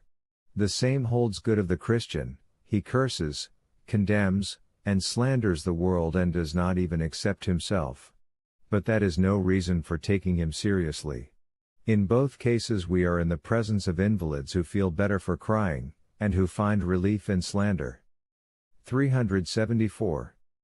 Every society has a tendency to reduce its opponents to caricatures, at least in its own imagination, as also to starve them. As an example of this sort of caricature we have our criminal. In the midst of the Roman and aristocratic order of values, the Jew was reduced to a caricature. Among artists, Mrs. Grundy and the bourgeois become caricatures, while among pious people it is the heretics, and among aristocrats, the plebeian. Among immoralists it is the moralist. Plato, for instance, in my books becomes a caricature. 375. All the instincts and forces which morality praises, seem to me to be essentially the same as those which it slanders and rejects, for instance, justice as will to power, will to truth as a means in the service of the will to power. 376. The turning of man's nature inwards. The process of turning a nature inwards arises when, owing to the establishment of peace and society, powerful instincts are prevented from venting themselves outwardly, and strive to survive harmlessly inside in conjunction with the imagination. The need of hostility, cruelty, revenge, and violence is reverted, it steps backwards. In the thirst for knowledge there lurks both the lust of gain and of conquest. In the artist, the powers of dissimulation and falsehood find their scope, the instincts are thus transformed into demons with whom a fight takes place, etc. 377. Falsity. Every sovereign instinct makes the others its instruments, its retainers and its sycophants. It never allows itself to be called by its more hateful name, and it brooks no terms of praise in which it cannot indirectly find its share. Around every sovereign instinct all praise and blame in general crystallizes into a rigorous form of ceremonial and etiquette. This is one of the causes of falsity. Every instinct which aspires to dominion, but which finds itself under a yoke, requisitions all the most beautiful names and the most generally accepted values to strengthen it and to support its self-esteem, and this explains why as a rule it dares to come forward under the name of the master it is combating and from whom it would be free. For instance, under the domination of Christian values, the desires of the flesh and of power act in this way. This is the other cause of falsity. In both cases complete ingenuousness reigns, the falseness never even occurs to the mind of those concerned. It is the sign of a broken instinct when man sees the motive force and its expression, the mask, as separate things. It is a sign of inner contradiction and is much less formidable. Absolute innocence in bearing, word, and passion, a good conscience in falseness, and the certainty wherewithal the grandest and most pompous words and attitudes are appropriated, all these things are necessary for victory. In the other case, that is to say, when extreme clear-sightedness is present, the genius of the actor is needful as well as tremendous discipline and self-control, if victory is to be achieved. That is why priests are the cleverest and most conscious hypocrites, and then come princes, in whom their position in life and their antecedents account for a certain histrionic gift. Society men and diplomatists come third, and women fourth. The fundamental thought, falsity seems so deep, so many-sided, and the will is directed so inexorably against perfect self-knowledge and accurate self-classification, that one is very probably right in supposing that truth and the will to truth are perhaps something quite different and only disguises. The need of faith is the greatest obstacle in the way of truthfulness. 378. Thou shalt not tell a falsehood. People insist upon truthfulness. But the acknowledgement of facts, the refusal to allow one's self to be lied to, has always been greatest with liars. They actually recognize the reality of this popular truthfulness. There is too much or too little being said continually. To insist upon people's exposing themselves with every word they say, is a piece of naivete. People say what they think, they are truthful, but only under certain circumstances, that is to say, provided they be understood inter pares, and understood with goodwill into the bargain, once more inter pares. One conceals one's self in the presence of the unfamiliar, and he who would attain to something, says what he would fain have people think about him, but not what he thinks. The powerful man is always a liar. 379. The great counterfeit coinage of nihilism concealed beneath an artful abuse of moral values. A. Love regarded as self-effacement, as also pity. B. The most impersonal intellect, the philosopher, can know the truth, the true essence and nature of things. C. Genius, great men are great, because they do not strive to further their own interests. The value of man increases in proportion as he effaces himself. D. Art is the work of the pure free-willed subject, misunderstanding of objectivity. E. Happiness as the object of life, virtue as a means to an end. The pessimistic condemnation of life by Schopenhauer is a moral one. Transference of the gregarious standards into the realm of metaphysics. The individual lacks sense. He must therefore have his origin in the thing in itself, and the significance of his existence must be shown to be error. Parents are only an accidental cause. The mistake on the part of science in considering the individual as the result of all past life instead of the epitome of all past life, is now becoming known. 380. 1. Systematic falsification of history, so that it may present a proof of the moral valuation. A. The decline of a people and corruption. B. The rise of a people and virtue. C. The zenith of a people, its culture, regarded as the result of high moral excellence. 2. Systematic falsification of great men, great creators, and great periods.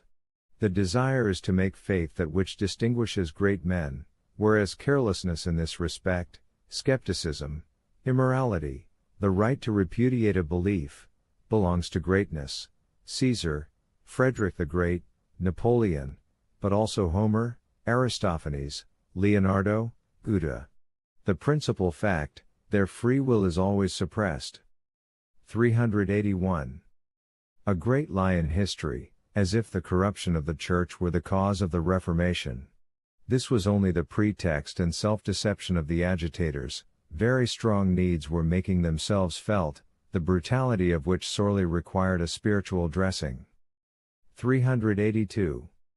Schopenhauer declared high intellectuality to be the emancipation from the will. He did not wish to recognize the freedom from moral prejudices which is coincident with the emancipation of a great mind.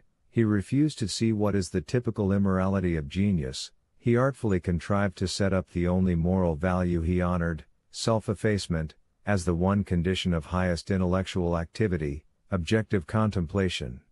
Truth, even in art, only manifests itself after the withdrawal of the will. Through all moral idiosyncrasies I see a fundamentally different valuation. Such absurd distinctions as genius and the world of will, of morality and immorality, I know nothing about at all. The moral is a lower kind of animal than the immoral, he is also weaker, indeed. He is a type in regard to morality, but he is not a type of his own. He is a copy, at the best, a good copy, the standard of his worth lies without him. I value a man according to the quantum of power and fullness of his will, not according to the enfeeblement and moribund state thereof. I consider that a philosophy which teaches the denial of will is both defamatory and slanderous.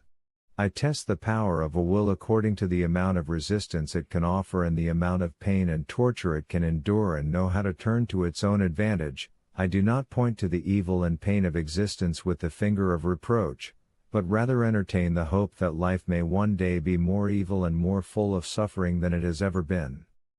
The zenith of intellectuality, according to Schopenhauer, was to arrive at the knowledge that all is to no purpose, in short, to recognize what the good man already does instinctively. He denies that there can be higher states of intellectuality, he regards his view as a non plus ultra. Here intellectuality is placed much lower than goodness, its highest value, as art, for instance, would be to lead up to, and to advise the adoption of, morality, the absolute predominance of moral values. Next to Schopenhauer I will now characterize Kant. There was nothing Greek in Kant, he was quite anti-historical, confer his attitude in regard to the French Revolution, and a moral fanatic. See Goethe's words concerning the radically evil element in human nature. Saintliness also lurked somewhere in his soul. I require a criticism of the saintly type. Translator's note: this is doubtless a reference to a passage in a letter written by Goethe to Herder, on 7th of June 1793, from the camp at Marienborn, near Mainz, in which the following words occur. Dagegen hat aber auch Kant seinen philosophischen Mantel, nachdem ein langes Menschenleben gebraucht hat, ihn von mancherlei Zudelhaften Vorurteilen zu reinigen, freiwillig mit dem Schandfleck des radikalen Busen beschlabbert, damit doch auch Christen herbeigelockt werden den Zaum zu küssen? Kant, on the other hand, after he had tried throughout his life to keep his philosophical cloak unsoiled by foul prejudices, wantonly dirtied it in the end with the disreputable stain of the radical evil in human nature, in order that Christians too might be lured into kissing its hem. From this passage it will be seen how Goethe had anticipated Nietzsche's view of Kant, namely, that he was a Christian in disguise. Hegel's value, passion. Herbert Spencer's T. Grosser's philosophy, total absence of an ideal save that of the mediocre man. Fundamental instinct of all philosophers, historians, and psychologists, everything of value in mankind, art, history, science, religion, and technology must be shown to be morally valuable and morally conditioned, in its aim, means, and result. Everything is seen in the light of this highest value. For instance, Rousseau's question concerning civilization, will it make man grow better? A funny question, for the reverse is obvious, and is a fact which speaks in favor of civilization. 383. Religious morality. Passion, great desire, the passion for power, love, revenge, and property. The moralists wish to uproot and exterminate all these things, and purify the soul by driving them out of it. The argument is, the passions often lead to disaster, therefore, they are evil and ought to be condemned. Man must wring himself free from them, otherwise he cannot be a good man. This is of the same nature as, if thy right eye offend thee, pluck it out. In this particular case when, with that bucolic simplicity, the founder of Christianity recommended a certain practice to his disciples, in the event of sexual excitement, the result would not be only the loss of a particular member, but the actual castration of the whole of the man's character. And the same applies to the moral mania, which, instead of insisting upon the control of the passions, sues for their extirpation. Its conclusion always is, only the emasculated man is a good man. Instead of making use of and of economizing the great sources of passion, those torrents of the soul which are often so dangerous, overwhelming, and impetuous, morality, this most short-sighted and most corrupted of mental attitudes, would fain make them dry up. 384. Conquest over the passions? No, not if this is to mean their enfeeblement and annihilation. They must be enlisted in our service, and to this end it may be necessary to tyrannize them a good deal, not as individuals, but as communities, races, etc. At length we should trust them enough to restore their freedom to them. They love us like good servants, and willingly go wherever our best interests lie. 385. Intolerance on the part of morality is a sign of man's weakness. He is frightened of his own immorality. He must deny his strongest instincts, because he does not yet know how to use them. Thus the most fruitful quarters of the globe remain uncultivated longest, the power is lacking that might become master here. 386. There are some very simple peoples and men who believe that continuous fine weather would be a desirable thing. They still believe today in rebus moralibus, that the good man alone and nothing else than the good man is to be desired, and that the ultimate end of man's evolution will be that only the good man will remain on earth, and that it is only to that end that all efforts should be directed. This is in the highest degree an uneconomical thought, as we have already suggested. It is the very acme of simplicity, and it is nothing more than the expression of the agreeableness which the good man creates. He gives rise to no fear, he permits of relaxation, he gives what one is able to take. With a more educated eye one learns to desire exactly the reverse, that is to say, an ever greater dominion of evil, man's gradual emancipation from the narrow and aggravating bonds of morality, the growth of power around the greatest forces of nature, and the ability to enlist the passions in one's service. 387. The whole idea of the hierarchy of the passions, as if the only right and normal thing were to be led by reason, whereas the passions are abnormal, dangerous, half-animal, and moreover, in so far as their end is concerned, nothing more than desires for pleasure. Passion is deprived of its dignity, 1. As if it only manifested itself in an unseemly way and were not necessary and always the motive force, 2. Inasmuch as it is supposed to aim at no high purpose, merely at pleasure. The misinterpretation of passion and reason, as if the latter were an independent entity, and not a state of relationship between all the various passions and desires, and as though every passion did not possess its quantum of reason. 388. How it was that, under the pressure of the dominion of an ascetic and self-effacing morality, it was precisely the passions, love, goodness, pity, even justice, generosity, and heroism, which were necessarily misunderstood? It is the richness of a personality, the fullness of it, its power to flow over and to bestow, its instinctive feeling of ease, and its affirmative attitude towards itself, that creates great love and great sacrifices. These passions proceed from strong and godlike personalism as surely as do the desire to be master, to obtrude, and the inner certainty that one has a right to everything. The opposite views, according to the most accepted notions, are indeed common views, and if one does not stand firmly and bravely on one's legs, one has nothing to give, and it is perfectly useless to stretch out one's hand either to protect or to support others. How was it possible to transform these instincts to such an extent that man could feel that to be of value which is directed against himself, so that he could sacrifice himself for another self? Oh, the psychological baseness and falseness which hitherto has laid down the law in the church and in church-infected philosophy. If man is thoroughly sinful, then all he can do is to hate himself. As a matter of fact, he ought not to regard even his fellows otherwise than he does himself. The love of man requires a justification, and it is found in the fact that God commanded it.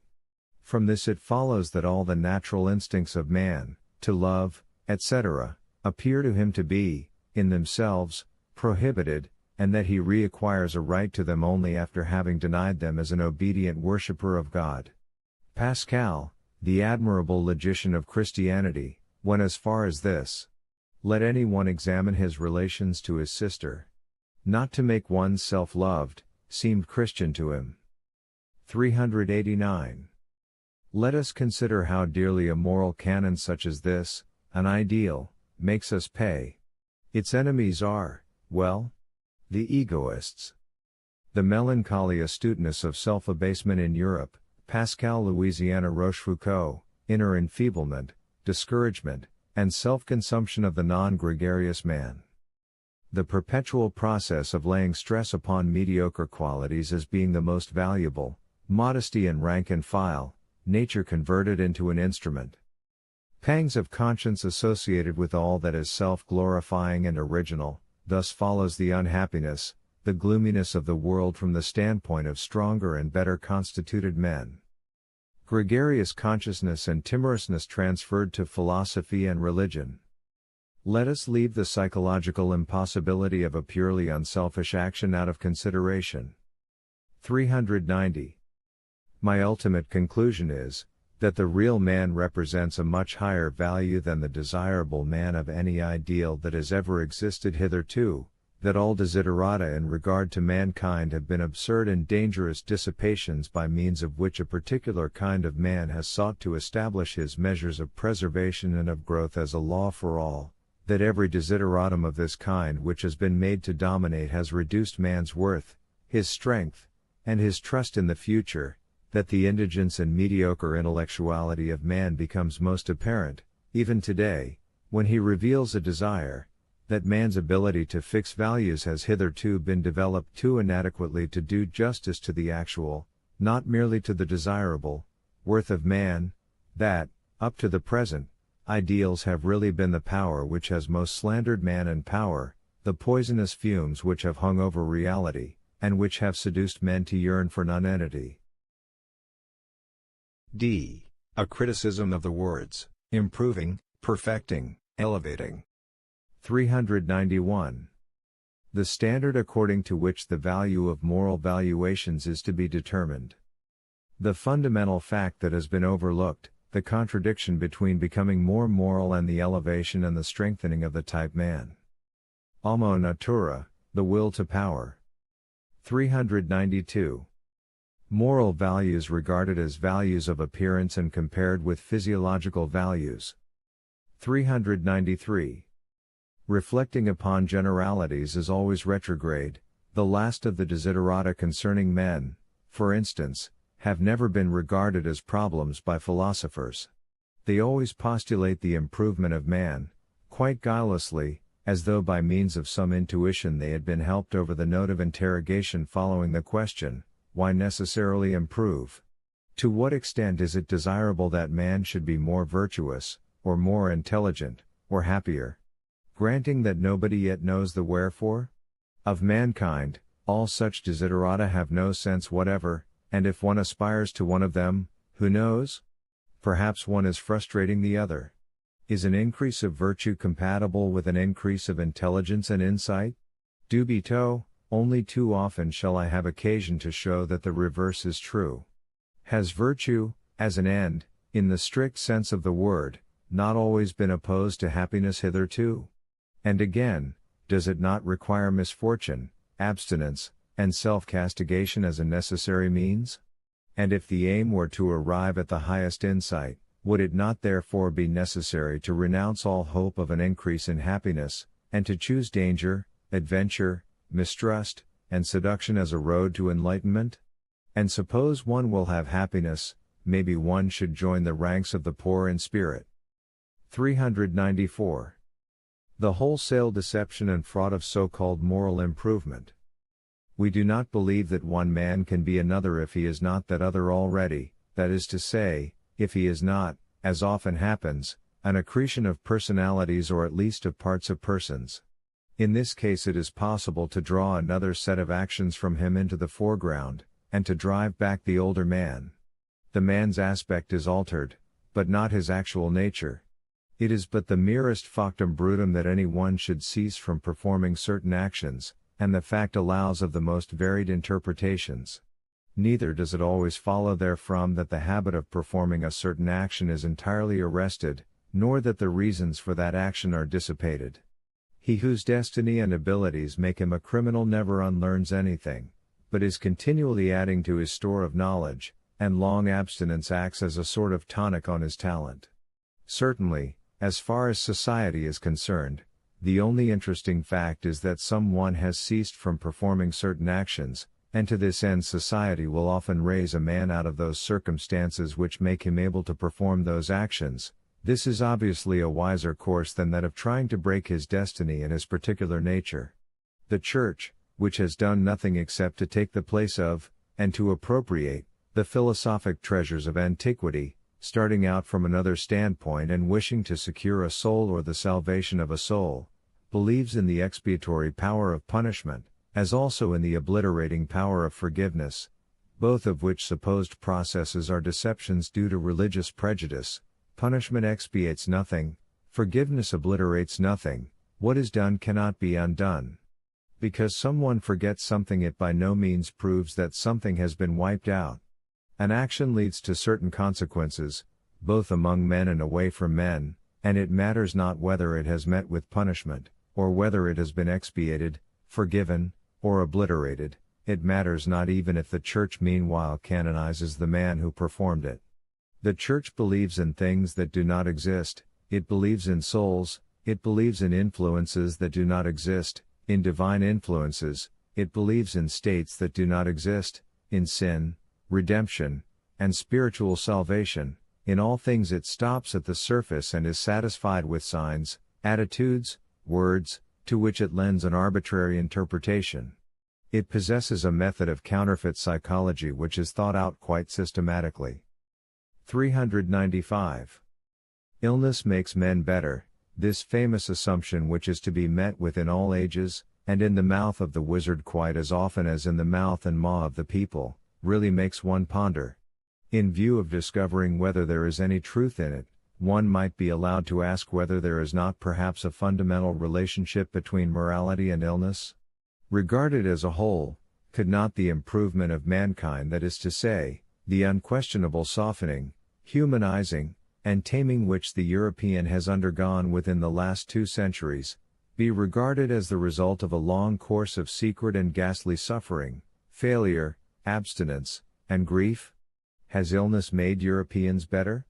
Or, put into other words, is not our modern soft-hearted European morality, which could be likened to that of the Chinese, perhaps an expression of physiological deterioration? It cannot be denied, for instance, that wherever history shows us man in a state of particular glory and power, his type is always dangerous, impetuous, and boisterous, and cares little for humanity, and perhaps, in those cases in which it seems otherwise, all that was required was the courage or subtlety to see sufficiently below the surface in psychological matters, in order even in them to discover the general proposition: the more healthy, strong, rich, fruitful, and enterprising a man may feel, the more immoral he will be as well. A terrible thought, to which one should on no account give way. Provided, however, that one take a few steps forward with this thought, how wondrous does the future then appear! What will then be paid for more dearly on earth, than precisely this very thing which we are all trying to promote, by all means in our power, the humanizing, the improving, and the increased civilization of man? Nothing would then be more expensive than virtue, for by means of it the world would ultimately be turned into a hospital, and the last conclusion of wisdom would be, everybody must be everybody else's nurse. Then we should certainly have attained to the peace on earth, so long desired. But how little joy we should find in each other's company! How little beauty, wanton spirits, daring, and danger! So few actions which would make life on earth worth living. Ah! And no longer any deeds. But have not all the great things and deeds which have remained fresh in the memory of men, and which have not been destroyed by time, been immoral in the deepest sense of the word? 396. The priests, and with them the half-priests or philosophers of all ages, have always called that doctrine true, the educating influence of which was a benevolent one, or at least seemed so, that is to say, tended to improve. In this way they resemble an ingenuous plebeian empiric and miracle worker who, because he had tried a certain poison as a cure, declared it to be no poison. By their fruits ye shall know them, that is to say, by our truths. This has been the reasoning of priests until this day. They have squandered their sagacity, with results that have been sufficiently fatal, in order to make the proof of power, or the proof by the fruits, preeminent and even supreme arbiter over all other forms of proof. That which makes good must be good, that which is good cannot lie, these are their inexorable conclusions.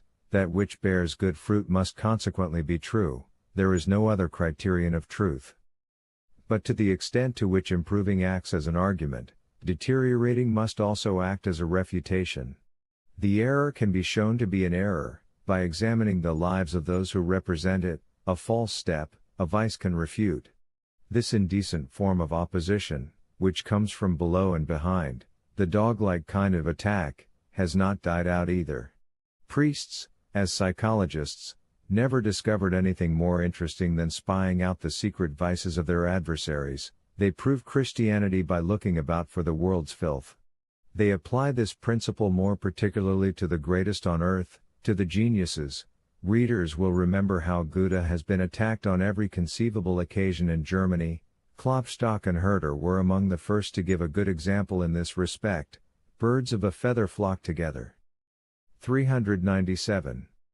One must be very immoral in order to make people moral by deeds.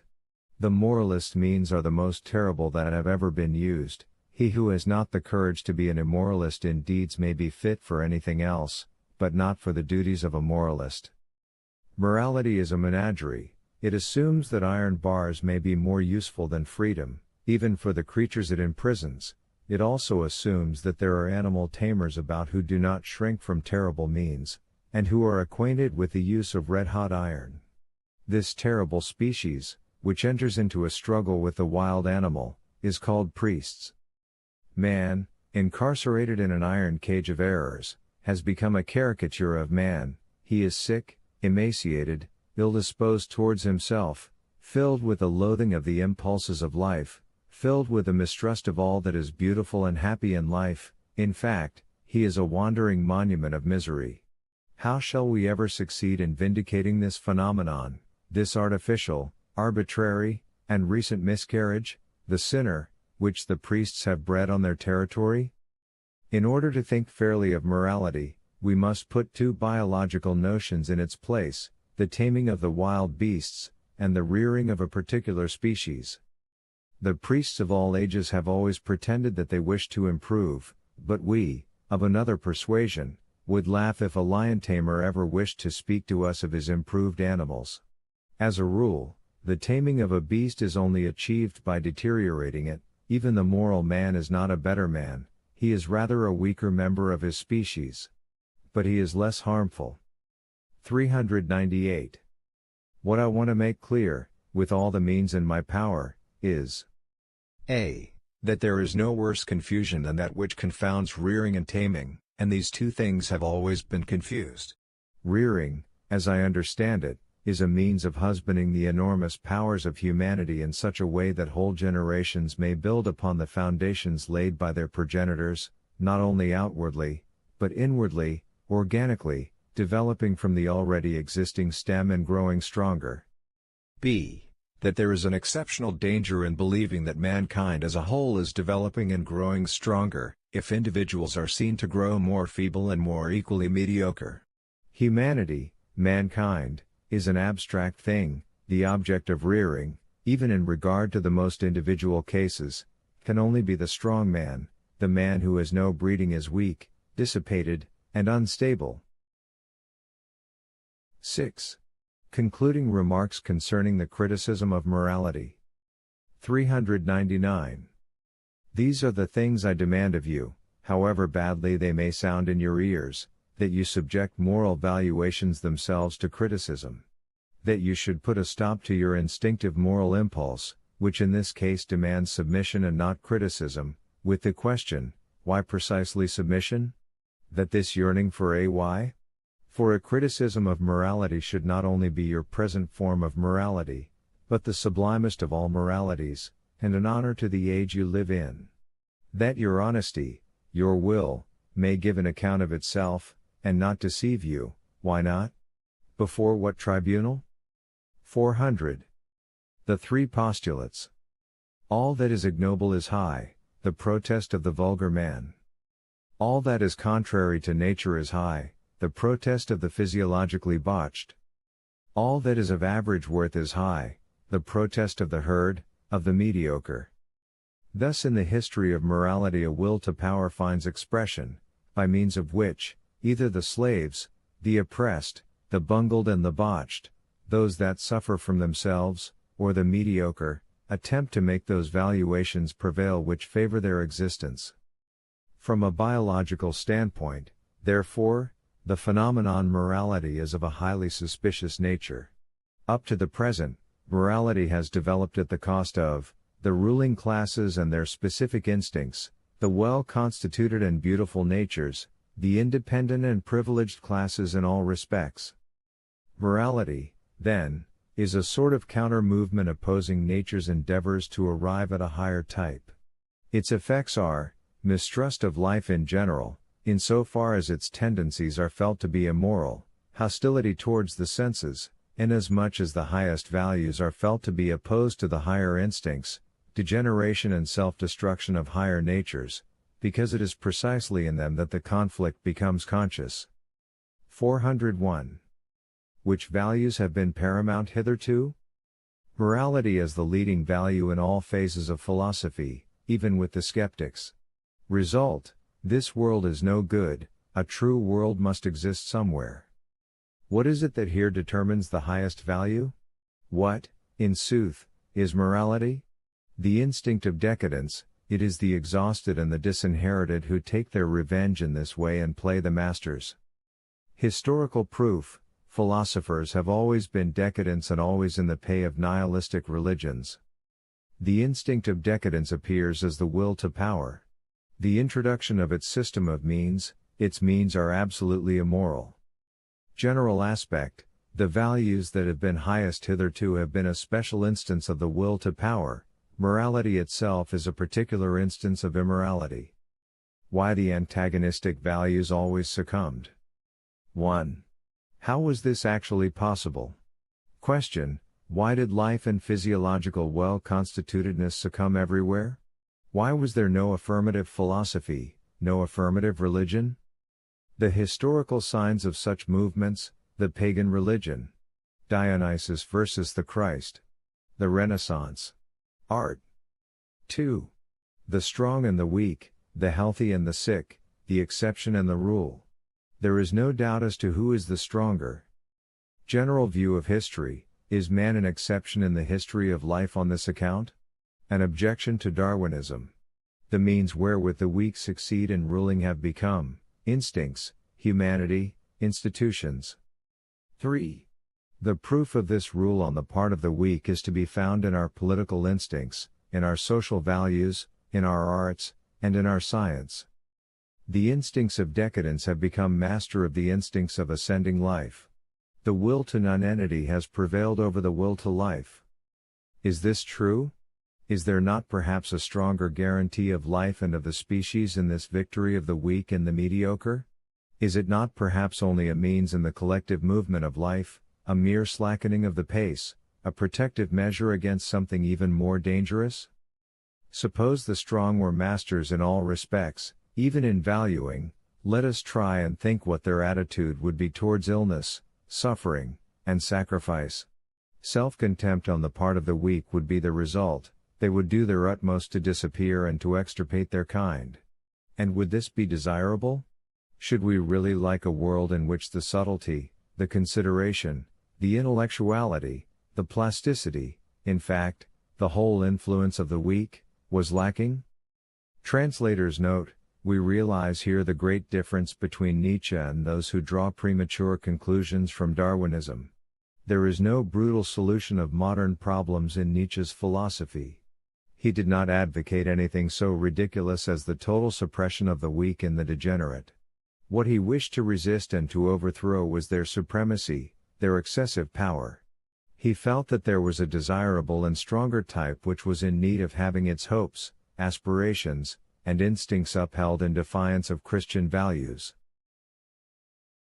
We have seen two wills to power at war. In this special case we had a principle, that of agreeing with the one that has hitherto succumbed, and of disagreeing with the one that has hitherto triumphed. We have recognized the real world as a world of lies and morality as a form of immorality. We do not say the stronger is wrong.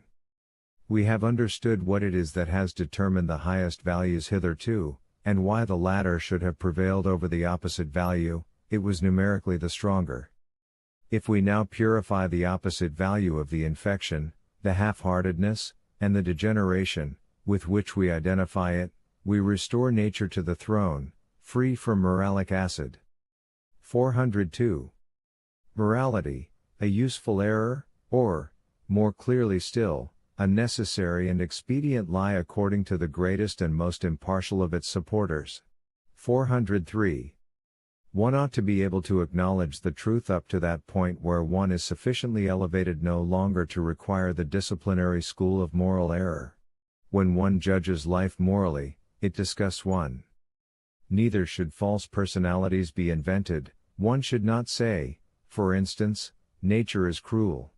It is precisely when one perceives that there is no such central controlling and responsible force that one is relieved. Evolution of man. A. He tried to attain to a certain power over nature and over himself. Morality was necessary in order to make man triumph in his struggle with nature and wild animals. B. If power over nature has been attained, this power can be used as a help in our development. Will to power as a self-enhancing and self-strengthening principle. 404. Morality may be regarded as the illusion of a species, fostered with the view of urging the individual to sacrifice himself to the future, and seemingly granting him such a very great value, that with that self-consciousness he may tyrannize over, and constrain, other sides of his nature, and find it difficult to be pleased with himself. We ought to be most profoundly thankful for what morality has done hitherto, but now it is no more than a burden which may prove fatal. Morality itself in the form of honesty urges us to deny morality. 405. To what extent is the self-destruction of morality still a sign of its own strength? We Europeans have within us the blood of those who were ready to die for their faith.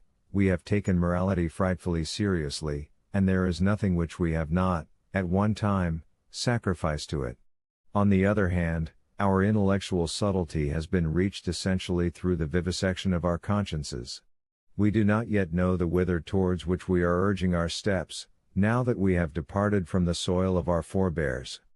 But it was on this very soil that we acquired the strength which is now driving us from our homes in search of adventure, and it is thanks to that strength that we are now in midsea, surrounded by untried possibilities and things undiscovered.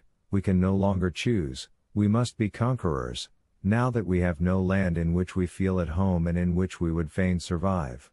A concealed yea is driving us forward, and it is stronger than all our nays. Even our strength no longer bears with us in the old swampy land, we venture out into the open, we attempt the task. The world is still rich and undiscovered, and even to perish were better than to be half men or poisonous men. Our very strength itself urges us to take to the sea, there where all suns have hitherto sunk we know of a new world. 3. Criticism of philosophy. 1.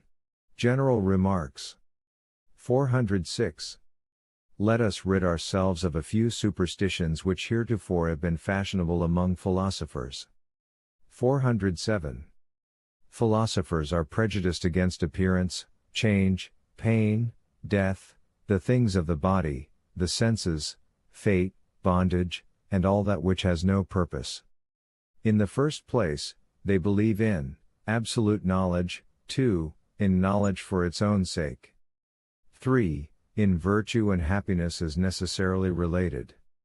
4. In the recognizability of men's acts.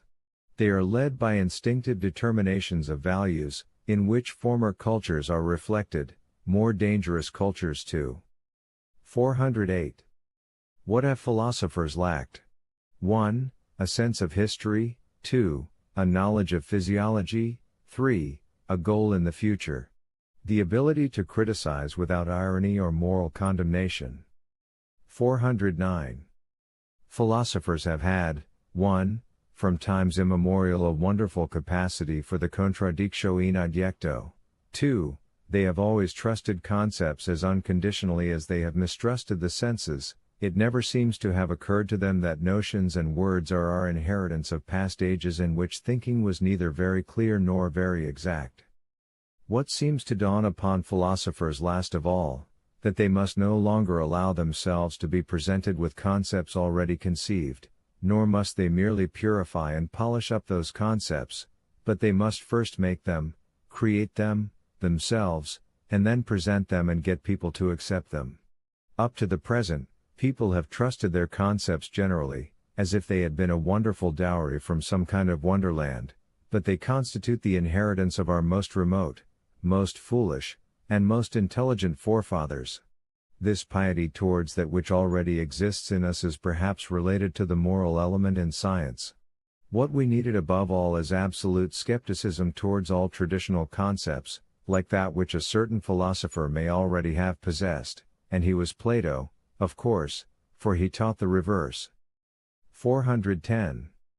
Profoundly mistrustful towards the dogmas of the theory of knowledge, I like to look now out of this window, now out of that, though I took good care not to become finally fixed anywhere. Indeed I should have thought it dangerous to have done so, though finally, is it within the range of probabilities for an instrument to criticize its own fitness? What I noticed more particularly was, that no scientific skepticism or dogmatism has ever arisen quite free from all arrière-pensée, that it has only a secondary value as soon as the motive lying immediately behind it is discovered. Fundamental aspect, Kant's, Hegel's, Schopenhauer's, the skeptical and epicystical, the historifying and the pessimistic attitudes, all have a moral origin. I have found no one who has dared to criticize the moral valuations, and I soon turned my back upon the meager attempts that have been made to describe the evolution of these feelings, by English and German Darwinians. How can Spinoza's position, his denial and repudiation of the moral values, be explained? It was the result of his theodicy. 411. Morality regarded as the highest form of protection. Our world is either the work and expression, the modus, of God, in which case it must be in the highest degree perfect, Leibniz's conclusion, and no one doubted that he knew what perfection must be like, and that all evil can only be apparent. Spinoza is more radical, he says this of good and evil, or it must be a part of God's high purpose, a consequence of a particularly great mark of favor on God's part, who thus allows man to choose between good and evil, the privilege of being no automaton, freedom, with the ever-present danger of making a mistake and of choosing wrongly. See Simplicius, for instance, in the commentary to Epictetus. Or our world is imperfect, evil and guilt are real, determined, and are absolutely inherent to its being, in that case it cannot be the real world, consequently knowledge can only be a way of denying the world, for the latter is error which may be recognized as such. This is Schopenhauer's opinion, based upon Kantian first principles. Pascal was still more desperate, he thought that even knowledge must be corrupt and false, that revelation is a necessity if only in order to recognize that the world should be denied. 412. Owing to our habit of believing in unconditional authorities, we have grown to feel a profound need for them. Indeed, this feeling is so strong that, even in an age of criticism such as Kant's was, it showed itself to be superior to the need for criticism, and, in a certain sense, was able to subject the whole work of critical acumen, and to convert it to its own use. It proved its superiority once more in the generation which followed, and which, owing to its historical instincts, naturally felt itself drawn to a relative view of all authority, when it converted even the Hegelian philosophy of evolution, history rechristened and called philosophy, to its own use, and represented history as being the self-revelation and self-surpassing of moral ideas. Since Plato, philosophy has lain under the dominion of morality. Even in Plato's predecessors, moral interpretations play a most important role. Anaximander declares that all things are made to perish as a punishment for their departure from pure being. Heraclitus thinks that the regularity of phenomena is a proof of the morally correct character of evolution in general. 413. The progress of philosophy has been hindered most seriously hitherto through the influence of moral arrière-pensée. 414. In all ages, fine feelings have been regarded as arguments, heaving breasts have been the bellows of godliness, convictions have been the criteria of truth, and the need of opposition has been the note of interrogation affixed to wisdom. This falseness and fraud permeates the whole history of philosophy. But for a few respected skeptics, No instinct for intellectual uprightness is to be found anywhere. Finally, Kant guilelessly sought to make this thinker's corruption scientific by means of his concept, practical reason. He expressly invented a reason which, in certain cases, would allow one not to bother about reason, that is to say, in cases where the heart's desire, morality, or duty are the motive power. 415. Hegel, his popular side, the doctrine of war and of great men. Right is on the side of the victorious, he, the victorious man, stands for the progress of mankind. His is an attempt at proving the dominion of morality by means of history. Kant, a kingdom of moral values withdrawn from us, invisible, real. Hegel, a demonstrable process of evolution, the actualization of the kingdom of morality. We shall not allow ourselves to be deceived either in Kant's or Hegel's way. We no longer believe, as they did, in morality, and therefore have no philosophies to found with the view of justifying morality. Criticism and history have no charm for us in this respect. What is their charm, then? 416. The importance of German philosophy, Hegel, the thinking out of a kind of pantheism which would not reckon evil, error, and suffering as arguments against godliness. This grand initiative was misused by the powers that were, state, etc., to sanction the rights of the people that happened to be paramount. Schopenhauer appears as a stubborn opponent of this idea. He is a moral man who, in order to keep in the right concerning his moral valuation, finally becomes a denier of the world. Ultimately he becomes a mystic. I myself have sought an aesthetic justification of the ugliness in this world. I regarded the desire for beauty and for the persistence of certain forms as a temporary preservative and recuperative measure. What seemed to me to be fundamentally associated with pain, however, was the eternal lust of creating and the eternal compulsion to destroy.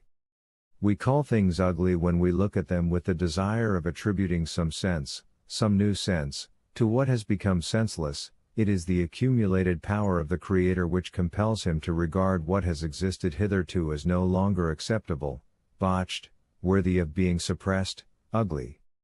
417. My first solution of the problem, Dionysian wisdom. The joy in the destruction of the most noble thing, and at the sight of its gradual undoing, regarded as the joy over what is coming and what lies in the future, which triumphs over actual things, however good they may be. Dionysian, temporary identification with the principle of life, voluptuousness of the martyr included. My innovations. The development of pessimism, intellectual pessimism, moral criticism, the dissolution of the last comfort. Knowledge, a sign of decay, veils by means of an illusion all strong action. Isolated culture is unfair and therefore strong. 1. My fight against decay and the increasing weakness of personality.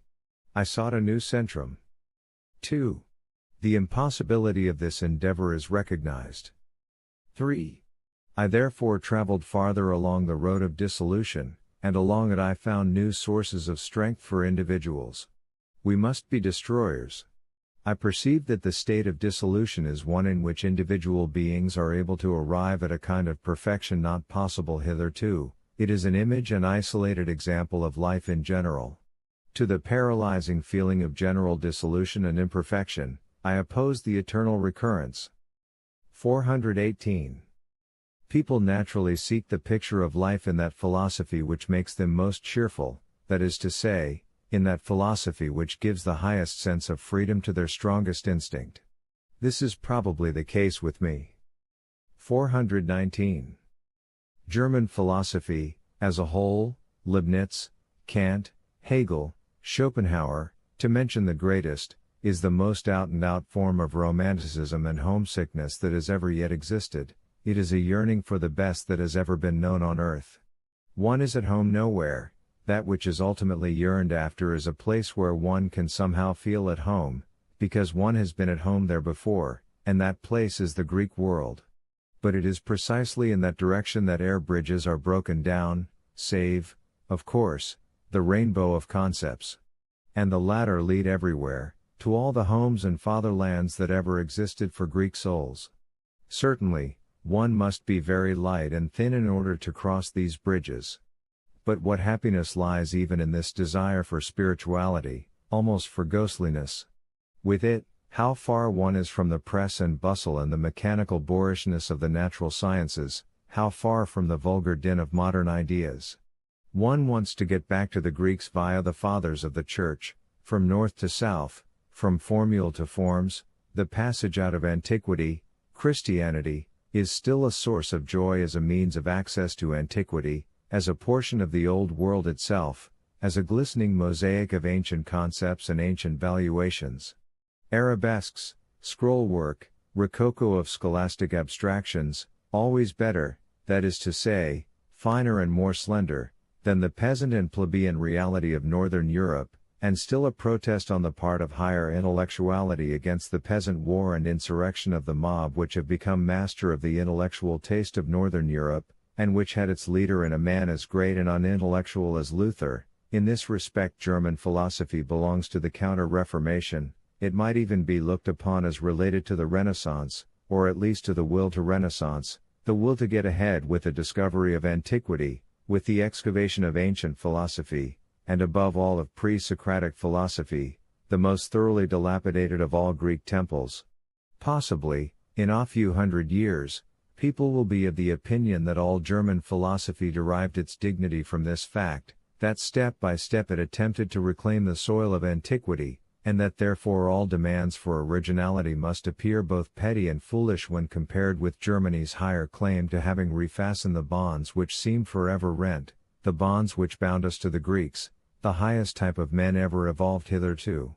Today we are once more approaching all the fundamental principles of the cosmogony which the Greek mind in Anaximander, Heraclitus, Parmenides, Empedocles, Democritus, and Anaxagoras, was responsible for. Day by day we are growing more Greek. At first, as is only natural, the change remains confined to concepts and valuations, and we hover around like greasing spirits, but it is to be hoped that someday our body will also be involved. Here lies, and has always lain, my hope for the German nation. 420. I do not wish to convert anybody to philosophy. It is both necessary and perhaps desirable that the philosopher should be a rare plant.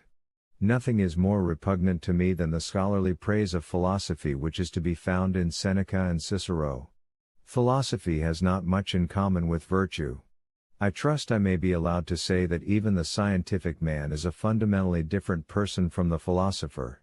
What I most desire is, that the genuine notion philosopher should not completely perish in Germany.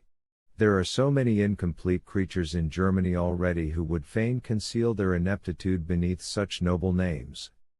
421. I must set up the highest ideal of a philosopher. Learning is not everything. The scholar is the sheep in the kingdom of learning. He studies because he is told to do so, and because others have done so before him. 422. The superstition concerning philosophers, they are confounded with men of science. As if the value of things were inherent in them and required only to be held on to tightly. To what extent are their researches carried on under the influence of values which already prevail, their hatred of appearance of the body, etc.? Schopenhauer concerning morality, scorn of utilitarianism. Ultimately the confusion goes so far that Darwinism is regarded as philosophy, and thus at the present day power has gone over to the men of science. Even Frenchmen like Taine prosecute research, or mean to prosecute research, without being already in possession of a standard of valuation. Prostration before facts of a kind of cult. As a matter of fact, they destroy the existing valuations. The explanation of this misunderstanding. The man who is able to command is a rare phenomenon, he misinterprets himself. What one wants to do, above all, is to disclaim all authority and to attribute it to circumstances. In Germany the critics' estimations belong to the history of awakening manhood. Lessing, etc. Napoleon concerning Goethe. As a matter of fact, the movement is again made retrograde owing to German Romanticism, and the fame of German philosophy relies upon it as if it dissipated the danger of skepticism and could demonstrate faith. Both tendencies culminate in Hegel. At bottom, what he did was to generalize the fact of German criticism and the fact of German romanticism, a kind of dialectical fatalism, but to the honor of intellectuality, with the actual submission of the philosopher to reality. The critic prepares the way, that is all. With Schopenhauer the philosopher's mission dawns. It is felt that the object is to determine values, still under the dominion of eudaimonism. The ideal of pessimism. 423. Theory and practice. This is a pernicious distinction, as if there were an instinct of knowledge, which, without inquiring into the utility or harmfulness of a thing, blindly charged at the truth, and then that, apart from this instinct, there were the whole world of practical interests. In contradiction of this, I try to show what instincts are active behind all these pure theorists, and how the latter, as a whole, under the dominion of their instincts, fatally make for something which to their minds is truth, to their minds and only to their minds. The struggle between systems, together with the struggle between epistemological scruples, is one which involves very special instincts, forms of vitality, of decline, of classes, of races, etc. The so-called thirst for knowledge may be traced to the lust of appropriation and of conquest. In obedience to this lust the senses, memory, and the instincts, etc., were developed.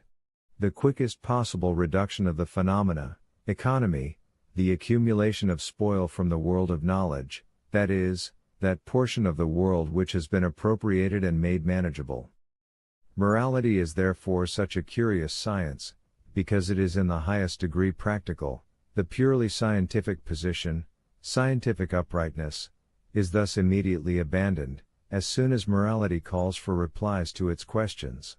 Morality says, I require certain answers, reasons, arguments, scruples may come afterwards, or they may not come at all. How must one act? If one considers that one is dealing with a supremely evolved type, a type which has been dealt with for countless thousands of years, and in which everything has become instinct, expediency, automatism, fatality, the urgency of this moral question seems rather funny. How must one act? Morality has always been a subject of misunderstanding. As a matter of fact, a certain species, which was constituted to act in a certain way, wished to justify itself by making its norm paramount. How must one act? This is not a cause, but an effect. Morality follows, the ideal comes first.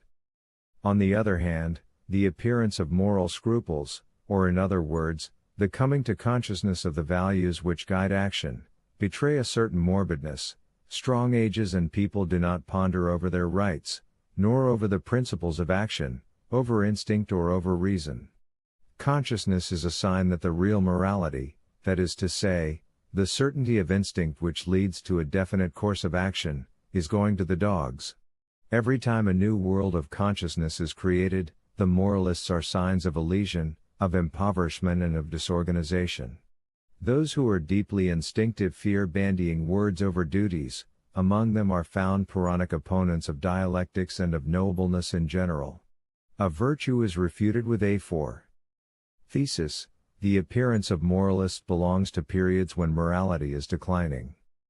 Thesis: the moralist is a dissipator of moral instincts, however much he may appear to be their restorer. Thesis: that which really prompts the action of a moralist is not a moral instinct, but the instincts of decadence. Translated into the forms of morality, he regards the growing uncertainty of the instincts as corruption. Thesis: the instincts of decadence which, thanks to moralists, wish to become master of the instinctive morality of stronger races and ages, are 1. The instincts of the weak and of the botched. 2. The instincts of the exceptions, of the anchorites, of the unhinged, of the abortions of quality or of the reverse. 3.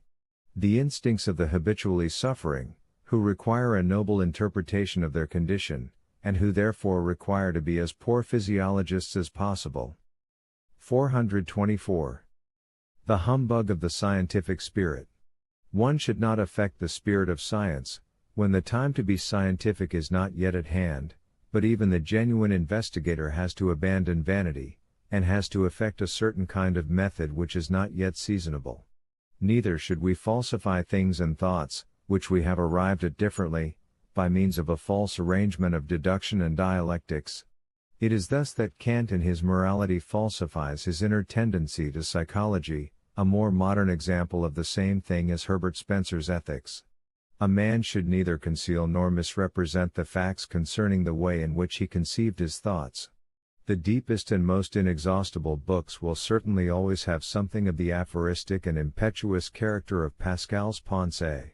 The motive forces and valuations have lain long below the surface, that which comes uppermost is their effect. I guard against all the humbug of a false scientific spirit. 1. In respect of the manner of demonstration, if it does not correspond to the genesis of the thoughts. 2. In respect of the demands for methods which, at a given period in science, may be quite impossible. 3. In respect of the demand for objectivity for cold impersonal treatment, where, as in the case of all valuations, we describe ourselves and our intimate experiences in a couple of words. There are ludicrous forms of vanity, as, for instance, Saint-Beuve's. He actually worried himself all his life because he had shown some warmth or passion either pro or con, and he would fain have lied that fact out of his life. 425. Objectivity in the philosopher, moral indifference in regard to one's self, blindness in regard to either favorable or fatal circumstances, unscrupulousness in the use of dangerous means, perversity and complexity of character considered as an advantage and exploited. My profound indifference to myself, I refuse to derive any advantage from my knowledge, nor do I wish to escape any disadvantages which it may entail. I include among these disadvantages that which is called the perversion of character. This prospect is beside the point. I use my character, but I try neither to understand it nor to change it. The personal calculation of virtue has not entered my head once. It strikes me that one closes the doors of knowledge as soon as one becomes interested in one's own personal case, or even in the salvation of one's soul. One should not take one's morality too seriously, nor should one forfeit a modest right to the opposite of morality. A sort of heritage of morality is perhaps presupposed here. One feels that one can be lavish with it and fling a great deal of it out of the window without materially reducing one's means. One is never tempted to admire beautiful souls, one always knows one's self to be their superior. The monsters of virtue should be met with inner scorn, denies or la vertu, oh, the joy of it. One should revolve round one's self, have no desire to be better or anything else at all than one is. One should be too interested to omit throwing the tentacles or meshes of every morality out to things. 426. Concerning the psychology of philosophers. They should be psychologists. This was possible only from the 19th century onwards, and no longer little Jack Homers, who see 3 or 4 feet in front of them, and are almost satisfied to burrow inside themselves. We psychologists of the future are not very intent on self-contemplation. We regard it almost as a sign of degeneration when an instrument endeavors to know itself. We are instruments of knowledge and we would fain possess all the precision and ingenuousness of an instrument. Consequently we may not analyze or know ourselves. The first sign of a great psychologist's self-preservative instinct: he never goes in search of himself, he has no eye, no interest, no inquisitiveness where he himself is concerned. The great egoism of our dominating will insists on our completely shutting our eyes to ourselves, and on our appearing impersonal, disinterested. Oh, to what a ridiculous degree we are the reverse of this. Translator's note: Buddha invariably inveighed against the gnódise auton of the Socratic school. He was of the opinion that an animal which tries to see its inner self must be sick.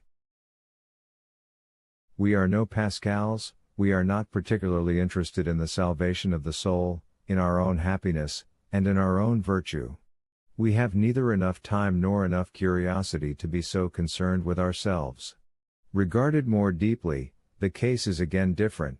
We thoroughly mistrust all men who thus contemplate their own navels, because introspection seems to us a degenerate form of the psychologist's genius, as a note of interrogation affixed to the psychologist's instinct, just as a painter's eye is degenerate which is actuated by the will to see for the sake of seeing. 2.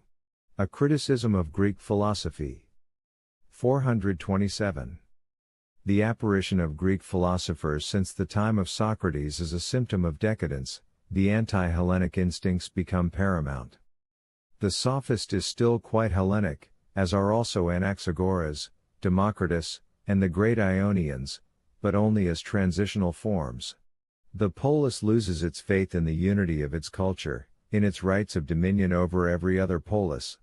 Cultures, that is to say, the gods, are exchanged, and thus the belief in the exclusive prerogative of the deus autochthonus is lost.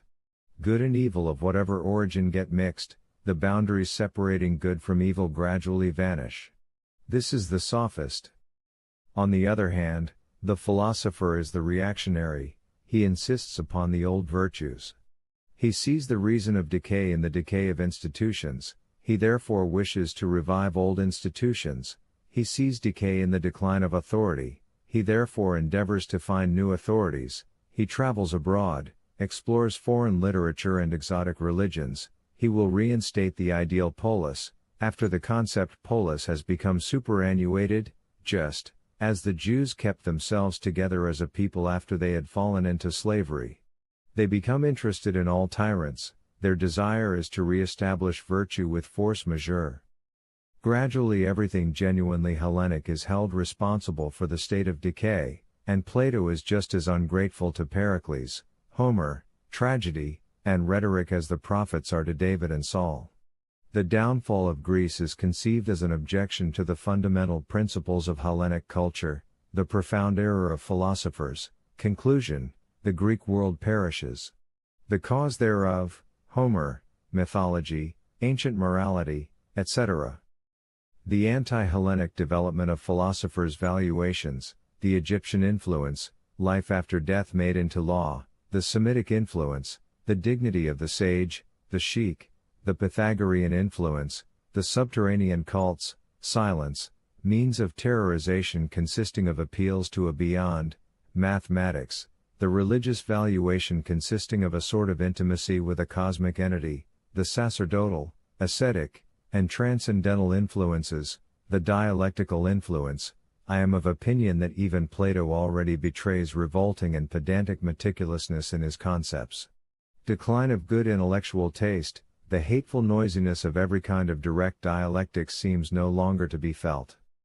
The two decadent tendencies and extremes run side by side, a. the luxuriant and more charming kind of decadence which shows a love of pomp and art, and b. the gloomy kind, with its religious and moral pathos, its stoical self-hardening tendency, its Platonic denial of the senses, and its preparation of the soil for the coming of Christianity. 428. To what extent psychologists have been corrupted by the moral idiosyncrasy. Not one of the ancient philosophers had the courage to advance the theory of the non-free will, that is to say, the theory that denies morality. Not one had the courage to identify the typical feature of happiness, of every kind of happiness, pleasure, with the will to power, for the pleasure of power was considered immoral. Not one had the courage to regard virtue as a result of immorality, as a result of a will to power, in the service of a species, or of a race, or of a polis, for the will to power was considered immoral. In the whole of moral evolution, there is no sign of truth. All the conceptual elements which come into play are fictions, all the psychological tenets are false, all the forms of logic employed in this department of prevarication are sophisms. The chief feature of all moral philosophers is their total lack of intellectual cleanliness and self-control. They regard fine feelings as arguments, their heaving breasts seem to them the bellows of godliness. Moral philosophy is the most suspicious period in the history of the human intellect. The first great example, in the name of morality and under its patronage, a great wrong was committed, which as a matter of fact was in every respect an act of decadence. Sufficient stress cannot be laid upon this fact. that the great Greek philosophers not only represented the decadence of every kind of Greek ability, but also made it contagious. This virtue made wholly abstract was the highest form of seduction. To make oneself abstract means to turn one's back on the world. The moment is a very remarkable one. The sophists are within sight of the first criticism of morality, the first knowledge of morality. They classify the majority of moral valuations, in view of their dependence upon local conditions. Together, they lead one to understand that every form of morality is capable of being upheld dialectically, that is to say, they guess that all the fundamental principles of a morality must be sophistical, a proposition which was afterwards proved in the grandest possible style by the ancient philosophers from Plato onwards, up to Kant. They postulate the primary truth that there is no such thing as a moral per se, a good per se, and that it is madness to talk of truth in this respect. Wherever was intellectual uprightness to be found in those days? The Greek culture of the sophists had grown out of all the Greek instincts. It belongs to the culture of the age of Pericles as necessarily as Plato does not. It has its predecessors in Heraclitus, Democritus, and in the scientific types of the old philosophy. It finds expression in the elevated culture of Thucydides, for instance. And, it has ultimately shown itself to be right. Every step in the science of epistemology and morality has confirmed the attitude of the sophists. Our modern attitude of mind is, to a great extent, Heraclitean, Democritean, and Protagorean. To say that it is Protagorean is even sufficient, because Protagoras was in himself a synthesis of the two men Heraclitus and Democritus. Plato, a great Cagliostro, let us think of how Epicurus judged him, how Timon, Pyrrho's friend, judged him. Is Plato's integrity by any chance beyond question? But we at least know what he wished to have taught as absolute truth, namely, things which were to him not even relative truths, the separate and immortal life of souls. 429. The sophists are nothing more, nor less than realists. They elevate all the values and practices which are common property to the rank of values. They have the courage, peculiar to all strong intellects, which consists in knowing their immorality. Is it to be supposed that these small Greek independent republics, so filled with rage and envy that they would fain have devoured each other, were led by principles of humanity and honesty? Is Thucydides by any chance reproached with the words he puts into the mouths of the Athenian ambassadors when they were treating with the Melianent the question of destruction or submission? Only the most perfect Tartuffes could have been able to speak of virtue in the midst of that dreadful strain, or if not Tartuffes, at least detached philosophers, anchorites, exiles, and fleers from reality. All of them, people who denied things in order to be able to exist. The sophists were Greeks. When Socrates and Plato adopted the cause of virtue and justice, they were Jews or I know not what. Grote's tactics in the defense of the sophists are false. He would like to raise them to the rank of men of honor and moralizers, but it was their honor not to indulge in any humbug with grand words and virtues. 430. The great reasonableness underlying all moral education lay in the fact that it always attempted to attain to the certainty of an instinct, so that neither good intentions nor good means, as such, first required to enter consciousness. Just as the soldier learns his exercises, so should man learn how to act in life. In truth, this unconsciousness belongs to every kind of perfection. Even the mathematician carries out his calculations unconsciously. What, then, does Socrates' reaction mean, which recommended dialectics as the way to virtue, and which was charmed when morality was unable to justify itself logically? But this is precisely what proves its superiority. Without unconsciousness it is worth nothing. In reality it means the dissolution of Greek instincts, when demonstrability is posited as the first condition of personal excellence in virtue. All these great men of virtue and of words are themselves types of dissolution. In practice, it means that moral judgments have been torn from the conditions among which they grew and in which alone they had some sense, from their Greek and Greco-political soil, in order to be denaturalized under the cover of being made sublime. The great concepts good and just are divorced from the first principles of which they form a part, and, as ideas become free, degenerate into subjects for discussion. A certain truth is sought behind them, they are regarded as entities or as symbols of entities, a world is invented where they are at home, and from which they are supposed to hail. In short, the scandal reaches its apotheosis in Plato. And then it was necessary to invent the perfectly abstract man also, good, just, wise, and a dialectician to boot, in short, the scarecrow of the ancient philosopher, a plant without any soil whatsoever, a human race devoid of all definite ruling instincts, a virtue which justifies itself with reasons. The perfectly absurd individual per se. The highest form of artificiality. Briefly, the denaturalization of moral values resulted in the creation of a degenerate type of man, the good man, the happy man, the wise man. Socrates represents a moment of the most profound perversity in the history of values. 431. Socrates. This veering round of Greek taste in favor of dialectics is a great question. What really happened then?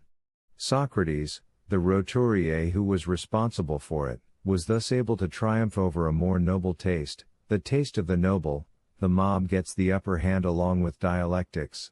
Previous to Socrates, dialectic manners were repudiated in good society, they were regarded as indecent, the youths were warned against them. What was the purpose of this display of reasons? Why demonstrate? Against others one could use authority. One commanded, and that sufficed. Among friends, inter pares, there was tradition, also a form of authority, and last but not least, one understood each other. There was no room found for dialectics. Besides, all such modes of presenting reasons were distrusted. All honest things do not carry their reasons in their hands in such fashion. It is indecent to show all the 5 fingers at the same time. That which can be demonstrated is little worth. The instinct of every party speaker tells him that dialectics excites mistrust and carries little conviction. Nothing is more easily wiped away than the effect of a dialectician. It can only be a last defense.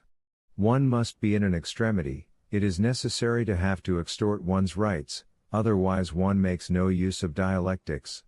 That is why the Jews were dialecticians, Renard the Fox was a dialectician, and so was Socrates. As a dialectician a person has a merciless instrument in his hand, he can play the tyrant with it, he compromises when he conquers. The dialectician leaves it to his opponent to demonstrate that he is not an idiot, he is made furious and helpless, while the dialectician himself remains calm and still possessed of his triumphant reasoning powers, he paralyzes his opponent's intellect.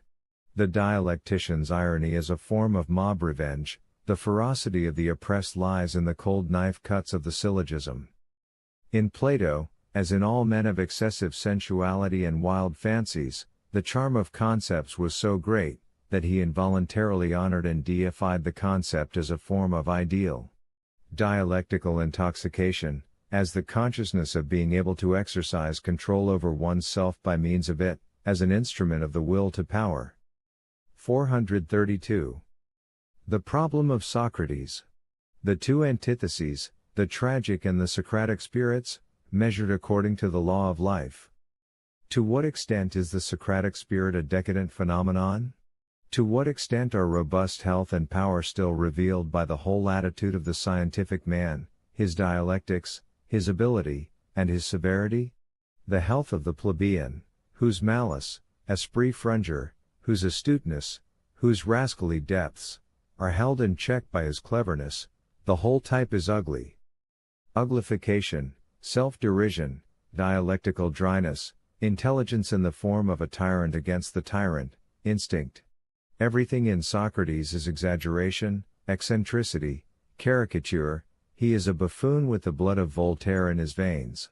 He discovers a new form of agon, he is the first fencing master in the superior class of Athens, he stands for nothing else than the highest form of cleverness, he calls it virtue, he regarded it as a means of salvation, he did not choose to be clever, cleverness was de rigueur. The proper thing is to control one's self in such wise that one enters into a struggle not with passions but with reasons as one's weapons. Spinoza's stratagem, the unravelment of the errors of passion, it is desirable to discover how every one may be caught once he is goaded into a passion, and to know how illogically passion proceeds. Self-mockery is practiced in order to injure the very roots of the feelings of resentment. It is my wish to understand which idiosyncratic states form a part of the Socratic problem, its association of reason, virtue, and happiness. With this absurd doctrine of the identity of these things it succeeded in charming the world. Ancient philosophy could not rid itself of this doctrine. Absolute lack of objective interest, hatred of science, the idiosyncrasy of considering one's self a problem. Acoustic hallucinations in Socrates, morbid element. When the intellect is rich and independent, it most strongly resists preoccupying itself with morality. How is it that Socrates is a moral maniac? Every practical philosophy immediately steps into the foreground in times of distress. When morality and religion become the chief interests of a community, they are signs of a state of distress. 433. Intelligence, clearness, hardness, and logic as weapons against the wildness of the instincts. The latter must be dangerous and must threaten ruin, otherwise no purpose can be served by developing intelligence to this degree of tyranny. In order to make a tyrant of intelligence, the instincts must first have proved themselves tyrants. This is the problem. It was a very timely one in those days. Reason became virtue, virtue equaled happiness. Solution: Greek philosophers stand upon the same fundamental fact of their inner experiences as Socrates does, 5 feet from excess, from anarchy and from dissolution, all decadent men. They regard him as a doctor, logic as will to power, as will to control self, as will to happiness. The wildness and anarchy of Socrates' instincts is a sign of decadence, as is also the superfetation of logic and clear reasoning in him. Both are abnormities, each belongs to the other. Criticism. Decadence reveals itself in this concern about happiness, that is, about the salvation of the soul, that is, to feel that one's condition is a danger. Its fanatical interest in happiness shows the pathological condition of the subconscious self. It was a vital interest. The alternative which faced them all was, to be reasonable or to perish. The morality of Greek philosophers shows that they felt they were in danger. 434. Why everything resolved itself into mummery. Rudimentary psychology, which only considered the conscious lapses of men, as causes, which regarded consciousness as an attribute of the soul, and which sought a will behind every action, that is, an intention, could only answer happiness to the question, what does man desire? It was impossible to answer power, because that would have been immoral. Consequently, behind all men's actions there is the intention of attaining to happiness by means of them. Secondly, if man as a matter of fact does not attain to happiness, why is it? Because he mistakes the means thereto. What is the unfailing means of acquiring happiness? Answer: virtue. Why virtue? Because virtue is supreme rationalness, and rationalness makes mistakes in the choice of means impossible. Virtue in the form of reason is the way to happiness. Dialectics is the constant occupation of virtue, because it does away with passion and intellectual cloudiness. As a matter of fact, man does not desire happiness. Pleasure is a sensation of power. If the passions are excluded, those states of the mind are also excluded which afford the greatest sensation of power and therefore of pleasure. The highest rationalism is a state of cool clearness, which is very far from being able to bring about that feeling of power which every kind of exaltation involves. The ancient philosophers combat everything that intoxicates and exalts, everything that impairs the perfect coolness and impartiality of the mind. They were consistent with their first false principle, that consciousness was the highest, the supreme state of mind, the prerequisite of perfection, whereas the reverse is true. Any kind of action is imperfect in proportion as it has been willed or conscious. The philosophers of antiquity were the greatest duffers in practice, because they condemned themselves theoretically to dufferdom. In practice everything resolved itself into theatricalness, and he who saw through it, as Pyrrho did, for instance, thought as everybody did, that is to say, that in goodness and uprightness paltry people were far superior to philosophers. All the deeper natures of antiquity were disgusted at the philosophers of virtue, all people saw in them was brawlers and actors. This was the judgment passed on Plato by Epicurus and Pyrrho. Result, in practical life, in patience, goodness, and mutual assistance, paltry people were above them. This is something like the judgment Dostoevsky or Tolstoy claims for his Mudhiks. They are more philosophical in practice, they are more courageous in their way of dealing with the exigencies of life. 435. A criticism of the philosopher. Philosophers and moralists merely deceive themselves when they imagine that they escape from decadence by opposing it. That lies beyond their wills, and however little they may be aware of the fact, it is generally discovered, subsequently, that they were among the most powerful promoters of decadence. Let us examine the philosophers of Greece. Plato, for instance. He it was who separated the instincts from the polis, from the love of contest, from military efficiency, from art, beauty, the mysteries, and the belief in tradition and in ancestors. He was the seducer of the nobles, he himself seduces through the roturier Socrates. He denied all the first principles of the noble Greek of sterling worth, he made dialectics an everyday practice, conspired with the tyrants, dabbled in politics for the future, and was the example of a man whose instincts were the example of a man whose instincts were most perfectly separated from tradition. He is profound and passionate in everything that is anti-Hellenic. One after the other, these great philosophers represent the typical forms of decadence, the moral and religious idiosyncrasy, anarchy, nihilism, adiaphoria, cynicism, hardening principles, hedonism, and reaction. The question of happiness, of virtue, and of the salvation of the soul, is the expression of physiological contradictoriness in these declining natures, their instincts lack all balance and purpose. 436. To what extent do dialectics and the faith in reason rest upon moral prejudices? With Plato we are as the temporary inhabitants of an intelligible world of goodness, still in possession of a bequest from former times. Divine dialectics taking its root in goodness leads to everything good, it follows, therefore, that it must lead backwards. Even Descartes had a notion of the fact that, according to a thoroughly Christian and moral attitude of mind, which includes a belief in a good God as the creator of all things, the truthfulness of God guarantees the judgments of our senses for us. But for this religious sanction and warrant of our senses and our reason, whence should we obtain our right to trust in existence?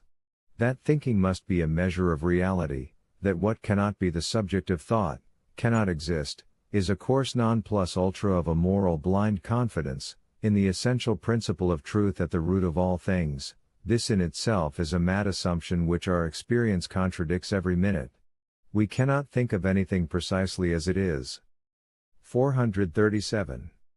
The real philosophers of Greece are those which came before Socrates. With Socrates something changes.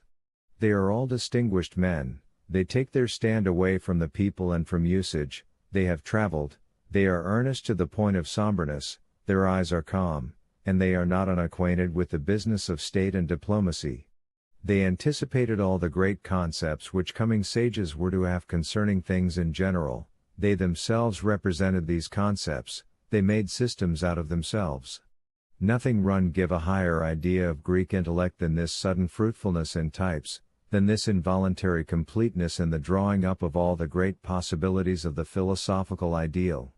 I can see only one original figure in those that came afterwards, a late arrival but necessarily the last, Pyrrho the nihilist. His instincts were opposed to the influences which had become ascendant in the meantime, the Socratic school, Plato, and the artistic optimism of Heraclitus. Pyrrho goes back to Democritus via Protagoras. Wise weariness, Pyrrho. To live humbly among the humble. Devoid of pride. To live in the vulgar way, to honor and believe what every one believes. To be on one's guard against science and intellect, and against everything that puffs one out. To be simply patient in the extreme, careless and mild, apatheia or, better still, praftes. A Buddhist for Greece, bred amid the tumult of the schools, born alter his time, weary, An example of the protest of weariness against the eagerness of dialecticians, the incredulity of the tired man in regard to the importance of everything. He had seen Alexander, he had seen the Indian penitents. To such late arrivals and creatures of great subtlety, everything lowly, poor, and idiotic, is seductive. It narcoticizes, it gives them relaxation, Pascal. On the other hand, they mix with the crowd, and get confounded with the rest. These weary creatures need warmth.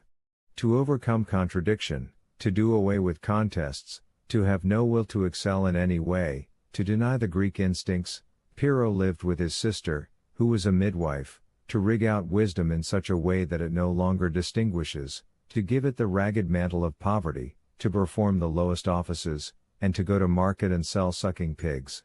Sweetness, clearness, indifference, no need of virtues that require attitudes, to be equal to all even in virtue, final conquest of oneself, final indifference. Pyrrho and Epicurus, two forms of Greek decadence, they are related in their hatred of dialectics and all theatrical virtues. These two things together were then called philosophy. Pyrrho and Epicurus intentionally held that which they loved in low esteem, they chose common and even contemptible names for it, and they represented a state in which one is neither ill, healthy, lively, nor dead. Epicurus was more naïf, more idyllic, more grateful. Pyrrho had more experience of the world, had traveled more, and was more nihilistic. His life was a protest against the great doctrine of identity, happiness equals virtue equals knowledge. The proper way of living is not promoted by science, wisdom does not make wise. The proper way of living does not desire happiness, it turns away from happiness. 438. The war against the old faith, as Epicurus waged it, was, strictly speaking, a struggle against pre-existing Christianity, the struggle against a world then already gloomy, moralized, acidified throughout with feelings of guilt, and grown old and sick. Not the moral corruption of antiquity, but precisely its moral infectedness was the prerequisite which enabled Christianity to become its master. Moral fanaticism, in short, Plato, destroyed paganism by transvaluing its values and poisoning its innocence. We ought at last to understand that what was then destroyed was higher than what prevailed. Christianity grew on the soil of psychological corruption, and could only take root in rotten ground. 439.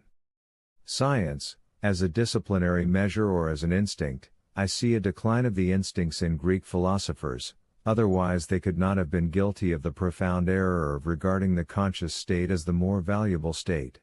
The intensity of consciousness stands in the inverse ratio to the ease and speed of cerebral transmission. Greek philosophy upheld the opposite view, which is always the sign of weakened instincts. We must, in sooth, seek perfect life there where it is least conscious, that is to say, there where it is least aware of its logic, its reasons, its means, its intentions, and its utility. The return to the facts of common sense, the facts of the common man and of paltry people. Honesty and intelligence stored up for generations of people who are quite unconscious of their principles, and who even have some fear of principles. It is not reasonable to desire a reasoning virtue. A philosopher is compromised by such a desire. 440. When morality, that is to say, refinement, prudence, bravery, and equity, have been stored up in the same way, thanks to the moral efforts of a whole succession of generations, the collective power of this hoard of virtue projects its rays even into that sphere where honesty is most seldom present, the sphere of intellect. When a thing becomes conscious, it is the sign of a state of ill ease in the organism, something new has got to be found, the organism is not satisfied or adapted, it is subject to distress, suspense, and it is hypersensitive. Precisely all this is consciousness. Genius lies in the instincts, goodness does too. One only acts perfectly when one acts instinctively. Even from the moral point of view, all thinking which is conscious is merely a process of groping, and in the majority of cases an attack on morality. Scientific honesty is always sacrificed when a thinker begins to reason. Let any one try the experiment. Put the wisest man in the balance, and then let him discourse upon morality. It could also be proved that the whole of a man's conscious thinking shows a much lower standard of morality than the thoughts of the same man would show if they were led by his instincts. 441. The struggle against Socrates, Plato, and all the Socratic schools, proceeds from the profound instinct that man is not made better when he is shown that virtue may be demonstrated or based upon reason. This in the end is the niggardly fact. It was the agonal instinct in all these born dialecticians, which drove them to glorify their personal abilities as the highest of all qualities, and to represent every other form of goodness as conditioned by them. The anti-scientific spirit of all this philosophy, it will never admit that it is not right. 442. This is extraordinary. From its very earliest beginnings, Greek philosophy carries on a struggle against science with the weapons of a theory of knowledge, especially of skepticism, and why is this? It is always in favor of morality. Physicists and medical men are hated: Socrates, Aristippus, the Megarian school, the Cynics, Epicurus and Pyrrho, a general onslaught upon knowledge in favor of morality. Hatred of dialectics also. There is still a problem to be solved. They approach sophistry in order to be rid of science. On the other hand, the physicists are subjected to such an extent that, among their first principles, they include the theory of truth and of real being, for instance, the atom, the four elements, juxtaposition of being, in order to explain its multiformity and its transformations. Contempt of objectivity in interests is taught, return to practical interest, and to the personal utility of all knowledge. The struggle against science is directed at 1. Its pathos, objectivity; 2. Its means, that is to say, at its utility; 3. Its results, which are considered childish. It is the same struggle which is taken up later on by the Church in the name of piety. The Church inherited the whole arsenal of antiquity for her war with science. The theory of knowledge played the same part in the affair as it did in Kant's or the Indian's case. There is no desire whatever to be troubled with it, a free hand is wanted for the purpose that is envisaged. Against what powers are they actually defending themselves? Against dutifulness, against obedience to law, against the compulsion of going hand in hand. I believe this is what is called freedom. This is how decadence manifests itself. The instinct of solidarity is so degenerate that solidarity itself gets to be regarded as tyranny. No authority or solidarity is brooked, nobody any longer desires to fall in with the rank and file, and to adopt its ignobly slow pace. The slow movement which is the tempo of science is generally hated, as are also the scientific man's indifference in regard to getting on, his long breath, and his impersonal attitude. 443.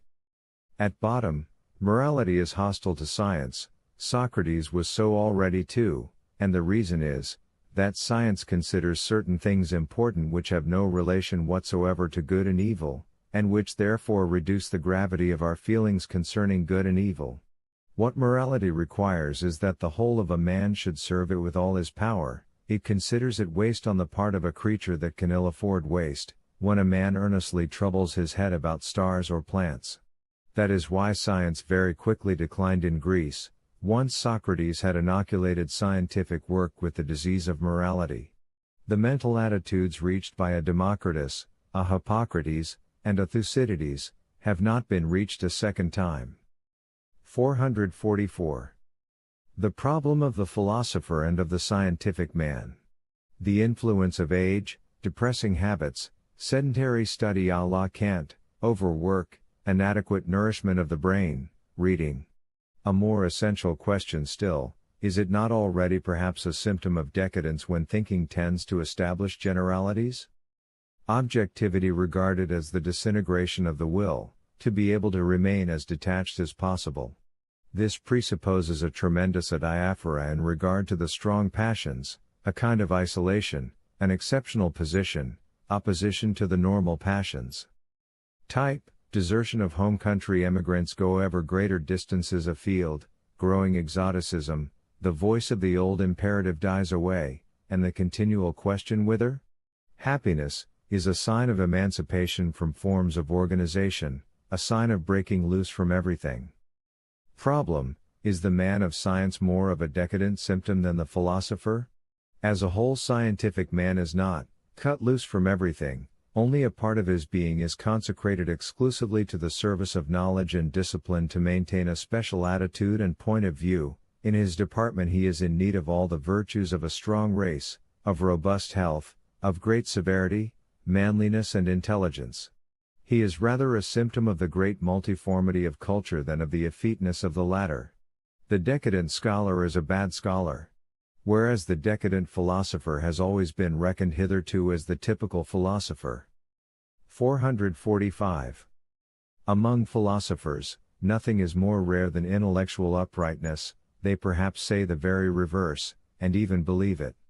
But the prerequisite of all their work is, that they can only admit of certain truths, they know what they have to prove, and the fact that they must be agreed as to these truths is almost what makes them recognize one another as philosophers. There are, for instance, the truths of morality. But belief in morality is not a proof of morality. There are cases, and the philosopher's case is one in point, when a belief of this sort is simply a piece of immorality. 446. What is the retrograde factor in a philosopher? He teaches that the qualities which he happens to possess are the only qualities that exist, that they are indispensable to those who wish to attain to the highest good, for instance, dialectics with Plato. He would have all men raise themselves, gradatim, to his type as the highest. He despises what is generally esteemed. By him a gulf is cleft between the highest priestly values and the values of the world. He knows what is true, who God is, what every one's goal should be, and the way thereto. The typical philosopher is thus an absolute dogmatist. If he requires skepticism at all, it is only in order to be able to speak dogmatically of his principal purpose. 447. When the philosopher is confronted with his rival, science, for instance, he becomes a skeptic. Then he appropriates a form of knowledge which he denies to the man of science. He goes hand in hand with the priest so that he may not be suspected of atheism or materialism. He considers an attack made upon himself as an attack upon morals, religion, virtue, and order. He knows how to bring his opponents into ill repute by calling them seducers and underminers. Then he marches shoulder to shoulder with power. The philosopher at war with other philosophers, he does his best to compel them to appear like anarchists, disbelievers, opponents of authority. In short, when he fights exactly like a priest and like the priesthood. 3. The truths and errors of philosophers. 448. Philosophy defined by Kant, the science of the limitations of reason. 449. According to Aristotle, philosophy is the art of discovering truth.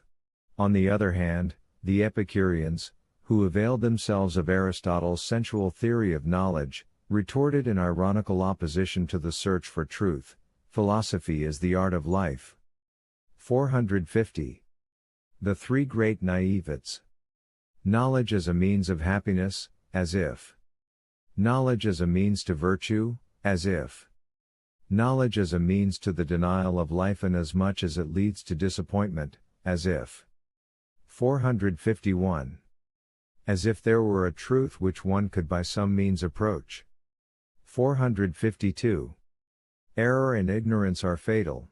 The assumption that truth has been found and that ignorance and error are at an end, constitutes one of the most seductive thoughts in the world. Granted that it be generally accepted, it paralyzes the will to test, to investigate, to be cautious, and to gather experience. It may even be regarded as criminal, that is to say, as a doubt concerning truth. Truth is therefore more fatal than error and ignorance, because it paralyzes the forces which lead to enlightenment and knowledge. The passion for idleness now stands up for truth. Thought is pain and misery, as also do order, rule, the joy of possession, the pride of wisdom, in fact, vanity. It is easier to obey than to examine. It is more gratifying to think I possess the truth, than to see only darkness in all directions. But, above all, it is reassuring, it lends confidence, and alleviates life, it improves the character inasmuch as it reduces mistrust.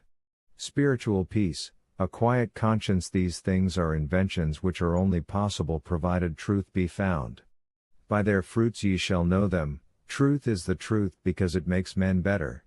The process goes on, all goodness and all success is placed to the credit of truth. This is the proof by success, the happiness, contentment, and the welfare of a community or of an individual, are now understood to be the result of the belief in morality. Conversely, failure is ascribed to a lack of faith. 453. The causes of error lie just as much in the good as in the bad will of man. In an incalculable number of cases he conceals reality from himself, he falsifies it, so that he may not suffer from his good or bad will. God, for instance, is considered the shaper of man's destiny. He interprets his little lot as though everything were intentionally sent to him for the salvation of his soul. This act of ignorance in philology, which to a more subtle intellect would seem unclean and false, is done, in the majority of cases, with perfect good faith. Goodwill, noble feelings, and lofty states of the soul are just as underhand and deceptive in the means they use as are the passions love, hatred, and revenge, which morality has repudiated and declared to be egotistic. Errors are what mankind has had to pay for most dearly, and taking them all in all, the errors which have resulted from goodwill are those which have wrought the most harm. The illusion which makes people happy is more harmful than the illusion which is immediately followed by evil results. The latter increases keenness and mistrust, and purifies the understanding, the former merely narcoticizes. Fine feelings and noble impulses ought, speaking physiologically, to be classified with the narcotics. Their abuse is followed by precisely the same results as the abuse of any other opiate: weak nerves. 454. Error is the most expensive luxury that man can indulge in, and if the error happen to be a physiological one, it is fatal to life. What has mankind paid for most dearly hitherto? For its truths, for every one of these were errors in physiologicais. 455. Psychological confusions. The desire for belief is confounded with the will to truth, for instance, in Carlyle. But the desire for disbelief has also been confounded with the will to truth, a need of ridding one's self of a belief for 100 reasons, in order to carry one's point against certain believers. What is it that inspires skeptics? The hatred of dogmatists, or a need of repose, weariness as in Pyrrho's case. The advantages which were expected to come from truth, were the advantages resulting from a belief in it, for, in itself, truth could have been thoroughly painful, harmful, and even fatal. Likewise, truth was combated only on account of the advantages which a victory over it would provide, for instance, emancipation from the yoke of the ruling powers. The method of truth was not based upon motives of truthfulness, but upon motives of power, upon the desire to be superior. How is truth proved? By means of the feeling of increased power, by means of utility, by means of indispensability, in short, by means of its advantages, that is to say, hypotheses concerning what truth should be like in order that it may be embraced by us. But this involves prejudice. It is a sign that truth does not enter the question at all. What is the meaning of the will to truth, for instance in the Goncourt? And in the naturalists? A criticism of objectivity. Why should we know, why should we not prefer to be deceived? But what was needed was always belief, and not truth. Belief is created by means which are quite opposed to the method of investigation, it even depends upon the exclusion of the latter. 456.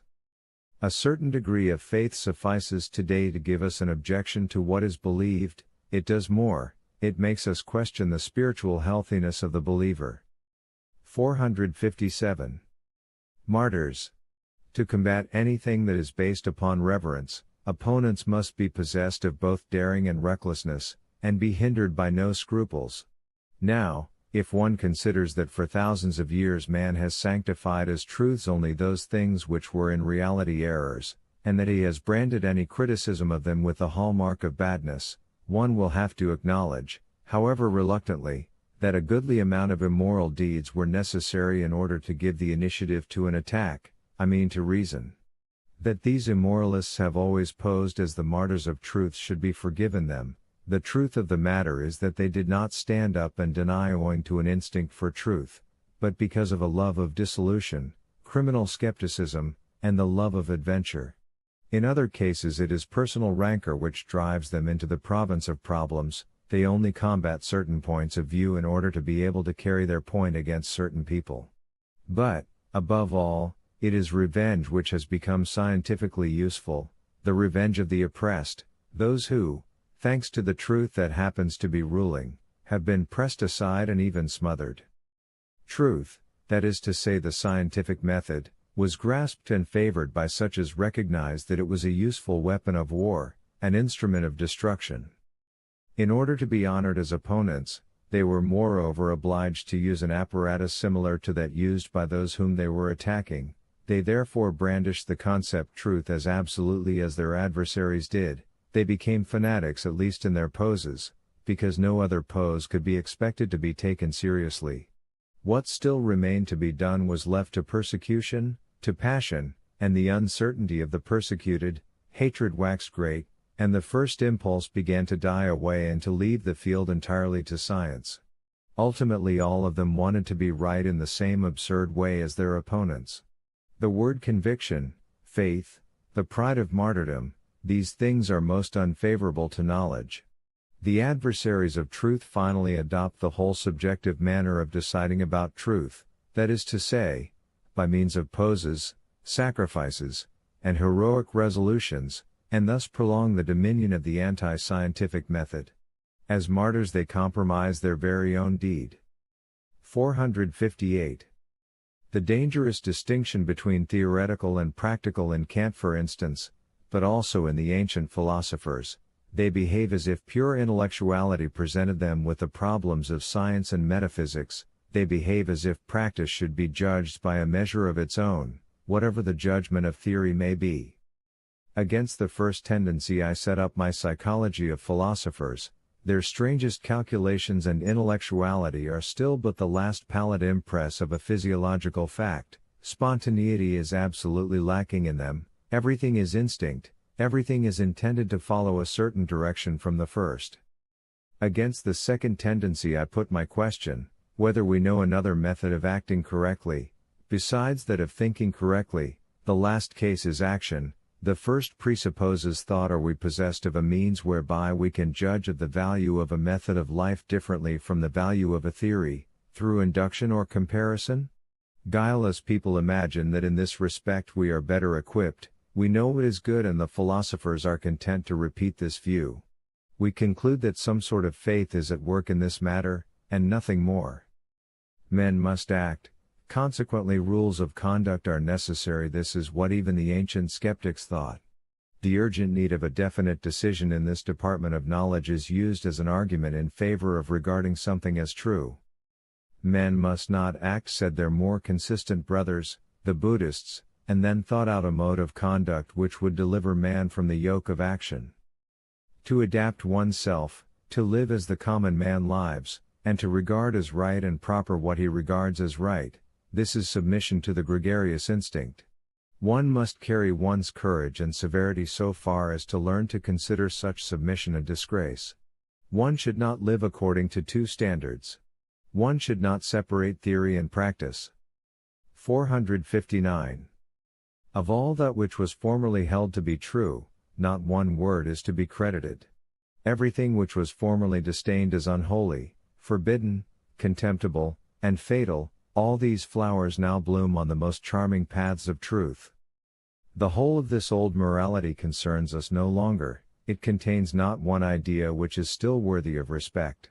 We have outlived it. We are no longer sufficiently coarse and guileless to be forced to allow ourselves to be lied to in this way. In more polite language, we are too virtuous for it. And if truth in the old sense were true only because the old morality said yea to it, and had a right to say yea to it, it follows that no truth of the past can any longer be of use to us. Our criterion of truth is certainly not morality, We refute an assertion when we show that it is dependent upon morality and is inspired by noble feelings. 460. All these values are empirical and conditioned. But he who believes in them and who honors them, refuses to acknowledge this aspect of them. All philosophers believe in these values, and one form their reverence takes is the endeavor to make a priori truths out of them. The falsifying nature of reverence. Reverence is the supreme test of intellectual honesty, but in the whole history of philosophy there is no such thing as intellectual honesty, but the love of goodness. On the one hand, there is an absolute lack of method in testing the value of these values. Secondly, there is a general disinclination either to test them or to regard them as conditioned at all. All anti-scientific instincts assembled round moral values in order to keep science out of this department. 4. Concluding remarks in the criticism of philosophy. 461. Why philosophers are slanderers. The artful and blind hostility of philosophers towards the senses. What an amount of mob and middle-class qualities lie in all this hatred. The crowd always believes that an abuse of which it feels the harmful results, constitutes an objection to the thing which happens to be abused. All insurrectionary movements against principles, whether in politics or agriculture, always follow a line of argument suggested by this ulterior motive: the abuse must be shown to be necessary to, and inherent in, the principle. It is a woeful history. Mankind looks for a principle, from the standpoint of which he will be able to contemn man. He invents a world in order to be able to slander and throw mud at this world. As a matter of fact, he snatches every time at nothing, and construes this nothing as God, as truth, and, in any case, as judge and detractor of this existence. If one should require a proof of how deeply and thoroughly the actually barbarous needs of man, even in his present state of tameness and civilization, still seek gratification, one should contemplate the leitmotifs of the whole of the evolution of philosophy: a sort of revenge upon reality, a surreptitious process of destroying the values by means of which men live, a dissatisfied soul to which the conditions of discipline is one of torture, and which takes a particular pleasure in morbidly severing all the bonds that bind it to such a condition. The history of philosophy is the story of a secret and mad hatred of the prerequisites of life, of the feelings which make for the real values of life, and of all partisanship in favor of life. Philosophers have never hesitated to affirm a fanciful world, provided it contradicted this world, and furnished them with a weapon wherewith they could calumniate this world. Up to the present, philosophy has been the grand school of slander, and its power has been so great, that even today our science, which pretends to be the advocate of life, has accepted the fundamental position of slander, and treats this world as appearance, and this chain of causes as though it were only phenomenal. What is the hatred which is active here? I fear that it is still the Circe of philosophers, morality, which plays them the trick of compelling them to be ever slanderers. They believed in moral truths, in these they thought they had found the highest values. What alternative had they left, save that of denying existence ever more emphatically the more they got to know about it? For this life is immoral. And it is based upon immoral first principles, and morality says nay to life. Let us suppress the real world, and in order to do this, we must first suppress the highest values current hitherto, morals. It is enough to show that morality itself is immoral, in the same sense as that in which immorality has been condemned heretofore. If an end be thus made to the tyranny of the former values, if we have suppressed the real world, a new order of values must follow of its own accord. The world of appearance and the world of lies, this constitutes the contradiction. The latter hitherto has been the real world, truth, God. This is the one which we still have to suppress. The logic of my conception. 1. Morality as the highest value, it is master of all the phases of philosophy, even of the skeptics. Result: this world is no good, it is not the real world. 2. What is it that determines the highest value here? What, in sooth, is morality? It is the instinct of decadence, it is the means whereby the exhausted and the degenerate revenge themselves. Historical proof: philosophers have always been decadents. In the service of nihilistic religions. 3. It is the instinct of decadence coming to the fore as will to power. Proof: the absolute immorality of the means employed by morality throughout its history. General aspect: the values which have been highest hitherto constitute a specific case of the will to power, morality itself is a specific case of immorality. 462. The principal innovations, instead of moral values, nothing but naturalistic values. Naturalization of morality. In the place of sociology, a doctrine of the forms of dominion. In the place of society, the complex whole of culture, which is my chief interest, whether in its entirety or in parts.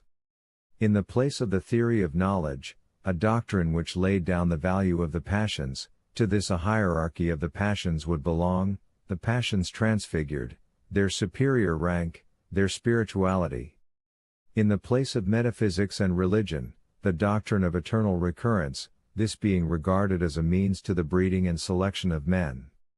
463. My precursors, Schopenhauer. To what extent I deepened pessimism, and first brought its full meaning within my grasp, by means of its most extreme opposite.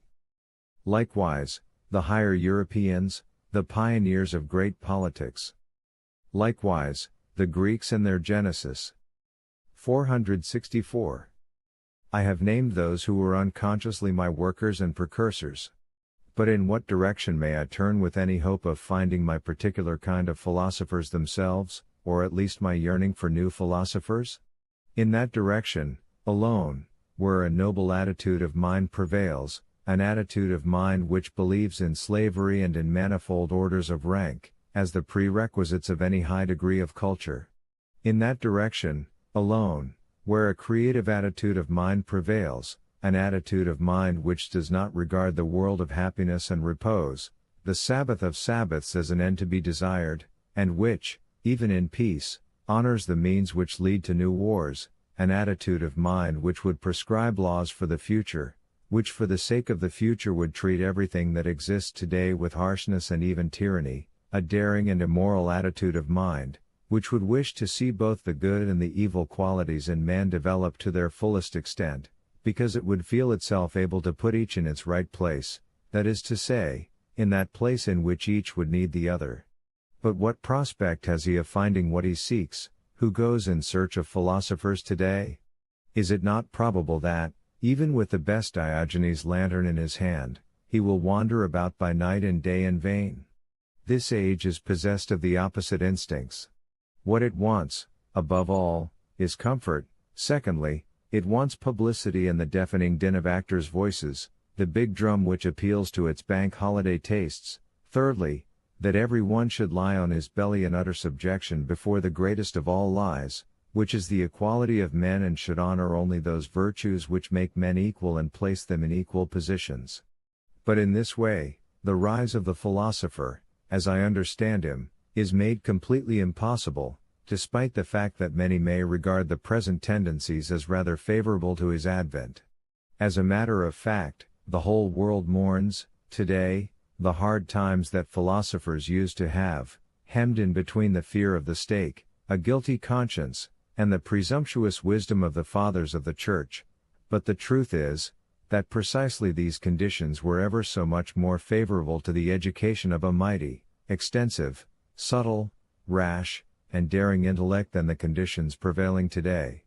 At present another kind of intellect, the intellect of the demagogue, of the actor, and perhaps of the beaver and ant-like scholar too, finds the best possible conditions for its development.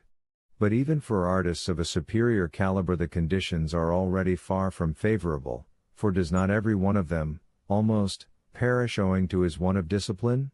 They are no longer tyrannized over by an outside power, by the tables of absolute values enforced by a church or by a monarch, and thus they no longer learn to develop their inner tyrant, their will.